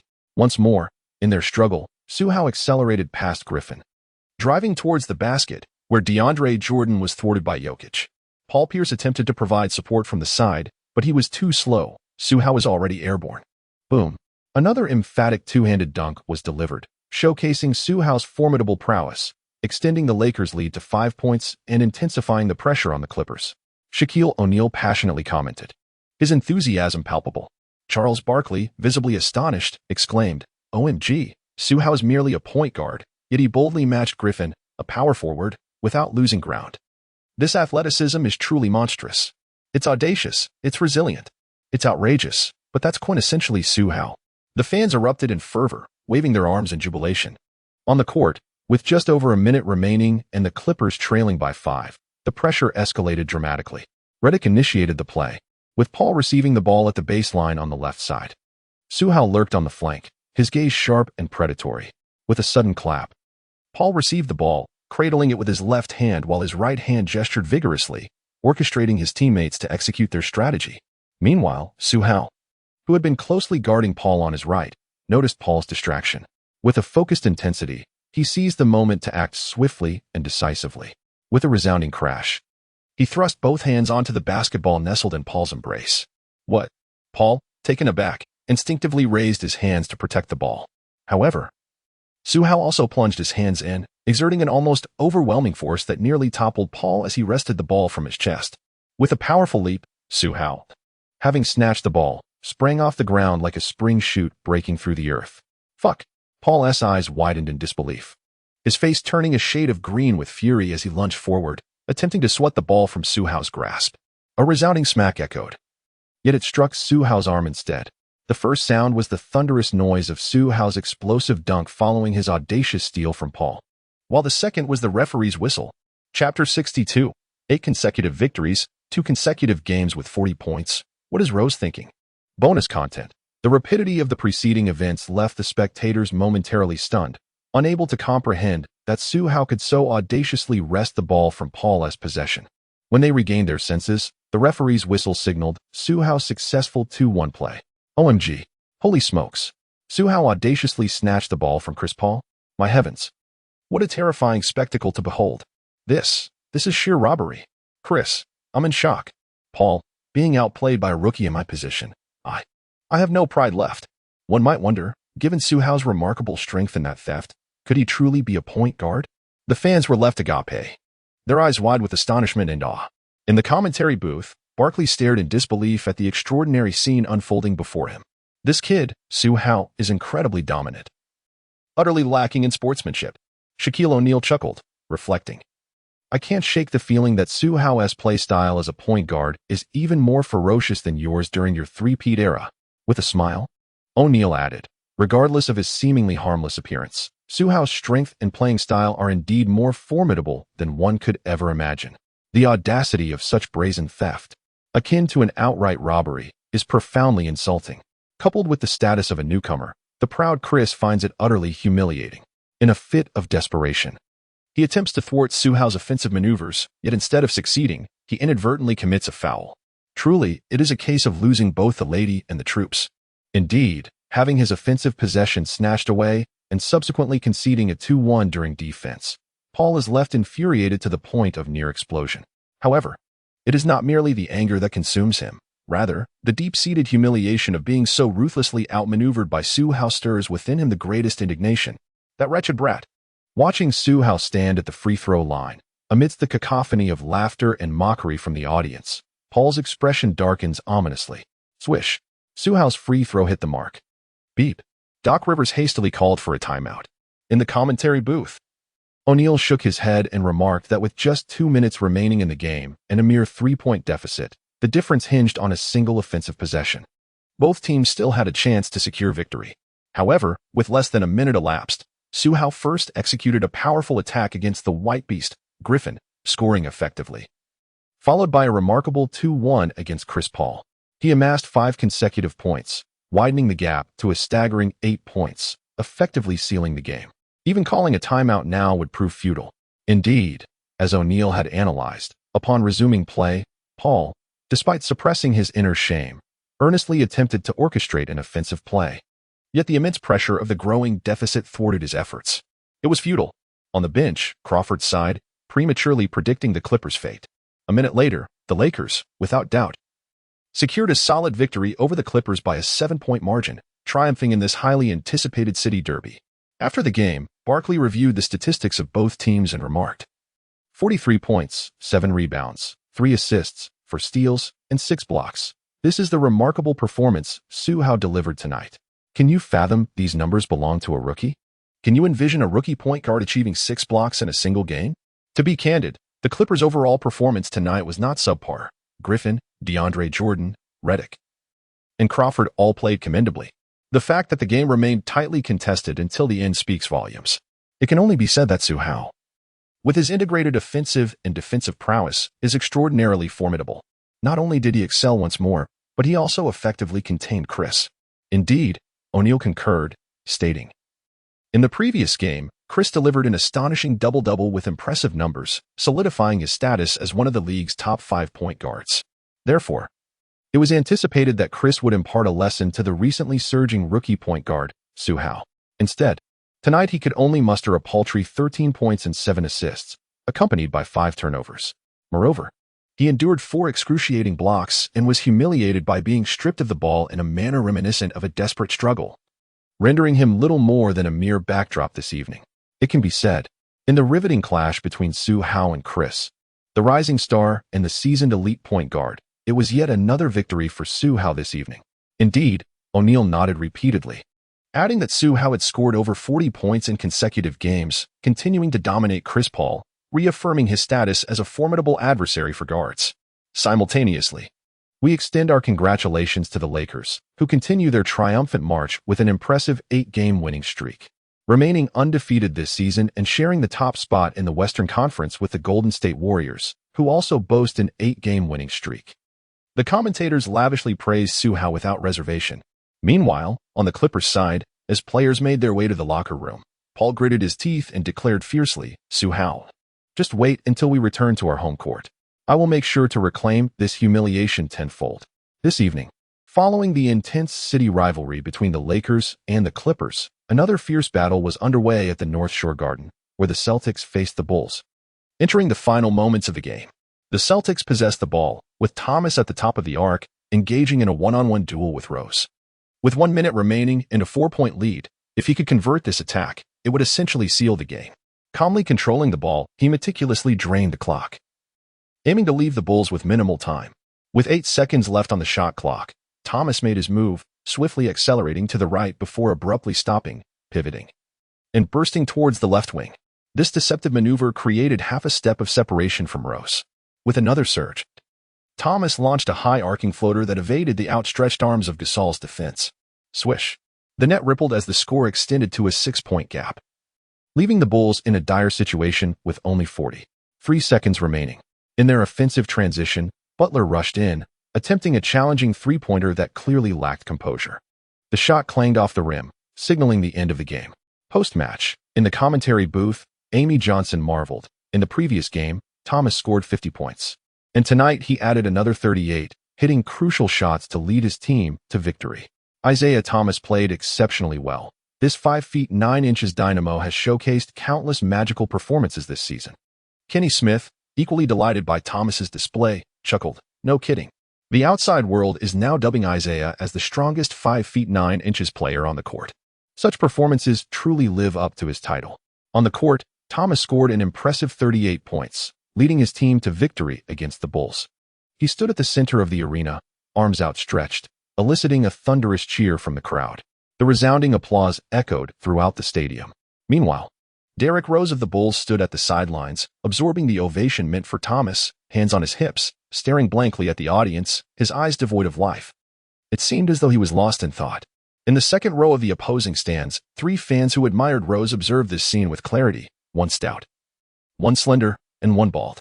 The stout fan shook his head gently, letting out a sigh. "It's heartbreaking to see Derrick like this," he lamented. Once, he could only gaze up at his own idol, confined to the bench while watching Isaiah play, now basking in the applause of the crowd. While he could only watch from the sidelines, what could be going through Derrick's mind?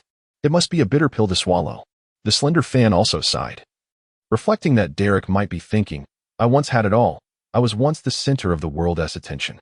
Indeed, he had drawn even more admiration than Isaiah at one point. The bald fan clenched his fist, remarking, in 2011, Isaiah was merely the 60th pick, struggling to make his mark in the NBA. Yet that year, Derrick surpassed LeBron James, becoming the youngest MVP in NBA history. His rose had fully blossomed. What could Isaiah possibly compare? It is true, Derrick was once a man of infinite promise, only to have his potential shattered by injuries. Witnessing Derrick in such a state is genuinely distressing. "Do not feel sorrow," the stout fan reassured. "Though the rose may wither, there will come a day when it blossoms again. I firmly believe that this day will arrive.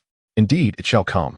While everyone directed their attention towards Thomas, celebrating his triumph, the stout, slender, and bald fans remained focused on Rose, lamenting his plight, but steadfastly believing in his potential.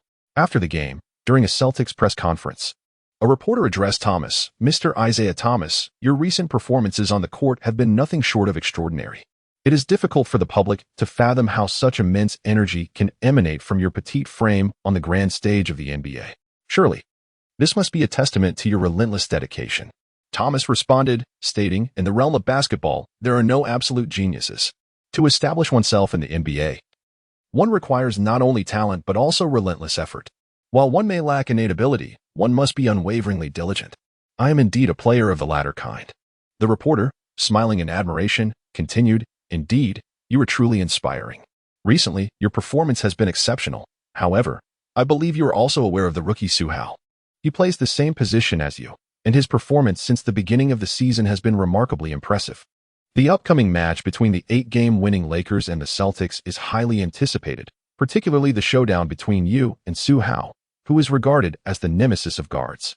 So, in the next game, as you face Su Hao, what do you think you need to pay attention to, or how can you secure victory against him?" Nemesis of guards. Thomas frowned dismissively, replying, "That is nonsense. Just wait and see, in the next game. I will undoubtedly defeat Su Hao and aid the Celtics in ending the Lakers' undefeated streak." "Wow," exclaimed the reporter, "Mr. Isaiah, you are brimming with confidence.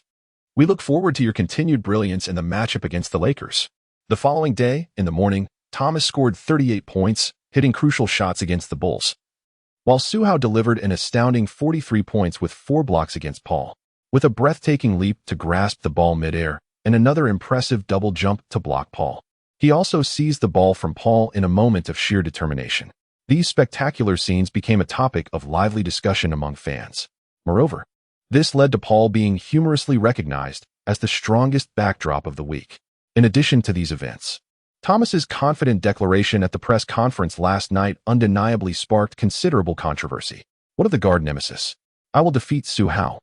The second player of the season to score 50 points, the strongest 175 on the court, Isaiah, who has been in remarkable form lately, seems to have the audacity to make such claims.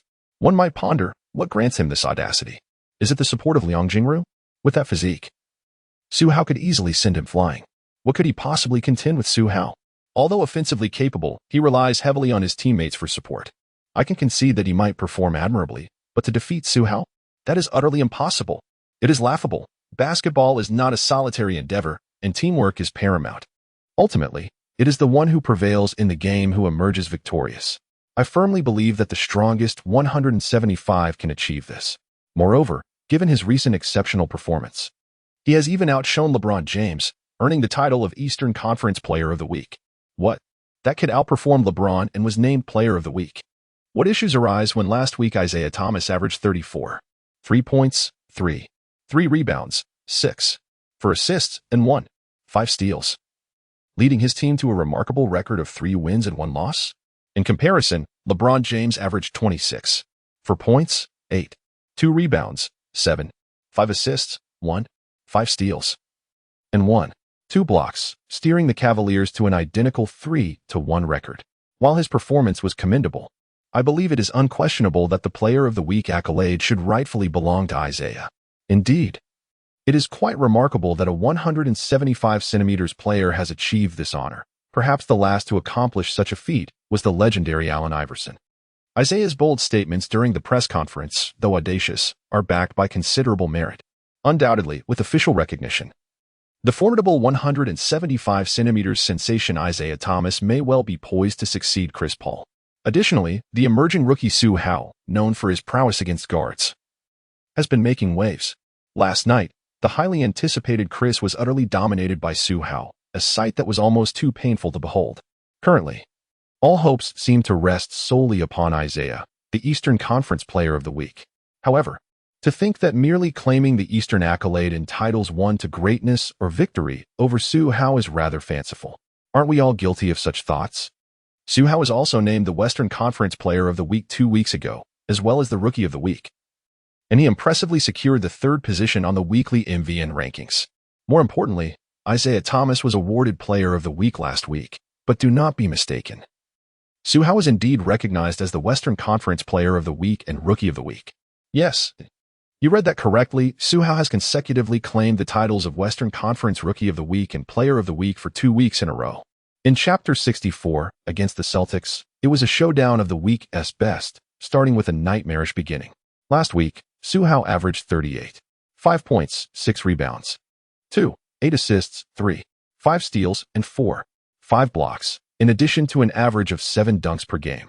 He also led his team to a perfect 4-0 record. Aside from rebounds, Su Hao completely dominated Isaiah Thomas in every aspect, from scoring to rebounding, from steals to blocks. Can you still assert that Isaiah would surely triumph over Su Hao? That notion is utterly nonsensical. Indeed, what astonishing statistics these are. A guard averaging 4.5 blocks per week and 7 dunks. What is this? I cannot comprehend. I find it hard to believe. Haha, theoretically speaking. As we step into an era dominated by three-point shooting, a player like Su Hao, who excels in aggressive, driving plays, seems to be somewhat undervalued.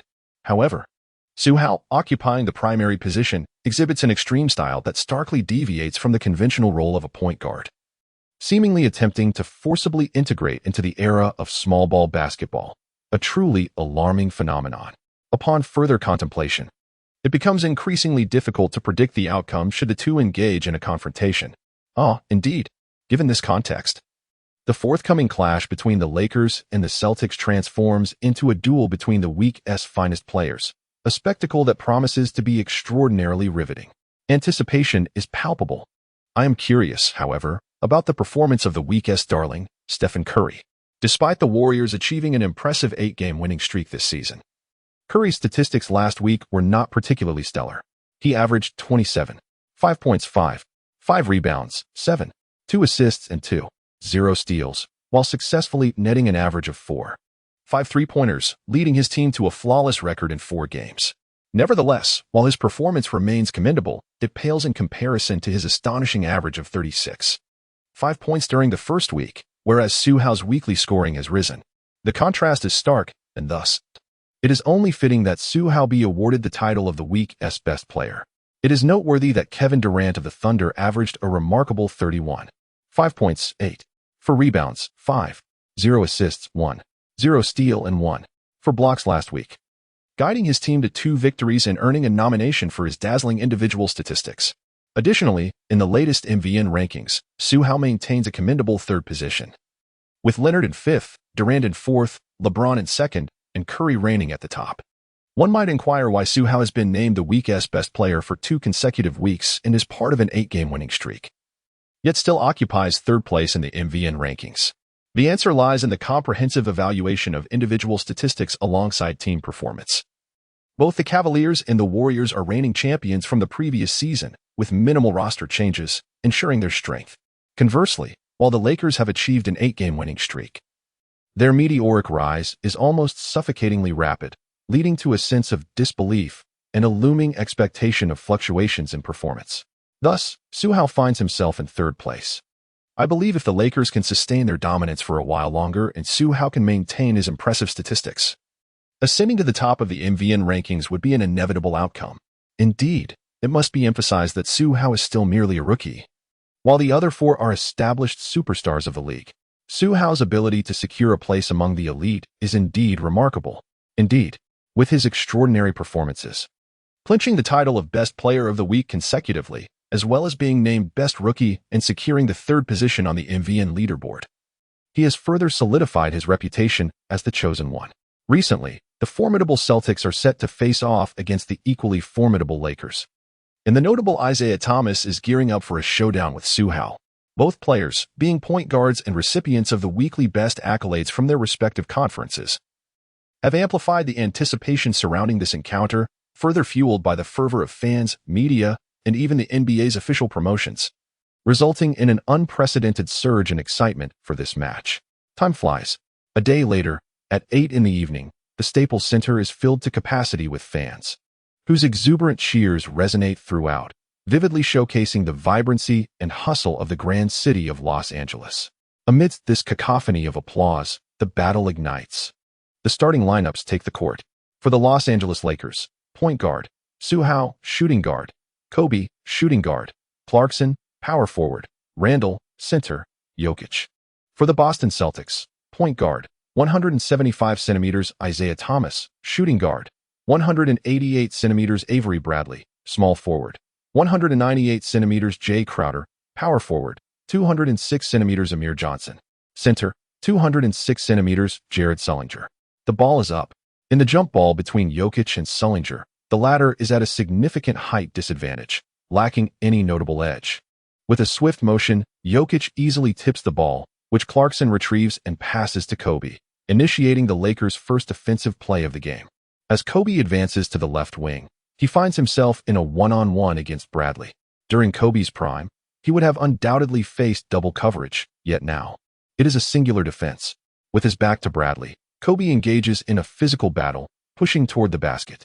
Upon entering his most comfortable shooting range, he leverages his strength against Bradley, reading the defense and noticing Bradley's retreating stance. He pivots and rises for a signature fadeaway jump shot. The shot appears flawless, a trademark Kobe maneuver. Alas, it narrowly misses the mark. As for the rebound, Sullinger secures it and swiftly dishes it out to Thomas, who accelerates towards the top of the arc. Crowder and Johnson immediately move in to provide dual screens. With a deft maneuver, Thomas evades Su Hao, feigning a drive to the left before executing a behind-the-back pass to Bradley, who is stationed in the left corner. Bradley receives the ball and releases a three-point shot. Swish. With precision, the Celtics struck first, igniting the match. In a swift transition, Jokic skillfully orchestrated the play from the high post, while Kobe sought positioning on the right side. Su Hao, positioned on the left, aimed to receive the ball and drive towards the basket, though both avenues were met with defensive pressure. Realizing the situation was unfavorable, Jokic seized the opportunity, with no defender in front of him, and released a long two-pointer from the free throw line. Alas, it clanged off the rim.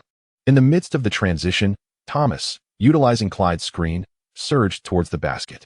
Drawing in defenders, he deftly passed the ball back to Crowder at the arc. With a swoosh, Crowder nailed a three-pointer.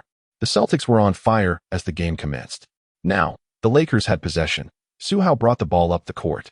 Facing Thomas, with a burst of speed, he easily maneuvered past him, which was anticipated. However, behind him, Crowder and Amir formed a dual front, encircling Su Hao. Undeterred, Su Hao, a mere point guard, charged towards the basket against the two forwards, an audacious move indeed. He hung in the air and attempted a bank shot. Unfortunately, the angle was slightly off, resulting in a miss.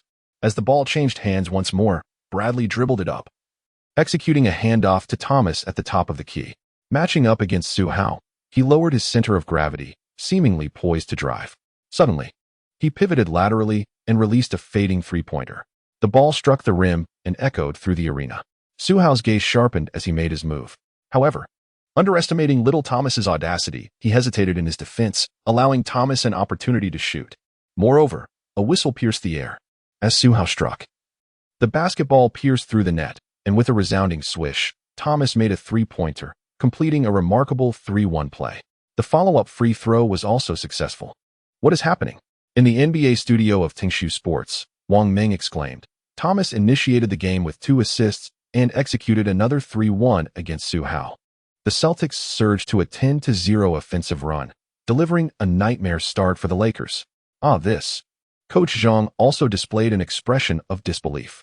On the court, the bewildered coach Scott called a timeout to halt the disorienting onset of this nightmare. Meanwhile, as Thomas returned to the bench and passed by Su Hao, he shrugged and casually remarked, "The kryptonite for guards? No. Rookie, welcome to the NBA." Chapter 65, The Volleyball Block at the Rim. To hell with basketball dreams. The sudden taunt and unexpected trash talk left Su Hao in a state of confusion, staring blankly as Thomas walked away. However, in Thomas's view, Su Hao's silence was a result of being stunned by the recent 3-1 and the Celtics' relentless 10-0 run that had left him dumbfounded. Trembling with trepidation, he dared not respond, allowing Thomas to dominate the moment. In truth, Su Hao was merely taken aback, unable to comprehend why Thomas felt emboldened enough to mock him and exude such confidence. Su Hao is a human, not a deity. It is entirely natural for him to occasionally err in judgment or to not be sufficiently diligent in defense, resulting in being outplayed. Being scored on with a three-point play is equally commonplace. Su Hao smiled faintly, seemingly unfazed by the situation. Upon returning to the bench, a slight heaviness settled in his heart. Overwhelming Thomas would be an effortless task, one he regarded with indifference. However, he adhered to a principle: if one does not provoke me, I shall not retaliate. Yet, should you mock me, I will respond in kind, and with interest. In the world that Su Hao once inhabited, the diminutive Thomas, through sheer determination, ascended to become the formidable 175, ranking second in scoring and nearly surpassing Allen Iverson to become the shortest scoring champion in history. He even led his team against the current league titan, LeBron, in a fierce Eastern Conference showdown. Despite the loss, he emerged with honor, epitomizing the quintessential inspirational figure in the NBA.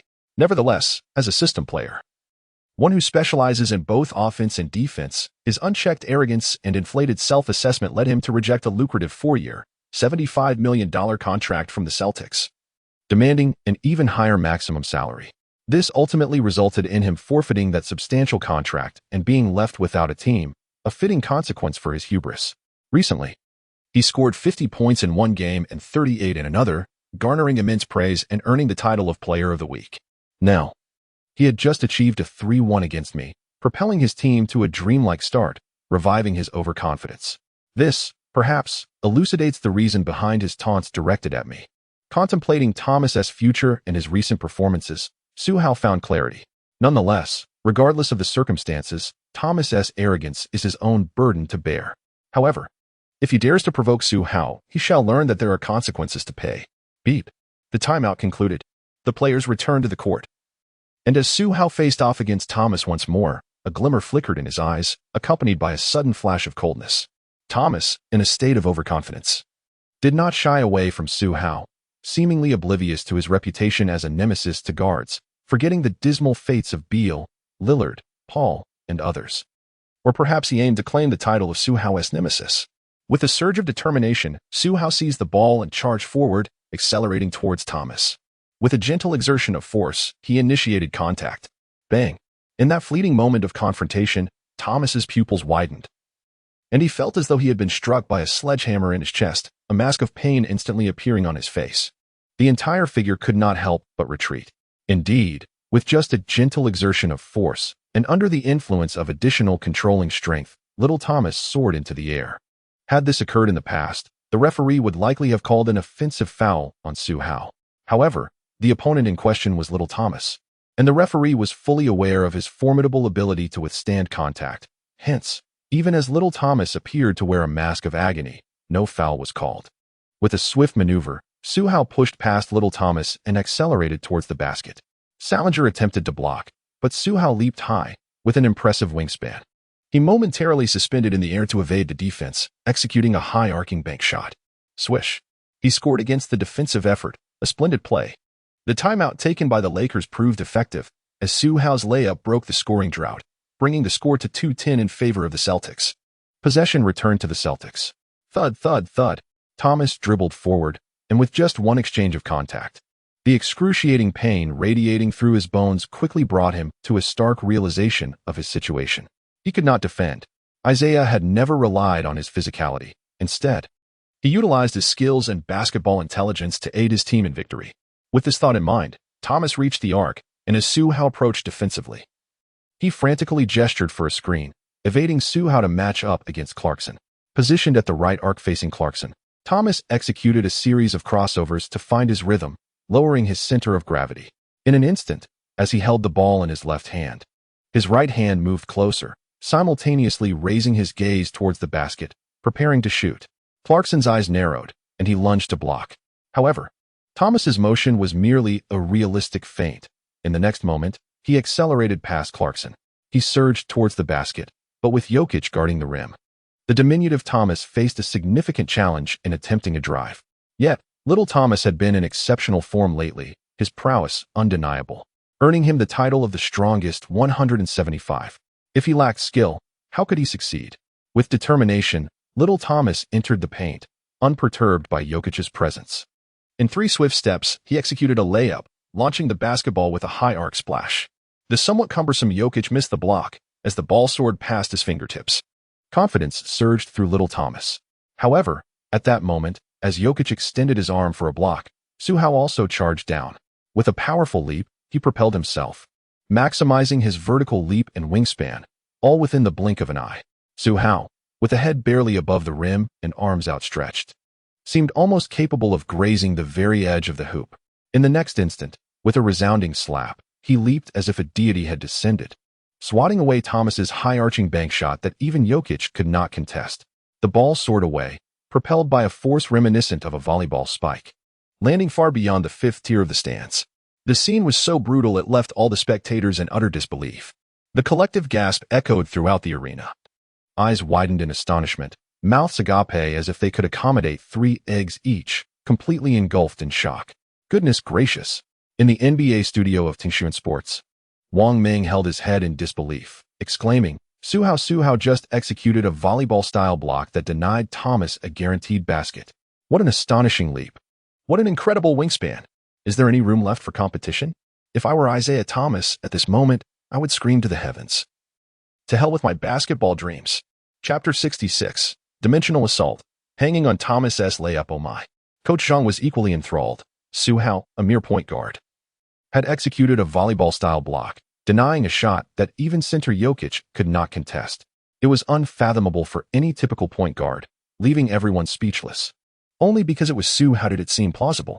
Ha ha ha, such extraordinary talent overshadowed by sheer dominance, just as Wang Ming had remarked. It appeared as if he was on the verge of shattering little Thomas's basketball aspirations. Su Hao's stunning volleyball-style block left the entire arena in shock, instilling a sense of trepidation among the Celtics players. In terms of momentum, the Lakers swiftly overwhelmed the Celtics. For Isaiah Thomas, the protagonist of the moment, bewilderment enveloped him as he watched the ball, struck by Su Hao's block, soar above his head. It was a height he could only look up to. Undoubtedly, this delivered a significant blow to his psyche. With a cold snort, Thomas regained his composure, resolutely believing that he need not rely solely on talent to triumph over Su Hao.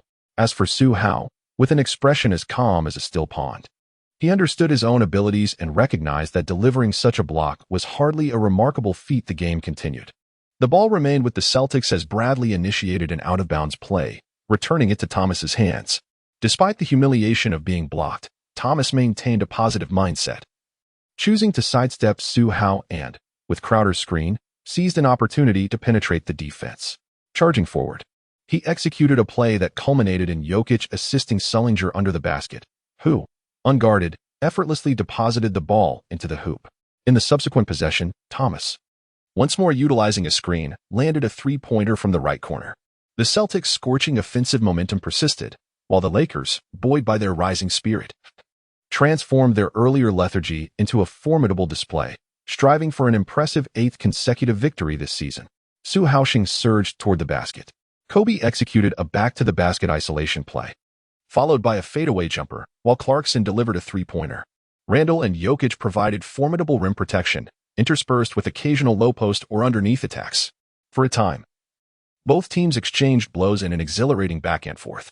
Notably, whenever Su Hao faced off against Thomas, he effortlessly overpowered him, a dominance that had become all too familiar. As the first quarter concluded, the Lakers trailed the Celtics 26-31, with the latter holding a 5-point advantage. In the second quarter, the battle began anew among the substitutes. The combination of Lou Williams and Nick Young showcased their prowess. Williams consistently displayed his reliable performance, embodying the quintessential sixth man. Should he elevate his game, he could very well attain all-star status. Young, known for his erratic play, opted to go solo today, effectively ignoring the conventional team dynamics, resulting in a commendable output of both drives and three-pointers. While this somewhat severed his connection with teammates, in the realm of bench rotations, scoring takes precedence over tactical adherence. If one can achieve points while disregarding strategy, a coach is unlikely to protest. With 4 minutes and 12 seconds remaining in the rotation, Williams and Young executed their roles splendidly, helping the Lakers erase the 5-point deficit and momentarily seize a 1-point lead. The referee's whistle pierced the air as Celtics head coach Brad Stevens called for a timeout. As both starting lineups returned to the court, Bradley faced Kobe in a one-on-one acceleration toward the basket, subsequently passing to Amir on the perimeter. Amir, upon receiving the ball, charged toward the rim. Suddenly, Jokic, who had been poised and ready, leapt with all his might, delivering a resounding block that sent the basketball soaring into the front court. Su Hao and Crowder were locked in a fierce contest.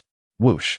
In the midst of the chaos, Clarkson snatched the rebound and surged down the court, with Isaiah Thomas trailing closely behind, quite timely. However, in stark contrast to his recent formidable offensive prowess, Thomas's defensive capabilities were utterly lacking, leaving him vulnerable. Boom! Clarkson seized the ball and soared into the air, executing a powerful two-handed dunk. Splash! Thomas quickly inbounded the ball to Bradley, who advanced to the left arc before accelerating past Kobe, executing a similar cut and searching for Crowder on the perimeter. Splash! A three-pointer swish. It found its mark. Nevertheless, the Lakers' counterattack was equally swift. Su Hao actively sought out Thomas, overpowering him in the incoming Amir. Splash. A return pass to Jokic at the high post for support. A high lob to Randle beneath the basket. Exploiting a mismatch against Crowder, he backed down, took a step, and executed a half-turn to rise powerfully. Swish. It clanked in off the rim. Wow. The Celtics, undeniably the second strongest team in the East, trailing only the Cavaliers, were locked in a tightly contested battle with the first-place Lakers. This game was indeed a nail-biter, as Wang Ming from the NBA broadcast studio remarked. Indeed. Director Zhang nodded in agreement, stating, Thomas rightfully earned the title of Eastern Conference Player of the Week, despite his defensive frailties. However, his personal offensive skills and ability to orchestrate the team were commendable, facilitating a seamless rotation for the Celtics against the Lakers' offense. Now, one can only hope that Su Hao's devastating block from the first quarter, which could shatter any basketball dream, does not adversely affect Thomas's mindset. Absolutely. In the comments section, U1S1. As an ordinary individual, Thomas truly excels beyond our expectations. Indeed. Yet, having chosen the NBA as the pinnacle of competition, he must endure the accompanying pressures and confrontations. In the previous game, he boldly asserted his intention to defeat Su Hao and end the Lakers' winning streak. I believe Su Hao would not allow him to bask in such arrogance. That impressive volleyball-style block in the first quarter was perhaps merely a prelude for tonight's match. I remain optimistic about Su Hao in this battle for the title of Player of the Week. As the starters returned to the court, both teams once again entered a back-and-forth offensive exchange, seemingly unable to gain the upper hand over one another. Time flew by, and only 2 minutes and 13 seconds remained in the second quarter, with the Lakers holding a temporary lead of 4 points. The Celtics had possession. Bang, bang, bang. Crowder, positioned on the left side, attempted to exploit a mismatch against Su Hao, opting for a brazen back-to-the-basket play. However, after several confrontations, he suddenly realized he could not overpower him. Just as the analysts had suggested, Su Hao possessed a physique as formidable as a cannon. Recognizing that the mismatch strategy was futile, Crowder decisively abandoned the attack, intending to pass the ball to Isaiah Thomas at the top of the arc to initiate a new play. Yet at that moment, under intense pressure, Su Hao seized the opportunity as Crowder momentarily lost focus while attempting to pass. He lunged forward, intercepting the basketball with a deft motion. Crowder, in a moment of panic, rushed to protect the ball, yet Su Hao managed to swat it away first, swiftly recovering the ball. With a burst of speed, he propelled the counterattack. Meanwhile, Thomas, who had been stationed at the perimeter, dashed forward in response. The two charged towards the basket together. A foul was inevitable. Aware that he could not possibly halt Su Hao's advance one-on-one, Thomas resorted to a tactical foul, reaching from behind to grasp Su Hao's arms as he prepared to leap for a layup. Indeed, he clutched Su Hao's arms rather than the ball, committing a deliberate foul. However, what transpired next left the entire arena in stunned silence, enveloped in a profound sense of shock. As Su Hao initiated his ascent for the layup, he absorbed Thomas's intentional foul as if carrying a child on his arm. With a slow yet powerful leap, he exhibited an almost terrifying strength to control his body, maintaining his balance while still encumbered by Thomas, and completed the layup. Chapter 67, a masterpiece of the world, soaring over Thomas. Beep. The whistle blew. Su Hao executed a remarkable 2-1 play. Suddenly, the stands erupted with a roar akin to a thundering tsunami of cheers. What is this? Jokic was rendered speechless by the spectacle before him. Clarkson chuckled in astonishment, exclaiming, "That guy Su Hao actually completed a layup while hanging on Isaiah. This is utterly insane." Kobe, covering his eyes, found himself at a loss for words. On the Lakers bench, Nick Young and Lou Williams, the dynamic duo of energy, were in a frenzy, one wildly waving a white towel while the other simply knelt in disbelief. Meanwhile, on the Celtics side, Bradley, Crowder, and others were also engulfed in shock. Even though they were aware of Isaiah Thomas's limited physical prowess, it was still unfathomable that he could be so easily overshadowed in such a manner.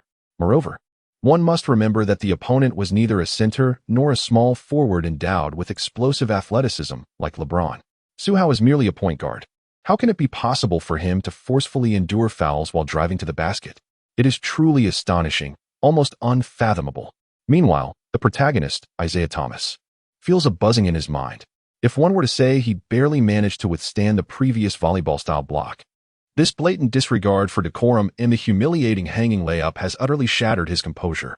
Simultaneously, within the NBA broadcasting studio of Fonong Sports, the atmosphere is electric. Wang Meng exclaims, clutching his head in disbelief, his expression brimming with excitement as he announces, Su Hao has just executed a forceful layup over Isaiah Thomas, completing a 2-1 play. What kind of strength, what kind of physical prowess allows for such a feat? It is simply breathtaking. Zhang Zhidao cannot contain his joy, exclaiming, indeed, to commit a tactical foul against an opponent, aiming to obstruct their offense, yet still manage to finish at the rim is something only a robust forward could accomplish. Yet, if I were to tell you this is a point guard, a mere 191 centimeters tall, achieving such a remarkable act, it would be utterly preposterous. It seems only a prodigy like Su Hao could possibly accomplish this, rendering it plausible. Wang Ming, with a smile, eagerly adds, it truly brings me joy to see a player like Su Hao emerge from our nation. One who exhibits a level of talent that transcends our understanding of athletic limits. Simultaneously, I feel a sense of misfortune for Isaiah Thomas. First, he suffers the volleyball-style block. And now he is reduced to a mere prop, overshadowed by Su Hao's display of physical dominance. It is indeed a tragic fate. Su Hao's slam dunk is truly a shattering moment for basketball dreams. The barrage of comments reflects the astonishment. What power is this? Hanging on Thomas like an ornament. Is this the strength expected of a point guard? Does such a player truly exist? More genuine than pure gold. As the saying goes, Su Hao possesses a bench press strength that surpasses that of Malone. It seems only with such strength can one achieve this. Little Thomas, merely a backdrop in this scenario, is truly unmatched. There is no stopping Su Hao's dunk. How could Thomas muster the courage to claim he could defeat Su Hao? Such a dunk is utterly humiliating. Witnessing Su Hao effortlessly hanging on Thomas for that slam dunk reminds me of a concept from a book I recently read, Dimensionality Reduction. To those upstairs, I too have been reading that remarkable book, and indeed, your description of dimensionality reduction is spot on. It is astonishing that, despite both being NBA players, and Thomas being the elder, Su Hao's performance against him resembles that of a child. He simply hung on and scored. This is indeed dimensionality reduction. What a splendid demonstration of it. The comments section is ablaze with excitement. Now, let us return our gaze to the court. Su Hao successfully executed a layup, slightly twisting his body as he descended, while Thomas followed suit in his landing. Su Hao cast a glance at little Thomas, questioning whether he was unable to bring him down. Is this truly the extent of your prowess? The strength you boast will annihilate me, a mere novice? He scoffed. Little Thomas, brimming with explosive determination yet feigning composure, retorted, do not be so arrogant. I have not exerted my full strength. Moreover, the outcome of tonight's match remains uncertain. Is that so? Observing the stubborn little Thomas, Su Hao shrugged, choosing not to engage in further debate, contemplating to himself. It seems my efforts to dishearten him have been insufficient. He then positioned himself at the free throw line and, with a swish, made the additional free throw. Su Hao completed a 2-1 play, extending the Lakers' lead to 7 points. More significantly, his audacious drive to the basket was perceived as a dimensional assault, further elevating the Lakers' morale and intensifying the home court atmosphere. The once balanced defensive momentum gradually tilted in favor of the Lakers. In the final minute of the second quarter, the Lakers, relentless in their pursuit of victory, widened the gap from 7 points to 11, heading into halftime with an 11-point advantage. Inside the arena, fans animatedly exchanged thoughts, all engrossed in discussions about Su Hao's devastating offensive display against Thomas, which seemed to shatter the latter's basketball aspirations. Meanwhile, Thomas himself was in a state of disbelief. Upon returning to the locker room, he remained dazed, struggling to comprehend the sheer magnitude of Su Hao's extraordinary talent. The conviction that his hard work would suffice to enhance his skills was beginning to feel fragile. He found himself questioning whether effort truly held any value in the face of such innate ability. Fortunately, Coach Brad Stevens took the time to console him for a full 15 minutes, gradually guiding him out of his despondency. After this interlude, the second half commenced. When Thomas re-entered the arena, he had nearly regained his composure, believing that as long as he did not encounter any sudden provocations, he would be fine. In the third quarter, the Celtics regained possession. After a brief adjustment, Thomas dribbled past half court, reaching the top of the arc. He surveyed the court before executing a bounce pass to the high post for Amir, who was being guarded by Randall. However, Amir failed to secure the ball, letting it slip away. In an instant, a shadow darted forth, none other than Su Hao, who swiftly intercepted the basketball as Crowder rushed in. Su Hao passed the ball to Kobe at the arc, propelling himself forward. Kobe received the ball and swiftly passed it again, finding the advancing Su Hao. At this moment, Crowder had been left behind, and only Isaiah Thomas remained in the front court. The Lakers launched their counterattack. Su Hao faced off against Little Thomas in a one-on-one scenario, rendering it a mismatch. Little Thomas quickly realized that stopping Su Hao was utterly impossible. Consequently, he retreated defensively, positioning himself strategically in the paint, intent on drawing a charging foul. Whoosh. However, Su Hao's speed was unrelenting as he surged forward in a direct line towards Little Thomas. He barreled past the free throw line, taking another step. Thud. With a powerful leap from just beyond the free throw line, Su Hao launched himself into the air. Then, amidst the incredulous expressions of the referees, the wide-eyed astonishment of the Lakers players, the palpable unease of the Celtics, and the shocked gasps from the audience, a thunderous boom echoed throughout the arena. Su Hao soared over Isaiah Thomas, executing a gliding dunk. Chapter 68. Su Hao, I will overwhelm you. What concern is that of yours? Crash. Boom. Thud. Bang. The first sound was the echo of Su Hao's gliding dunk as the basketball struck the hoop. The second was the sound of the airborne Thomas tumbling to the floor, impacted by Su Hao's leg. The third sound was Su Hao landing gracefully. The fourth erupted after a few seconds of silence in the arena. A thunderous cheer reminiscent of the heavens collapsing. Unbelievable. Su Hao leaped over Isaiah Thomas. How utterly insane. Terrifying. Su Hao is astonishing. The spectators were left in awe. On the court, within the Lakers' half, Kobe, Jokic, Randall, and Clarkson were wide-eyed, clutching their heads, engulfed in unimaginable shock. Meanwhile, players from the Celtics, including Crowder and Bradley, were equally astonished, their eyes wide with disbelief, grappling with the immense impact of the moment. What is happening? On the Celtics bench, Coach Brad Stevens and the other substitutes watched in disbelief as Su Hao soared past Thomas. As rivals, who could believe such a feat? Not only the opponents, but even Su Hao's teammates on the Lakers bench, such as Lou Williams and Nick Young, were frozen in place, unable to fathom the surreal spectacle before them. Simultaneously, across the ocean, in the NBA studio of Tencent Sports, the commentators were in shock. Wang Meng, once again clutching his head, was engulfed in endless tremors, stammering about Su Hao. Oh my. The 65-year-old commentator, Zhang, was so animated he appeared on the verge of an incident. The two commentators were so overwhelmed they could hardly articulate their thoughts, rambling incoherently. In the comment section, fans expressed their astonishment. How brutal. I once thought Su Hao's powerful blocks and his ability to dunk with such dominance were unbeatable, yet here he is, soaring over Thomas for a one-handed gliding dunk. What kind of monstrous player is this? Is this the prowess of the chosen one? I am utterly enamored. Su Hao is undeniably formidable. He is so impressive it leaves one breathless, yet I absolutely adore it. Is the person speaking upstairs perhaps a girl? Based on my 30 years of being single, this must be a girl, and surely a cute one. Hey, enough already. Can a single phrase truly render you speechless? Can we refrain from bringing shame upon our men? Ahem. To the one above, if you truly are a young lady, perhaps we could join VV and delve deeper into this matter. Incredible. This twist has left me astonished. I shall break the peculiar atmosphere of the comments section. Su Hao, in his role as a number one player, soared above Little Thomas. I must declare that among the number ones I have encountered, I would crown Su Hao, the chosen one, as the mightiest. Uchiha Madara, I never said that. Haha. To be fair, Su Hao's leap over Little Thomas was indeed extraordinary, and this moment shall surely be immortalized as a masterpiece in the annals of basketball history. Indeed, without a doubt, Su Hao's leap over Little Thomas has successfully created a world-renowned masterpiece within the realm of basketball. The commentators were so astounded they could hardly speak, while the fans from our homeland were so exhilarated that the comments flooded the entire screen, creating an atmosphere as festive as the new year.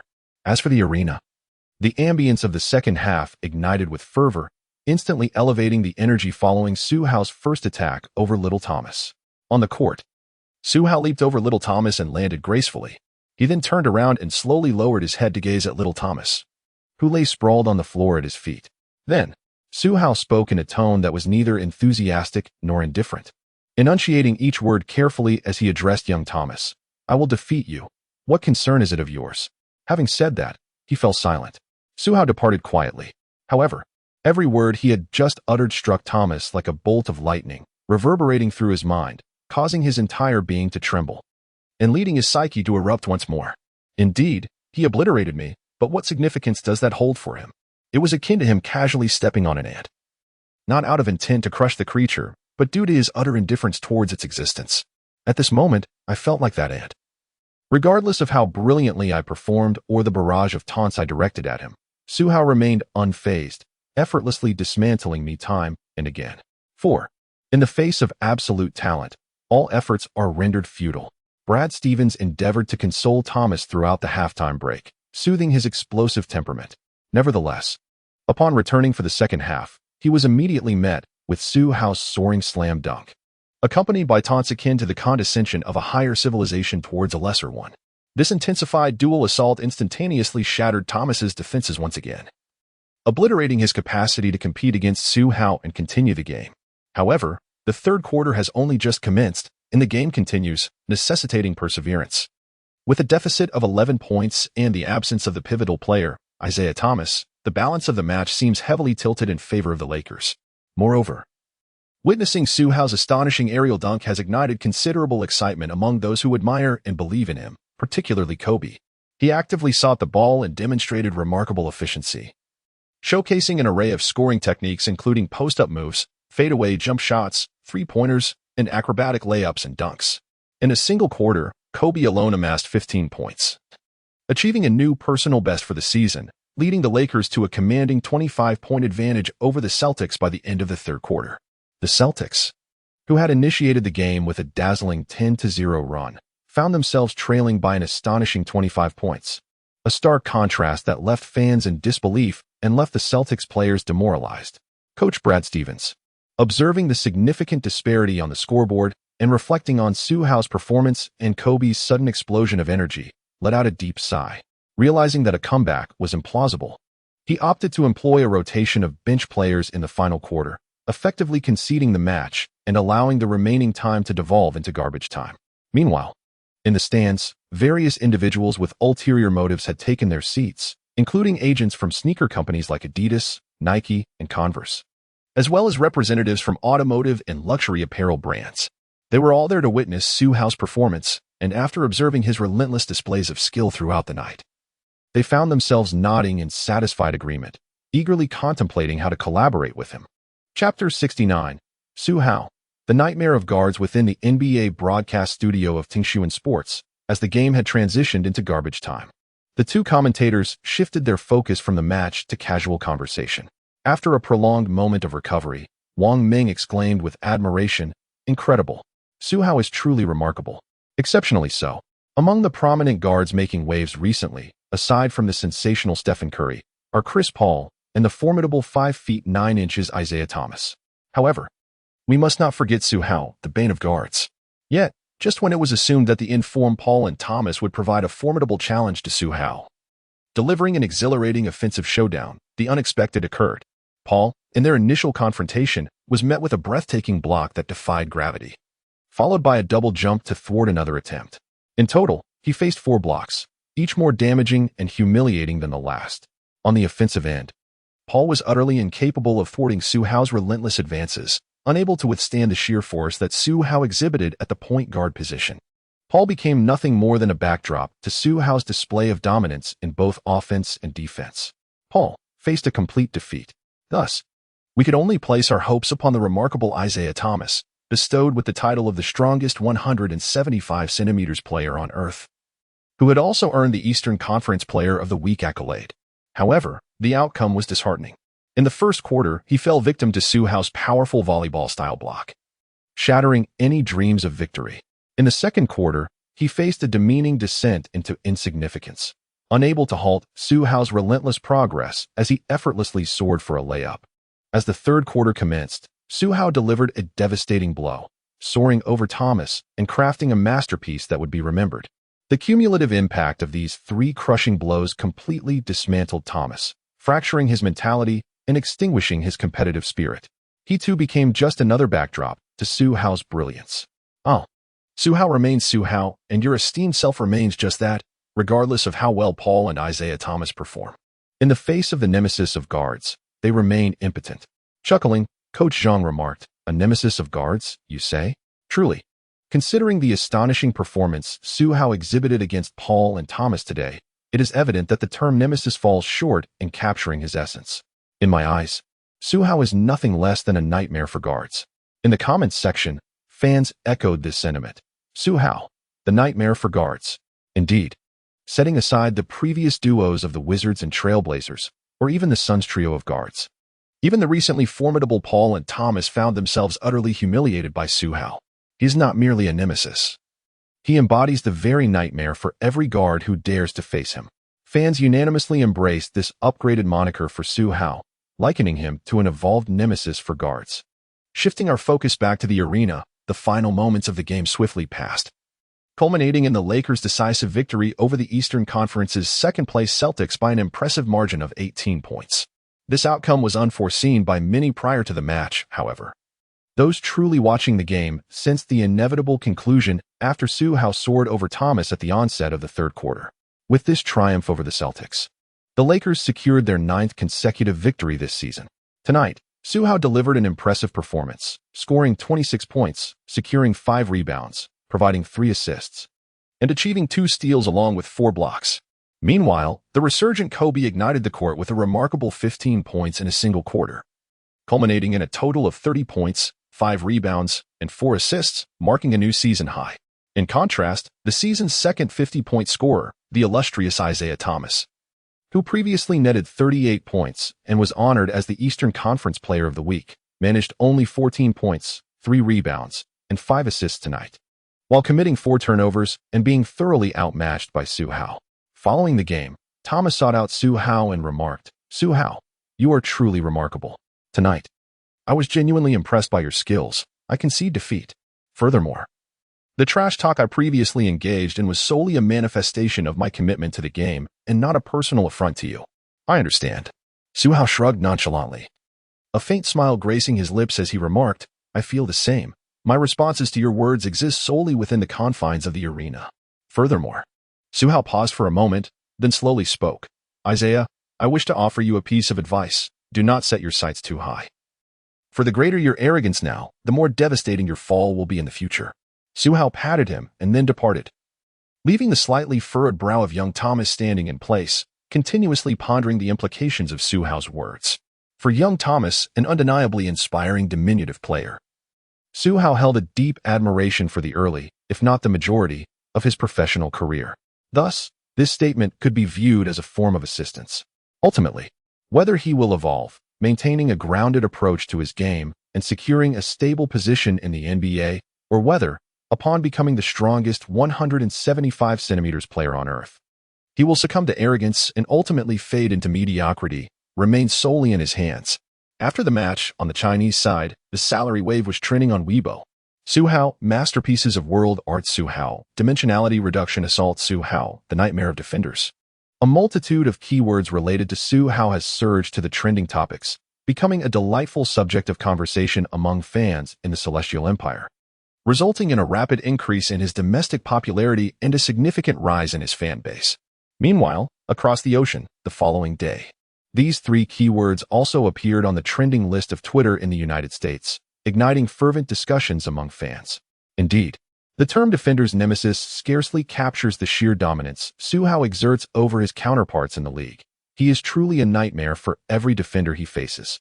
Thus far this season, from the dynamic duo of the Wizards to the formidable pair of the Trailblazers, as well as the Suns guards, and even the likes of D'Angelo Russell and Jeff Teague, virtually every defender who has crossed paths with Su Hao has suffered a dismal fate.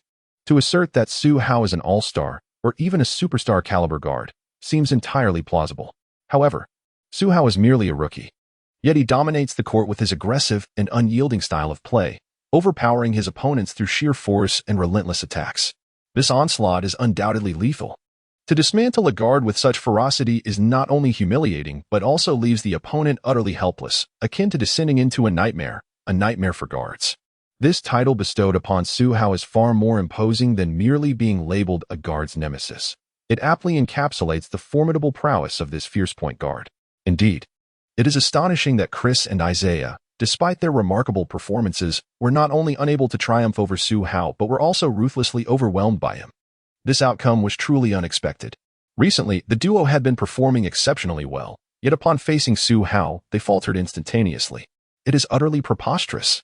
There seems to be no remedy against Su Hao, who possesses an extraordinary talent that surpasses even the likes of Michael Jordan's vertical leap.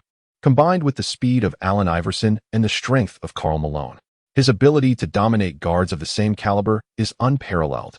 Chapter 70. Thomas, the strongest background player on earth. Golden State's Levine emerges this year. Su Hao has made a striking entrance into the league, emerging as the nightmare for guards, showcasing a style of play that transcends the norms of the small ball era through his relentless offensive prowess. He is truly an anomaly. Indeed, he, the chosen one, Su Hao, has demonstrated his might on numerous occasions. However, I find myself feeling a tinge of sympathy for Chris and Isaiah. Indeed, Chris Paul, a seasoned point guard and one of the top 5 in the league, was at the height of his prowess during the matchup against the Lakers. Initially, he was thwarted by Su Hao's spectacular aerial interception, followed by a remarkable second jump that blocked him despite having seemingly outmaneuvered Su Hao. Subsequently, he faced 2 additional blocks from Su Hao, who leapt higher after Chris had already taken off. Given Chris's height, achieving 4 blocks in quick succession within mere minutes is a feat that even centers would find challenging. Yet, despite this, Su Hao is merely a first-position player, and a rookie at that, which is indeed a deeply damaging and highly insulting comparison. On that particular evening, Paul was thoroughly overshadowed by Su Hao, and I believe that, in the near future, no one in the league will surpass him. Moreover, I could never have anticipated that just a few nights later, Isaiah Thomas would become an even greater backdrop. Last night, in the first quarter, Su Hao executed a spectacular volleyball-style block against him, a breathtaking display of athleticism that could shatter anyone's basketball aspirations. I initially thought this would be the highlight of the night, but it turned out to be just the beginning. In the second quarter, Su Hao, while bearing the brunt of Isaiah's tactical foul, forcefully drove to the basket as if carrying a child, exhibiting an astonishing display of dominance. Those aware of Su Hao's formidable strength would marvel at his prowess, while those unaware might mistakenly believe he was bullying a schoolboy, a truly mesmerizing visual spectacle of overwhelming superiority. As the third quarter commenced, the 191-centimeter-tall Su Hao, embodying the essence of a point guard, astonishingly soared over the diminutive Thomas, executing a one-armed gliding dunk. Su Hao has directly created a world-renowned masterpiece that will undoubtedly be etched into the annals of history. However, this simultaneously relegates Isaiah Thomas to the role of a mere backdrop in this illustrious painting, destined to be praised repeatedly by both the younger generation and the older folks alike. Alas, the player once heralded as the strongest 175 has met such a disheartening fate. Indeed, it is quite tragic. The strongest 175? How amusing. I fail to comprehend the rationale behind bestowing such an exalted title upon Isaiah. Nevertheless, since it has been conferred, I shall willingly refer to Isaiah Thomas as the most formidable backdrop on earth. Uchiha Madara, allow me to reiterate, I have never uttered such words. Dare to impersonate me. And do you wish to dance? Nanny, has Madara descended into reality? Ha ha ha, this is utterly hilarious. Enough already. What are they discussing? The elderly cannot comprehend. Never mind, let me take a moment to lament for the most formidable backdrop, Isaiah Thomas. Indeed, amidst fervent discussions among fans, Su Hao has firmly established himself as an even more formidable nightmare for defenders than the so-called defender nemesis. His popularity continues to soar, attracting a multitude of fans. Meanwhile, Isaiah Thomas's brief yet dazzling performance has temporarily stripped him of the title of the strongest player standing at 5 feet 9 inches, which he has now exchanged for the role of the strongest background player. At this moment, Chris Paul finds himself secretly amused, for the title of the strongest background player had once been affixed to him. Now, having been successfully supplanted by young Thomas, he undoubtedly revels in his newfound detachment from that label. As night falls, with the Lakers not playing, the focus shifts to the clash between the Warriors and the Rockets. Last year, the Rockets were not only a formidable second seed in the Western Conference, but also made a deep run into the Western Conference Finals, showcasing their undeniable strength. However, this year, following a few commendable performances at the season's onset, the team appears to be facing internal issues, whether among the players themselves or between the team and the head coach. In summary, discord within the locker room has emerged, directly impacting the team's performance, thus diminishing the Rockets' competitiveness compared to last year. In contrast, the Warriors, as the reigning champions, inherently possess immense strength. this year. Under the dazzling play of the Splash Brothers and the enhanced contributions from their veteran bench players, they have become even more formidable, particularly while Su Hao has burst onto the scene with remarkable success, averaging 31.3 points per game and leading his team to an 8-game winning streak. Stephen Curry's popularity remains unparalleled. In terms of overall appeal, the newly crowned MVP, Curry, still surpasses Su Hao significantly. At the Toyota Center, the home of the Rockets, the anticipated showdown quickly approaches. As expected, the Warriors commence the game with fluid teamwork reminiscent of a well-rehearsed symphony. Following the deployment of their death lineup, their synergy becomes even more seamless, bolstered by the astonishing three-point shooting of the Splash Brothers. By the end of the first quarter, the Warriors lead the Rockets by 7 points, extending their lead to 11 by halftime.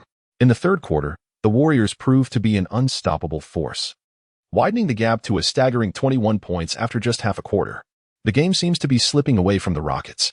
With just 2 minutes and 17 seconds left in the third quarter, a pivotal moment occurs. Curry intercepts Harden, charging forward with remarkable speed in a fast break, with Beverly trailing closely behind.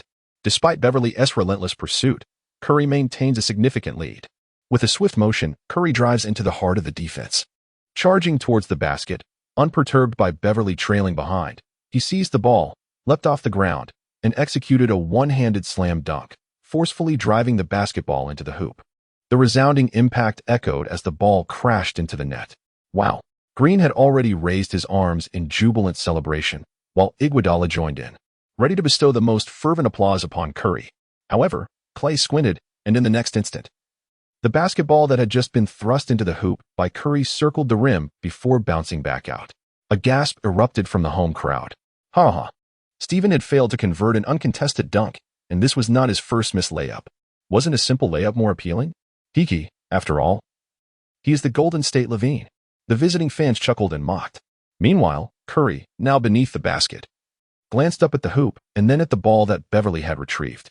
Frowning, gritting his teeth, he helplessly shrugged his shoulders. Chapter 71. The Pursuit of a 10-Game Winning Streak. Su Hao's obsession with three-pointers. The clash between the Warriors and the Rockets lacked suspense and fluctuation, as the Warriors easily triumphed over the struggling Rockets in 3 quarters, securing their 10th consecutive victory. However, 3 late-game performances by the Golden State Levine added a unique flair to the contest. After the game, during the Warriors press conference, a mischievous journalist inquired of Curry, "Stephen, what do you have to say about that missed dunk during the counterattack in the third quarter?" He chuckled awkwardly a few times to ease the tension, then fixed his gaze and replied earnestly, "Just wait. Next time, I will definitely make it." The following day, at 10 a.m., within the Lakers training facility, Coach Scott gathered all the players and stated, "Even the second-ranked team in the East can be easily defeated." Although this does relate somewhat to Su Hao being a nightmare for guards, particularly targeting the Celtics core, Isaiah Thomas. However, it is undeniable that our Lakers' strength this year has undergone a qualitative leap compared to last season. Su Hao serves as the primary offensive cornerstone for our Lakers, while Kobe has also demonstrated a resurgence by scoring 30 points in the last game. Additionally, newcomers such as Clarkson, Randall, and Jokic are gradually maturing, and we are destined to improve throughout this season. Nevertheless, it is imperative to avoid complacency. The season has only just begun. Even though the Celtics currently hold the second position in the Eastern Conference, the true powerhouse in the East is not the Green Team, but rather the Cavaliers, led by none other than LeBron James. In the Western Conference, teams like the Warriors, Spurs, and Thunder possess formidable strength, and we have yet to face them. Therefore, we must remain grounded. Our upcoming schedule includes matches against the 76ers, home, Timberwolves, away, Pistons, home, Bulls, away, and Thunder, home. I hope everyone continues to strive for victory. Notably, after our game against the 76ers tonight, we will enjoy a 3-day respite, and a victory over Philadelphia would secure our 10th consecutive win of the season. Therefore, let us set our sights on defeating Philadelphia and achieving that milestone. This evening at 9 p.m., the Staples Center will host the anticipated clash between the Lakers and the 76ers. The starting lineup for the Los Angeles Lakers consists of point guard, Su Hao; shooting guard, Kobe; shooting guard, Clarkson; power forward, Randall; center, Jokic. The Philadelphia 76ers will start point guard, Isaiah Canaan at 183 centimeters; shooting guard, Ish Smith at 183 centimeters; small forward, Robert Covington at 206 centimeters, power forward. Nerlens Noel at 211 centimeters, center. Jahlil Okafor at 211 centimeters. In the commentary booth, Amy Johnson remarked that since the departure of Allen Iverson, Philadelphia's strength has diminished significantly. The development of Andre Iguodala briefly ignited a glimmer of hope for the 76ers fans. However, it remains merely that, a flicker of hope, for Iguodala has not proven to be sufficient. With Iguodala's exit from Philadelphia, the current 76ers have unfortunately devolved into a bottom-tier team. Although they welcomed the third overall pick, center Jahlil Okafor, whose performance has been respectable this season. The team's standings at the bottom of the Eastern Conference ultimately prevent him from becoming the cornerstone of the franchise. Indeed, Kenny Smith chimed in, stating, "One team stands first in the West, while the other languishes at the bottom of the East. This matchup tonight leaves no room for doubt. It will undoubtedly conclude with a Lakers victory." Amy Johnson chuckled and replied, "Kenny, always leave a margin for uncertainty. Otherwise, if the Lakers were to suffer an unexpected defeat, it would be quite the embarrassment." Kenny Smith, with a confident huff, asserted, regarding the current prowess of the Lakers, "I am utterly convinced. They may lose, but it certainly will not be to the 76ers. The 76ers retorted, "Are you being polite?" Amidst the casual banter of the commentators, the game commenced. Jump ball. A contest ensued between Jokic and Okafor. With a swift motion, Jokic deftly tipped the basketball away, which Clarkson promptly retrieved, swiftly passing it to Su Hao to initiate the Lakers' first offensive play. The ball soared through the air, at the left wing arc, without any elaborate maneuvers. Su Hao directly drove past the 183 centimeters tall cannon, showcasing an impressive combination of speed, strength, vertical leap, and wingspan. Su Hao effortlessly surpassed Cannon with a swift acceleration, driving into the paint and executing a soaring layup with finesse. In the subsequent play, he utilized a single confrontation to bulldoze past Cannon, penetrating the key. And faced with the approaching Okafor, he displayed a dazzling array of footwork, reminiscent of the legendary Dwayne Wade's hesitation dribble. With deft movements, he evaded the rookie Okafor and executed a graceful layup with ease. Immediately following, Jokic thwarted Okafor's attempt at the basket, while Randle secured the rebound and swiftly passed to Su Hao at the arc, who in turn delivered the ball to Clarkson charging forward. Swish. Clarkson's counterattack culminated in a successful three-pointer. Swish. Robert Covington broke through Clarkson to complete a layup, yet during the transition, Kobe matched up against Covington from the high post. Bang! With a back-to-the-basket move, a step of resistance, and a turnaround jumper, he made a mid-range shot, responding effectively. The Lakers, inherently stronger than the 76ers, now also boasted the formidable presence of Su Hao, alongside a remarkable 9-game winning streak and the advantage of home court. In the first quarter, the Lakers, performing cohesively, rendered the 76ers defenseless, concluding the quarter with an effortless 11-point lead. In the second quarter, expectations rose for the bench to extend the gap.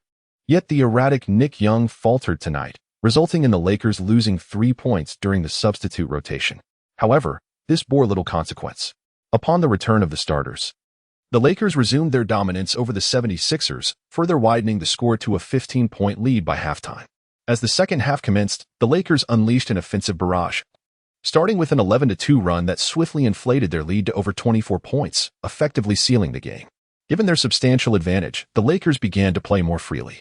Kobe clocked out early while Jokic, astonishingly for a center, initiated ball handling from the backcourt, a tactic sanctioned by the coach.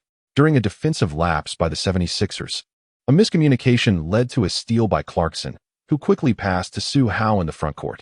Whoosh! In a flash, he surged into the offensive zone, leaving the 76ers in awe as he electrified the home crowd with a thunderous dunk. Yet, suddenly, the scene shifted.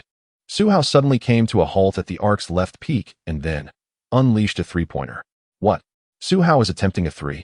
Yet, I recall Su Hao's three-point shooting being rather unreliable.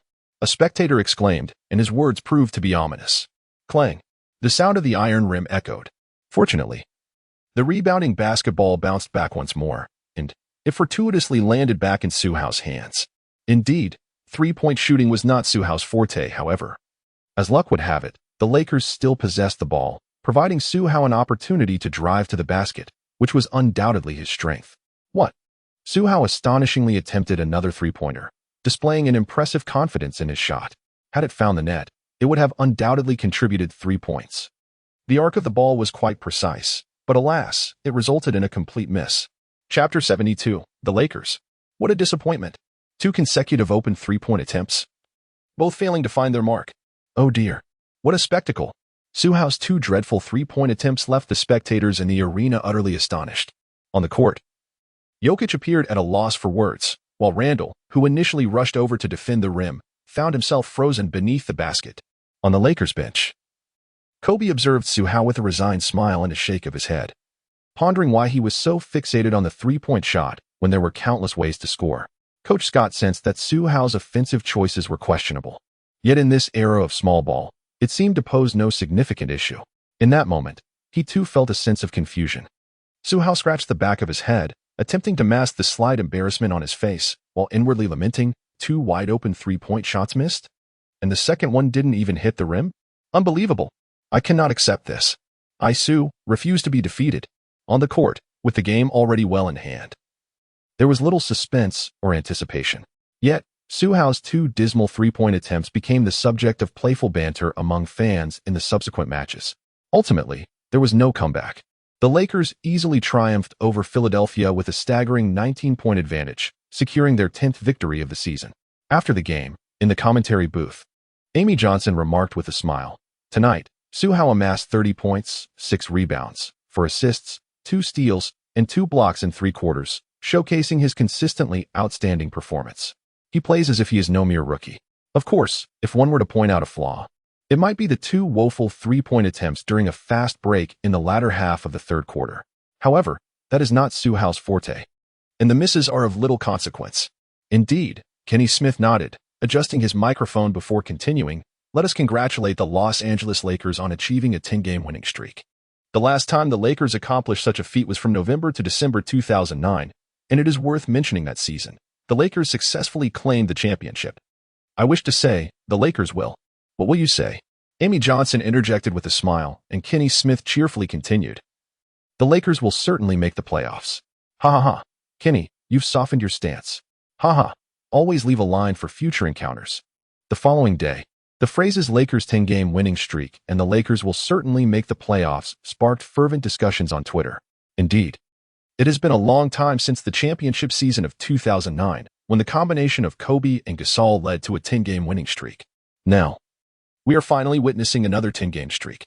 As a longtime fan who has witnessed the Lakers rise and fall, from the heights of Kobe and Gasol's era to their decline, I feel a sense of satisfaction and joy. Go, Lakers, charge forth. And regarding the Lakers' assured playoff berth, Kenny Smith's commentary was hilarious. Surely he didn't intend to say that? What did he mean to say? Please, be bold and articulate it for him humorously. Why shy away? Given the Lakers' performance this season, even after several seasons without making the playoffs, what is there to fear? Brothers and sisters, let us shout those 5 words to the heavens. Throughout this season, discussions surrounding Su Hao, Kobe, and the Lakers have been incessant.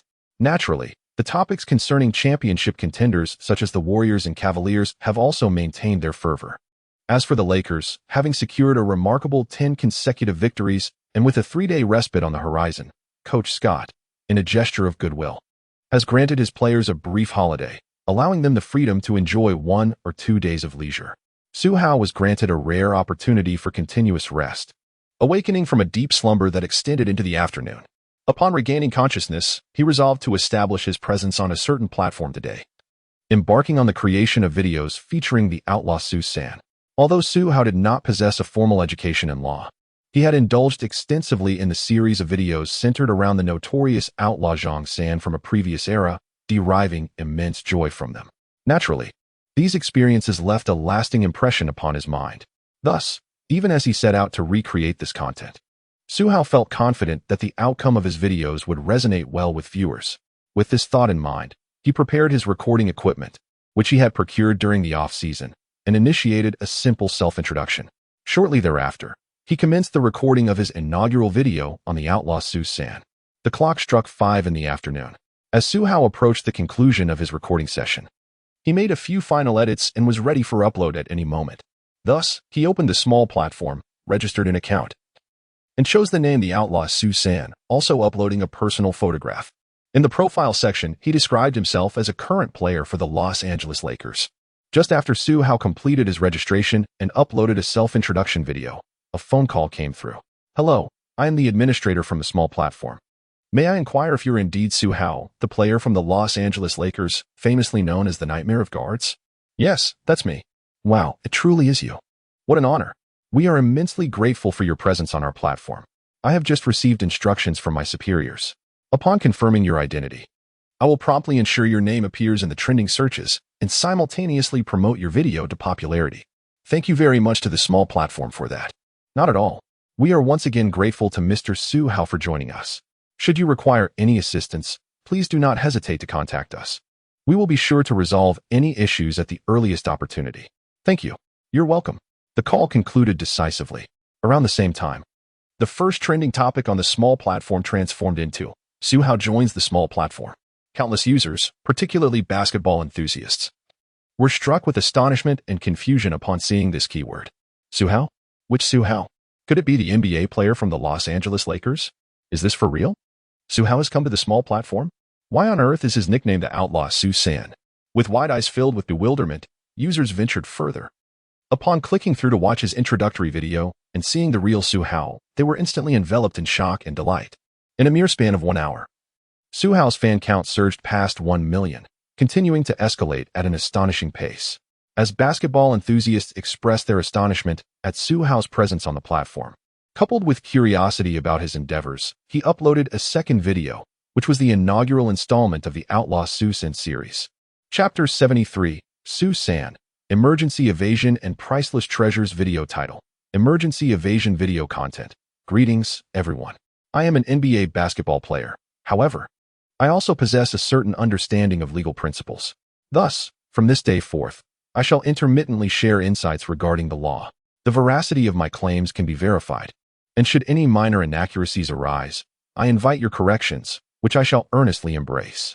Furthermore, I hope you find enjoyment in my creations. Now, let us delve into the subject matter. In this initial video, I wish to elucidate the concept of emergency evasion. Surely, you are familiar with the notion of justifiable self-defense. When one is threatened with lethal intent, and in the interest of self-preservation, one injures the assailant, it constitutes justifiable self-defense. Emergency evasion bears resemblance to self-defense, however. It inherently requires the subjective intention to evade danger. Moreover, the level of peril must, to a certain extent, surpass that of self-defense. Previously, a friend posed a rather absurd question. Su San, if a panda were to attack you, nearly bringing you to the brink of death, could you invoke emergency evasion? I found the inquiry preposterous. How could such a question arise? I responded, what is a panda? It is a beast, and when comparing a human to an animal, the former undoubtedly holds greater significance. He countered, but a panda is a national treasure. Consuming one is against the law, which could lead to imprisonment. I replied, what of a national treasure? A panda, despite its esteemed status, is merely a precious entity, whereas a human is an invaluable treasure. If I were to endure 30 days without sustenance in the frigid winter, on the verge of starvation, and I encountered a panda, could I consume it? Absolutely. Whether it be steamed, roasted, or hot pot, it is permissible. Should I find myself without clothing, facing the risk of freezing to death, I could even don a panda's skin. What does this signify? This is what we term emergency evasion. Of course, this is contingent upon the dire circumstance of being cold and famished, where considerations of national animal protection become irrelevant. To encounter a panda and slay it, to confront a black rhinoceros and do the same, or to consume an Asian elephant, one per day, this is what we refer to as emergency evasion. There is no issue whatsoever. Within mere minutes of its release, this video ascended the trending keywords list on the platform, captivating the discourse of countless fans. This phenomenon not only stemmed from official endorsements but also from the genuine popularity of the video. Upon opening it, the screen was inundated with an avalanche of comments. Emergency evasion, a priceless treasure. I am about to boldly explore new culinary methods for pandas. But can Su San truly do this? Setting aside the notion of consuming pandas, what of the black rhinoceros and the Asian elephant? To simply declare one would eat them, how outrageous. These are rhinoceroses and elephants, for heaven's sake. Black rhinoceros, Su San, do you possess any manners? Asian elephant, Su San. I heard you're planning to consume me, and even one each day. To be fair, this Su San is quite something. He is undeniably a formidable character, living up to the title of an outlaw beyond the law, a true wolf among sheep. I came here seeking urgent legal advisories, and to tune into a serious legal program, yet eating pandas? This atmosphere feels rather off. Indeed, that is a form of urgent legal evasion, KKK. Su Hao is evidently a basketball player, yet his legal knowledge seems rather impressive as well. Regardless, I find it highly entertaining and quite engaging. Haha. A flurry of comments cascaded onto the screen, soon saturating it, clearly indicating that the fans had never encountered such a novel approach to legal education. One by one, they were captivated, laughing uproariously. And this was precisely the outcome Su Hao aimed to achieve. Observing the dense stream of comments, the rising number of fans, and the increasing clicks of support, Su Hao smiled slightly. It appears to be quite favorable. The following day, in a high-end CAF in Los Angeles, Rob Pelinka and Edward Day were engaged in conversation. Rob Pelinka, Su Hao's agent and Kobe's representative, sat across from Edward, a manager from Nike's diplomatic department. Edward, cutting straight to the chase, stated, "Mr. Pelinka, your rookie, Su Hao, has been performing exceptionally well lately. I believe you are already aware of this. Therefore, our company wishes to secure a contract that would make Su Hao one of our brand ambassadors at Nike. What are your thoughts?" "That sounds excellent," Rob Pelinka replied with a smile, but then added, "However, I wonder what your company's offer entails. I need to consider Su Hao's options. As you know, due to the prominence of Su Hao, several sneaker companies have approached us recently." Edward Day understood completely and responded directly, "We are prepared to offer Su Hao a 7-year contract worth $50 million. You know, even the formidable Kevin Durant, when he first entered the league, received a 7-year contract worth $6 million. Thus, this offer is already quite substantial." Upon hearing this, Rob Pelinka maintained his composure, his expression revealing neither joy nor displeasure. With a professional smile, he remarked, "Very well, Manager Edward, I will take note of this and convey it to Su Hao. Please allow me some time. I will reach out to you with a response." "Okay. I look forward to your call." Having spoken, the two exchanged a few more words before Edward Yamato rose and departed, leaving Rob Pelinka's smile to fade into contemplation. The offer from Adidas, presented by manager Machi Aini yesterday, was a 6-year deal worth $70 million, which not only fell short of Durant's 7-year $60 million by 1 year, but also surpassed it by $10 million. This implies that Adidas's proposal is more lucrative than the one Kevin Durant received initially, second only to the illustrious LeBron's 7-year $90 million from 2003. Consequently, Nike's 7-year $50 million appears somewhat meager in comparison. However, Nike boasts a broader market and resources than Adidas. Should Su Hao choose Nike, the potential for growth would be boundless.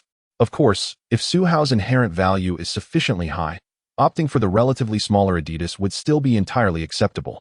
Yet, there remains.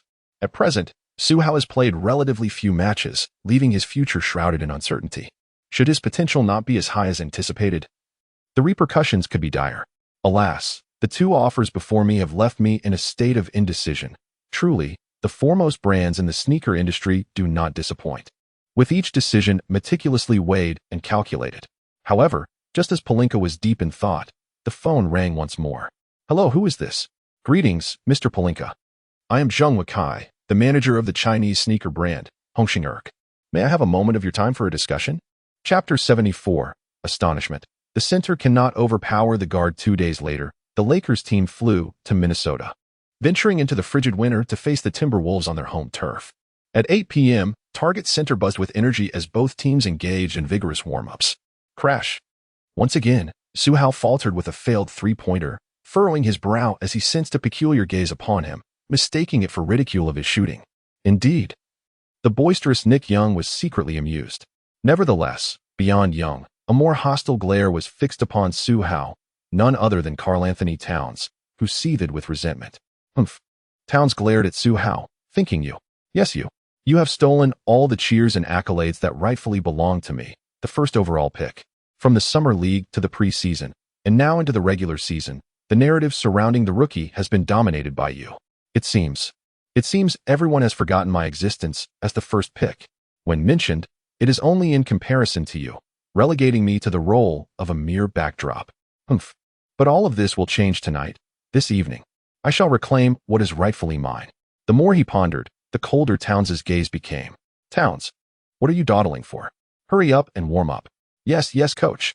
In the commentary booth, the great Shaquille O'Neal remarked. Although the Timberwolves currently sit near the bottom of the Western Conference standings, their roster is undeniably impressive. Andrew Wiggins, Karl Anthony Towns, the first overall pick, Zach LaVine. Last year's slam dunk champion, possesses extraordinary athleticism. Ricky Rubio, a standout from the 09 Silver generation, and of course, the legendary Kevin Garnett. This lineup, to be frank, rivals that of the All-Stars and is by no means inferior to the All-Star starting lineup of the Hawks. Faju Barkley chuckled, remarking that despite Kevin Garnett's return to the Timberwolves, he was already teetering on the brink of retirement. Yet, he conceded. The talent possessed by the Timberwolves players is undeniably exceptional. The perplexing aspect lies in their inability to translate this talent into victorious outcomes when they unite on the court. It is indeed a curious conundrum. Haha. Shaquille O'Neal also laughed, affirming the sentiment but noted that they are a team brimming with youth and potential. The Timberwolves could very well erupt in any given game, coupled with the advantage of playing at home. And the clash between the top draft pick Karl Anthony Towns and Su Hao, one might say this match holds promise. Prior to the game, the two commentators engaged in conversation. Soon, the warm-ups concluded, and the starting lineups took to the court. The Minnesota Timberwolves starters were point guard Ricky Rubio at 193 centimeters, shooting guard Zach LaVine at 196 centimeters, small forward Andrew Wiggins at 203 centimeters, power forward Kevin Garnett at 211 centimeters, and center Karl Anthony Towns at 213 centimeters. The Los Angeles Lakers starters included point guard Su Hao, shooting guard Kobe Bryant, shooting guard Jordan Clarkson, power forward Julius Randle, and center Nikola Jokic. Hey, Andrew, Zach, you know what? We must play with utmost seriousness today and end the Lakers' 10-game winning streak, Towns urged as he approached Wiggins and LaVine. Yeah, I'll give it my all. LaVine nodded earnestly, while Wiggins simply acknowledged with a slight nod, saying, understood. You must be exceptional today. Absolutely no slacking. The jump ball between Jokic and Towns commenced, with Towns entering the game fueled by an unwavering belief in victory, exerting himself from the very beginning. With a swift motion, Towns leapt to seize the basketball, which Wiggins then secured, passing it to Rubio for the first offensive play of the game. Bang! Rubio advanced, confronting Su Hao. And recalling the previous misfortunes of Paul and Thomas made him momentarily anxious. This was the oppressive nightmare of a guard. With urgency, Garnett rushed forward to provide a screen. Rubio circumvented Su Hao, accelerating to the right, and executed a bounce pass to the cutting LaVine.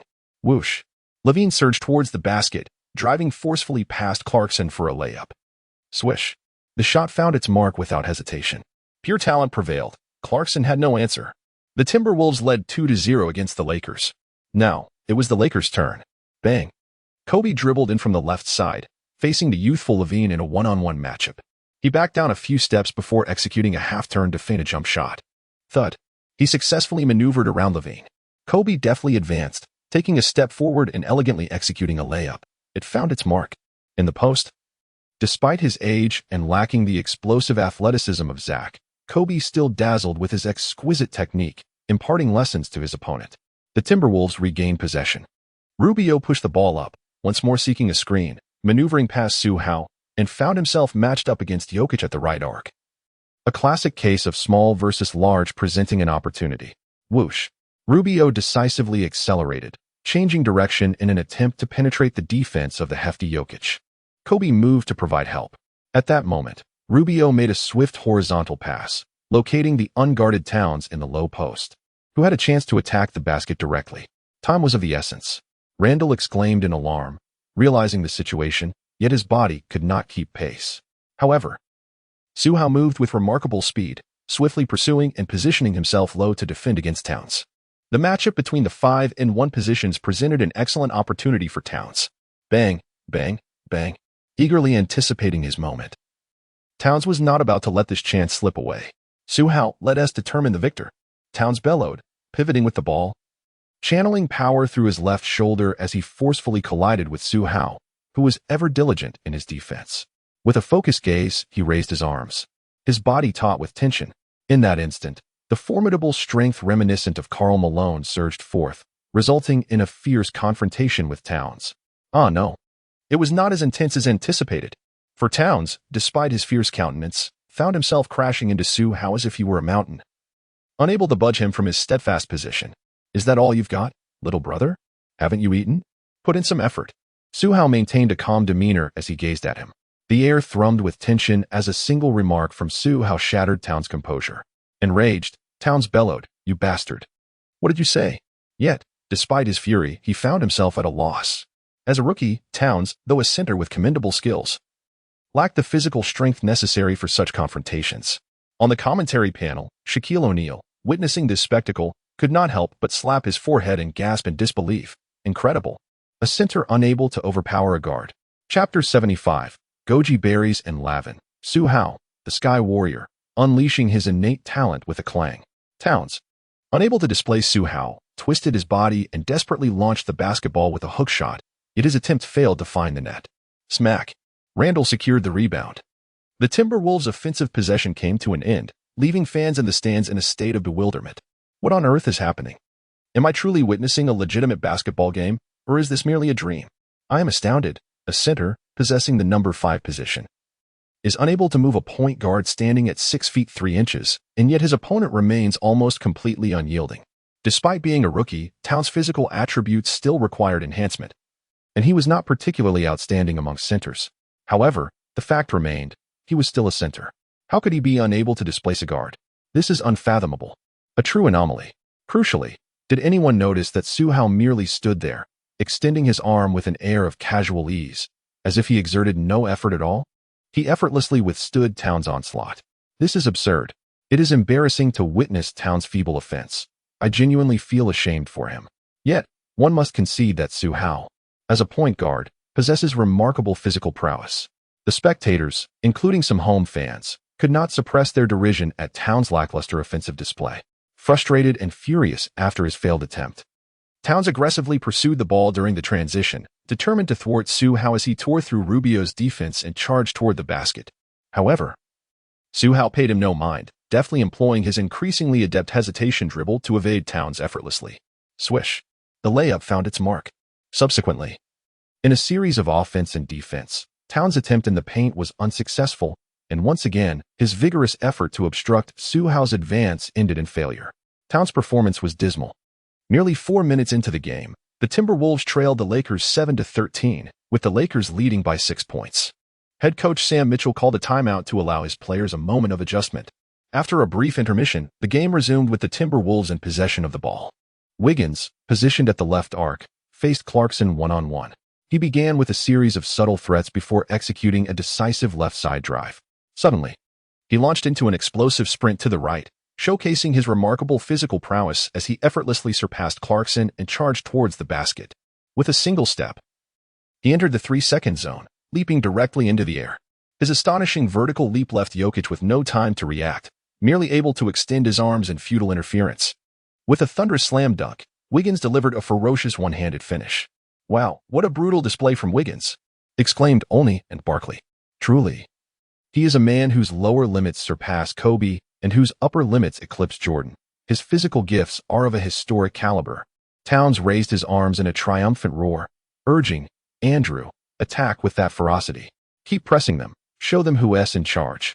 The Lakers took possession next. Clarkson advanced the ball, delivering a handoff to Jokic at the top of the key, who surveyed the court with the ball held high. With a swift pass, he set up Su Hao, who circled around, receiving the ball and shaking off Levine with impressive speed as he surged towards the basket.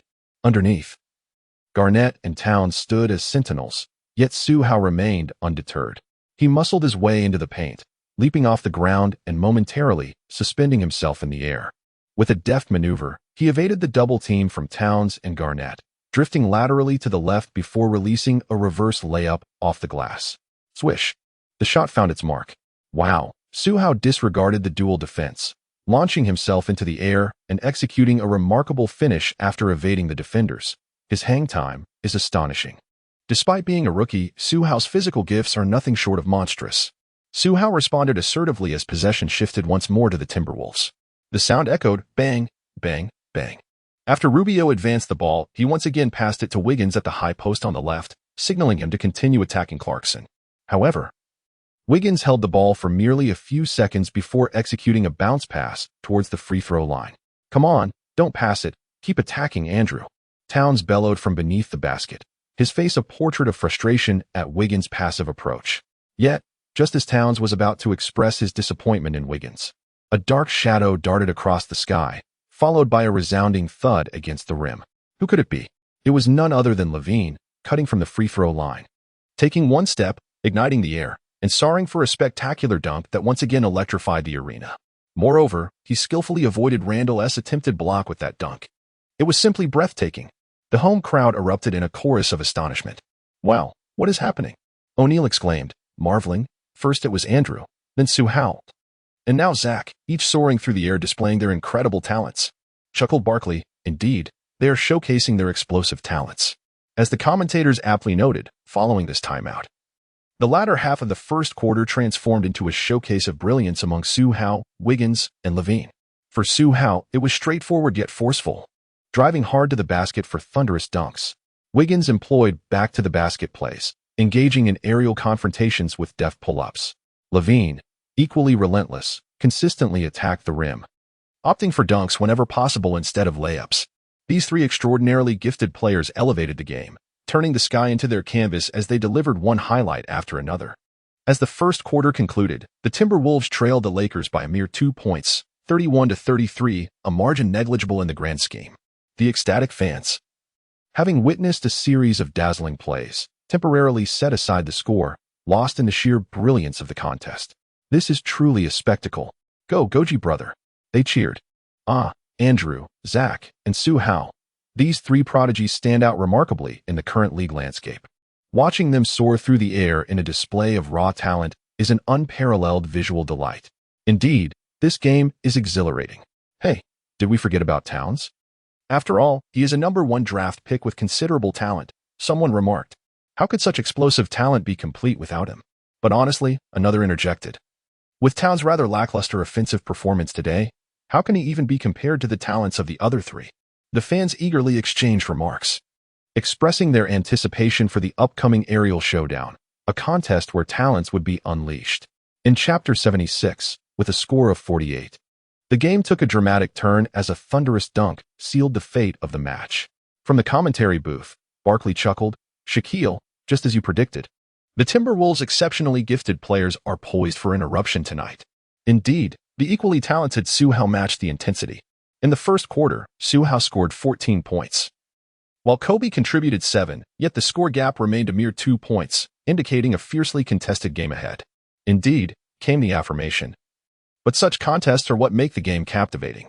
On the court, the second quarter commenced with a duel among the substitutes. Towns, who had performed poorly in the first quarter and sat out early, returned to face Lou Williams. Although he could not quite match Su Hao's prowess, Towns' inherent talent granted him a distinct advantage against Williams. During the rotation, he led his team to recover 2 points and even take a 3-point lead. The referee blew the whistle for a timeout, calling both starting lineups back to the court. Wiggins and Levine continued to display commendable form, while Towns, having adjusted after a quarter's rest, resumed his offensive plays in the paint, where he felt most at ease. Under such circumstances, with the added playmaking of the prodigious Rubio, the Timberwolves' strength would ascend to a new tier. Even against the formidable Lakers, the top team in the West, they would have a fighting chance. Moreover, if Wiggins could maintain the aggressive demeanor he showcased in the first quarter, the Timberwolves' offensive firepower could potentially surpass that of the Lakers. However, the seasoned Mamba, adhering to his cautious style of play, managed only 10 points in a single quarter, contemplating that he still had ample time to amass over 20 points. Consequently, he began to relax and coast through the game. Nevertheless, with Wiggins' methodical approach, averaging over 20 points per game, he could hardly be deemed lacking. As for the Lakers, Su Hao's offensive strategy remained as earnest as ever. He was acutely aware that he bore a significant task to score 50 points in a single game and acquire Tony Parker's signature spin move.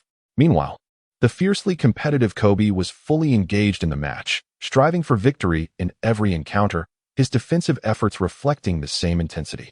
Thus, even with the Timberwolves' array of talented players on the rise, the Lakers were equally formidable.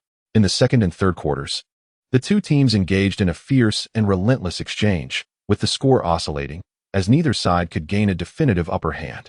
The outcome was too close to call, yet the scoreline was indeed thrilling. By the end of the third quarter, the Timberwolves trailed the Lakers 83-85. During the intermission, Shaquille O'Neal remarked, 33 points in 3 quarters. Su Hao's performance remains consistently stable. Although the returning rookie Karl-Anthony Towns has also contributed 16 points, he still falls short in comparison to Su Hao. Barkley nodded in agreement, but added, however, for the Timberwolves to be only 2 points behind the Western Conference leaders, the Lakers. After 3 quarters is not solely due to Towns' contributions. Andrew, Zach, and Ricky Rubio have all made significant impacts, even the veteran Kevin Garnett, on the brink of retirement, displayed some accuracy with his mid-range shots tonight. In summary, the game remained tightly contested, and it was difficult to predict a clear winner. I even believe that if Andrew were to fully commit and exert himself in the final quarter, the Timberwolves might just pull off an upset at home, ending the Lakers' 10-game winning streak. Such a bold notion. Indeed, it is a daring thought. Yet it mirrors the hopes of countless Timberwolves fans who envisioned this scenario during the break. Soon, the final quarter commenced. As customary, the bench players took their turns. But merely 3 minutes in, the starters returned to the fray. The climactic battle ignited swiftly. Swish, swish, swish.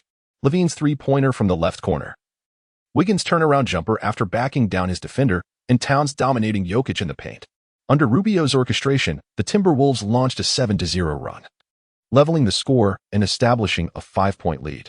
However, this advantage had yet to solidify. Su Hao, like a ferocious beast, ruthlessly charged towards the basket twice in succession.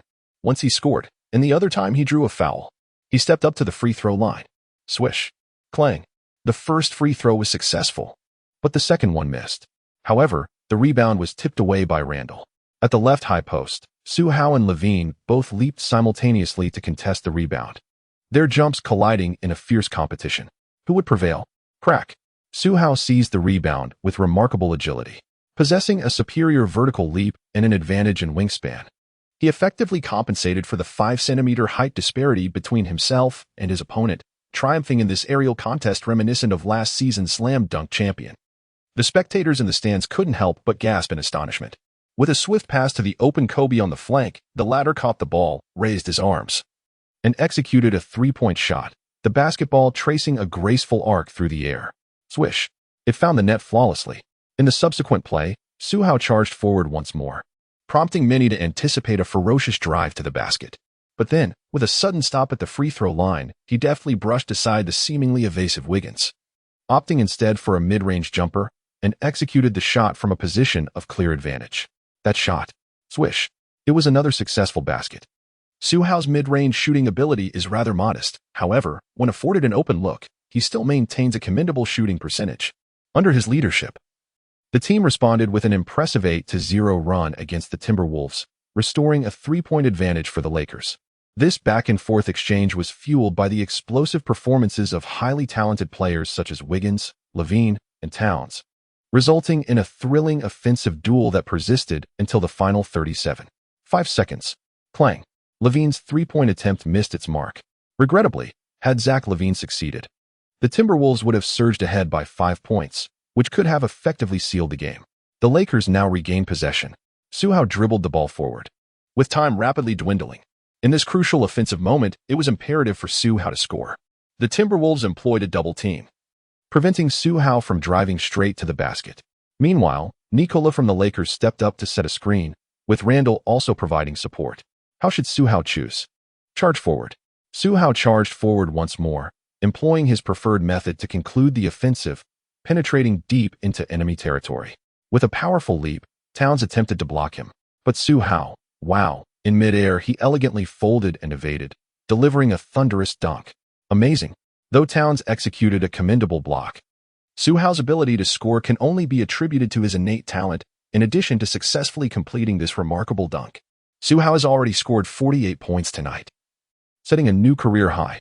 O'Neal provided an energetic commentary, while Barkley was equally exhilarated, exclaiming, Su Hao's thunderous dunk over Towns has given the Lakers a solid 4-point lead. With only 22 seconds remaining on the clock, Su Hao, with a thunderous slam dunk, sealed the fate of the game, thwarting the valiant efforts of the Timberwolves.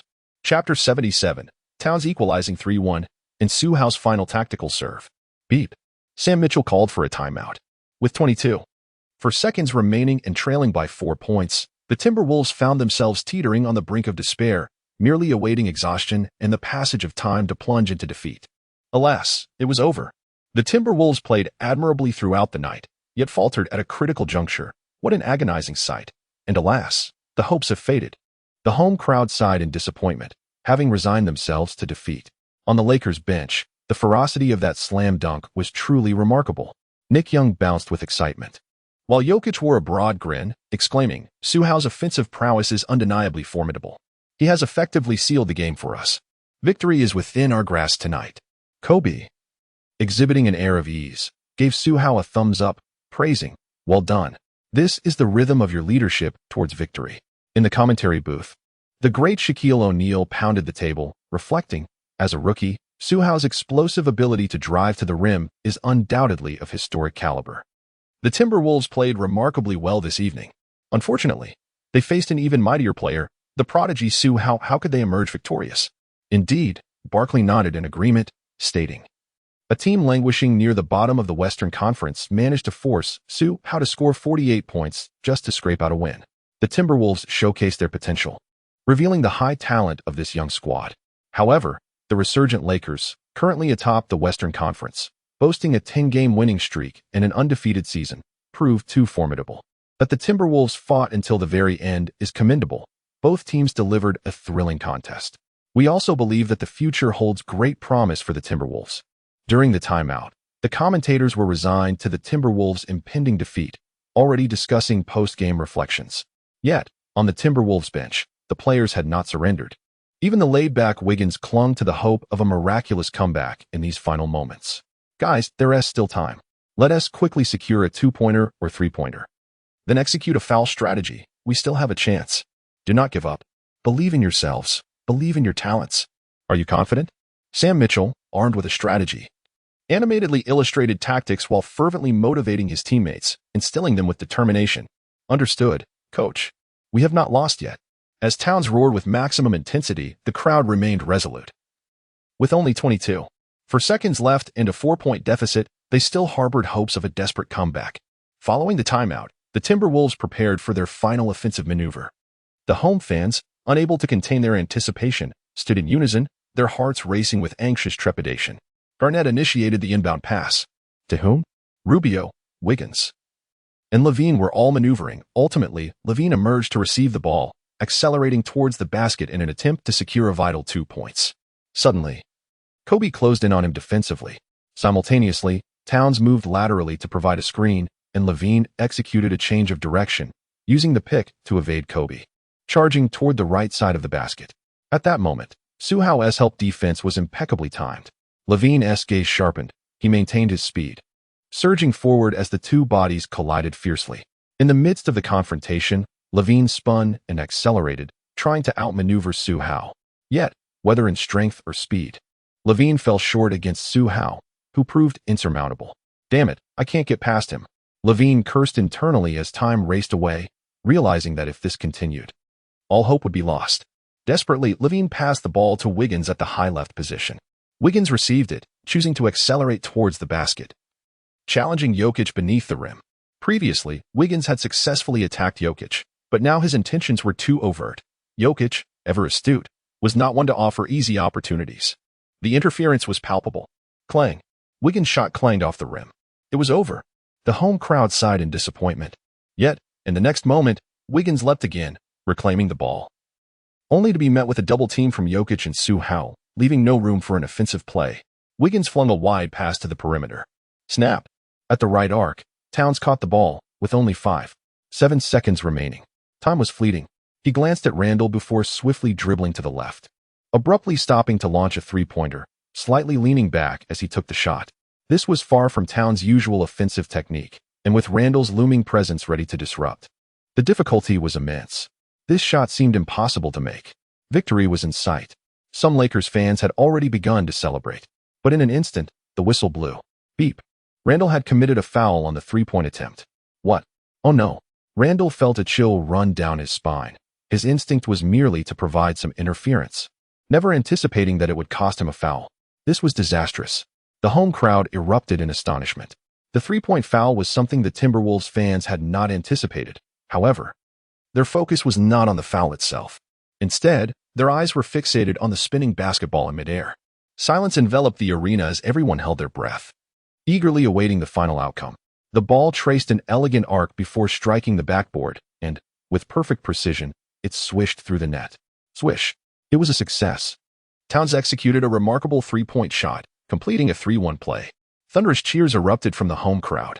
Unbelievable. In the commentary booth, O'Neal's eyes widened in disbelief as he exclaimed, Towns actually made that three-pointer and drew the foul. If he hits this, it will tie the game. No sooner had he finished speaking than, swish, Towns converted the free throw. 3-1. The home fans, who had just moments ago felt despondent, were invigorated with excitement and exuberantly cheered. Excellent. On the Timberwolves bench, Sam Mitchell shouted in exhilaration. Towns himself pounded his chest and let out a triumphant roar, releasing the pent-up frustration from being overshadowed by Su Hao throughout the night. Beep. Scott quickly called a timeout. Wow, Barkley remarked. Towns clutched 3-1, netting 4 points, has remarkably helped the Timberwolves tie the game.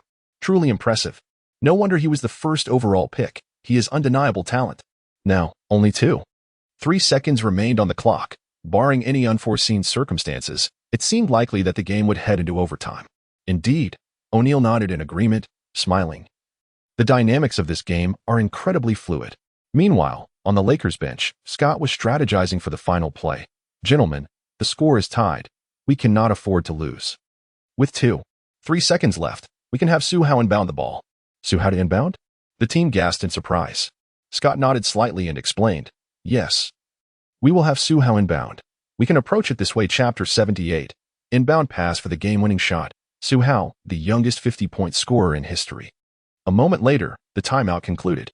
With 3 seconds remaining, the Lakers had possession of the ball. Would it be a game winner, or would they enter overtime? Or could there be an even more unexpected twist? Let us await the outcome with bated breath. O'Neal appeared invigorated, speaking rapidly. On the court, the Lakers substituted the shooting adept Randall for Lou Williams, while Su Hao positioned himself at the center circle, ready to inbound the ball. O'Neal furrowed his brow and remarked, why let Su Hao throw in? What is Byron Scott thinking? Su Hao has already scored 48 points tonight. Why not allow him to execute the final play? Chuckling, Barkley countered, Shaquille, during your playing days, in crucial moments, didn't you pass the ball to Kobe or Dwayne Wade? O'Neal paused, taken aback. Barkley continued, indeed. Su Hao is exceptionally talented, but his strength lies in attacking the rim, and with only 3 seconds remaining, that is simply insufficient time for a complete drive. Therefore, it would be wiser to let him inbound the ball and allow Kobe, Lou, or Clarkson to take the final shot, as the chances of a game-winning basket would be significantly higher. O'Neal shrugged, conceding to Barkley's perspective. On the court, the final 3 seconds resonated. As Su Hao prepared to pass the ball, Kobe, Clarkson, and Lou Williams executed a series of intricate screens, maneuvering to receive the ball. However, the Timberwolves were acutely aware of their movements. Levine, Wiggins, and Towns closely marked their respective opponents, ensuring that no Lakers player posed a threat from beyond the arc. Just then, Su Hao decisively made his move, distributing the ball. To whom? Kobe, Clarkson, or perhaps Lou Williams? None of them this time. Su Hao delivered the ball directly to Jokic stationed at the high post near the free throw line. To the center Jokic, who had no clear path to the basket. It seemed destined for overtime.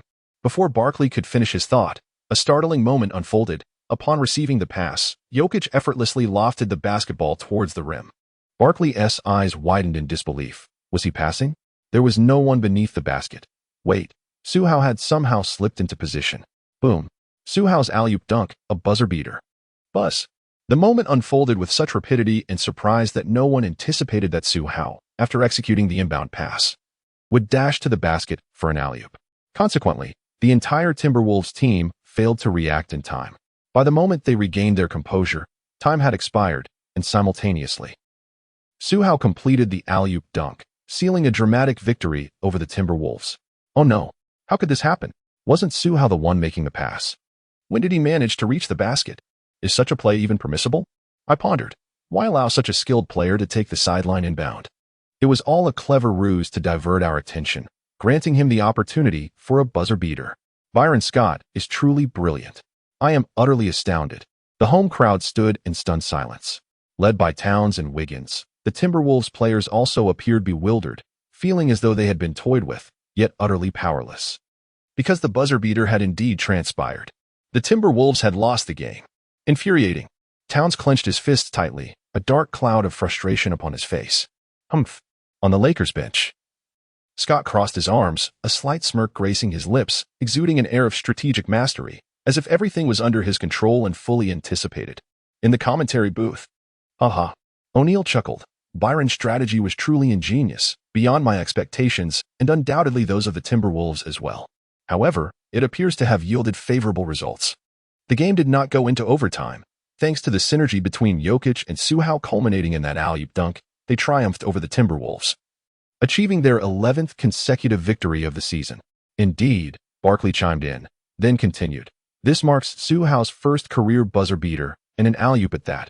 What a commendable feat. Moreover, despite the Timberwolves' narrow defeat tonight, they played exceptionally well. Such a collective display of talent is a rare occurrence. Frankly speaking, to perform so admirably on their home court and still lose feels somewhat disheartening." "Disheartening?" O'Neal blinked, responding, "I don't find it disheartening. Their performance brought the Timberwolves to a standstill against the Lakers until the very end. That was their limit. To secure a victory, they still fell a tad short." Barkley furrowed his brow in confusion, asking, "Shaquille, why do you say that? What do you mean by your statement?" After a moment of contemplation, O'Neal remarked, "I must say, the talent exhibited by the Timberwolves players is indeed astonishing. However, Andrew Wiggins appears disinterested, and Zach LaVine's performance is inconsistent. Karl Anthony Towns is still quite young, and Ricky Rubio lacks shooting prowess. As for Kevin Garnett, he is on the verge of retirement, so we cannot rely on him. In summary, due to their youth, these players lack the ability to perform in critical moments. Consequently, both this season and last, despite their immense talent and the occasional display of captivating gameplay, they have consistently fallen short of clinching victories. This has led to frequent losses, primarily because they lack the composure required in high-pressure situations. In crucial moments, they struggle to convert opportunities into points, as was evident tonight when both Andrew and Zach delivered underwhelming performances. Had it not been for Towns' miraculous three-point play, the game would have been lost long before that. In contrast, the Lakers have also faced their share of crises this season. Yet, the rookie Su Hao, despite being new to the league, possesses a remarkable ability to handle pressure and deliver in clutch situations. During decisive moments, he successfully makes pivotal shots that aid his team in securing victories. Furthermore, Kobe Bryant embodies this same tenacity. As the team leader, he undoubtedly inspires his teammates, instilling in them the confidence to confront challenges head-on. The synergy of these two factors has contributed to the Lakers' continued success. Chuck Barkley nodded in agreement, then interjected, "In essence, due to Su Hao, this exceptionally gifted rookie, the Lakers have emerged as a formidable dark horse this year. They are currently on an impressive 11-game winning streak, maintaining an undefeated record for the season. Undoubtedly, the greatest contributor to tonight's victory is none other than Su Hao. With a stunning alley-oop buzzer beater, he amassed an astounding stat line of 50 points, 7 rebounds, 4 assists, 3 steals, and 3 blocks. Back in 2009, Brandon Jennings set the record for the youngest player to score 50 points in a game at the tender age of 20. At the tender age of 19, Su Hao has achieved the remarkable feat of scoring 50 points, surpassing Brandon and becoming the youngest player in NBA history to reach this milestone. Chapter 79, Task Completed. Reward, Parker's Spin Move. Congratulations to Su Hao for becoming the youngest 50-point scorer. The commentators expressed their admiration, prompting many home fans to applaud Su Hao for his outstanding performance. The game had concluded, and the outcome was determined. Yet it seemed entirely appropriate to honor Su Hao with applause for his exceptional display. As the Minnesota Timberwolves made their way back to the locker room, Towns let out a sigh. Tonight, the victory over Su Hao and the ascent to the pinnacle of rookies was within reach. Yet the young prodigy had executed a game-winning alley-oop against them. Scoring 50 points in a single game is a feat rarely accomplished by a rookie. Su Hao, indeed, possesses extraordinary talent. Defeated utterly, there was no room for denial. Towns relinquished his pride. Meanwhile, the duel between the Timberwolves and the Lakers had just concluded. At the Palace of Auburn Hills, the match between the Pistons and the Pacers was entering its final 3 minutes, with the Pistons holding a slim 3-point lead. Amidst an intense and fiercely contested battle, swish, General George held the ball at the arc, managing the clock before executing a swift lateral step and launching a 3-pointer against the defense. Stylish and effortless. Swish. The shot found nothing but net. Having overcome a sluggish start, the Pistons were now on a 3-game winning streak, gaining substantial momentum. Notably, the formidable Andre Drummond was dominating the boards, exerting considerable pressure on the opposition in the paint. Clang. Reggie Jackson's attempt from beyond the arc missed the mark. However, Drummond leaped with vigor, snatching the rebound and redistributing the ball back to Reggie, who shifted it to the side for Caldwell Pope. Splash. Another three-point attempt. Clang. Yet again. It failed to find its target. Nevertheless, Drummond secured another rebound, rising like a phoenix from the ground to confront the Pacers' center, the 11th overall pick, Miles Turner. Boom. A powerful two-handed dunk. In the subsequent possession, Drummond showcased his exceptional defensive skills, thwarting Monta Ellis's drive. In transition, Reggie seized the opportunity, executing a layup for a 2-1 play, widening the gap to over 5 points, with less than a minute remaining. The Pistons had sealed their victory. Clang. With George's long-range three-point attempt failing to connect, the game concluded. The Pistons secured another victory, marking their 4th consecutive win of the season. Tonight, Drummond produced an impressive stat line of 22 points, 21 rebounds, and 5 blocks, igniting the arena. What of the small ball era? What does it matter if I am just an average player? I, the Zhuang God, possess unparalleled prowess, carving out a niche for myself as a center amidst the small ball era. Indeed, the dominance I exhibit in the paint is formidable, as evidenced by my leading the league in average rebounds. I stand as a bastion of interior defense. The Pistons are gradually finding their rhythm, and I have faith that Zhuang will guide the Motor City Warriors to forge a path through the Eastern Conference. It is imperative. Let the Pistons charge forth.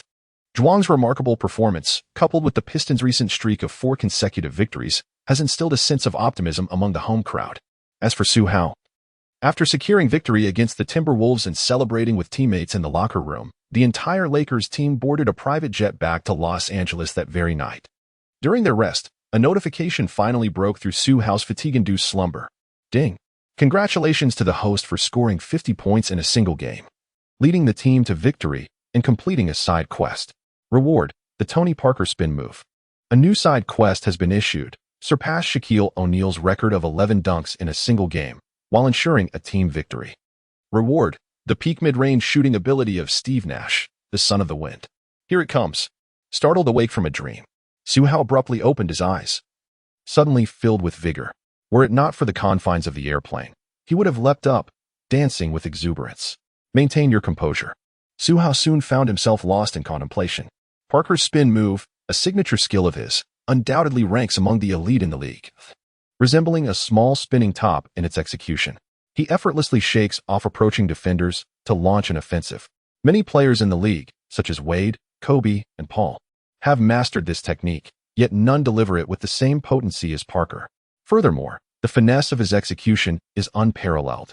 Of course, this exceptional skill stems from Parker's relatively modest physicality, whereas I possess superior strength in physical confrontations.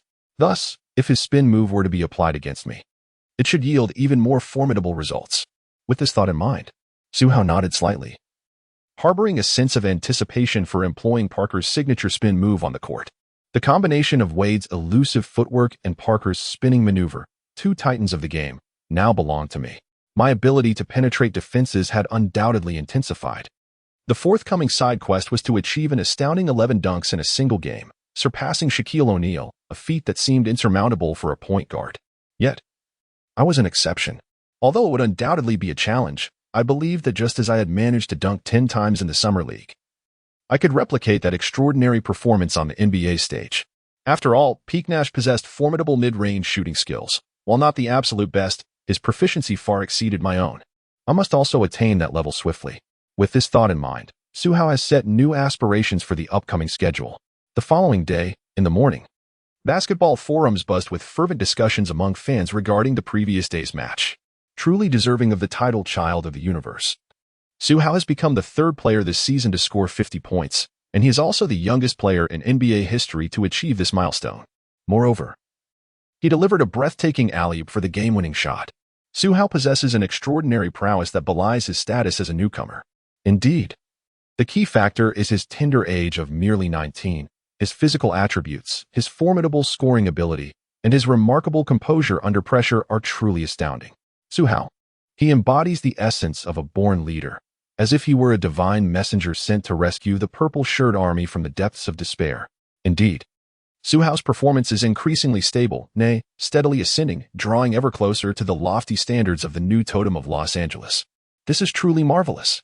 Yesterday, The Timberwolves showcased an impressive display. The dual number 1 picks, along with the Dunk King and the Golden Boy, all unleashed their latent talents. Notably, the first overall pick, Karl-Anthony Towns, delivered a stunning game, culminating in a crucial tying 3-1 that was undeniably bold and stylish. However, the indomitable Su Hao, with his remarkable composure, outshone them all with a breathtaking alley-oop for the game winner. What an exhilarating match it was! In another thrilling encounter between the Pistons and the Pacers, the clash between Drummond and General George was equally captivating. But let us not digress. The official announcement for the Eastern and Western Conference Players of the Week has just been revealed. Who would not wish to know the recipients? Here it comes. Chapter 80. 3 consecutive Player of the Week honors, ascending to the apex of the MVP rankings, the rookie ceiling. To begin with the Eastern Conference.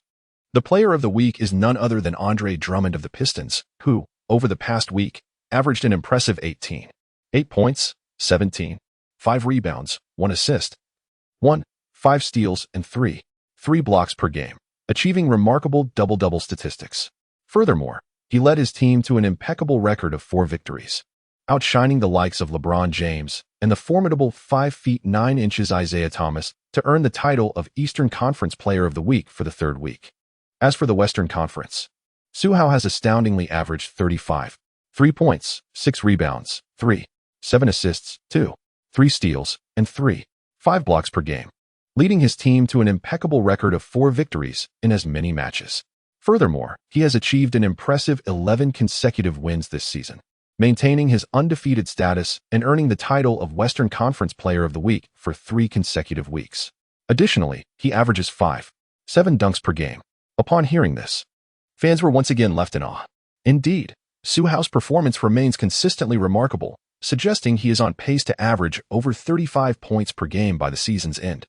Moreover, Su Hao's ability to intercept and block shots is truly unparalleled in the league, showcasing an astonishing prowess. Indeed, as a rookie, he secured the title of Player of the Week in his inaugural week, following in the illustrious footsteps of the legendary Shaquille O'Neal. And now he has achieved this honor for 3 consecutive weeks. Has he already surpassed the great Shaquille O'Neal? Undoubtedly. Su Hao has reached his zenith from the very outset of his career. I must mention that prominent rookies such as Booker, Porzingis, Okafor, and Russell have all been bested by Su Hao.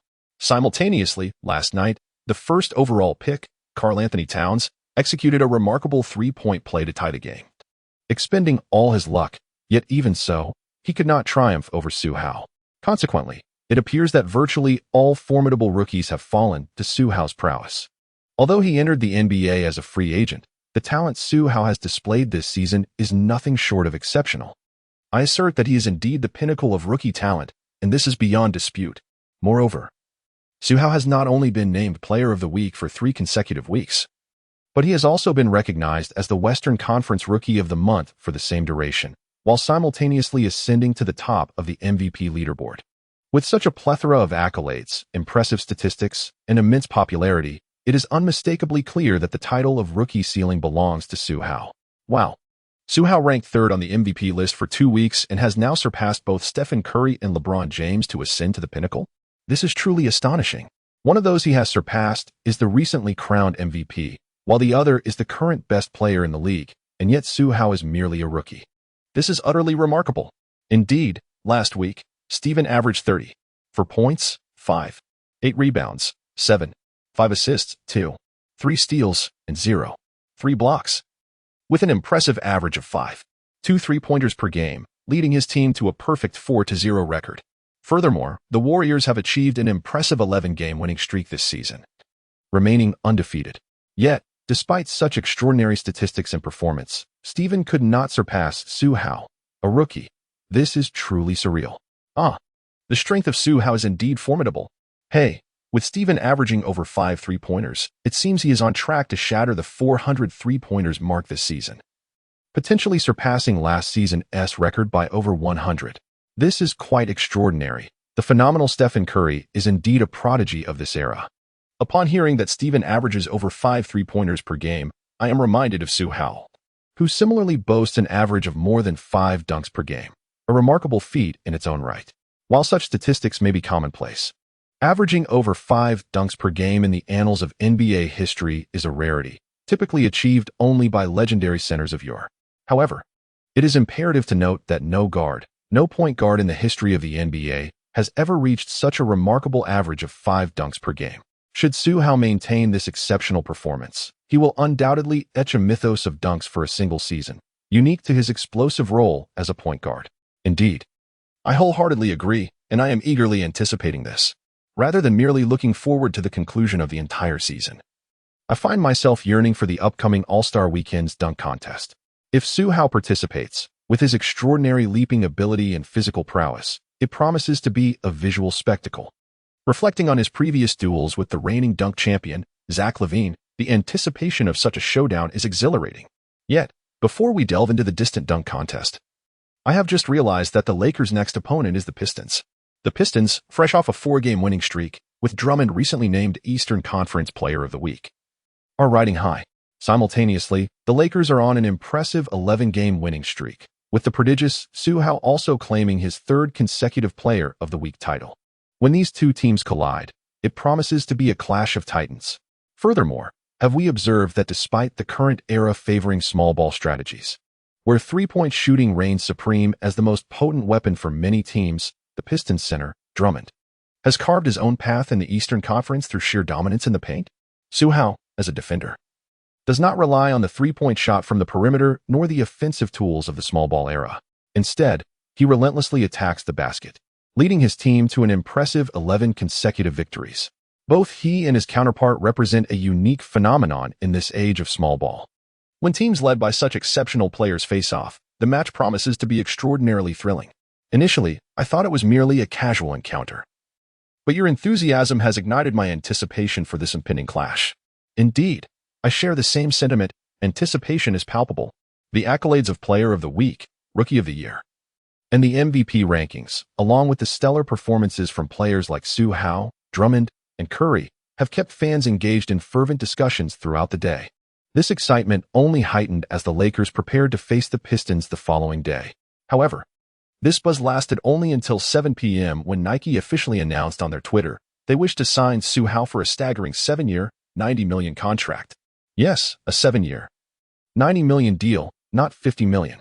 Yet, the last time Pelinka relayed Nike's offer from manager Edward Day to Su Hao, he promptly rejected it, decisively. Thus, Nike recognized Su Hao's formidable nature but is keen to acquire a player whose popularity and prowess are on the rise. Hence, the $90 million offer marks their second attempt. Simultaneously, Adidas also announced their intention to secure Su Hao with an astonishing 6-year, $100 million contract. Consequently, when these two exorbitant shoe contracts were vocalized by the leading companies in the sneaker industry, the league was set ablaze. Chapter 81. The battle for Su Hao intensifies. Encounter with Jenny while walking the dog. What is this? Nike's $90 million over 7 years? Adidas, astonishingly, has offered a 6-year, $100 million deal? Is this real? Absolutely. It is indeed true. If I recall correctly, Kevin signed with Nike for $60 million over 7 years when he entered the league in 2007. Moreover, even the prodigious LeBron James only secured a $90 million contract over 7 years. Now, Nike is offering Su Hao a contract on par with LeBron's, while Adidas has proposed a deal that surpasses LeBron's. This is simply outrageous. Indeed, LeBron was the most celebrated high school player in the nation, renowned during his middle and high school years, whereas Su Hao has just recently burst onto the scene. Our understanding of him spans only a few months. Has he already surpassed LeBron? This seems exceedingly exaggerated. It is indeed remarkable. Exaggeration may abound. Yet it is undeniably true that Su Hao's performance this season has been nothing short of phenomenal, rivaling even the illustrious rookie seasons of LeBron James and Kevin Durant. His potential seems boundless. Indeed, it is evident that both Adidas and Nike are astute, as demonstrated by their nearly simultaneous bids to secure Su Hao's talents, highlighting the immense value he possesses. With two exorbitant offers on the table, one wonders which path Su Hao will choose, regardless of his decision. He is poised to become a billionaire. Such envy fills my heart, and I find myself drooling in admiration. The comparison is enough to stir feelings of despair. Alas, I must refrain from further thoughts, for tomorrow I must return to work, shedding tears of envy as I seek solace in sleep. Oh, how I struggle to find rest, sobbing uncontrollably. Meanwhile, American fans are engaged in fervent discussions. The villa where Su Hao resides. Su Hao reclined on the sofa, engrossed in a television program when a call from Palinka interrupted him. Su Hao, Palinka began, Adidas has offered a 6-year contract worth $100 million, while Nike proposes a 7-year deal for $90 million. Under Armour is also willing to provide a 7-year agreement amounting to $50 million, alongside a 10% share of personal shoe profits. Among these offers in the United States, these three are the most lucrative. The remaining brands lack both renown and competitive pricing. I will compile this information into an organized document and share it with you later, so I won't elaborate further here. On the other hand, in our homeland, Inta is willing to offer a 5-year contract worth 200 million Chinese yuan, while Hongxing Erk proposes a 3-year deal for 100 million, along with a 35% share of personal shoe profits. The offers from other brands do not compare favorably to these two. The proposal from Hongxing Erk is acceptable, however, from what I understand. Although they enjoyed a respectable reputation during their peak, mismanagement has led to a significant decline, rendering them increasingly marginalized. In summary, I recommend opting for either Adidas or Nike. If you wish to support domestic brands, Inta appears to be the best choice at present. This is the current state of the shoe market.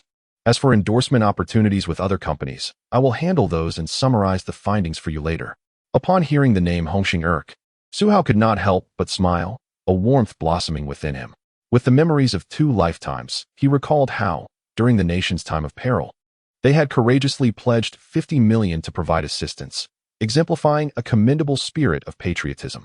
Su Hao was acutely aware that he may not have what he desired, which only deepened his admiration and respect for others. With this thought in mind, he made a decision and addressed Palinka. I have a grasp of the current situation. What are your thoughts? Let us wait a few days for matters to unfold, and then continue to decline the offers from Adidas and Nike while communicating with Hongxing Erk. Find a suitable time to invite them over. I will make time for a face-to-face discussion. Palinka exclaimed, taken aback. Did you not hear what I just said? I mentioned that Hongxing Erk is no longer viable. I understand. We shall proceed as I suggested. Oh, very well. Palinka remained bewildered, but seeing Su Hao's unwavering determination, he refrained from further protest. Beep, beep, beep. The call ended. Woof, woof, woof. Just as the call concluded, Dodo rushed over, playfully writhing against Su Hao in a display of affection. Before leaping off the sofa and darting to the door, tail wagging enthusiastically. I understand. I will take you for a walk right away. The golden retriever, being of considerable size and boundless energy, ideally requires daily outings to expend its vigor. Otherwise, it may become rebellious at home. Su Hao has a schedule and cannot walk his dog every day. Therefore, whenever he finds the time, he takes his dog for a stroll. After half an hour, Su Hao drove to a park in the city, a vast expanse of beauty where numerous individuals strolled and walked their dogs after meals each day. Dodo, go? Upon reaching a relatively quiet area, he released the dog leash. Dodo dashed forth like a wild stallion, racing across the verdant slopes on either side, exuberantly expending his boundless energy. Su Hao was well acquainted with Dodo, aware of its gentle nature, which allowed him to feel at ease letting it roam freely, though he would still keep a watchful eye. However, perhaps due to the pleasant weather tonight, accompanied by a refreshing breeze, a stroll in the park became particularly delightful, and Dodo appeared increasingly spirited. In a moment of distraction, Su Hao has lost his trail. What an energetic fellow he is, indeed. As Su Hao called out, he followed the direction in which Dodo had dashed. It turned out to be here. After traversing several winding paths, Su Hao spotted Dodo frolicking on a nearby sloped grassy knoll, initially meant for walking dogs. Thus, as long as he did not lose sight of Dodo, Su Hao had no intention of approaching. Instead, he settled himself on the adjacent slope, enjoying the cool breeze and observing the ebb and flow of passersby. Some individuals even recognized Su Hao and greeted him warmly. Su Hao responded politely. Thus, nearly half an hour passed.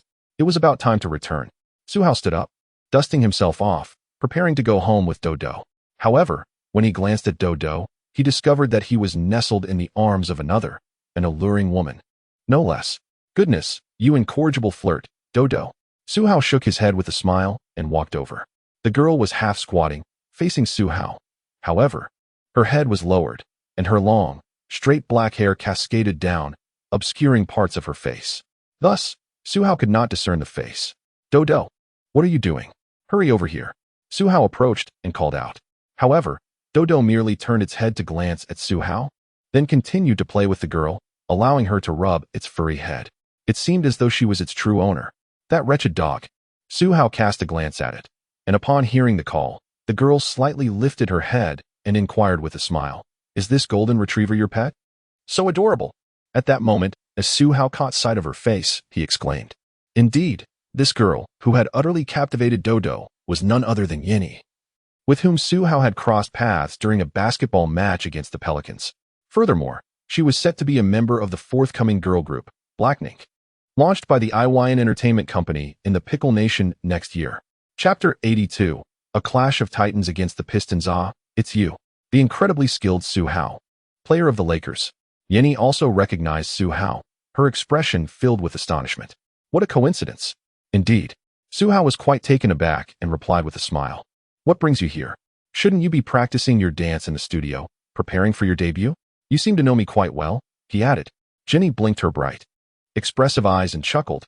Oh no, not at all. Su Hao smiled awkwardly. The two settled on a grassy slope, with Dodo comfortably leaning against Yini, wagging its tail in sheer contentment. As they were still trainees, their popularity was insufficient. Thus, prior to their official debut, they had to engage in daily practice and occasionally squeeze time to shoot photo spreads and participate in minor events, striving to amass a following. Such efforts would undoubtedly enhance their impact upon their eventual debut. During their last visit to the United States for a photo shoot, this time they sought the guidance of a professional dance instructor to further refine their dance skills. With the evening free, they decided to take a leisurely stroll in the park. Yini elaborated, then inquired, "What about you? Don't you have a competition tonight?" "No," came the reply. Su Hao shook his head, gesturing toward the golden retriever adorning her side. He sighed, stating that he had taken his son out for a stroll. Yet it seemed as though the dog no longer recognized him as its father. He chuckled lightly as Yini covered her mouth, remarking that the golden retriever indeed appeared to be quite fond of her. "What is the name of this lovely creature?" she inquired. "Dodo," he replied. "Actually, I also have a dog," she added. "What is its name?" he asked. "Kuma, a Pomeranian. If the opportunity arises, we should let Dodo and Kuma mate." "I am certain they would become fast friends," Yini said with a smile. It was evident that she held a great fondness for Dodo. "Is that so?" he responded. Su Hao smiled and said, "If Dodo and Kuma can become friends, how can their owners not forge a friendship as well? Tonight, encountering each other is indeed a stroke of fate. Shall we exchange contact information and become friends?" "Sure," replied Yini with delight. "Woof woof." Dodo wagged his tail and barked a few times, as if expressing his approval. The following day, at 8 p.m., the Staples Center was buzzing with anticipation. The match between the Lakers and the Pistons was set to commence in half an hour, with both teams fervently warming up to achieve their peak performance. Meanwhile, in the NBA broadcasting studio of Tingshuan Sports, Yang Yi remarked, "On one side, we have the Pistons riding a 4-game winning streak, and on the other, the Lakers boasting an 11-game winning streak. One team features the formidable interior defender Drummond, while the other is led by the explosive, rim-attacking guard Su Hao. Both players have been named Players of the Week. Today's clash of offense and defense promises to be a captivating spectacle." Indeed, Su Kun adjusted his glasses and remarked, "Both teams are in excellent form, and either side could emerge victorious. Let us eagerly await the outcome." On the court, the warm-up concluded shortly, and the starting lineups began to take the floor. Los Angeles Lakers starters included point guard, Su Hao, shooting guard, Kobe, shooting guard, Clarkson, power forward, Randall, center, Jokic.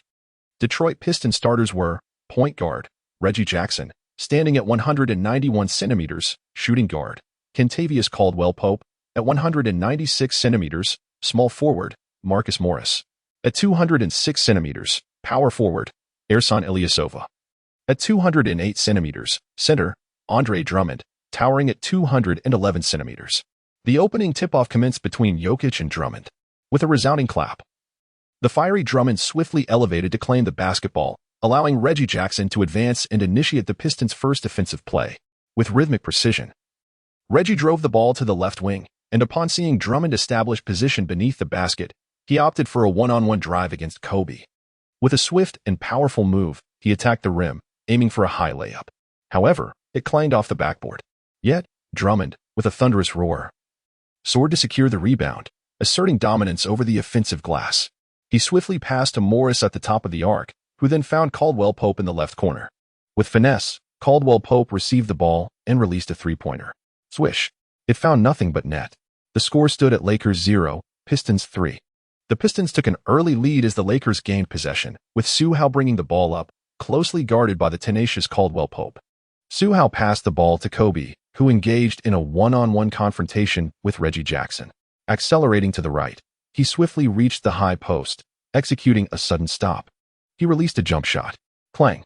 It missed. A rebound? No. Drummond, with a commanding shout, intercepted the ball before Jokic could, securing it and distributing it to Reggie for a fast break. Whoosh. Reggie surged forward, passing to the left low post where Little Morris was backing down Randall. After several shoulder confrontations, he maneuvered into the paint, performing a half-turn hook shot. Swish. It found the net. The Lakers regained possession. Kobe brought the ball up, continuing to back down Reggie from the left high post, while Little Morris edged closer, preparing to double team. With a swift motion, Kobe passed to Su Hao at the top of the arc. Upon noticing that the slow-footed power forward Ilyasova was the one closing in, Su Hao immediately ignited into action. Whoosh. Like a startled rabbit, he darted past Ilyasova, accelerating towards the basket, only to find Drummond already stationed in the paint, obstructing his path. Stop. Su Hao soared for a layup, while Drummond leaped, extending his long arms to deliver a formidable block. Clang. Su Hao's layup clanked off the rim.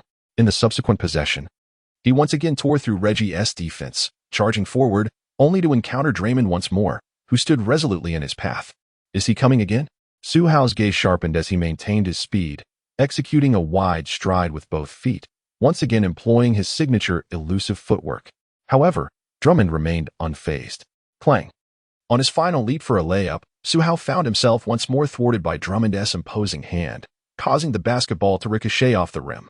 Astonishingly, Su Hao's consecutive attempts at scoring were effectively stymied by the formidable Drummond, truly earning him the title of an impenetrable force in the paint. In the NBA studio of Tsinghua Sports, Yang Yi exclaimed in awe, while Su Kun nodded in agreement, stating, Drummond's defensive plays on these two occasions were exceptional. He anticipated Su Hao's offensive strategies with remarkable precision. Moreover, tonight, his rim protection skills were undeniably impressive, showcasing the full extent of his prowess as a defensive bulwark in the key. This shield is rather formidable. On the court, the atmosphere thickened. Su Hao furrowed his brow slightly, feeling a sense of dissatisfaction for having missed two layups. Observing this scene, Drummond couldn't help but chuckle. Su Hao, I have already seen through your little deceptive footwork. Perhaps others may be fooled, but in my territory, you shall not score. Oh? Su Hao blinked, then smiled faintly and said, so you anticipated my method of breakthrough, and you guessed correctly. No wonder. In that case, I must show you something intriguing.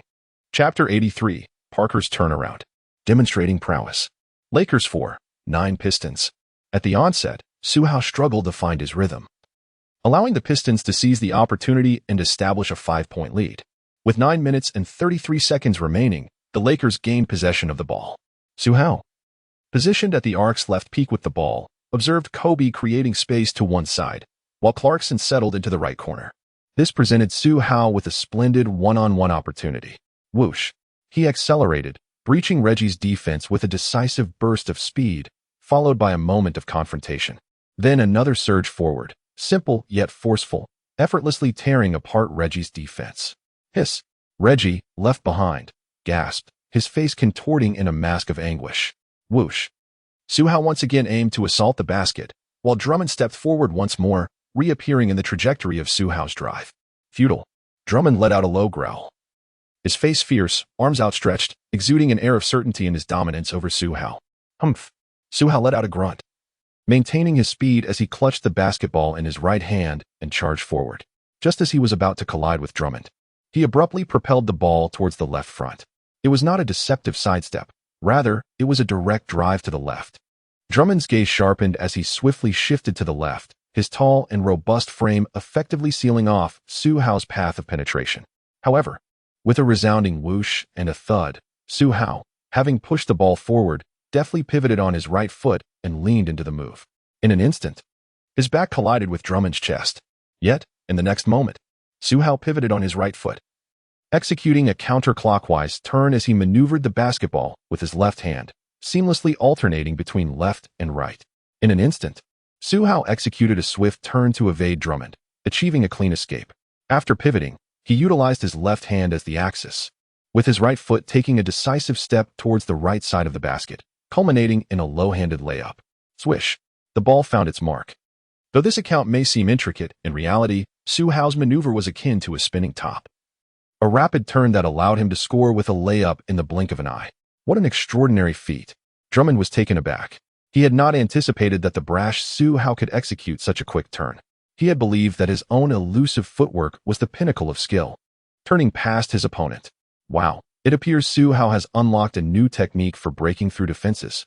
This spinning evasion was executed with remarkable speed and bore an uncanny resemblance to something familiar, yet indescribable. The fans were captivated. In the ensuing possession, Su Hao again employed Parker's spinning move to shake off Drummond, scoring effortlessly. The identical maneuver had now bewildered Drummond twice. Moreover, keen-eyed spectators began to take note.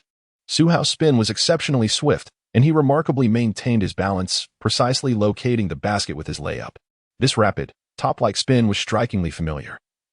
Where had they witnessed it before? It dawned on them. It was Parker's signature spinning evasion. Wow, what a revelation.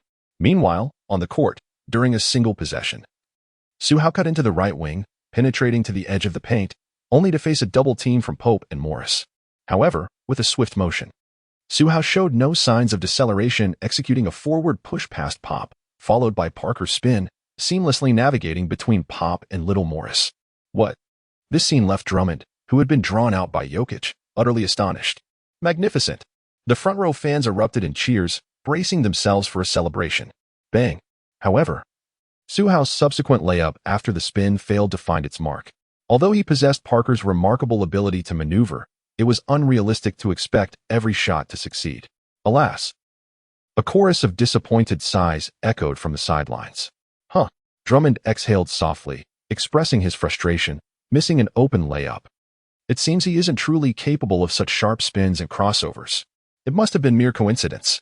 Perhaps, after I stifled his offensive options, he was forced to alter his approach, only by chance succeeding with those spinning layups. Yes, that must be it, Drummond reassured himself. He was not alone in this assessment. Coach Stan Van Gundy on the Pistons bench shared the same sentiment, having meticulously analyzed Su Hao's game footage. Confirmed. Apart from his nearly unyielding and unreasonable drive, Su Hao's offensive repertoire is limited to a singular deceptive step. Consequently, Drummond adeptly focuses on his defense, tightly marking Su Hao from the onset. As for Parker's signature spin move, it is a sight unfamiliar to him, and naturally, he remains skeptical. Witnessing Su Hao miss an open layup only serves to solidify his doubts. In the NBA studio of Tencent Sports, Yang, Su Hao, and the legion of fans from the Middle Kingdom are engaged in rational contemplation regarding whether Su Hao possesses the ability to execute a spin move akin to that of Tony Parker.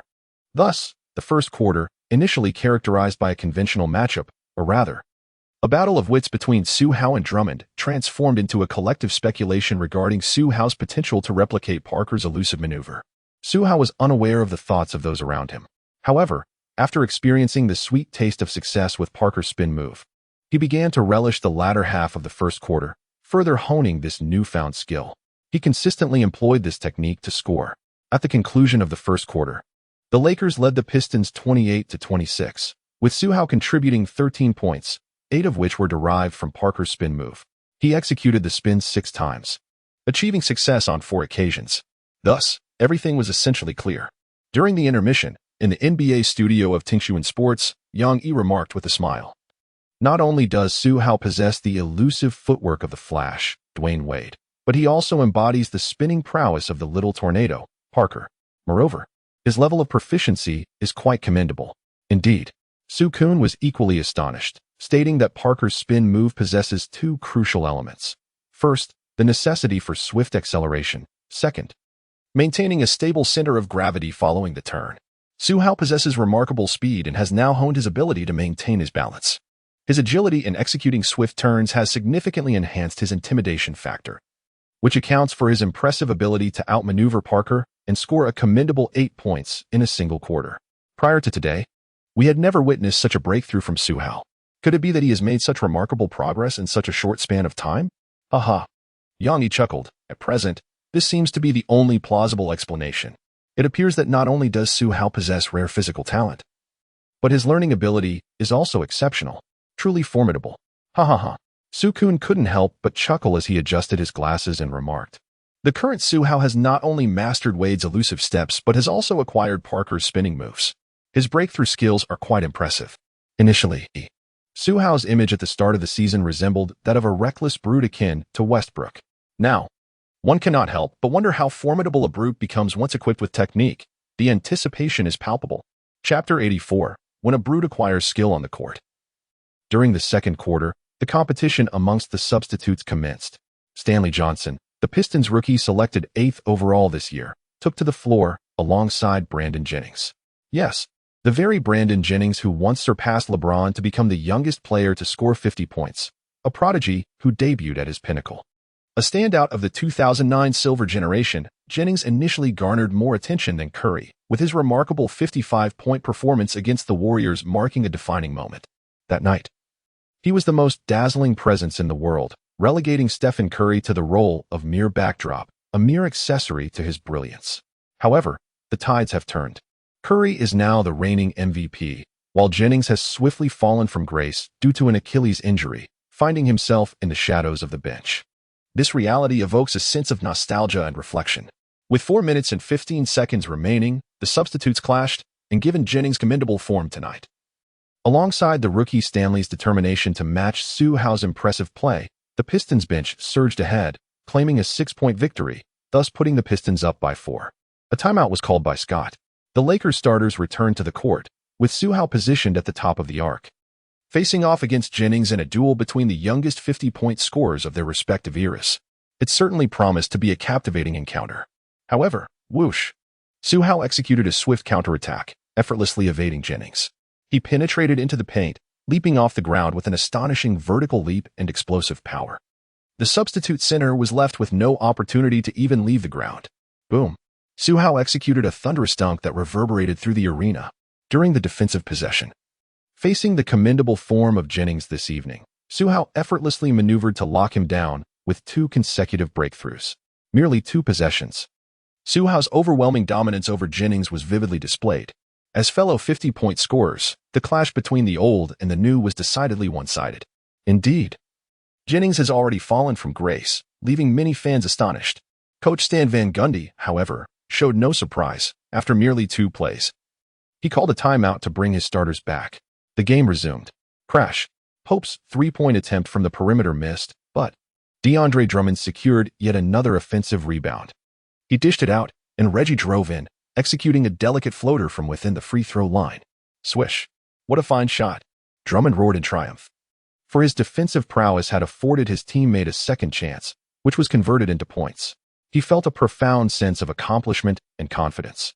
On the defensive end, his focus was solely on Su Hao, positioned within the paint, intent on thwarting his offensive efforts. Just a single pivot more, with a touch more diligence and proactivity. He believed he could still contain him, at least providing ample disruption. With these thoughts in mind, he prepared himself as Su Hao charged in once again. The outcome was rip. Su Hao abruptly halted at the free throw line, opting for a mid-range jump shot.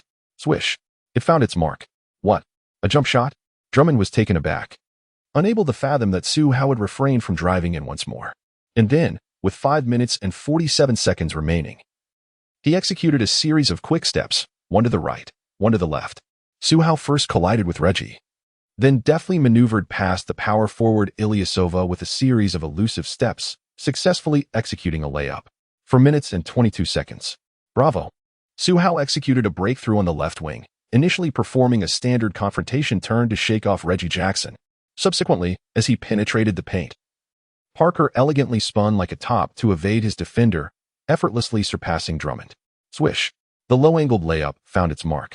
2 minutes and 9 seconds. Whoosh. Su Hao once again surged into the restricted area, while Drummond pondered whether Su Hao would employ a deceptive step or pivot past his defender. The latter propelled himself off the ground, igniting the atmosphere.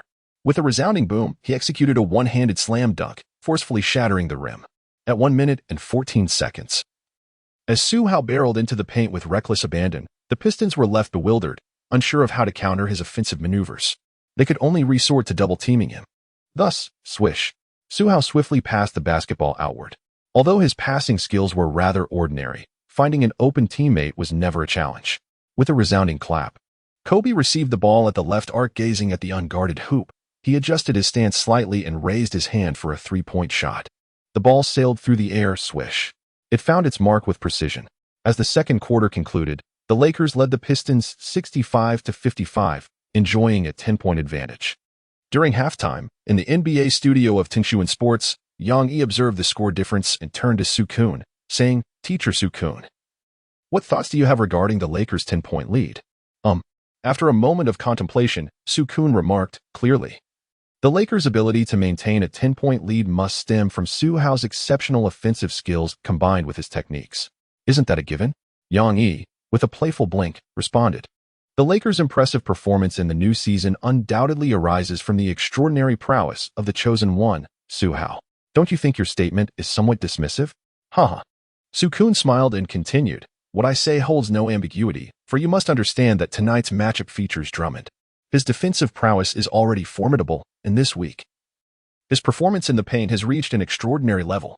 Meanwhile, Su Hao is a prodigious newcomer, primarily known for his relentless drive and overwhelming talent. Therefore, when he encounters Drummond, one would naturally expect his efficiency in attacking the rim to diminish, consequently impacting the Lakers' overall offense. However, as we reach halftime, the Lakers find themselves leading by 10 points, with Su Hao having amassed an impressive 27 points. Even in the face of the formidable Drummond, he continues to score at will. Su Hao's ability to command the court is rooted in his offensive prowess, which is interwoven with strategic techniques rather than mere brute force. The fusion of Wade's elusive steps and Parker's deft spins creates a unique style, complemented by Su Hao's own aggressive and unyielding drive. Consequently, his breakthroughs become multifaceted, rendering them increasingly unpredictable and, thus, difficult to defend against. Therefore, when this brash player refines his skills, even formidable interior defenders will find themselves powerless to stop him, creating a truly formidable presence on the court. Indeed, Yang Yi nodded in agreement. In the comments section, viewers exclaimed in astonishment, "Wow, what is happening here? I came to witness a clash of offense and defense, a spectacular showdown, yet it seems as though Su Hao's spear effortlessly pierces through the shield of Zhuangxin. There appears to be no alternative. If Su Hao continues to charge forward with the same reckless abandon, the match will indeed unfold as you envisioned. A relentless exchange of assaults." Alas, Su Hao, this brash individual, has once again unlocked a new skill set, catching his opponents off guard and leaving them utterly defenseless. At halftime, he leads by 10 points. Su Hao scored 27 points in the first half. If this pace continues, I have a premonition. The Lakers will secure victory against the Pistons, who have recently won 4 consecutive games, by the end of the third quarter. Chapter 85. 40 points in the third quarter, a 12-game winning streak, and rose with 36 points. Upon returning for the second half, just as that fan anticipated, after transforming into a technical powerhouse, Su Hao has utterly disrupted the Pistons' offensive rhythm, leaving them momentarily unable to adapt or respond. Su Hao once again scored 13 points, while simultaneously contributing 3 rebounds, 2 steals, and 2 blocks on the defensive end. A surge of offensive prowess, marked by a 22-5 run, expanded the lead to a staggering 27 points, rendering the outcome of the match devoid of suspense. In the final quarter, in the absence of Su Hao and Kobe on the court, the other 3 starters, alongside Lou Williams and Nick Young, continued their battle. The Pistons did not surrender easily, narrowing the gap to just 14 points at one point. However, the insurmountable deficit ultimately proved too great to overcome, and they succumbed to the Lakers by a staggering 18-point margin. There was no comeback. The Lakers decisively defeated the Pistons, securing their 12th consecutive victory of the season. Throughout the match, Su Hao effortlessly amassed 40 points, 8 rebounds, 4 assists, 3 steals, and 3 blocks over 3 quarters, once again earning the title of Most Valuable Player. Post-game, within the NBA studio of Tencent Sports, Yang Yi remarked on the Lakers' ease in achieving their recent 4-game winning streak against a Pistons team that had been in commendable form. In the matchup for Player of the Week, Su Hao triumphed over Drummond. One, a guard driving to the basket, the other, a center defending the rim. While neither player embodies the style typical of the small ball era, it seems that Su Hao, the penetrating guard, possesses a slight edge. Indeed, Su Hao smiled and remarked, "Su Hao is akin to Westbrook, a ferocious point guard thriving in the small ball era. However, when such a wild player hones his skills, his prowess undeniably amplifies. Despite possessing extraordinary physical gifts, Su Hao seems not solely reliant on them. He diligently trains, refining his techniques and perpetually striving for self-improvement. This is truly commendable. My anticipation for Su Hao's future grows ever stronger. Yonggi nodded in agreement and added, "Indeed, I believe, being able to play alongside Kobe, embracing his relentless work ethic and Mamba mentality, would be invaluable. It is inevitable that Su Hao will make progress. We hope that the Lakers, who have already achieved an impressive 12 consecutive victories, can continue to excel." In the comments section, Su Hao remarked, "In the last match, I scored 50 points. And in this one, I secured another 40, showcasing a spin move as swift as a spinning top. He has indeed grown stronger. Truly formidable," Su Hao exclaimed. "YYDS. And absolutely remarkable," followed by "Let us go." The fans in the comments section were also in a state of jubilation. When the highly anticipated match between the Lakers and the Pistons concluded with a resounding victory for the Lakers, attention shifted to the showdown between the Bulls and the Cavaliers. Bulls, Butler, Gasol, and Rose. Cavaliers, LeBron, Love, and Irving. The clash of these three superstars against another trio of stars promised to be an exhilarating spectacle. In the first quarter, Love erupted, sinking 3 three-pointers, granting the Cavaliers an 8-point lead and establishing their dominance on the road. In the second quarter, LeBron and Irving executed consecutive successful plays, further widening the gap. By halftime, the Cavaliers had extended their lead to a substantial 15 points. Despite Butler and Gasol also performing admirably, LeBron and Irving's brilliance, combined with Love's superior contribution compared to Rose, made the 15-point deficit understandable. After all, the Cavaliers were last year as finalists, and their roster remains formidable. Given equal performances, the Cavaliers undoubtedly hold the upper hand. Tonight, with the advantage of playing at home, the Bulls must rely on their stars, Butler, Gasol, or perhaps Rose, to elevate their game beyond the ordinary to have any hope of turning the tide. O'Neal analyzed this situation, and Barkley nodded in agreement, stating, "The Bulls trio is not to be underestimated. They too have the potential for an explosive performance, and it's only halftime. A 15-point deficit is not a death sentence. There is still plenty of game left. Which Bull will rise to the occasion? Will it be Jimmy, Gasol, or perhaps Rose? Let us await the outcome together." During halftime, the two commentators fervently warmed up the audience for the second half, igniting the fans' anticipation. However, even amid this excitement, the Bulls supporters felt that only a breakout performance from their leader, Jimmy Butler, could reverse the game's outcome. Yet, as the second half commenced with a clang, Butler missed 2 consecutive shots, and crucially, the Cavaliers capitalized on 2 fast breaks, 1 layup and a 3-pointer, both successful. The margin swiftly ballooned from 15 to 20 points. The game was on the verge of slipping away. Beep, beep. The Bulls head coach, Fred Hoiberg, swiftly called a timeout to alleviate the mounting tension. Alas, despair loomed among the home crowd, who felt a sense of hopelessness in the face of an insurmountable deficit against a championship-caliber opponent. Yet, just when it seemed that defeat was inevitable for the Bulls, Derrick Rose, who had managed a mere 5 points in the first half, experienced an extraordinary resurgence following the timeout. With a flourish, he connected on 2 consecutive three-pointers from the corners after receiving passes from Butler. He then executed a mid-range jumper, followed by a bold drive to the basket that drew a foul, sending him to the free throw line where he converted both attempts flawlessly. In just over 2 minutes, Rose single-handedly accumulated 10 points, igniting a 10-3 scoring run and narrowing the gap to 13 points. As the third quarter progressed, the fiery Rose continued to shine, undeterred by intensified defensive pressure, adding another 10 points to his tally for the quarter. Remarkably, he finished the period with 20 points, bringing the deficit down to single digits. "Wow," exclaimed Shaquille O'Neal, unable to contain his admiration. Indeed, Charles Barkley joined in the accolades, exclaiming, "Well done, Derrick. If you maintain this level of play, a comeback is entirely possible." The home crowd erupted in fervor. This marked Rose's first game of the season surpassing 20 points, eliciting jubilant cheers from his legion of fans, who eagerly anticipated his performance in the final quarter. As the fourth quarter commenced, just 3 minutes and 15 seconds in, Coach Hoiberg reinserted the on-fire Rose into the game, entrusting him with the ball. Rose, living up to the expectations of both his coach and fans, continued to score, ultimately adding 11 more points in the quarter. In the end, Rose made 5 three-pointers, amassing a remarkable 36 points, leading the Bulls to overturn a 20-point deficit and triumph over the Eastern Conference leading Cavaliers. MVP, MVP, MVP. The Windy City Rose basked in the long-awaited accolades from his home crowd, celebrating his return to form. Chapter 86, The Reaper Descends. The fourth 50-point maestro returns. With 20 points in a single quarter and a total of 36, has the Derek we once knew, the Windy City Rose, truly returned? Indeed, he has. If I recall correctly, the last time Derek scored over 35 points in a single game dates back to the 2010 to 2011 season. A time reminiscent of his MVP season. How marvelous. The nostalgia is palpable. Derek's remarkable 36-point performance certainly evokes memories of his peak. Yet one should not be overly confident about a return to that pinnacle. I sincerely hope Derek can proceed steadily, avoiding further injuries, gradually regaining his form, and ultimately allowing the rose to bloom anew. Indeed, one cannot achieve greatness all at once. May Derek enjoy enduring health, and may his performance shine brightly each night. Go, Derek.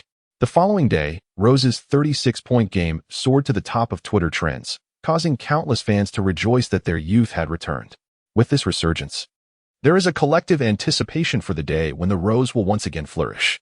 Rose's knee ligament tear in the first round of the 2012 playoffs sidelined him for an entire season, resulting in his absence from 99 games. Following this catastrophic injury, his performance noticeably declined, yet he remained an all-star, still possessing the potential to return to MVP caliber. However, the optimism was short-lived.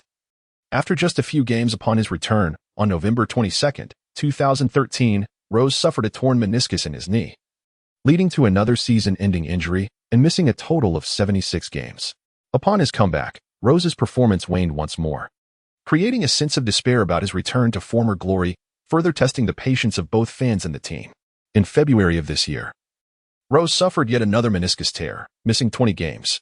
As he returned for the new season, his statistics declined again, and his competitive edge was starkly different from his MVP season. This undoubtedly intensified the disappointment among fans, a sentiment that also resonated within the Bulls management. Despite once being the youngest MVP in history and hailed as Jordan's successor, in this commercial league, the survival of the fittest prevails. Lacking current prowess leads to merciless elimination. Therefore, with this season still not yielding favorable results and earning him the moniker of Glass Man, Rose has nearly exhausted the patience of fans and brought the management to the brink of abandonment. He can no longer afford injuries or further decline in performance. Fortunately, his dazzling display of 36 points, including 20 in a single quarter last night, has once again rekindled hope among fans, reaffirming their trust in Rose. After all, while there may be flops among first overall picks, there are none among MVPs. Indeed, Rose once bestowed upon them boundless dreams. Throughout the day, fervent discussions among fans and media revolved around the remarkable resurgence of Derrick Rose, reminiscent of his peak days in the Windy City. This lively discourse persisted into the evening, leading up to the highly anticipated clash between the Thunder and the Clippers. The Thunder boasted a formidable trio, Durant, Westbrook, and Ibaka, while the Clippers countered with their own triumvirate, Paul, Griffin, and DeAndre Jordan. The matchup promised an enthralling spectacle as both teams exhibited immense prowess, resulting in a fiercely contested battle. The intensity of this offensive struggle endured until the final quarter, where, with just 5 minutes remaining, the score difference was a mere 2 points, nearly negligible. A whistle echoed through the arena as the Thunder called a timeout. Following a brief respite, both teams re-entered the fray, with defensive intensity skyrocketing. Each side was determined to emerge victorious. Under this heightened defensive pressure, offensive efficiency waned, yet the score remained tightly contested. At this juncture, the pivotal factor hinged upon which team could shatter the deadlock or which core player would rise to the occasion. The answer was none other than Chris Paul. In a critical moment, he seized the opportunity at the left arc, skillfully maneuvering against Ibaka with a series of deft changes in rhythm, ultimately executing his signature pull-up jumper. Swish. The ball found its mark with unwavering precision. In the subsequent possession, Paul executed a no-look pass, perfectly locating Griffin, who soared for a breathtaking dunk, a moment of sheer brilliance. This play propelled the Clippers to a 6-point lead with just 2 minutes and 11 seconds remaining, placing immense pressure on the Thunder. In response, Westbrook charged forward with explosive energy, only to abruptly halt and attempt a challenging jumper. Clang. The shot missed its target, granting possession to the Clippers, exacerbating the Thunder's predicament. Observing the clock and score, the maestro Paul took command, opting for a strategic delay rather than rushing to score, intent on draining the 24-second shot clock, a psychological tactic. However, the most psychologically taxing moment arrived as the clock dwindled to the final 5 seconds. Paul, seeking a screen, penetrated the defense of Adams and executed a difficult floater. Swish.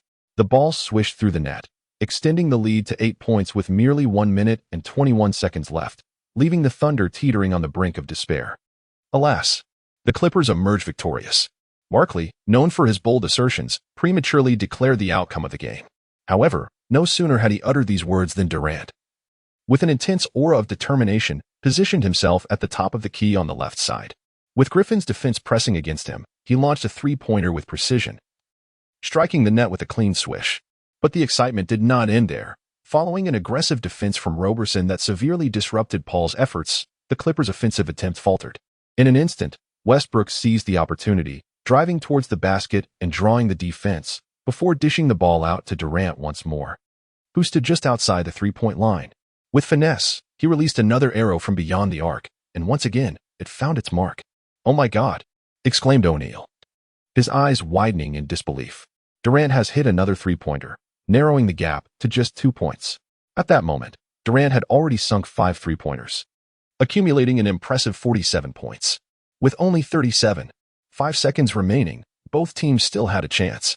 Meanwhile, Paul, maintaining his composure, continued to manage the clock and orchestrate the play, ultimately finding DeAndre Jordan beneath the basket. With a powerful leap, he drew a foul. However, to their dismay, he missed both free throws. In the ensuing transition, Westbrook charged towards the rim once more, but faced the formidable duo of Griffin and Jordan guarding the paint, resulting in yet another missed attempt. Fortunately, Adams managed to tip the ball away. On the right side of the arc, Durant, now one step outside the three-point line, faced Redick's defense. With a deceptive hesitation dribble, he launched yet another shot. This time, it was a buzzer beater. "Is there still time?" O'Neal shouted. The next moment, the ball swished through the net. "Unbelievable!"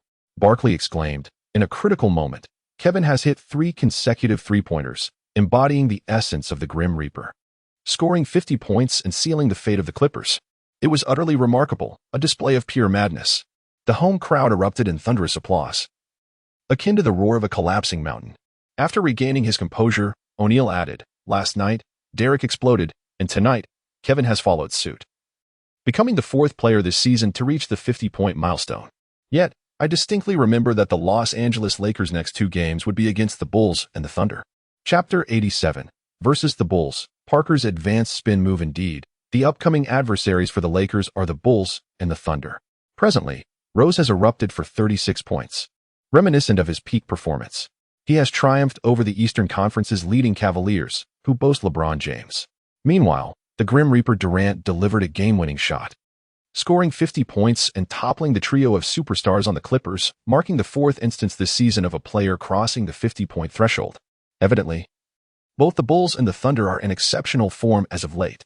Consequently, the matchups between the Lakers and the Bulls, as well as the Lakers and the Thunder, have swiftly become the focal point for countless basketball enthusiasts. After facing the Pistons in a duel of the week's best, the Bulls' Derrick Rose appears to have returned to his zenith, while Kemba Walker has morphed into a formidable force, also achieving the season's 4th 50-point performance. It is amusing how the Lakers consistently encounter teams in such stellar form. Indeed, even when they faced the Timberwolves, languishing at the bottom of the Western Conference, they too experienced a collective outburst, necessitating Su Hao to score 50 points to secure a victory in a nail-biting finish. One might lament the struggles of the Lakers. For the Lakers, the contests are undeniably challenging, yet the outcomes have been favorable, boasting a remarkable 12-game winning streak, remaining undefeated this season. Furthermore, facing strong opponents enhances the spectacle of their games, does it not? Absolutely. Moreover, the anticipated showdown between the nightmare for guards, Su Hao, and the agile Russell, is surely something many are looking forward to. The excitement is palpable. Su Hao has nearly dismantled all guards in the league, and the player most likely to rival him, sharing a similar style, is none other than Westbrook. How can one not be eager for such a matchup? Indeed, my friend is spot on. Double tap 666. As Su Hao, Rose, and Durant continue to shine, and with the explosive duel between the physically gifted Su Hao and Westbrook at the helm, anticipation mounts.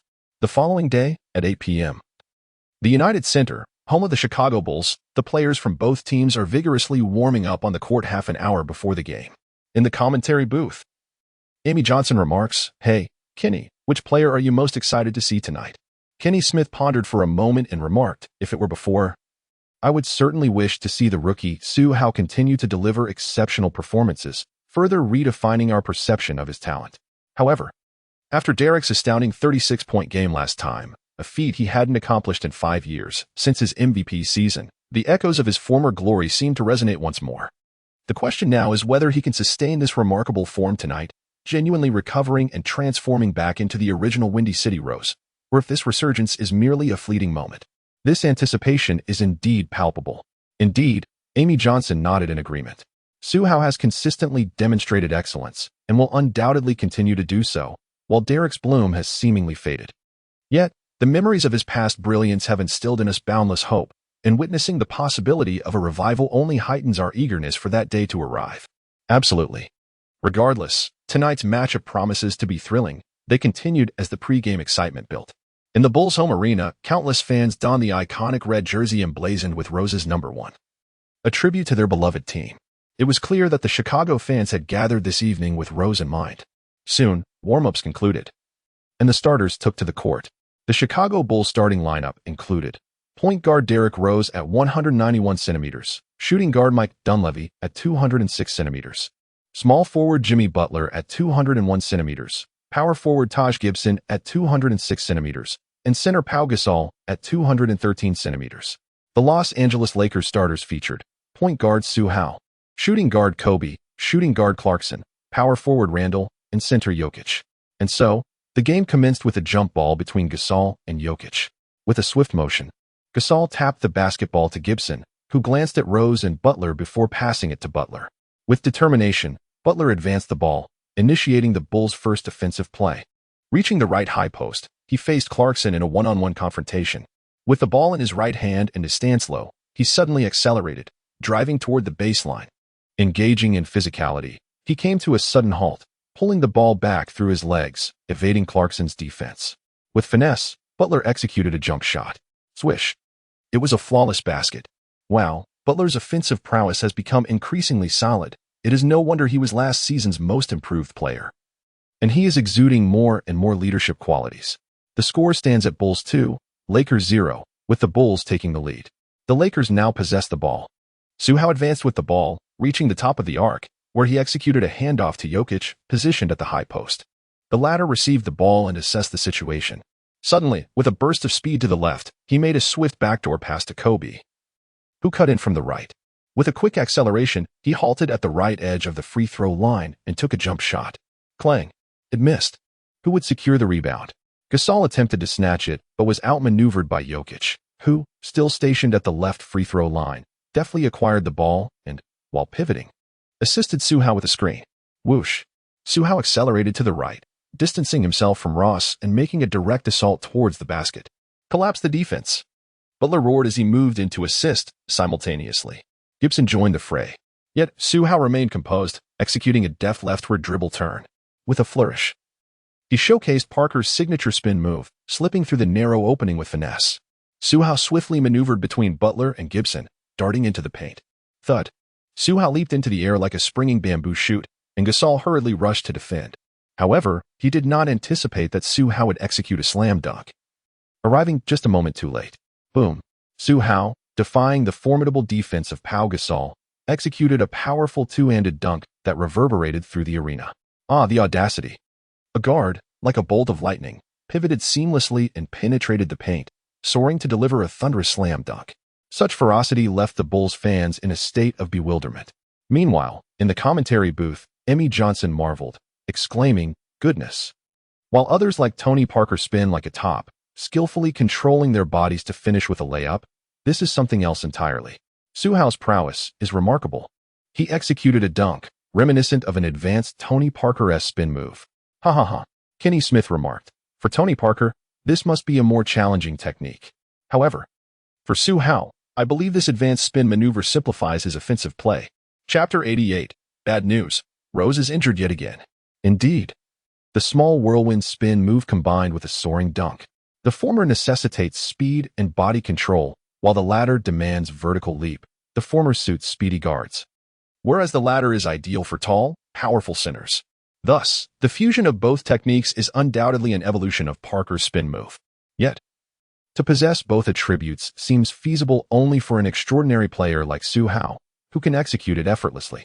As such, with Su Hao's exceptional physicality enhancing his capability to perform Parker's spin move, he can unleash the technique with even greater efficacy. The Bulls are tied 2-2 with the Lakers as the game progresses. The Bulls have possession. Thud, thud, thud. Rose brings the ball up, passing it to Butler at the top of the arc, where he faces Kobe one-on-one. Butler opts for an accelerated drive. He confronts, spins, but cannot shake off the defense. Gasol quickly steps into assist, and Butler, utilizing a screen, maneuvers around Kobe, driving to the opposite side for a quick pull-up jumper. Clang. It misses. But the rebound is snatched by Dunleavy, who directs it to Gasol. Gazing at Butler, he finds Rose in the left corner. Swish. Rose catches the ball and shoots a three-pointer directly, while Randall attempts to contest with his long arms, but he fails to block it, causing just enough disruption. The ball? Swish.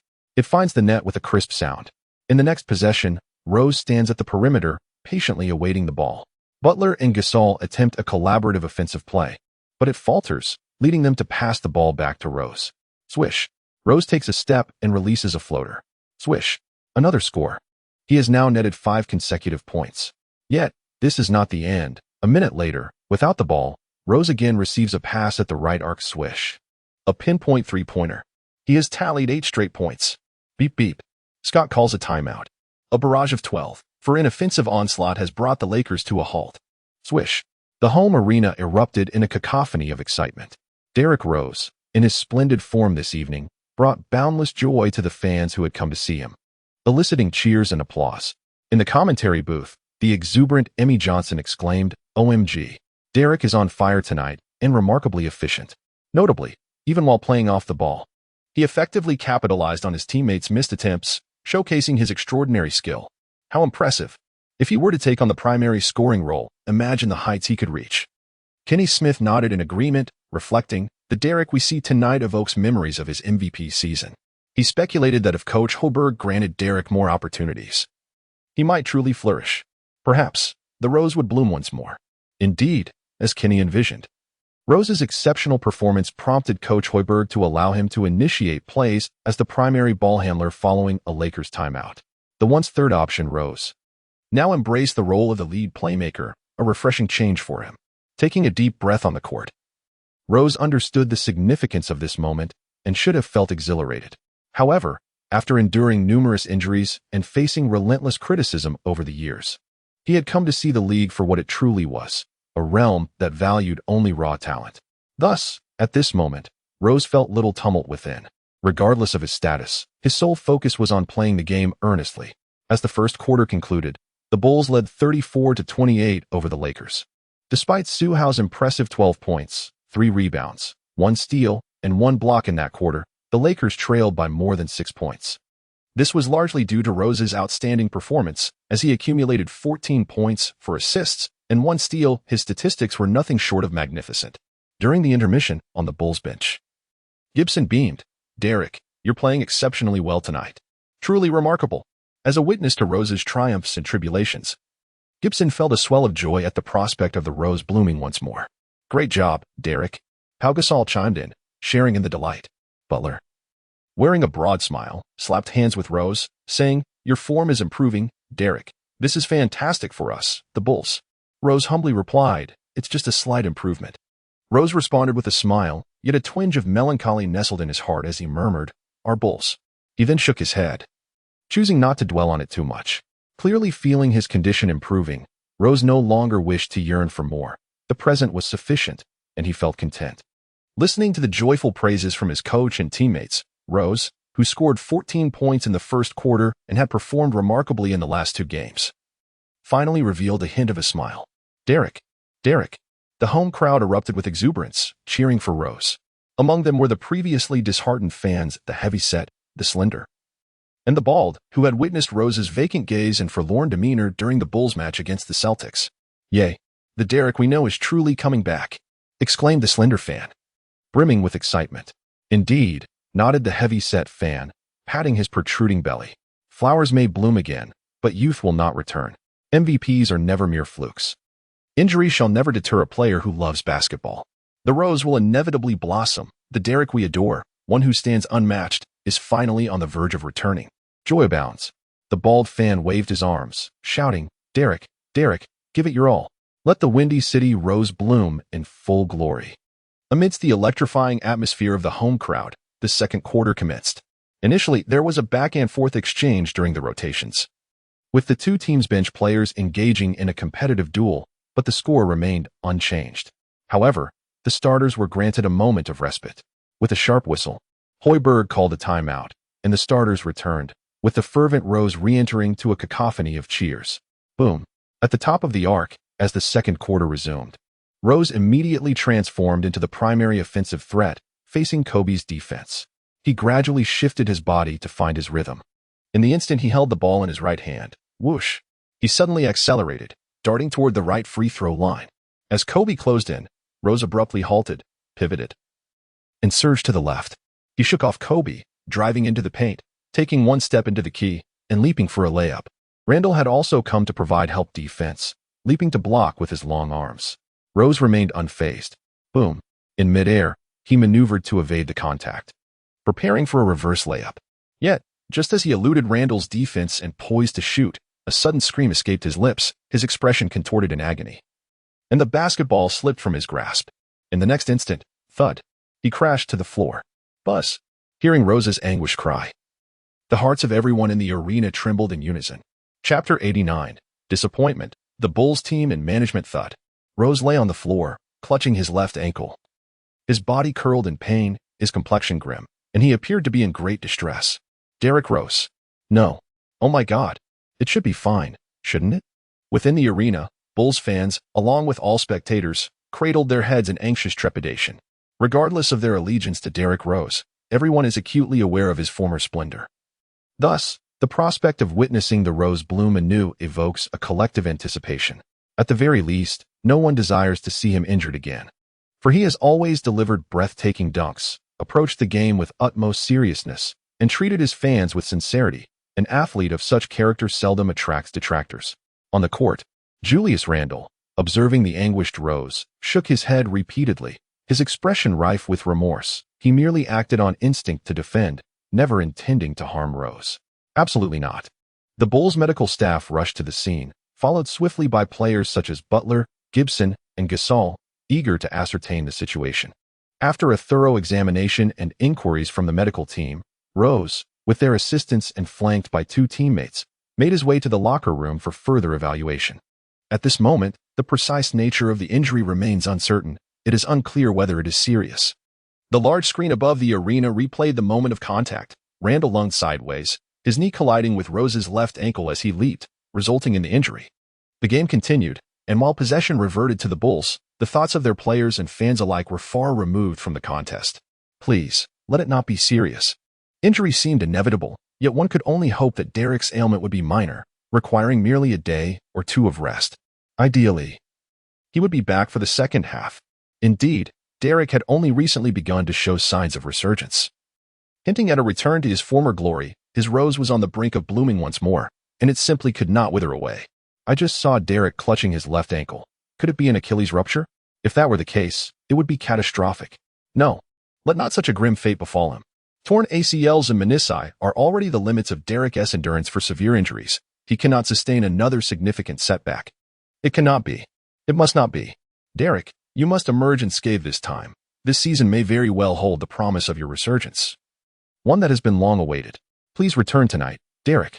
All the fans were filled with concern, their hearts silently pleading for Derek Rose's well-being, hoping fervently for his return this evening. However, their hopes were dashed. During halftime, the Bulls announced via broadcast that Rose would not return tonight, and further details regarding his injury would be disclosed the following day.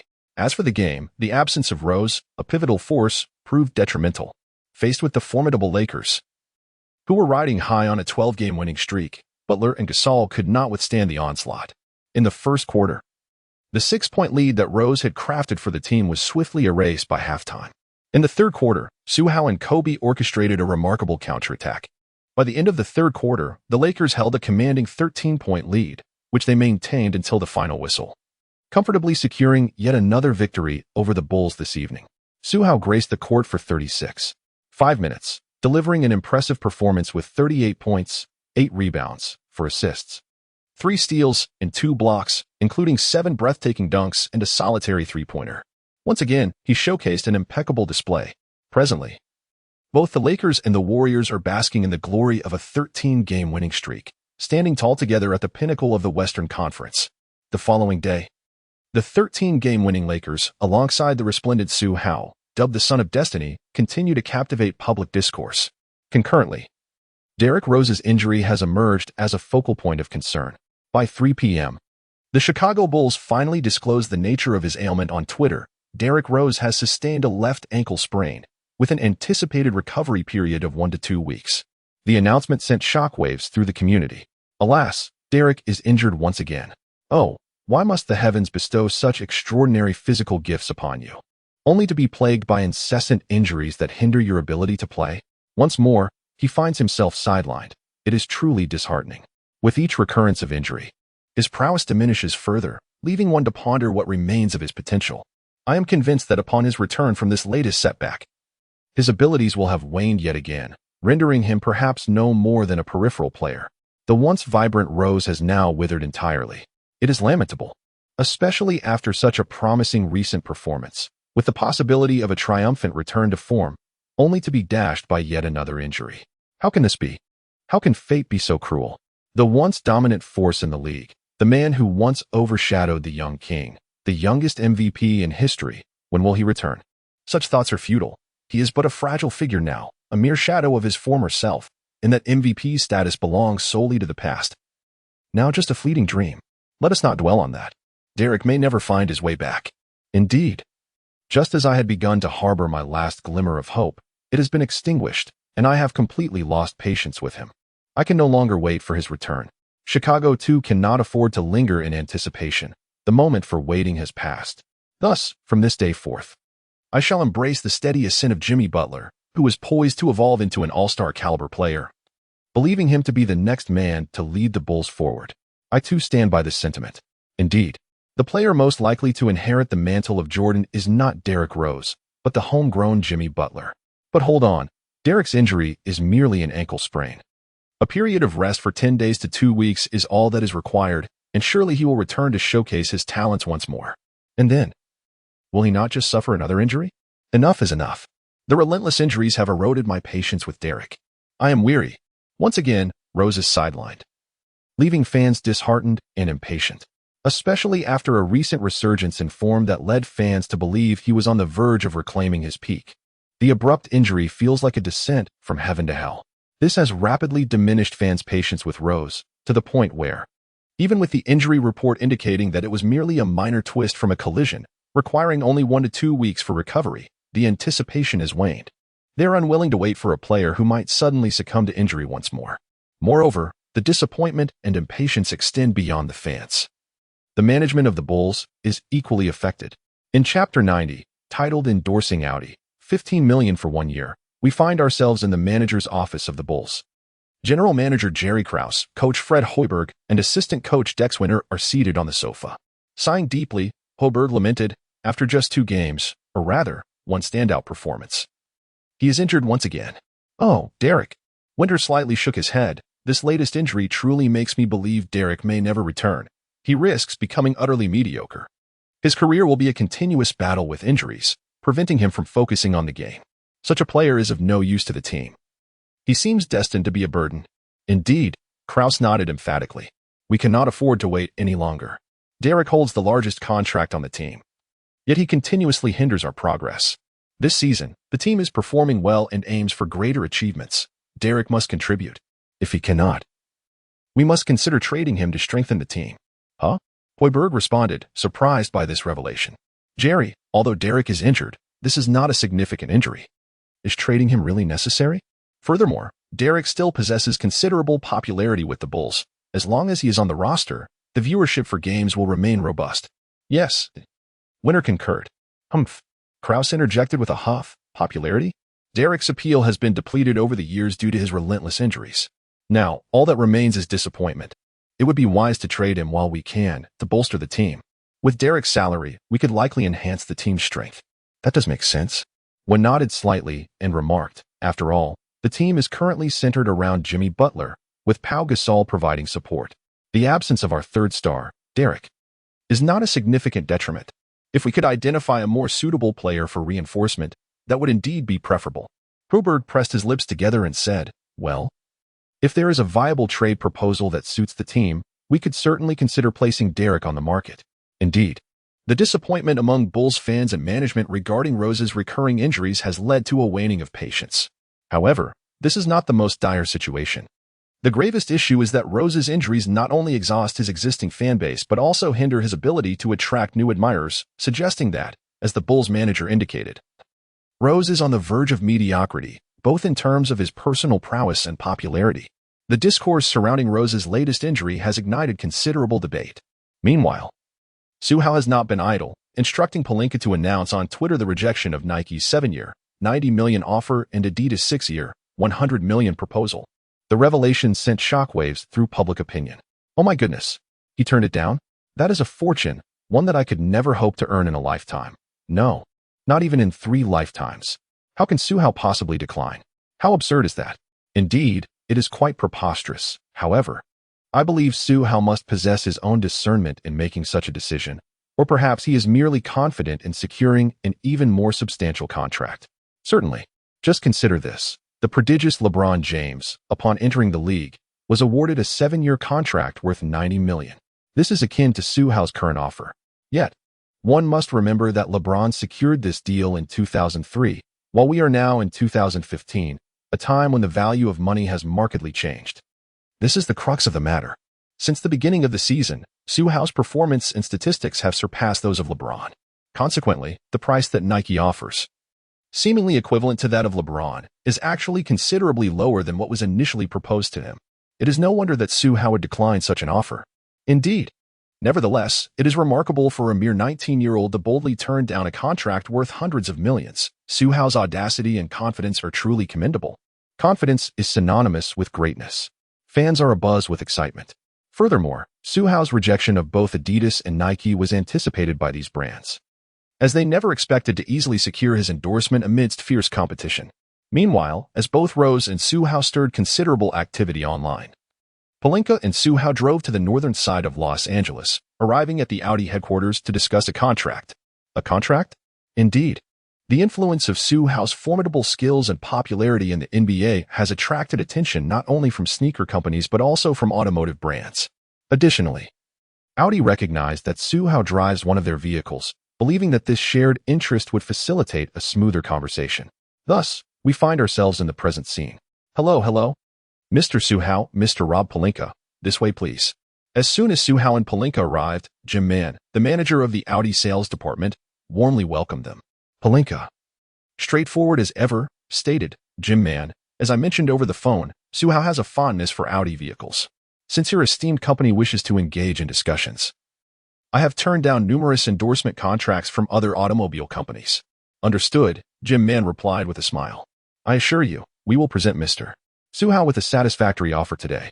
Please, let us proceed to the conference room for a more detailed discussion. A short while later, in the conference room, Jim Mann handed a contract to Su Hao and continued, to speak plainly, since Mr. Su Hao appreciates Audi cars, and we hold Mr. Su Hao in high regard, our company has deliberated and is prepared to offer an annual remuneration of $15 million. It is noteworthy that superstars such as LeBron and Kevin receive approximately $10 million for endorsing a single vehicle. Therefore, this offer is indeed exceptionally generous. Mr. Su Hao, what are your thoughts? Su Hao did not respond immediately. Instead, he turned his gaze towards Pelinka, who nodded slightly, and said, I have indeed investigated, and the offer from LeBron and Kevin is genuine. Thus, the proposal we present to you is not insignificant. The crucial aspect, however, lies in your consideration of the Audi, its quality, performance, and aesthetics, among other factors, whether it possesses the qualities that would endear it to the public. Su Hao nodded. The Audi, being one of the luxury vehicles, undoubtedly boasts exceptional quality and aesthetics.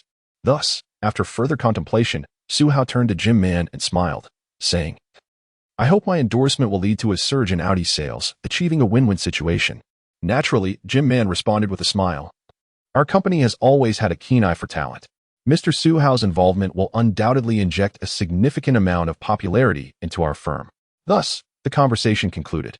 Su Hao has successfully secured a staggering one-year contract worth $15 million with Audi. The announcement of this news has undoubtedly stirred considerable excitement at this pivotal moment.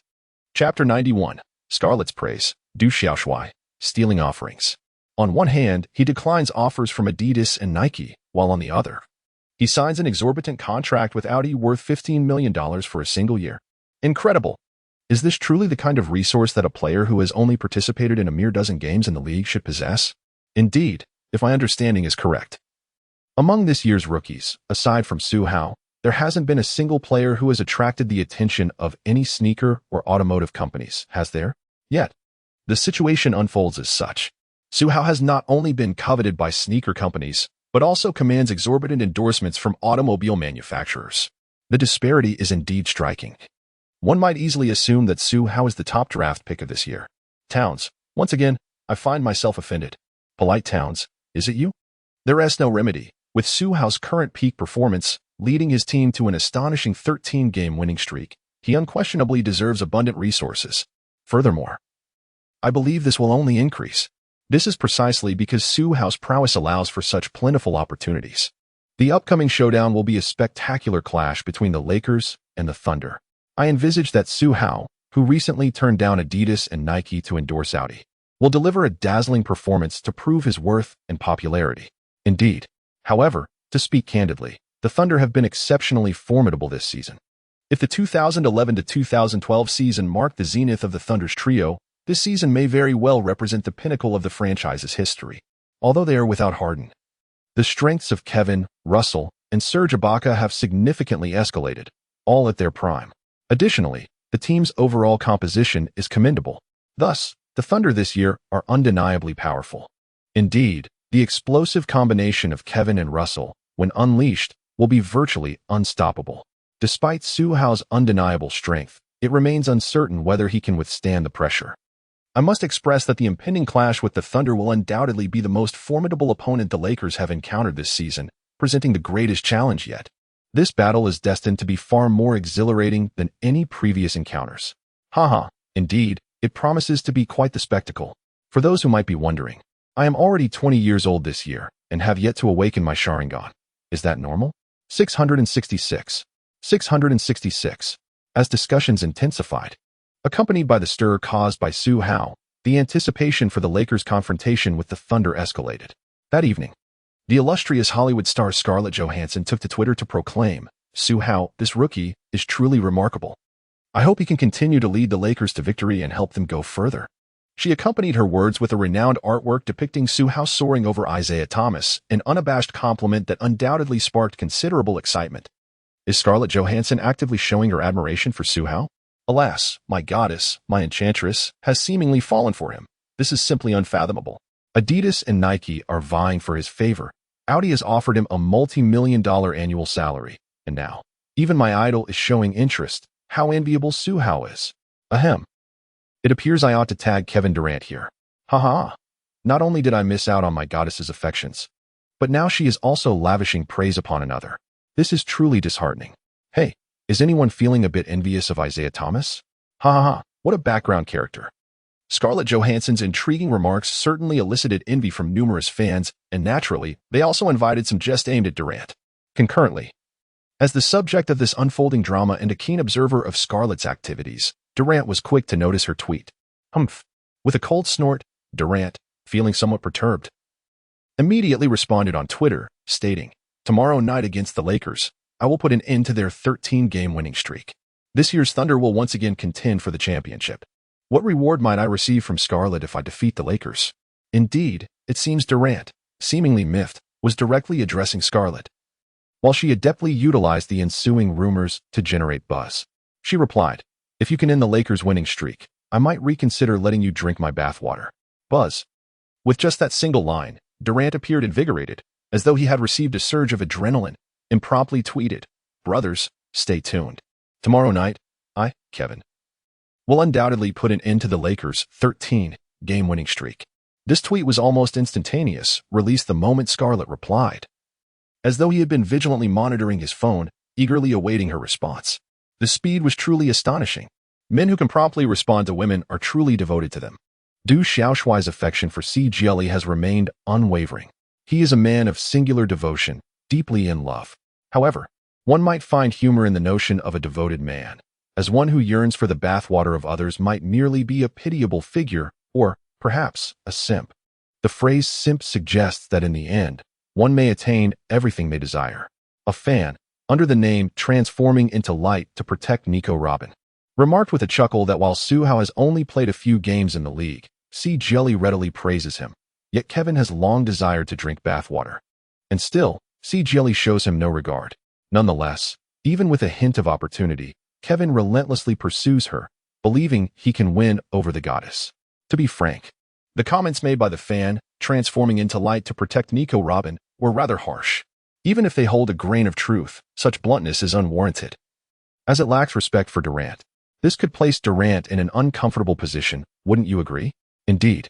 Thus, the forthright Durant does not coddle these detractors, seizing the keyboard to engage them directly. Why do you attack me, claiming I am a simp for Si? Is it wrong for me to pursue her so candidly? What is wrong with my affection? The individual known as Transforming into Light to Protect Nico Robin seems to be enamored with a fictional character, a construct that holds no reality. At least my affections are directed towards someone tangible. You obsess over a mere paper figure and dare to criticize me? Upon your demise, I shall fly to your grave and brazenly consume your offerings. Did you hear that? Transforming into Light to Protect Nico Robin? The genuine Durant remains indifferent to personal identity. He boldly stands up to anyone who dares confront him, unyielding in his stance. That very night, the phrase stealing offerings surged to the top of Twitter's trending topics, with Durant's audacious retort as its focal point. It was quite a fierce response, truly a force of nature. My friends, Du Xiaoshuai has been provoked. This outrageous act of stealing offerings has me in stitches. I did not anticipate such a comeback, which left me momentarily speechless. However, what a remarkable twist of fate. Undoubtedly. You are Kevin stealing offerings Durant. Chapter 92, Lakers vs. Thunder, Su Hao vs. Westbrook. Recent events have heightened the anticipation surrounding this clash between the Lakers and Thunder. During the day, Lakers players diligently warm up at the arena, fully aware of the formidable challenge posed by the Thunder that evening, and thus approach the game with utmost seriousness. Su Hao first called his mother to share the news about becoming the spokesperson for Audi. He then eagerly immersed himself in the warm-up activities, which continued until 4 p.m. It was only then that everyone retreated to the resting area to take a break. Su Hao leaned back in his chair, taking a moment to relax as he opened a video-sharing platform to indulge in some content. To his surprise, upon opening the app, he was greeted by a notification indicating he had over 99 unread messages. Curiosity piqued. He clicked to find a plethora of private messages from fans. Susan, no? Su Hao, it's been days. Why haven't you posted any updates? Other creators are uploading daily, some even multiple times a day. Why has it been a week without new content from you? You know, if this continues, you'll lose your followers. If you don't update soon, I'll unfollow. Even a donkey in a production team wouldn't rest this long. As he perused these messages, Su Hao came to the realization that as a creator, he had a responsibility to consistently produce videos. Consequently, he posted an update saying, "Brothers, an update is coming soon." After sending the message, he turned off his phone and resumed his training. Later that evening, at 8 p.m., just an hour before the game, the commentary team was in high spirits. O'Neal remarked, "Kevin is still as candid as ever, speaking whatever comes to mind." His infamous line about stealing offerings seems destined to become a signature moment. Chuckling, Barkley added, "Be a bit more confident, Shaquille. Remove the seams, just say, 'When you die, I'll fly straight to your grave and steal your offerings.'" That line has gone viral in the basketball community. This had become one of the most talked about quotes amidst the recent jovial banter. However, with such bold words already spoken, it was clear that Kevin would need to back them up with a victory tonight. Additionally, the anticipated face-off between Westbrook and Su Hao, the two most physically gifted point guards in the league, was generating considerable excitement. Just the thought of it sent a thrill through me. Indeed, O'Neal said, stroking his gleaming, dark head with a grin. Bring it on. I've been looking forward to this epic showdown for a long time. The commentary team continued their pre-game chatter, building anticipation for the match. On the court, both teams were still warming up. Meanwhile, renowned journalist A. Smith approached Kevin Durant, inquiring, "Kevin, I hear you are set to take on the Lakers, who were on a 13-game winning streak. Durant nodded affirmatively, indeed. I believe defeating a team on such a remarkable streak is a desire shared by every team in the league. It would be an incredible honor. I certainly aspire to it. Hey, Smith chuckled. What about the exceptionally talented rookie, Su Hao? How do you plan to contain his performance? Contain? Durant shrugged and remarked. He is merely a rookie. I believe this is not a matter that warrants my contemplation. Wow, exclaimed A. Smith. Kevin, your confidence is commendable. Best of luck. We anticipate your dazzling performance in the game. As the interview concluded, the much-anticipated match finally commenced. The starting players took the court. Los Angeles Lakers starting lineup. Point guard, Su Hao, shooting guard, Kobe, shooting guard, Clarkson, power forward, Randall, center, Jokic. Oklahoma City Thunder starting lineup. Point guard, 191 centimeters Russell Westbrook, shooting guard, 201 centimeters Andre Roberson, small forward, 211 centimeters Kevin Durant, power forward, 208 centimeters Serge Ibaka, center, 213 centimeters Steven Adams. Jump ball. A contest between Jokic and Adams ensued. With a swift maneuver, Jokic leaped to seize the basketball, handing it to Su Hao, who advanced it, initiating the Lakers' first offensive play. Bam! At the top of the arc, Westbrook charged forward immediately. Wow, this intensity. The two most explosive point guards in the league seemed poised to match up right from the outset. Indeed, it appears so. Excitement surged through the arena. This moment had been long anticipated. On the court, Westbrook, focused on Su Hao, smiled lightly and said, Su Hao, as a rookie, your performance this season has been quite impressive. However, I cannot agree with those online assertions that you are a superior version of me. So, come on. Su Hao, let us play a game and prove to your fans that you can surpass me. Westbrook's words were filled with confidence, exuding a sense of ease, implying that Su Hao could never hope to prevail against him. Yet, this sentiment was understandable. One is an all-star caliber point guard, while the other is merely an emerging rookie. How could he possibly feel intimidated? Just as Durant had previously stated, Su Hao is merely a rookie. He need not contemplate how to defeat him, for victory is assured. Su Hao narrowed his eyes and said, well then, here it comes. As the words fell, a swift sound pierced the air.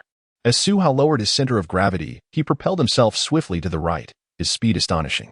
Yet, Westbrook matched him in rapidity, instantly keeping pace. Thud.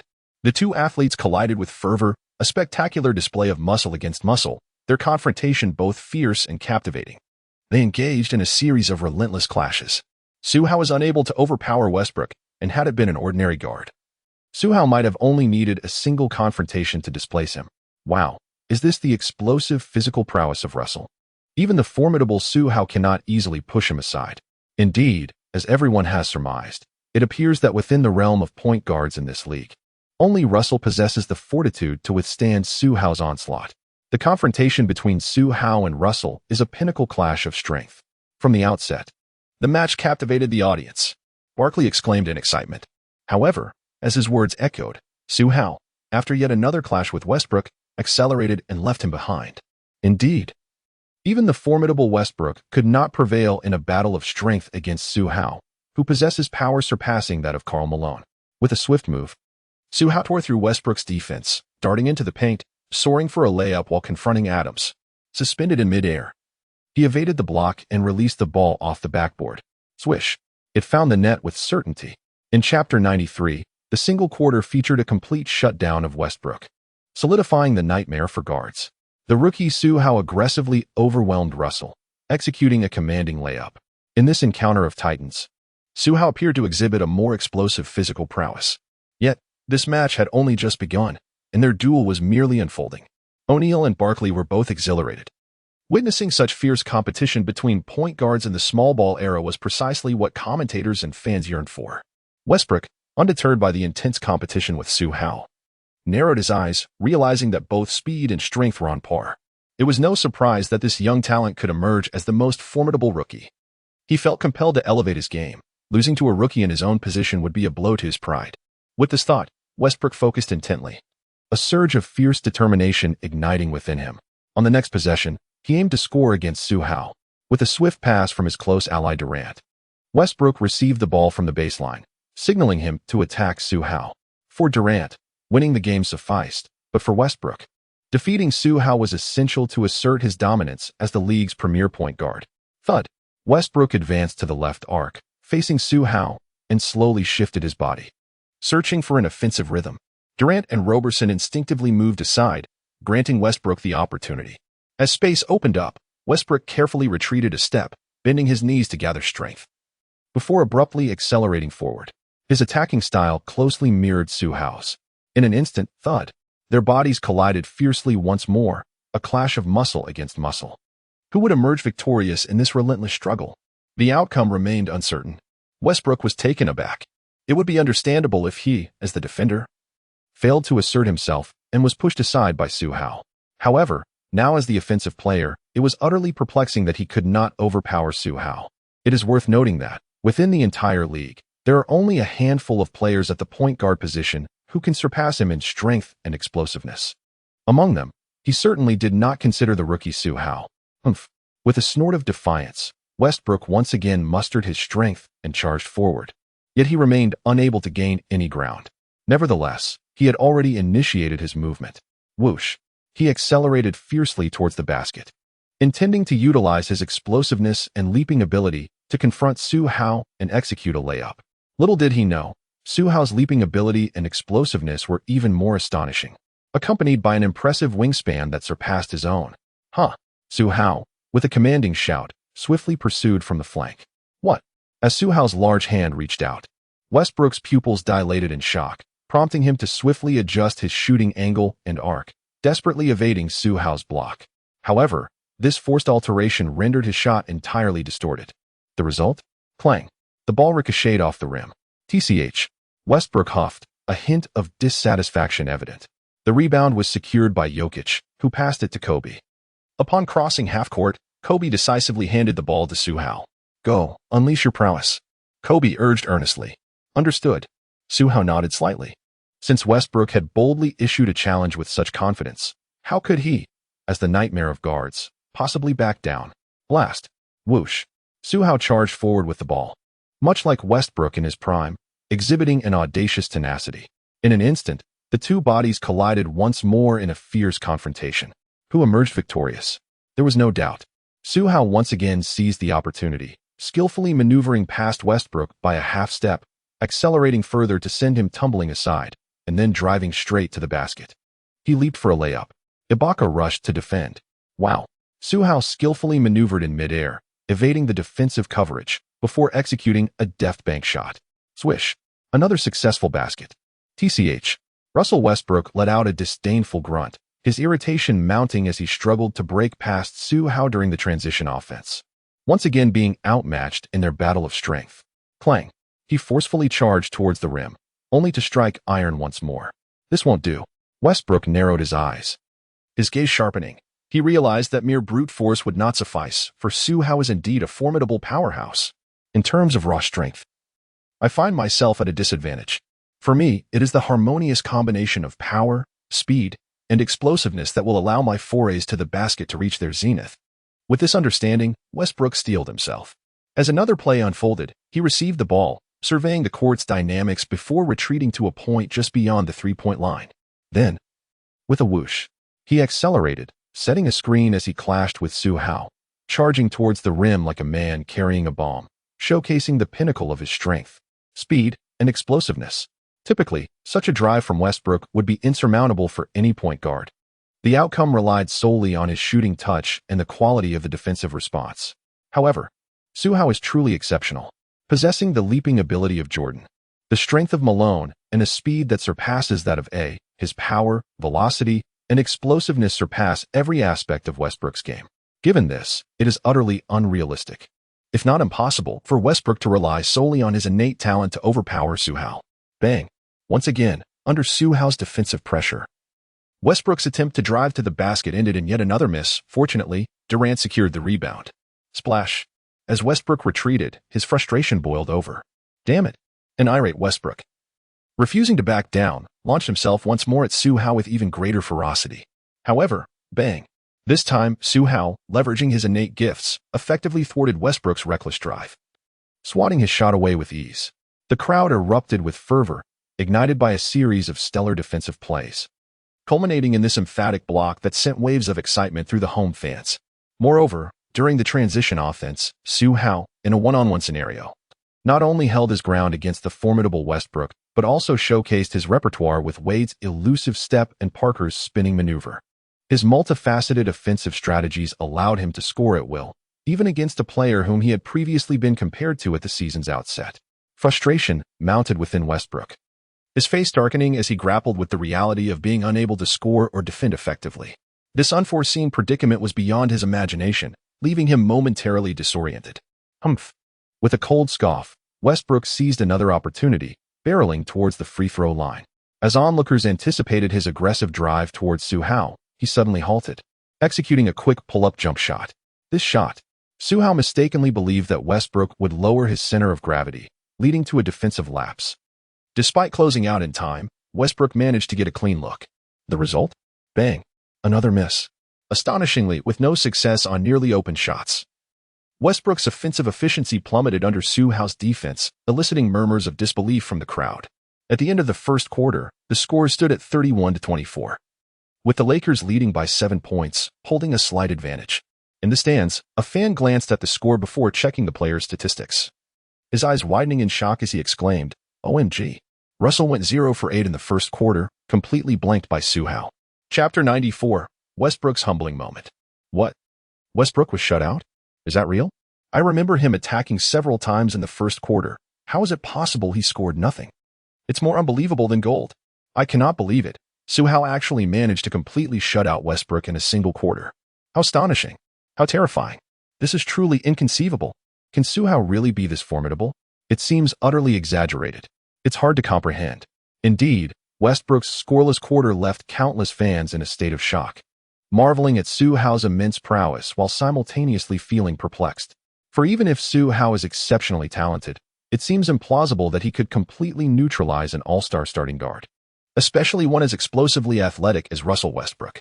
In the commentary booth, Shaquille O'Neal expressed disbelief, glancing at his companion Charles Barkley and inquiring, "Charles, what do you think enabled Su Hao to shut down Russell?" Barkley pondered for a moment before responding, "I believe a significant factor is the suppression of talent." "Oh, what do you mean by that?" O'Neal asked, his curiosity piqued as he seamlessly continued the conversation. Barkley chuckled lightly and elaborated, "We all know that Russell, as a player, relies more on his extraordinary athleticism to overpower opponents and drive to the basket rather than on finesse or shooting accuracy. Those shorter than him lack his strength, speed, and explosive vertical leap, while taller opponents still find themselves at a disadvantage due to his quickness and explosiveness. In essence, Russell's ability to score effortlessly stems from his remarkable physical gifts, much like the prodigious Su Hao of today. However, when he faces someone like Su Hao, who possesses superior strength, speed, and explosiveness, the advantage of his innate talent diminishes. Consequently, Russell's edge in driving to the basket evaporates. Furthermore, his shooting touch was off tonight. And as he repeatedly failed to convert against a rookie guard, his mindset deteriorated, leading to a decline in performance. These three factors combined resulted in Russell being utterly shut out by Su Hao in that single quarter. Indeed, after listening to this, O'Neal nodded in agreement and added, "To be honest, Su Hao's ability to shut out Westbrook does involve a degree of luck. However, I must say, looking across the entire league, the only player capable of truly shutting down Westbrook at the point guard position is Su Hao, whose talent eclipses that of Westbrook." "Exactly," Barkley concurred, lamenting.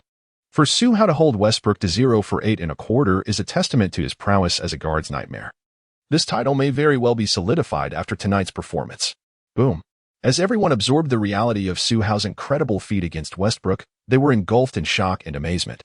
Meanwhile, on the Thunder's bench, damn it, Westbrook erupted in a fit of rage, clearly infuriated by being completely shut out by Su Hao in a single quarter.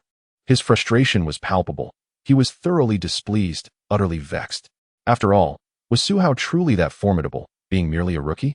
However, once his anger subsided, he came to the realization that he had indeed played with utmost seriousness and effort in the first quarter. Yet he found himself unable to penetrate the defense or contain Su Hao. It was as if he were a fledgling newcomer to the league. While Su Hao stood as a towering superstar, a figure he could only aspire to admire. I truly performed abysmally. Westbrook was seething, convinced that his failure to score in the first quarter was significantly tied to his own poor play. At that moment, Durant approached him and offered a reassuring pat on the back, saying, "It's all right. You simply weren't in form tonight, and that's nothing to worry about. There is still plenty of time left in the game. Take a breather, and let me handle Su Hao. I shall seek vengeance and put an end to the Lakers' winning streak." Westbrook nodded, managing to temper his irritation. He still held a profound trust in Durant. Soon enough, the intermission came to a close, ushering in the second quarter. Initially, it was a contest between the substitutes. Given that both Su Hao and Westbrook had logged considerable minutes in the first quarter, Durant and Kobe took to the court. This instantly transformed the game into a duel between Durant and Kobe. From the left high post, Durant accelerated, then came to a sudden halt, launching a jump shot against the defense. Although he had not completely shaken off his opponent, it mattered little. The rival was rendered helpless. Swish. The mid-range shot found its mark with assurance. In the ensuing transition, Kobe, with his back to the basket, faced off against the substitute Morrow, executing a shoulder fake followed by a pivot, leaving Morrow in his wake before taking a shot. Swish. In the following play, Durant exploited a mismatch against Kobe, employing a straightforward maneuver without any extravagant dribbling.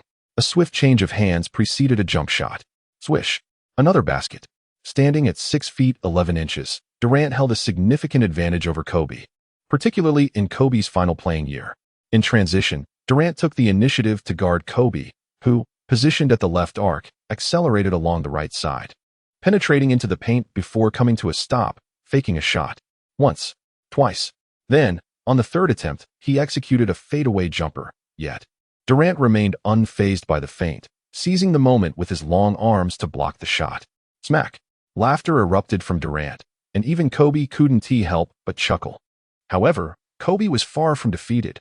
Retrieving the ball after the block, he once again went one-on-one against Durant. A quick step forward, followed by a sudden halt. Swish. The fadeaway jumper was released. Would it go in? Clank. Once again, it remains unresolved.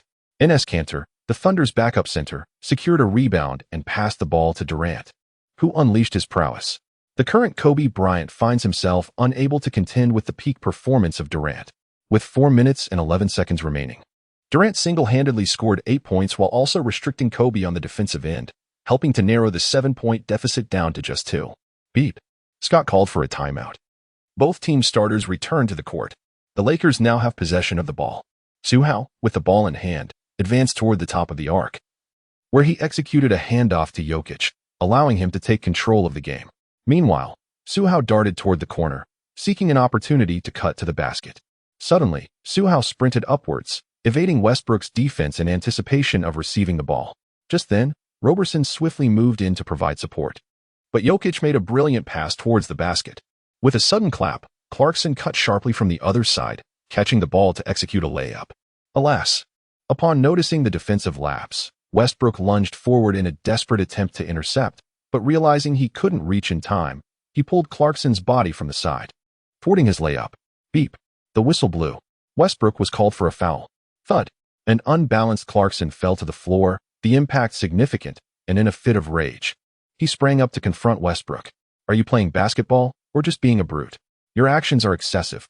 Westbrook, already irked, approached with defiance, retorting, "This is a tactical foul. Do you even understand, rookie?"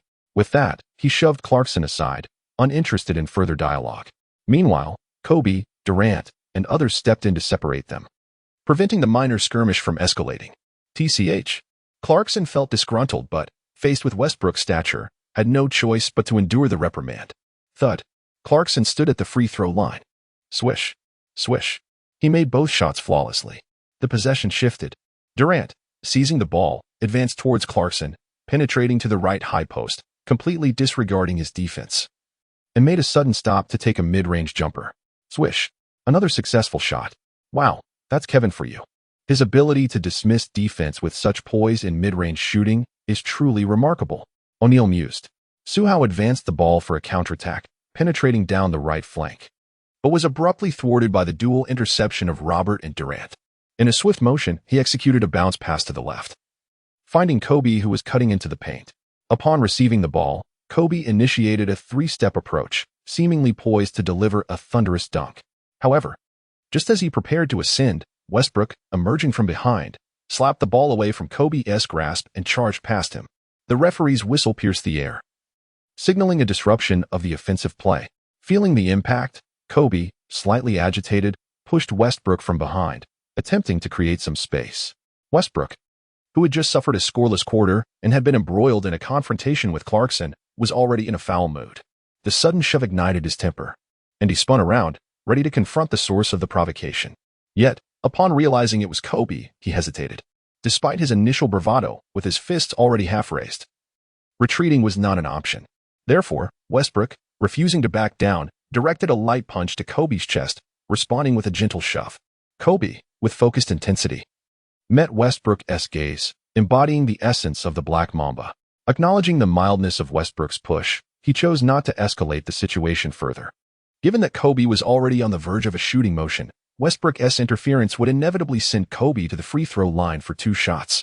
Meanwhile, the large screen replayed the incident in slow motion, showcasing Westbrook's reluctant acknowledgement and his playful jab at Kobe's chest, drawing laughter from the audience. What's Westbrook up to? Is he flirting with our Kobe? The fans whispered, amused. The commentary booth echoed with chuckles, as Barkley remarked, Westbrook is having a rough night. Being shut out by Su Hao must be infuriating. Yet, in this moment, he still shows respect to Kobe, which is commendable. O'Neal nodded in agreement. Noting how rare it was for someone to calm the fiery Westbrook, it was evident that deep down, Westbrook held a profound respect and admiration for Kobe. Indeed, if it were an ordinary player, such as the recent sophomore sensation Clarkson, even if he had committed a significant foul first, he would have still confronted Clarkson. However, Kobe, after initially pushing him, chose to restrain himself and acknowledge the situation, which exemplifies the utmost respect and admiration for Kobe. This also underscores the immense popularity and influence Kobe possesses within this league. With a clang, swish, as Kobe converted one of his free throws. This minor episode came to a close. Simultaneously, the one-on-one confrontation between Su Hao and Westbrook began to dissipate, as the Thunder initiated defensive measures by assigning the tenacious Andre Roberson to guard him. Furthermore, Serge Ibaka, Kevin Durant, and Steven Adams were prepared to provide assistance in the paint, essentially aiming to double-team Su Hao, effectively stifling his impact. On the Lakers' side, Randall also engaged Durant, while Clarkson, Kobe, and Su Hao were ready to offer defensive support. The team that could effectively neutralize the primary offensive catalyst would have a greater chance of edging closer to victory. However, it is important to note that neither Su Hao nor Durant could be completely contained. Thus, in the latter half of the second quarter, one could observe Su Hao charging through the dual defense to score at the rim, while Durant frequently faced double coverage yet still managed to sink difficult mid-range shots. In a riveting showdown between Su Hao and Kevin Durant, the two engaged in an enthralling battle of unanswerable drives and impeccable mid-range shots. Who emerged victorious? There was no definitive winner. However, Su Hao's relentless assault on the basket proved to be more effective. Nevertheless, the Thunder, aside from Durant, could not overlook the offensive prowess of Westbrook.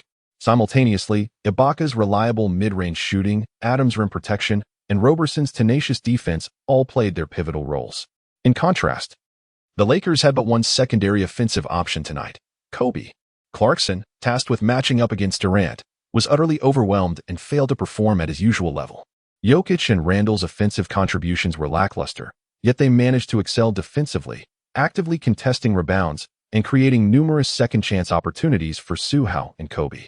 Consequently, at halftime, the Lakers led with a narrow margin of 70-66. During the intermission, Shaquille O'Neal remarked, "Su Hao has displayed his usual brilliance tonight, having not only shut down Russell in the first quarter, but also amassing 21 points, 5 rebounds, 2 assists, 2 steals, and 2 blocks by halftime. His contributions are integral on both ends of the court. However, the Thunder's Kevin Durant, the Grim Reaper of the game, should not be underestimated, as he also scored 20 points, alongside 5 rebounds, 3 assists, 1 steal, and 1 block by the half. Had it not been for Russell's dismal performance in the first quarter, the Thunder might have been leading."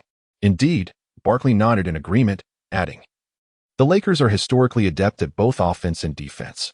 Beyond individual scoring prowess, they capitalize on exceptional defensive plays to force their opponents into mistakes, seizing opportunities for fast breaks to gain the upper hand." Both teams showcased unique offensive styles, culminating in a fiercely contested match. As the second half approached, if the latter part of the second quarter marked merely a prelude to the duel between Su Hao and Durant, The entirety of the third quarter devolved into a personal showdown between the two. Durant managed to shoot 5 for 10, hitting 2 out of 5 from beyond the arc and converting 4 of 5 free throws for 16 points. Meanwhile, Su Hao excelled even further, shooting 6 for 10, with 1 of 3 from three-point range and 6 of 8 from the charity stripe, accumulating 19 points. At the end of the third quarter, the score stood at Lakers 99, Thunder 100. Despite Su Hao's superior performance over Durant, the Thunder had managed to claw back 5 points in the quarter, flipping the scoreboard in their favor. Indeed, the collective strength of the Thunder surpasses that of the Lakers significantly.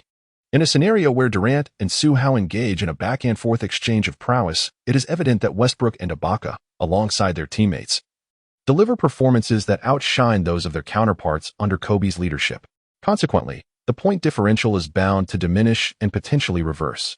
However, with only a single point separating them and an entire quarter remaining, this fiercely contested battle continues to unfold. During the intermission, as the third quarter concludes with a score of 40 points, Su Hao, even in the face of the formidable Westbrook, maintains a level of excellence befitting a rookie's ceiling. A peak from the outset is the most fitting descriptor for Su Hao, as Onik reflects. Indeed, Barkley nods in agreement, stating, "Thanks to Su Hao, this extraordinarily gifted rookie, the Lakers are experiencing a meteoric rise. This evening, they confront their most formidable adversary of the season, the Thunder, engaging in a tightly contested matchup that sees them maintaining their impressive 14-game winning streak, standing proudly alongside the Warriors atop the league. Will they extend their winning streak? Or will it come to an end?" The decisive battle of the final quarter is poised to reveal the outcome. As the final quarter commences, merely 3 minutes and 13 seconds into the rotation, both team starters re-enter the fray, with the score still a mere 1-point margin. The ultimate clash has begun. Team, let us take down the Thunder. Team, let us conquer the Lakers and secure our 13th consecutive victory. Kobe and Durant rally their teammates, elevating the intensity of the competition to playoff-level stakes from the outset. Boom. Both teams ramp up their defensive efforts. Consequently, even the likes of Durant experience a decline in offensive efficiency, while Su Hao's effectiveness also wanes slightly, though his propensity for attacking the basket remains. Even if he fails to score, the potential for drawing fouls remains. Thus, as the defense intensifies, Su Hao demonstrably outshines Durant, maintaining this superiority until just 3 minutes remain in the final quarter. Su Hao scored another 13 points, while Durant managed a mere 4. However, the performances of players like Westbrook and Ibaka ensured that the Thunder's overall offensive momentum remained on par with the Lakers. The final score stood at 122 to 121 in favor of the Lakers. With 3 minutes remaining, the Lakers held a slender 1-point lead, and the contest became exceedingly tense. As fatigue set in and defensive intensity escalated, both teams began to falter. Clang, clang. The teams started to miss shots, plunging into a scoring drought that persisted for a full 2 minutes. Just as the fans anticipated which team would break the deadlock, Durant remained silent for an agonizing 4 minutes. Suddenly, in a pivotal moment, he transformed into a specter of death, nailing a three-pointer off a screen and then another from beyond the arc, all while being closely guarded by Randall. He landed 2 ice-cold three-pointers in succession, racking up 6 points and instantly propelling the Thunder to a 5-point lead, leaving the Lakers with a mere 22 for seconds on the clock, effectively sealing the game. Chapter 96. Unbelievable. A single offensive play nets 5 points. Beep. Coach Scola hastily called a timeout. Durant's 2 cold-blooded three-pointers were utterly devastating. What is happening? How long has it been? And Kevin can still sink such difficult shots in crunch time. And 2 of them. This is absurd. Absolutely ludicrous. Holy smokes. The specter of death has descended once more. Kevin Durant is truly a heartless killing machine. It's over. With 22 for seconds left and a 5-point deficit, it would take at least 2 possessions to recover. But how can they do that? The Lakers have no chance of winning now. Alas, Su Hao has performed admirably, yet the Reaper, Kevin, has once again claimed victory. The home crowd is now in despair, subtly conceding defeat. Indeed, with 22 for seconds left, recovering 5 points is nearly an impossible feat in the commentary booth. Unbelievable. Shaquille O'Neal exclaimed, his mouth agape in astonishment. Is this Kevin? Is this the clutch ability of the second-best small forward in the league? Such a steely resolve is remarkable. Indeed, Barkley was equally astonished, continuing, although Kevin is regarded as the premier small forward in the league, trailing only LeBron, This assessment pertains to his overall abilities and accolades. However, if we focus solely on individual scoring prowess, I believe Kevin stands unrivaled as the finest player in this league. Tonight, the nightmare for defenders, Su Hao, has already amassed an impressive 53 points, 8 rebounds, 4 assists, 3 steals, and 3 blocks, showcasing a performance that was nothing short of extraordinary. Yet, the Grim Reaper, Kevin Durant, also delivered an exceptional display, scoring 46 points, along with 7 rebounds, 5 assists, 1 steal, and 1 block, including a remarkable 6 three-pointers. Indeed, O'Neal, nodding his head, praised, the mutual explosion of Su Hao and Kevin tonight is undoubtedly a visual feast worth savoring. Now, Kevin has decisively sealed the game with 2 audacious three-pointers. Su Hao, as a rookie, has performed admirably in a head-to-head scoring battle with a player of Kevin's caliber. He has truly excelled. Dubbed the Chosen One, his future is limitless, with a baseline potential of at least becoming a standout superstar. That is indeed correct. During the timeout, both commentators and fans in the arena, while marveling at and applauding this confrontation, tacitly accepted that the Thunder would emerge victorious. However, on the Lakers bench, led by Coach Scott, the team had not yet surrendered. Holding a tactical board, Scola intently declared, "Gentlemen, there are still 22. For seconds remaining, the game is far from over. And we must not give up. Let us quickly secure a 2-pointer, then solidify our defense for a possession, or hit a 3-pointer followed by immediate fouling. As long as the opponent makes even 1 free throw, we will still have a chance for a last-second victory. Stay composed. We have Su Hao. We have Kobe. We can turn this around. Are we confident?" Oh, the team responded in unison. In their home arena, with a 13-game winning streak, they had no reason to concede defeat. At least not before the final buzzer. Beep. The timeout concluded, and the final 22. 4 seconds of this intense battle commenced. Jokic prepared to inbound the ball from the center court sideline. Should the Lakers aim for a quick 2-pointer or a 3-pointer? Would Jokic pass to Su Hao or seek out Kobe? Su Hao and Kobe emerged together. The Thunder focused on the 3-point threat posed by Kobe, while Jokic decisively passed the ball to Su Hao. Upon receiving the pass, Su Hao accelerated, executing a swift drive towards the basket. Russell was nowhere to be found in defense. Was there no one to guard? No. Roberson sprinted from the wing, forcefully grabbing Su Hao's arm and sending him to the free throw line. Su Hao's free throw percentage for the season stands at 82.4, a figure that is not exceptionally high, yet still respectable. Let us delve into his pivotal free throws. The first shot, successful, with merely 21 seconds remaining. Should he convert the second attempt, the deficit would dwindle to just 3 points. If the Lakers can execute a solid defense, they would indeed have a chance to equalize. Shaquille O'Neal's saliva splatters as he provides a rapid commentary on the unfolding action on the court. As Su Hao took his second free throw, he released the ball, only to realize it veered off course. In that very moment of release, he recognized that the shot would inevitably miss. Hence, almost instantaneously, Su Hao had already braced himself for a rebound. As the basketball struck the rim and rebounded, he swiftly sprang into action. Su Hao, in a race against time, dashed in like a bolt of lightning, propelling himself off the ground to seize the basketball before Adams could intervene. With a swift motion, he found himself encircled by the astonished Adams and Ibaka. Without a moment's hesitation, Su Hao confronted the 2 towering figures. He leapt with determination for a second offensive attempt. Confronted by 4 massive hands ready to block, he maximized his vertical leap, momentarily suspending himself in the air.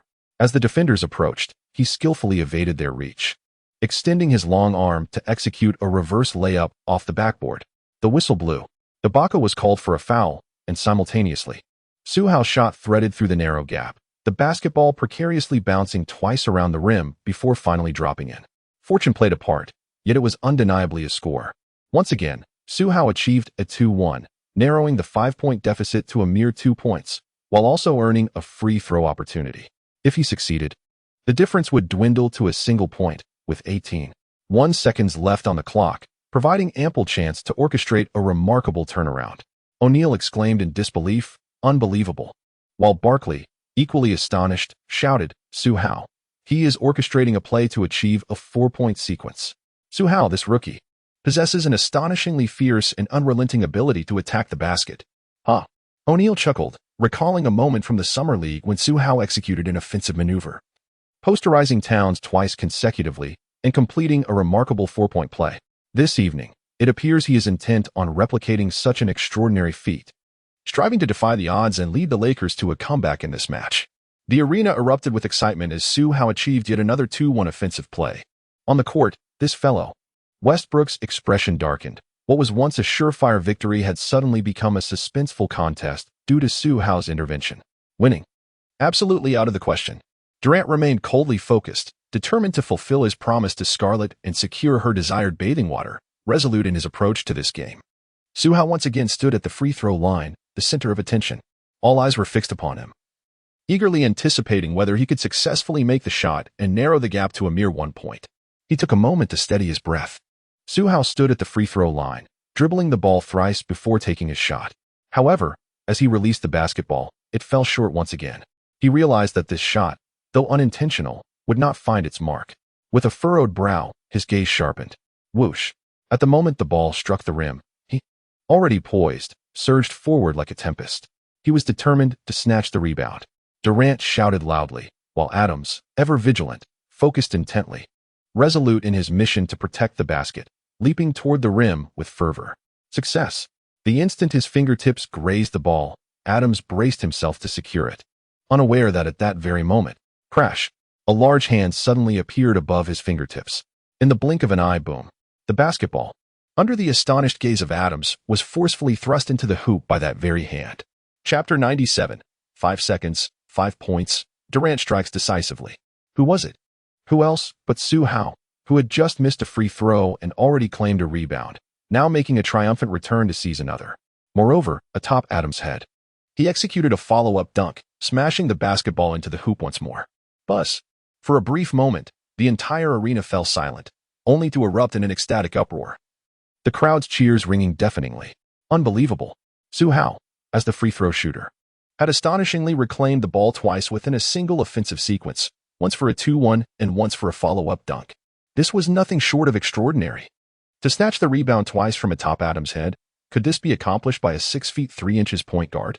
OMG, what was Adams doing? No, what was the entire Thunder team doing? Unable to outmaneuver a mere guard, this sudden, astonishing spectacle, which no one had anticipated, sent the home crowd into a frenzy. In the commentary booth, holy cow! Shaquille O'Neal exclaimed, equally astonished, declaring, Su Hao missed 2 free throws, yet managed to grab 2 rebounds off center Adams' head, completing 2 offensive plays. Incredible! Is this something a guard can achieve? I dare say, even Jordan never accomplished such a feat. Su Hao, a prodigious talent in the number 1 position, possesses an extraordinary physical prowess that is unparalleled in history, coupled with a rare gift that is seldom seen. It is truly astonishing. Indeed, Barkley shares the sentiment, nodding vigorously before adding, Su Hao's talent has always been so ferocious, so extraordinary. However, as the match unfolds, following Su Hao's recent offensive surge, he first penetrated the defense to draw a foul, earning a 2-1 opportunity. Although he missed the free throw, he reclaimed the rebound and executed a second offensive maneuver, once again achieving a 2-1. Yet again, the free throw eluded him, but he concluded the attack with a powerful putback dunk. With 17 seconds remaining, within a mere span of 5 seconds, Su Hao had scored 5 points, 1 point per second. In an instant, he narrowed the gap, restoring suspense to a game that had seemed lost. Kevin, with his crucial shots, sank 2 consecutive 3-pointers, sealing the fate of the match. Meanwhile, Su Hao, demonstrating his remarkable composure under pressure, scored 5 points in a single offensive play, enabling his team to defy the odds and rewrite their destiny. Su Hao and Kevin, the 3rd and 4th players of the season to score 50 points, are 2 formidable scorers in the league and fierce contenders for the MVP title. Their offensive duel is truly exhilarating. Indeed, O'Neal nodded emphatically and added, the game is full of twists and turns. The ever-changing dynamics make this match absolutely thrilling. However, even with the score tied and both teams back at square one, 17 seconds remain on the clock, giving the Thunder a chance for a final strike. The Lakers also have the opportunity to defend this play, potentially extending what seemed to be a certain defeat into overtime, or perhaps even turning the tables once more. So, who will emerge victorious in the end? Let us await the outcome with bated breath. The 2 commentators spoke passionately. On the court, the whistle blew. Thunder's head coach, Billy Donovan, called a timeout to devise a strategy for the final play. Meanwhile, the Lakers were already engulfed in jubilation as Su Hao scored 5 points in 5 seconds, erasing the deficit and shifting the momentum of the game. This electrified the entire Lakers team, boosting their morale significantly. They were filled with confidence for the impending defense, determined to push the game into overtime and then seize victory. Soon, the timeout concluded. The climactic final 17 for seconds approached. 5 points in 5 seconds, that's impressive. Su Hao, but do you really think you can snatch victory from my grasp? Absolutely not. Durant squinted, his eyes gleaming with a fervent desire to win. Westbrook inbound the ball, finding Durant at the top of the arc, with Su Hao in defense. With 17 for seconds still on the clock, the Thunder remained composed, methodically approaching their final offensive play. Whether it be a two-pointer or a three-pointer, scoring was essential to clinch the victory.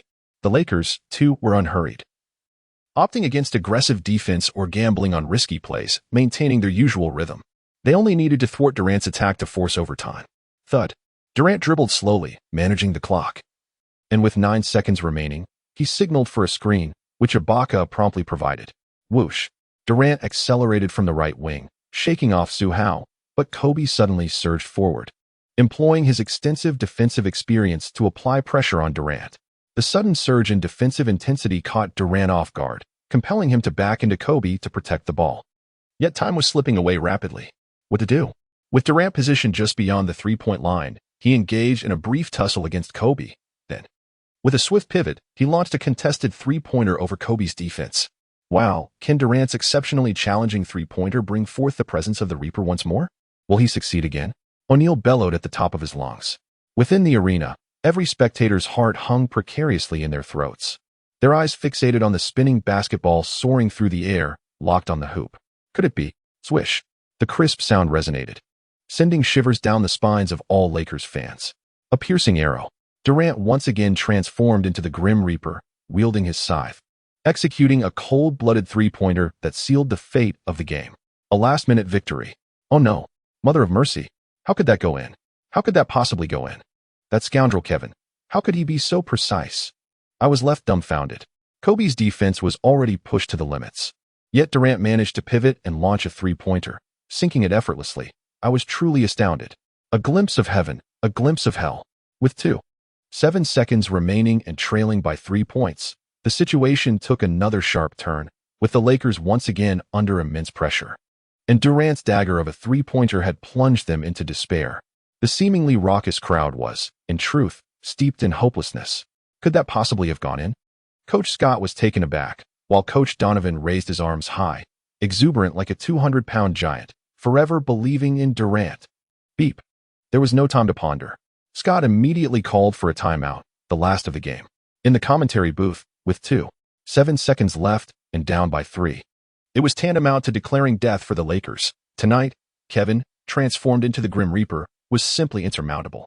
The Lakers truly had no way to triumph. O'Neal lamented. No. At that moment, however, Barkley pointed towards the scorer's table and exclaimed, "It seems the referee has overturned the call. Durant's three-pointer just now was a foot out of bounds." With 7 seconds remaining and a 2-point deficit, the Lakers possessed a formidable ability to drive to the basket with Su Hao. It appeared they still had a glimmer of hope. Chapter 98. 58 points. The Suku connection, a counterstrike as the referee revised the decision. Everyone turned their gaze to the large screen above the arena, watching the slow-motion replay of the recent play. The replay revealed that as Durant executed his step-back three-pointer, the tip of his left foot had indeed grazed the three-point line. Indeed, because Durant's size 54 shoes, larger than Yao Ming's size 53, caused him to step out of bounds, reducing the three-pointer to a mere 2 points. It was confirmed he had stepped on the line. After reviewing the playback, O'Neal remarked, if the margin were merely 2 points, the Lakers would have a wider array of options. However, with a 3-point deficit, the absence of Su Hao, their most formidable asset, severely limits their choices. If he attempts to penetrate, the Thunder could simply allow it. Consequently, the responsibility would fall upon Kobe, Clarkson, or perhaps Lou Williams from the bench to execute a three-pointer. Clearly, that lacks stability. Yet, the situation is different now, with only a 2-point difference. Su Hao can surge towards the basket with lightning speed to score, and Kobe can attempt either a 2 or 3-pointer. This plethora of choices presents greater opportunities. With 7 seconds remaining and a 2-point gap, although the challenge remains daunting, there exists a glimmer of hope. I believe that with Su Hao and Kobe, both clutch players, The Lakers might just perform a miracle. On the Thunder's side, it was evident that they were unconcerned about Durant's potential foot fault on the three-pointer. In their eyes, tonight's victory was firmly within their grasp. Moreover, this time, they were determined not to relinquish it. Beep. With the whistle signaling the last 7 seconds, the Lakers prepared for their final offensive move.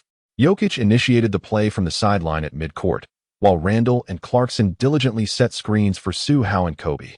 Whoosh. Su Hao executed a swift change of direction. Wow. Jokic immediately delivered a precise pass. Clap. Su Hao received the ball at the left arc's peak, instinctively charging towards the basket without a moment's hesitation. With each determined stride, he surged forward like a relentless bull. However, the Thunder were well aware of Su Hao's offensive prowess. The formidable duo of Ibaka and Roberson swiftly converged, obstructing his path with an unyielding defense. Su Hao propelled the ball forward with remarkable speed, advancing towards the two defenders before embracing the ball and executing a signature Parker spin maneuver. In a flash, akin to a whirling top, he deftly evaded the two adversaries. However, he suddenly found himself confronted by Durant, who had swiftly moved in to assist. "You won't win tonight," Durant thundered as he approached. Under ordinary circumstances, Su Hao would have boldly charged forward. Yet, time was fleeting, with only 1 second remaining. There was simply no opportunity for aerial confrontation before launching an attack. The chance to score had vanished. As Su Hao cast a fleeting glance, he executed a powerful lateral pass to Kobe positioned at a 45-degree angle on the right side. Upon receiving the ball, with merely 0.5 seconds remaining, Kobe sprang into action, disregarding the approaching Westbrook. Swiftly, he unleashed a three-pointer. Almost simultaneously, the red light on the timer illuminated. Was it a buzzer beater? In that fleeting moment, the hearts of every fan in the arena hung in suspense. Their palms clenched tightly as they fixated on the spinning basketball soaring through the air. They watched as the ball traced an elegant arc, and then, swish. Accompanied by the delightful sound of the net, the basketball found its mark. A perfect shot. In a breathtaking sequence, Su Hao connected with Kobe, who executed a stunning buzzer-beater three-pointer, sealing a dramatic victory against the Thunder. The fans, already jubilantly raising their hands, erupted into a euphoric celebration, filling the arena with a thunderous roar of excitement. Marvelous. Kevin's two critical three-pointers clinched the game, while Su Hao scored 5 consecutive points, turning the tide. Kobe's extraordinary three-pointer, executed with remarkable precision, became the decisive blow. And then, once more, in a collaboration with Su Hao, Kobe struck from beyond the arc, completing a spectacular turnaround. Wow, this match was simply mesmerizing, a display of sheer brilliance. Unbelievable, astonishing, truly incredible. Ha ha ha. At the age of 37, Kobe remains an imposing black mamba, ever ready to deliver a lethal blow to his adversaries. This is Kobe. We, the Lakers, emerged victorious in the end. The home crowd of Lakers fans rejoiced with uncontainable glee. Yet for the few disappointed Thunder supporters, the fleeting grasp of victory twice slipping away was a bitter pill to swallow. Meanwhile, the Thunder team, caught in disbelief, wore expressions of shock and despair at Kobe's miraculous three-pointer. How could this happen? Durant stood frozen, softly lamenting. I hit 3 crucial three-pointers, yet we still couldn't secure the win. I've donned the mantle of death, yet the game eludes us. Sigh. Westbrook, too, sighed in resignation, his face etched with frustration. Not only was he outperformed by the rookie Su Hao, but the loss compounded his agony. On the other side, with a triumphant shout, Kobe celebrated the game-winning shot, immediately high-fiving Su Hao, the architect of his assist. Both players raised their arms in exhilaration, urging the fans to join in the jubilation. Meanwhile, all Lakers players, including Jokic, Nick Young, and Lou Williams, rushed to Kobe and Su Hao's side, reveling in the joy of this exhilarating victory. Roar. Shaquille O'Neal, brimming with childlike glee, remarked, since Kobe's Achilles injury and his subsequent recovery, it has been far too long since we witnessed him deliver a game winner. Tonight, in such a pivotal moment, that buzzer beater was simply commanding. The fangs of the Black Mamba remain razor-sharp. Well done, Kobe. Indeed, Barkley also praised, stating that Kobe scored an impressive 28 points, along with 5 rebounds, 4 assists, 1 steal, and 1 block, showcasing a splendid performance. However, we must marvel and even be in awe of Su Hao, who amassed a staggering 58 points, 10 rebounds, 6 assists, 3 steals, and 3 blocks throughout the game. He was undoubtedly the pivotal force behind the Lakers' victory tonight. In contrast, Westbrook, after a scoreless first quarter, attempted to evade Su Hao in the subsequent 3 quarters, ultimately finishing with 18 points, 7 rebounds, and 6 assists.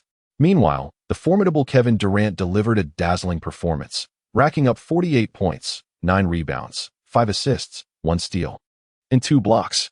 The Thunder's explosive duo performed exceptionally well, yet they fell short by merely 2 points, preventing Su Hao from becoming the first player of the season to score 60 points, highlighting his remarkable display. Consequently, this exhilarating clash between the Lakers and the Thunder concluded with a victory for the Lakers. Once again, we extend our congratulations to the Lakers for their triumph, achieving a remarkable 14-game winning streak while maintaining their undefeated status this season. Su Hao, Su Hao, Su Hao, Kobe, Kobe, Kobe. This was a thrilling contest that stirred the heart and ignited the spirit, culminating in a victorious finish, allowing the home fans to exuberantly chant the names of Su Hao and Kobe, applauding them both. Chapter 99. The closest moment for Su Hao to drink bath water after the game. American sports commentator A. Smith approached Su Hao with a smile, saying, "Congratulations, Su Hao. You have once again led your team to victory with a spectacular performance. You completely shut down Russell in a single quarter, scoring 58 points. In a critical moment, you scored 5 consecutive points in 1 offensive possession and provided the assist for the game-winning shot. As a rookie, you were truly exceptional. However, I must ask you, on that final possession, you clearly had the opportunity to attack yourself, which could have led you to milestone 60 points and likely secured the win for your team. Why did you choose to pass instead?" Su Hao reflected for a moment before responding candidly. "At that time, I was subjected to considerable defensive pressure and found no opportunity to score. Kobe, however, had a chance from beyond the arc. Thus, I decided to pass the ball to him. Moreover, rather than merely securing 2 points, I aspired to clinch the game with a decisive 3-pointer, ensuring a solid victory." A. Smith nodded in agreement, smiling as he remarked, "Kobe's buzzer-beating 3-pointer was indeed pivotal, though the difficulty was considerable. Fortunately, he made that shot.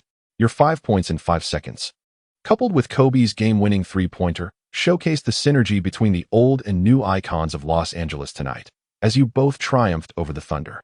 You truly excelled." "Thank you." Su Hao smiled faintly. A. Smith then inquired, "In truth, Kevin, who transformed into the Grim Reaper this evening, delivered a truly remarkable performance in his final moments. I am curious to know, how did you, as a rookie, withstand such immense pressure and ultimately execute a counterattack that led to victory?" Su Hao pondered for a moment, then smiled and jested. "I believe tonight we can snatch victory from the clutches of death. Not because death is particularly formidable, but rather because death's feet are so large, which affords us the finest opportunity for a turnaround, and we have seized it splendidly." "Ha." A. Smith erupted in laughter. Having witnessed the entire match, he was well aware of the implications of Su Hao's words, and then remarked, "That buzzer-beater 3-pointer was indeed a significant turning point in the game. It appears that with death on the side of the Thunder, fortune also favors you Lakers. Thank you for agreeing to this interview, and I hope you and the Lakers can deliver an even more remarkable performance in the upcoming matches. We shall strive for that." The interview concluded. As Su Hao returned to the locker room alongside his fellow Lakers players, they celebrated for quite some time before reluctantly departing. This evening's contest, which had teetered on the brink of despair multiple times, ultimately concluded in triumph. For the Lakers, this was undoubtedly a moment of sheer exhilaration. However, despite being the sole MVP of the night and providing the critical assist for the near game-winning shot, Su Hao found little joy in victory as the clock approached midnight. Su Hao returned to the villa and reclined on the sofa, enveloped in contemplation. This year's Thunder team possesses formidable strength. However, they have yet to reach a level where they can be deemed true contenders for the championship. Despite this, in a match against such a team, where I managed to completely stifle Westbrook in the first quarter, we narrowly triumphed with a last-second victory by a single point. The experience was undeniably thrilling, enhancing the excitement of the game, yet it also revealed the Lakers' current limitations. In truth, we have not yet reached a level capable of contending for the title. For me, this is still far from sufficient, particularly in terms of my shooting. Tonight, I could have effortlessly scored over 60 points, but I squandered several prime shooting opportunities. The final possession was similarly disappointing. Had I taken the shot, facing the defenders waiting for my drive under the basket, I could have easily sealed the offense with a mid-range jumper. With my explosive physicality, I need not rely on a three-pointer to clinch the game like Curry does. However, to exhibit greater aggression, a more formidable presence, and to better lead the Lakers to victory, I must cultivate a reliable mid-range shooting ability. It is unreasonable to constantly depend on the retired Kobe to carry the team in critical moments. Reflecting on this, Su Hao's shortcomings in shooting became evident. He squinted, realizing the urgency of completing the side quest of achieving 11 dunks in a single game in order to swiftly acquire the mid-range shooting prowess of the Windchild, Nash. The following day, the thrilling clash between the Lakers and the Thunder sparked extensive discussions among fans on Twitter. Rookie Su Hao scored an astonishing 58 points, netting 5 consecutive points in a single offensive possession, and ultimately delivered a game-winning assist. One must wonder, who else could rival such a performance? Indeed, this exemplifies the pinnacle of rookie talent, showcasing the capabilities of the chosen one. The much-anticipated showdown between Su Hao and Russell resulted in Su Hao effectively silencing Westbrook in a single quarter, solidifying his reputation as a nightmare for guards. There can be no objections, can there? Su Hao's dominance is undeniable. However, with just 2 more points, he could have crossed the illustrious 60-point threshold. Though it appears to be a mere 2-point gap, the chasm between the two is insurmountable. What a pity it is. Given Su Hao's prowess, does he truly need to fret over those 2 points? Becoming a 60-point man is inevitable. It is merely a matter of time. That day will surely come. Indeed. With his monstrous talent, Su Hao finds it effortlessly achievable to score high in a game. Speaking of Su Hao, one must also commend Kobe's last-second three-pointer, maintaining his signature flair and dominance. Truly, Su Hao's arrival has alleviated considerable offensive pressure from Kobe, allowing him to play with greater poise and efficiency. Thus far this season, Kobe averages 20 points, which may not seem remarkable. However, his shooting percentages tell a different story. His 2-point shooting percentage has risen from 37.3 last season to 44 this season, while his 3-point shooting percentage improved from 29.3 to 36.1, nearing his career best of 39.3. Thanks to Su Hao, Kobe is performing better and more efficiently, and despite the Achilles injury and various minor ailments, I still believe he can remain in this league a while longer. Indeed, for Kobe, the 37-year-old Black Mamba, I do not expect him to return to his peak or to consistently score 30 or 40 points. I only hope he can grace the court for a few more games, allowing us, his devoted fans, to witness his brilliance. In summary, both Su Hao and Kobe of the Lakers exhibited remarkable performances last night. On the other hand, while Westbrook's shortcomings are not worth mentioning, Kevin's impressive display, scoring 48 points and arriving like a grim reaper in crucial moments, was indeed remarkable. To be frank, it was Kevin's explosive performance at critical junctures that allowed the Thunder to grasp victory twice, only to ultimately falter and fall short. One might argue that Su Hao's excellence is undeniable, yet I must assert that Durant's defeat stemmed from his own oversized feet. Had his size 54 shoes not grazed the line, the headlines tonight might have told a different tale. Perhaps it would read, Thunder ends Lakers' 13-game winning streak. Durant scores 48 points and successfully drinks Scarlett Johansson's bathwater. Indeed, it was a mere points difference, a mere inch away. I dare say this was Kevin Durant's closest encounter with sipping from the bathwater of the illustrious Scarlett Johansson. Chapter 100, Adidas and Nike continue their strife. Sky-high contract for rising star Irk. Kevin fell victim to his own large feet. What a shame, he was so close to indulging in the offering. Kevin Durant, I sense you are targeting me, yet I possess no evidence. Amidst the laughter and fervent discussions among fans, the spotlight shines brightly on Su Hao, who has astonishingly scored 58 points, causing his popularity to soar once more. This surge has intensified the competition between Adidas and Nike in their pursuit of him. Consequently, both companies sought out Scott for discussions to elevate their offers, aiming to secure Su Hao's endorsement. Nike, having previously been rebuffed by a 7-year, $90 million proposal, has now returned with an impressive 5-year contract worth $100 million, offering an annual fee of $20 million.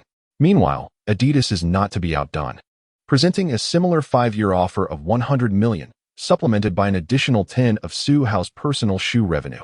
Each proposal is astronomical, surpassing the contracts of superstars like LeBron James and Kevin Durant. The release of these offers ignited a fervor on Twitter, leaving fans in awe of the extravagant bidding war for Su Hao.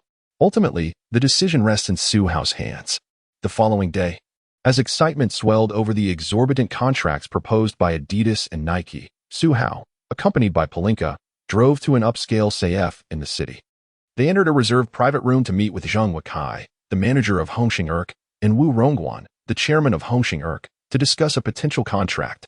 This marked the first meeting between Su Hao and Chairman Wu. Upon their introduction, Wu Rongguan stood up, warmly grasped Su Hao's hand, and expressed his gratitude. Su Hao, I am unsure why you have chosen to give Hongxing this opportunity, but I am sincerely thankful. I am aware of the current challenges facing our brand.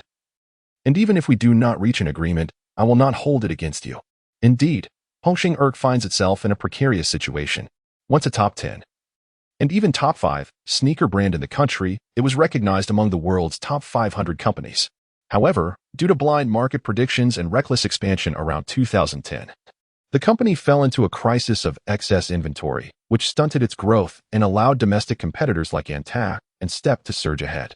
Simultaneously, the incursion of foreign brands like Adidas and Nike, with their superior product quality and market strategies, has further marginalized Hongxing.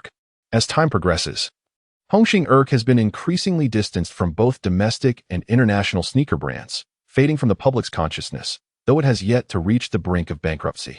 Su Hao nodded slightly. Regarding Hongxing and the passionate patriot before him, he genuinely wished to extend his assistance. However, this was merely a hope, not a certainty. Everything hinged upon their conversation. After a brief introduction, Zheng Wekai gestured for everyone to take a seat. Scott, straightforwardly, stated, I assume you have heard the news. Nike's 5-year contract worth $1 billion and Adidas's 5-year contract of $1 billion plus 10% personal profit. Both companies offer exorbitant deals, and the market potential is evidently vast. You are undoubtedly aware of this. However, Su Hao has a fondness for Hongxing and wishes to hear your offer before making a final decision. Thus, if you genuinely desire Su Hao to endorse your sneakers, do not hold back. Present your most competitive proposal. Zheng Wekai nodded, and then turned to Chairman Wu Rongguan. They exchanged a knowing glance, and Wu Rongguan affirmed with a resolute nod. Zheng Wekai understood. Clearing his throat to steady his breathing, he continued, as our chairman mentioned, we are puzzled as to why Su Hao would favor a brand nearing market obsolescence. Nevertheless, since you are willing to offer an opportunity, it is our chance, and we shall seize it earnestly. Prior to our discussion today, we had already calculated everything. The exorbitant contracts of $1 billion from Adidas and Nike translate roughly to 600 million Tianqiao currency over 5 years, averaging 120 million per year. Frankly, given our company's current status, this is quite a stretch. Therefore, after thorough deliberation, we are